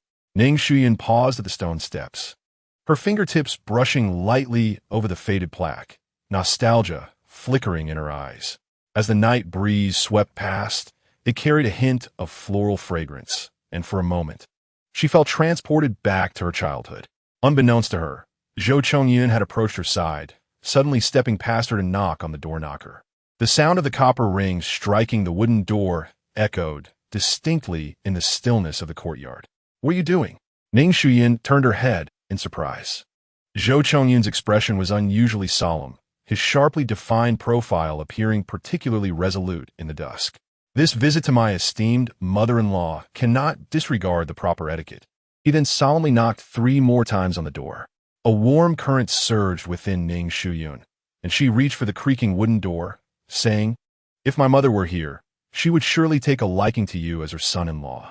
A slight smile graced her lips as she took his hand, adding, "Perhaps even more than she loves me, her daughter." Hand in hand, they crossed the overgrown courtyard. Under the moonlight, the wild grass sprouting between the stone slabs swayed gently in the wind, producing a faint rustling sound. A thin layer of dust coated the stone steps before the main house, clearly indicating it had been long since anyone had tread there. Upon entering, the familiar scent of deep-water incense enveloped them. Ning Shuyun lit the copper lamp on the table, the warm yellow glow gradually dispelling the darkness within the room. The night wind slipped through the half-open window, tousling her loose hair. Suddenly, she seemed to have opened the floodgates of memory, murmuring softly about the past. "Look, this is my mother's favorite celadon vase." Ning Shuyun gently caressed the antiquities atop the treasure cabinet, chattering incessantly. She had a penchant for inserting a few branches of white plum blossoms, claiming that their cool fragrance complemented the snowy days. Zhou Zhongyan leaned against the doorframe, arms crossed, quietly observing her as she introduced each item with the familiarity of a treasure collection. The dim amber light cast a soft shadow on her delicate profile. In this moment, she shed the guise of someone typically shrewd and calculating. Her eyes sparkled with youthful exuberance as she eagerly displayed the cherished memories to her beloved. Enthralled by her own enthusiasm, she even rose on her tiptoes to reach for a high wooden box, her sleeves slipping to reveal a slender, pale wrist. "Have I spoken too much today?" Ning Shuyun abruptly halted, a hint of bashfulness curling her lips, reminiscing solely about her mother's past. Before she could finish, Zhou Zhongyun stepped forward, enveloping her in his embrace. He spoke not a word, merely bowing his head to place a gentle kiss atop her hair, his rough palm softly patting her back, akin to soothing a frightened child. A wave of emotion surged through Ning Shuyun, prompting her to bury her face in his broad chest. The familiar scent of pine mingled with a hint of rust, enveloping her in an inexplicable sense of comfort. Chapter 95. Assist me. As the moon hung low in the sky, the pair quietly returned to the boudoir. The maid had already departed, leaving only a solitary lamp flickering within. Zhou Zhongyun's towering figure stood centrally in the room, his gaze meticulously sweeping over what should have been the abode of a highborn daughter. The vermilion paint on the window frames had long since flaked away, revealing the yellowed wood beneath. The treasure cabinet was nearly barren, with only a few inconsequential porcelain figurines and wooden carvings remaining. Despite the maid's diligent efforts at cleaning, the chill and starkness of the room remained palpable. Zhou Zhongyun's coarse fingertips unintentionally grazed an unrefined splinter on the bedpost, and in a sudden surge of frustration, he slammed his fist against the Namba trunk. The resounding thud echoed harshly in the stillness of the room. "Is this how they treat you?" Zhou Zhongyun's voice was hoarse, veins bulging in his neck, with a smoldering fury beneath his bronze skin. This hardly resembled the quarters of a daughter from the Ning family. Even the quarters of a third-rate maid from the Su family would be superior to this. Ning Shuyun leaned against the canopy bed, unfastening her hairpin, momentarily pausing at his words. The copper mirror reflected the tension in his jawline and the darkness of his eyes, reminiscent of a stormy sea, brewing with familiar anger. Suddenly, she smiled coyly, a warm sensation blossoming within her. This brute's instinctive reaction always struck a tender chord in her heart. Indeed, as she turned, Her skirt blossomed like a pure white lotus, her fingertips deliberately brushing against the prominent veins on his hand. Thus, I must reclaim what rightfully belongs to me. Piece by piece, her voice trailed off in a soft, playful lilt, laced with a hint of coaxing. My dear husband, do lend me your assistance. Zhou Zhongyan fixated on her luscious lips, an unexpected tightness constricting his throat. This woman ought to be locked within the most exquisite chamber of the general's residence, adorned with a bed of golden Nanmo wood, covered by 10 layers of silk quilt from the southern tributaries, complemented by a gilded mirror crafted by artisans from the western regions. In due time, you shall. Ning Shuyun, unbeknownst to him, had already drawn closer. Her breath, fragrant and gentle, brushed against his pronounced Adam's apple. Why remain silent? She could distinctly perceive the desire swirling in his gaze. Yet she audaciously nudged his leg with her knee. Zhou Chongyun abruptly seized her delicate wrist, spinning her into the silk quilt, his rough palm tenderly cushioning the back of her head. Do not provoke me, he murmured, his voice a low growl, tinged with evident restraint. Heaven knows how desperately he wished to tear away the bothersome ties of her skirt at that moment. Yet, she had only just returned to the Ning family and had paid homage to her late mother-in-law. Zhou Chongyun ground his molars, suppressing the surge of restlessness within him. He could not possess her here, not now, not in this place steeped in sorrowful memories. Unexpectedly, Ning Shuyun let out a soft laugh, unfazed, and instead became more audacious. Her fingertips, stained with the juice of the balsam flower, grazed his pronounced collarbone almost imperceptibly. She tilted her head back, her pearly teeth gently nibbling at his sensitive earlobe. Do you know what I did that night to entice you out? The warmth of her tongue traced along the curve of his ear, and she felt him stiffen in response. Zhou Chongyun's breath quickened, his chest heaving violently. What did you do? He nearly forced out, the fingers gripping her waist turning pale, yet he still carefully regulated his strength, fearful of causing her pain. Ning Shuyun's crimson lips brushed against his ear, her warm breath whispering indistinct words. Just as she spoke, Zhou Chongyun suddenly trembled violently, his bronze skin flushing a deep crimson. Yinner, he emitted a sound akin to a whimper, suddenly pulling her tightly into his embrace, his feverish lips carelessly falling upon her hair. My dear Yinner, do it once more for me to see. His plea was as earnest as a child begging for candy. Yet his gaze burned with an intensity that could sear one's soul.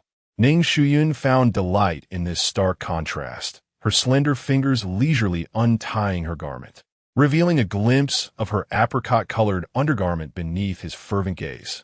She deliberately slowed her movements, savoring the beads of sweat forming on his brow, a wave of vindictive pleasure washing over her. Why the haste? Her fingertip pressed against his taut chest. This is the Ning residence, my boudoir. With a knowing glance around, she added, listen, there's still servants moving about outside. Zhou Chongyun inhaled deeply, suddenly sweeping her into his arms, striding towards the bathroom within. Let us retreat to a secluded place. His voice was hoarse, yet his steps were steady and forceful. I recall there is a small garden behind this room. Ning Shuyun wrapped her arms around his neck, grinning like a cat that had stolen a fish. The bathroom door was kicked shut with a resounding thud, isolating them in a room filled with burgeoning springtime warmth. This night, Ning Shuyun was particularly fervent, as though she sought to shatter the solitude accumulated over the years within this embrace. Her fingertips left fiery imprints along his back, and the air was laced with an almost imperceptible fragrance that lingered among her tresses. Zhou Chongyun's breathing deepened, his Adam's apple bobbing, yet he still restrained himself, allowing her inexperienced yet determined hands to guide their long-awaited intimacy.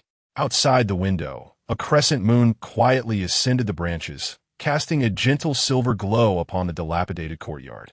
Chapter 96. Despite the arrival, Ning, Anren, and Xiao Jingyi were to celebrate their wedding day. As dawn broke, Ning Shuyun was jolted awake by sharp voices of contention outside the courtyard. She opened her eyes. Faint sounds of a distressed swallow reached her ears. The master has yet to speak. On what grounds do you lock the young lady's door? Ning Shuyun pauset momentarily, then slowly sat up from her couch. Her long, jet-black hair cascaded down her shoulders like a waterfall accentuating her pale, ethereal visage. Outside, a voice, aged and caustic, sneered. Today marks the grand occasion for the second young lady. The madam has stated that the eldest young lady has a fiery temperament. It would be best for her to remain quietly indoors to avoid any unsightly disturbances. Ning Shuyun's gaze turned slightly frigid as she delicately parted the bed curtains. She proceeded to groom herself with calm deliberation, the copper mirror reflecting a face as cold as jade, her features exquisitely drawn, lips a soft hue. Yet beneath her eyes lay a thin veil of frost. Upon stepping outside, she found the courtyard brimming with people. Do Shouwan's nurse, Granny's son, stood at the forefront, clutching a heavy copper lock, imperiously directing a few rough servants. Hurry up, our guests will arrive shortly. Do not delay the auspicious moment. Yenner, her eyes reddening with indignation, stood defiantly at the door. How dare you? Granny's son scoffed coldly. A mere lowly wretch like you dares to make such a ruckus? She raised her hand to strike. Suddenly, a slender, alabaster hand seized her wrist, the fingers elegantly defined with nails perfectly trimmed, yet imbued with an undeniable strength. Taken aback, Granny's son turned to meet Ning Shuyun's calm, unwavering gaze. Those eyes were as dark and profound as an unfathomable abyss, causing an inexplicable shiver to run through her. Ning Shuyun regarded her and suddenly smiled. Granny, you are quite imposing today. Granny's son felt a chill run down her spine from the smile. Forcing a scoff, it would be wise for the eldest young lady to understand. I am merely following orders. Ning Shuyun said nothing, slowly releasing her grip. She turned and retreated into the room. Observing this, Granny's son felt a surge of triumph, thinking to herself that the eldest young lady was indeed intimidated. Yet feigned concern. It is good that the eldest young lady can empathize with the madam's intentions. Before she could finish, Ning Shuyun reemerged, holding a celadon vase, its glaze shimmering with a cold radiance in the morning light. Before Granny's son could react, Ning Shuyun lifted her hand. Crash! The vase struck her forehead with a resounding thud, shards scattering as blood flowed down her wrinkled, aged face. Ah! Granny's son screamed, clutching her head, staggering back in disbelief as she glared at Ning Shuyun. You! How dare you? Ning Shuyun lowered her gaze to her slightly trembling fingers and suddenly smiled. In her previous life, she had been locked in that very room, with doors and windows barred, the flames licking at her skirts as thick smoke suffocated her, forcing blood from her throat. Outside, Granny's son had stood there, imperiously, listening to her cries. What are you dawdling for? Granny's son trembled with rage. For 20 years, she had wielded power in the Ning household. Even the master had to show her some deference. Never had she endured such humiliation. Immediately, she barked, Someone, restrain this unruly wretch. 2 burly servants rushed forward, and Yenner, terrified, stood in front of Ning Shuyun with arms outstretched. Dare to touch the young lady if you wish. Swish! A whip lashed through the air, striking one of the servant's legs with force. The servant cried out, collapsing to the ground, clutching his leg in agony. His face contorted with pain as his trousers ripped open, revealing a gruesome wound beneath. As another individual remained oblivious. The whip coiled around his ankle like a venomous serpent and was yanked with force. Thud! He fell heavily to the ground, his knees striking the flagstone with a jarring sound that sent a shiver through one's teeth, blood instantly soaking through his trousers. The onlookers gasped and turned. Zhou Chongyun languidly leaned against a pillar, idly toying with the riding whip, his dark eyes glinting coldly, yet a rogue smile played on his lips. My lady, shall we break their legs? His tone was casual, as if discussing the weather, yet each word was imbued with menace. Sunlight filtered through the whip's tip entwined in his fingers, casting mottled shadows upon his sharply defined features. As his gaze swept over the crowd, it resembled that of a wolf eyeing its prey, causing several maids to retreat in fear, one timid soul even collapsing to the ground. Ning Shuyun smoothed the creases of her sleeves, her gaze glancing over the paralyzed servants, offering a faint smile. There is no rush. She bent to pick up the blood-stained copper lock. Raising her eyes, her gaze slowly traversed the courtyard, ultimately landing on Granny Sun, whose face was smeared with blood. Her voice soft yet cutting like a blade. Today, should anyone attempt to lock me in here, Ning Shuyun's delicate fingers loosened slightly. Clang! The copper lock crashed onto the flagstone, the sound piercingly sharp. In the stillness of the courtyard, it resonated loudly, akin to a proclamation or perhaps a warning. Ning Shuyun smiled gently, sunlight illuminating her unadorned visage, yet failing to penetrate the depths of her inky eyes. Do come and try. Chapter 97. To report the incident, the crowd hurriedly assisted Granny Sun, whose forehead was bloodied, the crimson fluid trickling down her wrinkled face and staining her garments a deep scarlet. She muttered curses under her breath, being half-dragged by two rough maids towards the exit, her embroidered shoes leaving trails of blood on the flagstones. Zhou Chongyin flicked the whip, the tip cracking sharply in the air. Leaning against the pillar, his gaze sliced through the remaining servants. Who else wishes to test their luck? The maids collectively recoiled, silent as mice. Ning Shuyun adjusted her pristine white sleeves, her fingertips still tingling from the earlier incident with the vase. It was indeed a pity that the exquisite celadone vase lay shattered across the floor. Miss Yin's voice trembled, her fingers gripping Ning Shuyun's sleeve tightly. They will surely report us. Ning Shuyun gently patted the back of her hand, a hint of a smile gracing her lips. Do not worry. Her voice was soft, yet undeniably firm. Let them go. Ning Shuyun's indifferent gaze swept over the remaining maids in the courtyard. Those who usually strutted with arrogance now appeared as if they were chickens with their necks grasped, too fearful to raise their heads. Upon meeting her eyes, they instinctively shrank back into the corners, resembling mice encountering a cat. Indeed, none dared to approach and invite trouble. She turned to re-enter the house, her skirt momentarily catching at the threshold. In her peripheral vision, she caught sight of Zhou Chongyun's tall figure standing beneath the corridor, like a sword unsheathed, instilling a sense of dread among the servants. Sunlight filtered through the branches of the parasol tree, casting dappled shadows upon his sharply defined profile. Noticing her gaze, he turned towards her, a flicker of amusement passing through his dark eyes, the earlier hostility melting away like spring water, transforming into a warmth that stirred one's heart.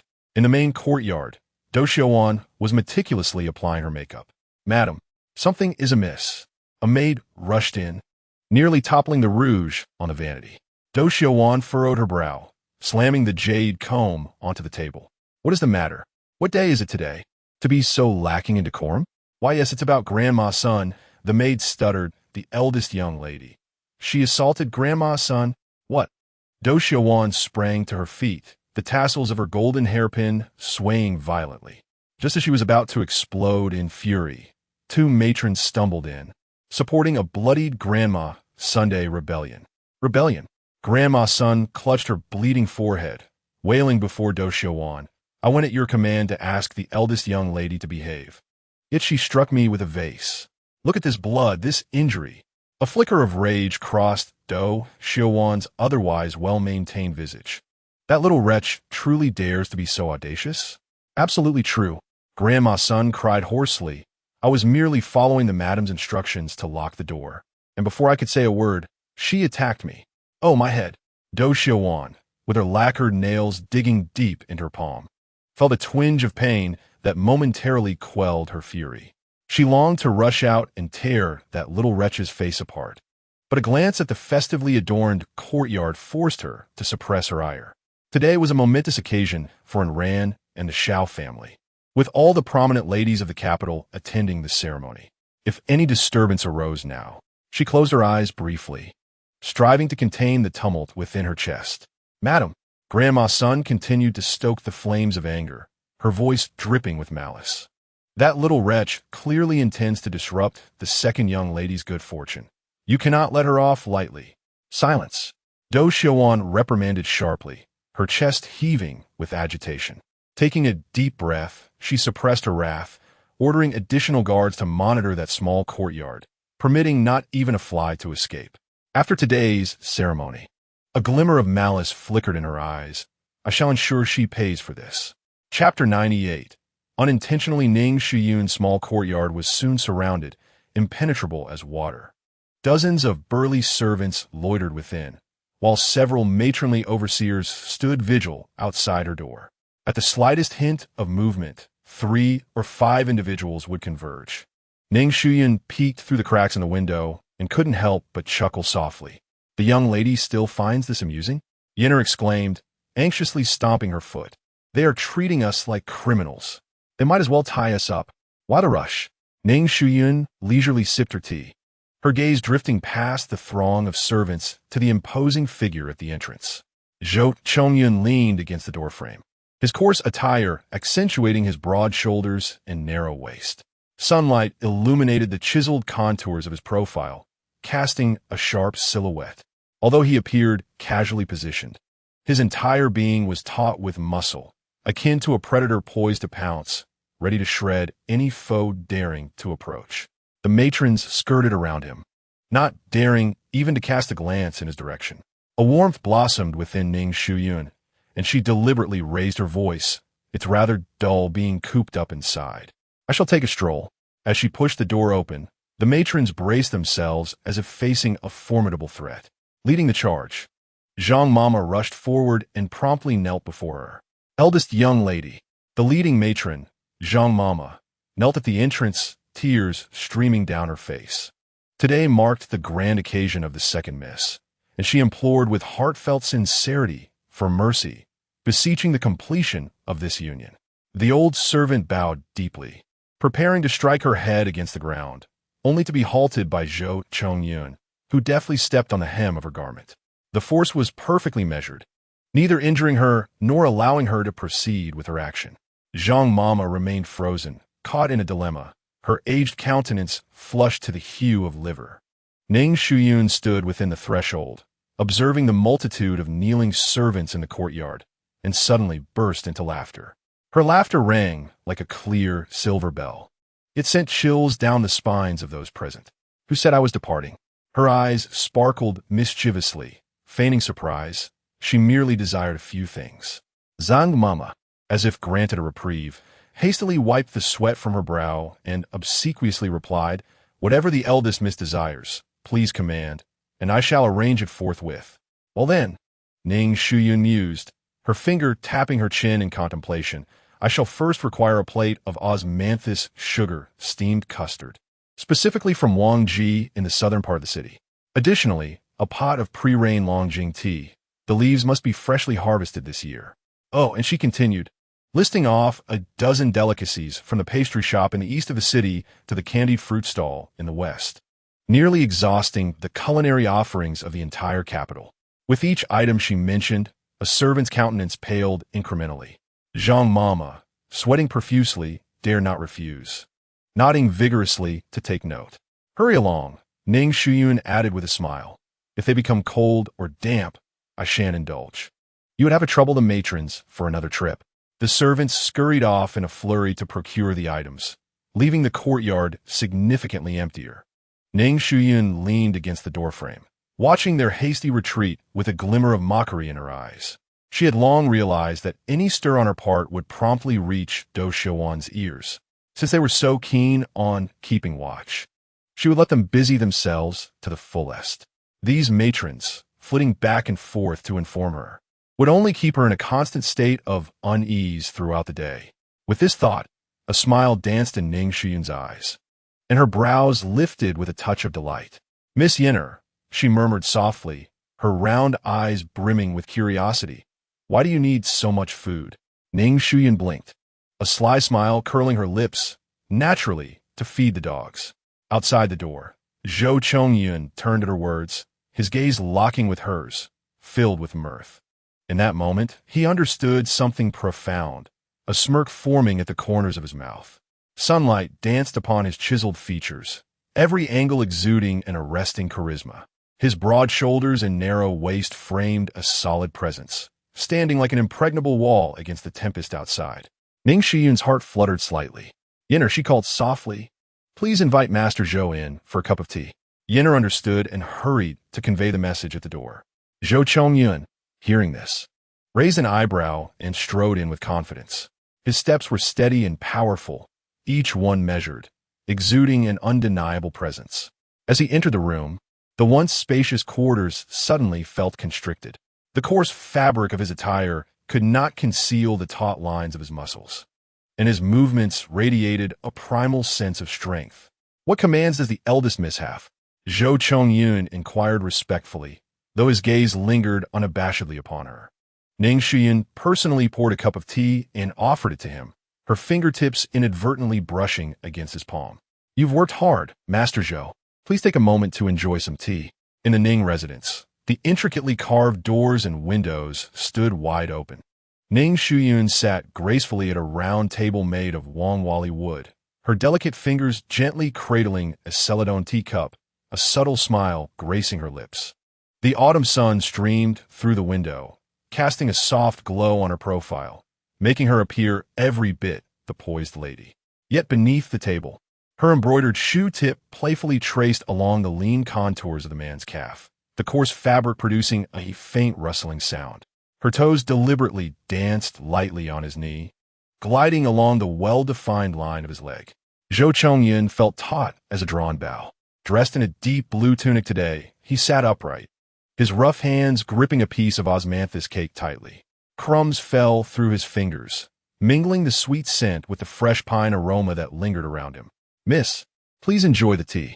His voice was husky, and as he pushed the teacup forward, his wrist revealed a sharp, defined angle. Ning Shuyun lowered her gaze with a gentle smile, yet her toes intensified their pressure. Even through the fabric, he could feel the warmth, as she deliberately pressed her foot against him. With a crunch, the osmanthus cake crumbled in Zhou Chongyun's hand. Outside, the sound of laughter and chatter from the servants filled the air. However, Ning Shuyun noticed the pronounced movement of his Adam's apple and the way the veins on his neck twisted into his clothing, casting a shadow across his collarbone. She suddenly recalled a day by the reed marsh, how those same veined hands had gripped her waist, urging her to call him husband. "Master Zhou," she leaned forward, her flowing sleeves brushing against the table. "Is the pastry not to your liking?" Her voice was clear and melodious, reminiscent of a mountain stream. Yet beneath the table, her foot pressed against him, her shoe now dampened. Zhou Chongyun abruptly lifted his gaze. Sunlight filtered through the window, casting mottled shadows across his sharply defined features. The calmness of his eyes now glinted with an inner fire, his gaze lingering on her slightly parted lips. "Perfectly suited," he replied with a grin that was both strained and fervent. Suddenly, he seized her ankle, declaring, "What the young lady bestows, a servant must cherish." His rough fingertips caressed the arch of her foot, startling Ning Shuyun into a slight tremor, nearly causing her to drop the teacup. She desperately attempted to withdraw her foot, but his grip was as unyielding as iron. "Do you not enjoy a bit of mischief?" He chuckled deeply, his thumb pressing heavily against her arch, continuing his playful assault. Outside, the autumn breeze rustled the treetops, but the secret sounds of their fabric brushing against each other could not be concealed. Ning Shuyun bit her lip, glaring at him. Yet he lifted his head to sip the cold tea, his Adam's apple moving vigorously, beads of sweat slipping down his jawline into the depths of his collar. Suddenly, she pressed down forcefully.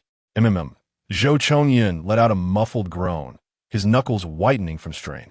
Sunlight illuminated his taut jawline, dampened temples, and the turbulent emotions swirling in his eyes, reminiscent of a beast bound by chains, its fangs poised at its prey's throat yet hesitating to strike.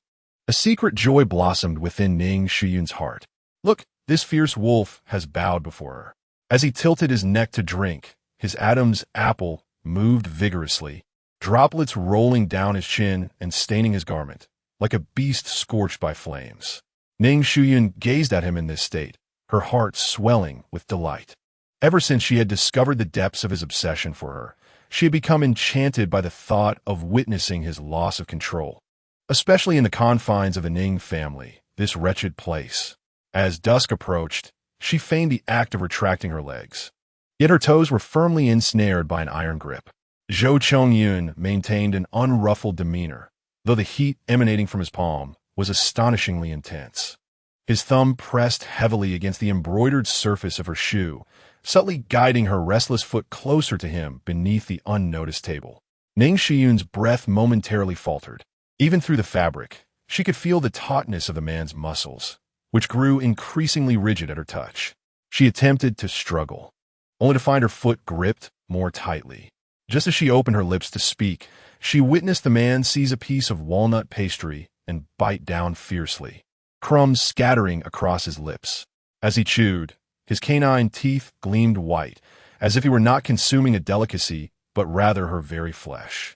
A cough rang out from the stewardess in the courtyard. Ning Shuyun's heart raced like a drum. She hurried to retract her foot, but his hand, resembling a vice, held it firmly in place. "Is the young lady feeling cold?" A maid outside inquired suddenly. "Shall I fetch a cloak?" "No need," Ning Shuyun replied, her voice trembling, her fingers curling beneath the table.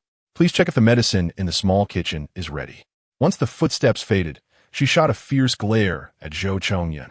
His expression remained calm, yet the side of his neck glowed a shocking red, beads of sweat trailing down his collarbone and disappearing into his garments.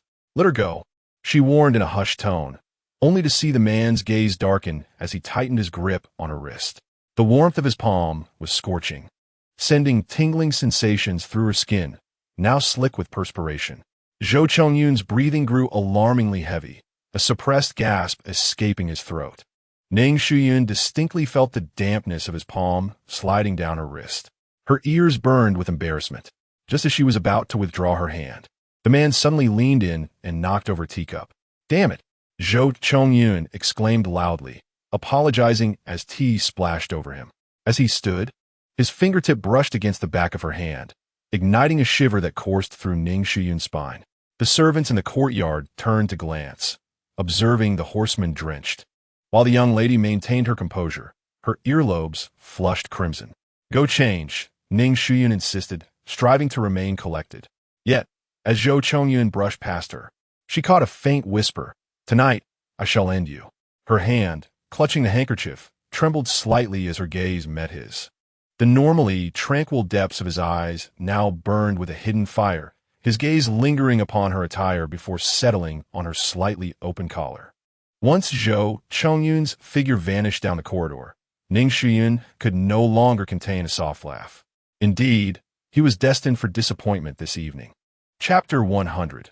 Seeking justice throughout the day, that little wretch Ning Shuyun found endless ways to stir trouble, changing her meals no fewer than 7 or 8 times. Each commotion was just the right volume to reach Do Xiuwan's ears. Do Xiuwan sat in the hall, feeling as though every moment was akin to being fried in hot oil. She incessantly sent people to gather intelligence, fearing that the little wretch would cause yet another disturbance. At last, around 1/4 past the hour of you, the last sedan chair from the Xiao family finally disappeared around the corner, prompting Do Xiuwan to exhale a long sigh of relief, her tense back gradually relaxing. Suddenly, she rose to her feet, the hem of her gown embroidered with golden threads, knocking over a nearby stool with a dull thud. "Come here," she called, her voice sharp and piercing, echoing starkly in the silent courtyard.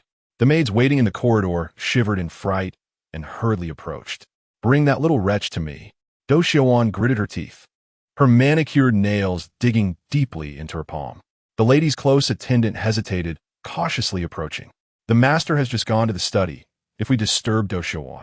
She let out a cold laugh, the tassels of her golden phoenix hairpin swaying violently with her movements. "It is only right that I discipline the unfilial daughter. I shall uphold family rules. Today, she must learn her place." A group of them marched through the corridor, the maids leading the way with lanterns in hand. The dim lights stretched their shadows long and twisted upon the bluestone floor, creating grotesque shapes. Sun Mama strode ahead, her forehead bandaged and seeping blood, appearing particularly fearsome under the light, as if a vengeful spirit had risen from the underworld. Upon catching sight of Ning Shuyun's courtyard, Do Xiuwan's steps faltered. The courtyard door stood wide open, 2 plain silk lanterns swaying gently in the night breeze. Such an unhurried demeanor suggested prior preparation. "What tricks are afoot?" Do Xiuwan snorted disdainfully, sweeping her sleeve and striding forward, the soles of her embroidered shoes thumping heavily against the bluestone. Inside the courtyard, Ning Shuyun leaned against the wisteria trellis, brewing tea. Moonlight, like flowing water, spilled over her pale blue garment, her sleeves fluttering in the night wind like an ethereal being. Upon the intrusion of the group, she merely lifted her gaze, her delicate hand steady as she poured the tea, creating a graceful arc in the air. A late-night visit from concubine Do, but what mishap could there be concerning Miss Anren's joyous occasion? Her voice was clear and melodious, reminiscent of shards of jade falling upon ice, tinged with a casual languor. Do Shouwan's countenance turned ashen at the mention of her status as a concubine. Her chest heaved with rage as she felt the sting of those words, the impudent girl purposely striking at her sore spots, seemingly intent on provoking her. Ning Shuyun, Do Shouwan shouted, snatching the teacup from her hand and smashing it onto the ground. The exquisite celadone shattered into pieces, tea splattering onto Ning Shuyun's skirts. You dare strike a loyal servant and show such disrespect? As the lady of the house, how can I tolerate such insolence? Sun Mama immediately fell to her knees, crying out in desperation, I have served faithfully for decades. Today, I merely came to pay my respects on the lady's orders, yet the eldest miss resorts to such cruelty. She deliberately lifted her veil to reveal her gruesome wound, the sight chilling in the lantern light. I implore you, madam, to seek justice for me. Ning Shuyun gently set down the teapot, the porcelain clinking against the stone table with a crisp sound. Without a glance at Sun Mama, she treated her as if she were nothing more than an insignificant insect. I thought it to be a grave matter, she remarked with a slight smirk, only to be summoned for a petty servant's grievance. How is it that, when a master disciplines a servant, it is deemed entirely reasonable? Yet when it comes to concubine Do, I must apologize to a servant instead. Suddenly, she raised her gaze, a cold glint flashing in her eyes as she fixed Do Shouwan with a piercing stare. Does Aunt Do truly believe that I am inferior to a mere servant? Do Shouwan felt a tremor in her heart under that gaze, her fury erupting instantly. Her carefully maintained beauty twisted in rage, veins throbbing at her temples. What sharp tongue you possess! If I do not teach you your place today, I shall write my name, Do Shouwan, backward. With a sharp reprimand that seemed poised to pierce the very eardrums, she commanded, come forth. Restrain her. The coarse servants surged forward, only to be met with the sudden crack of a whip. Zhou Chongyun had, unbeknownst to them, appeared at the corridor's edge. The gray tip of the whip, akin to a venomous serpent tasting the air, carved a fierce arc through the night, causing the crowd to recoil in fright, with some timid souls collapsing to the ground. This is insurrection, an outright rebellion. Do Shouwan trembled with rage, her finger quivering as she pointed at Zhou Chongyun. Seize this groom as well.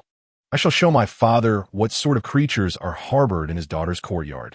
Just as the standoff reached its peak, the light tinkling of pearl curtains broke the tension. Chang Yayuan emerged from the inner chamber, her skirts gracefully lifted, followed closely by Su Wanshan and several noble ladies, each adorned in resplendent garments and bedecked with jewels, clearly dressed for a banquet. They stood at the corridor, looking down upon the farce unfolding in the courtyard. Oh, I wondered who could be causing such a commotion, Chang Yayuan remarked with a cold laugh, the sound of her waist trinkets jingling harmoniously with her steps, resonating crisply in the stillness of the night. It appears that Aunt Do is reprimanding her legitimate daughter. How amusing that she should find such enthusiasm at this late hour.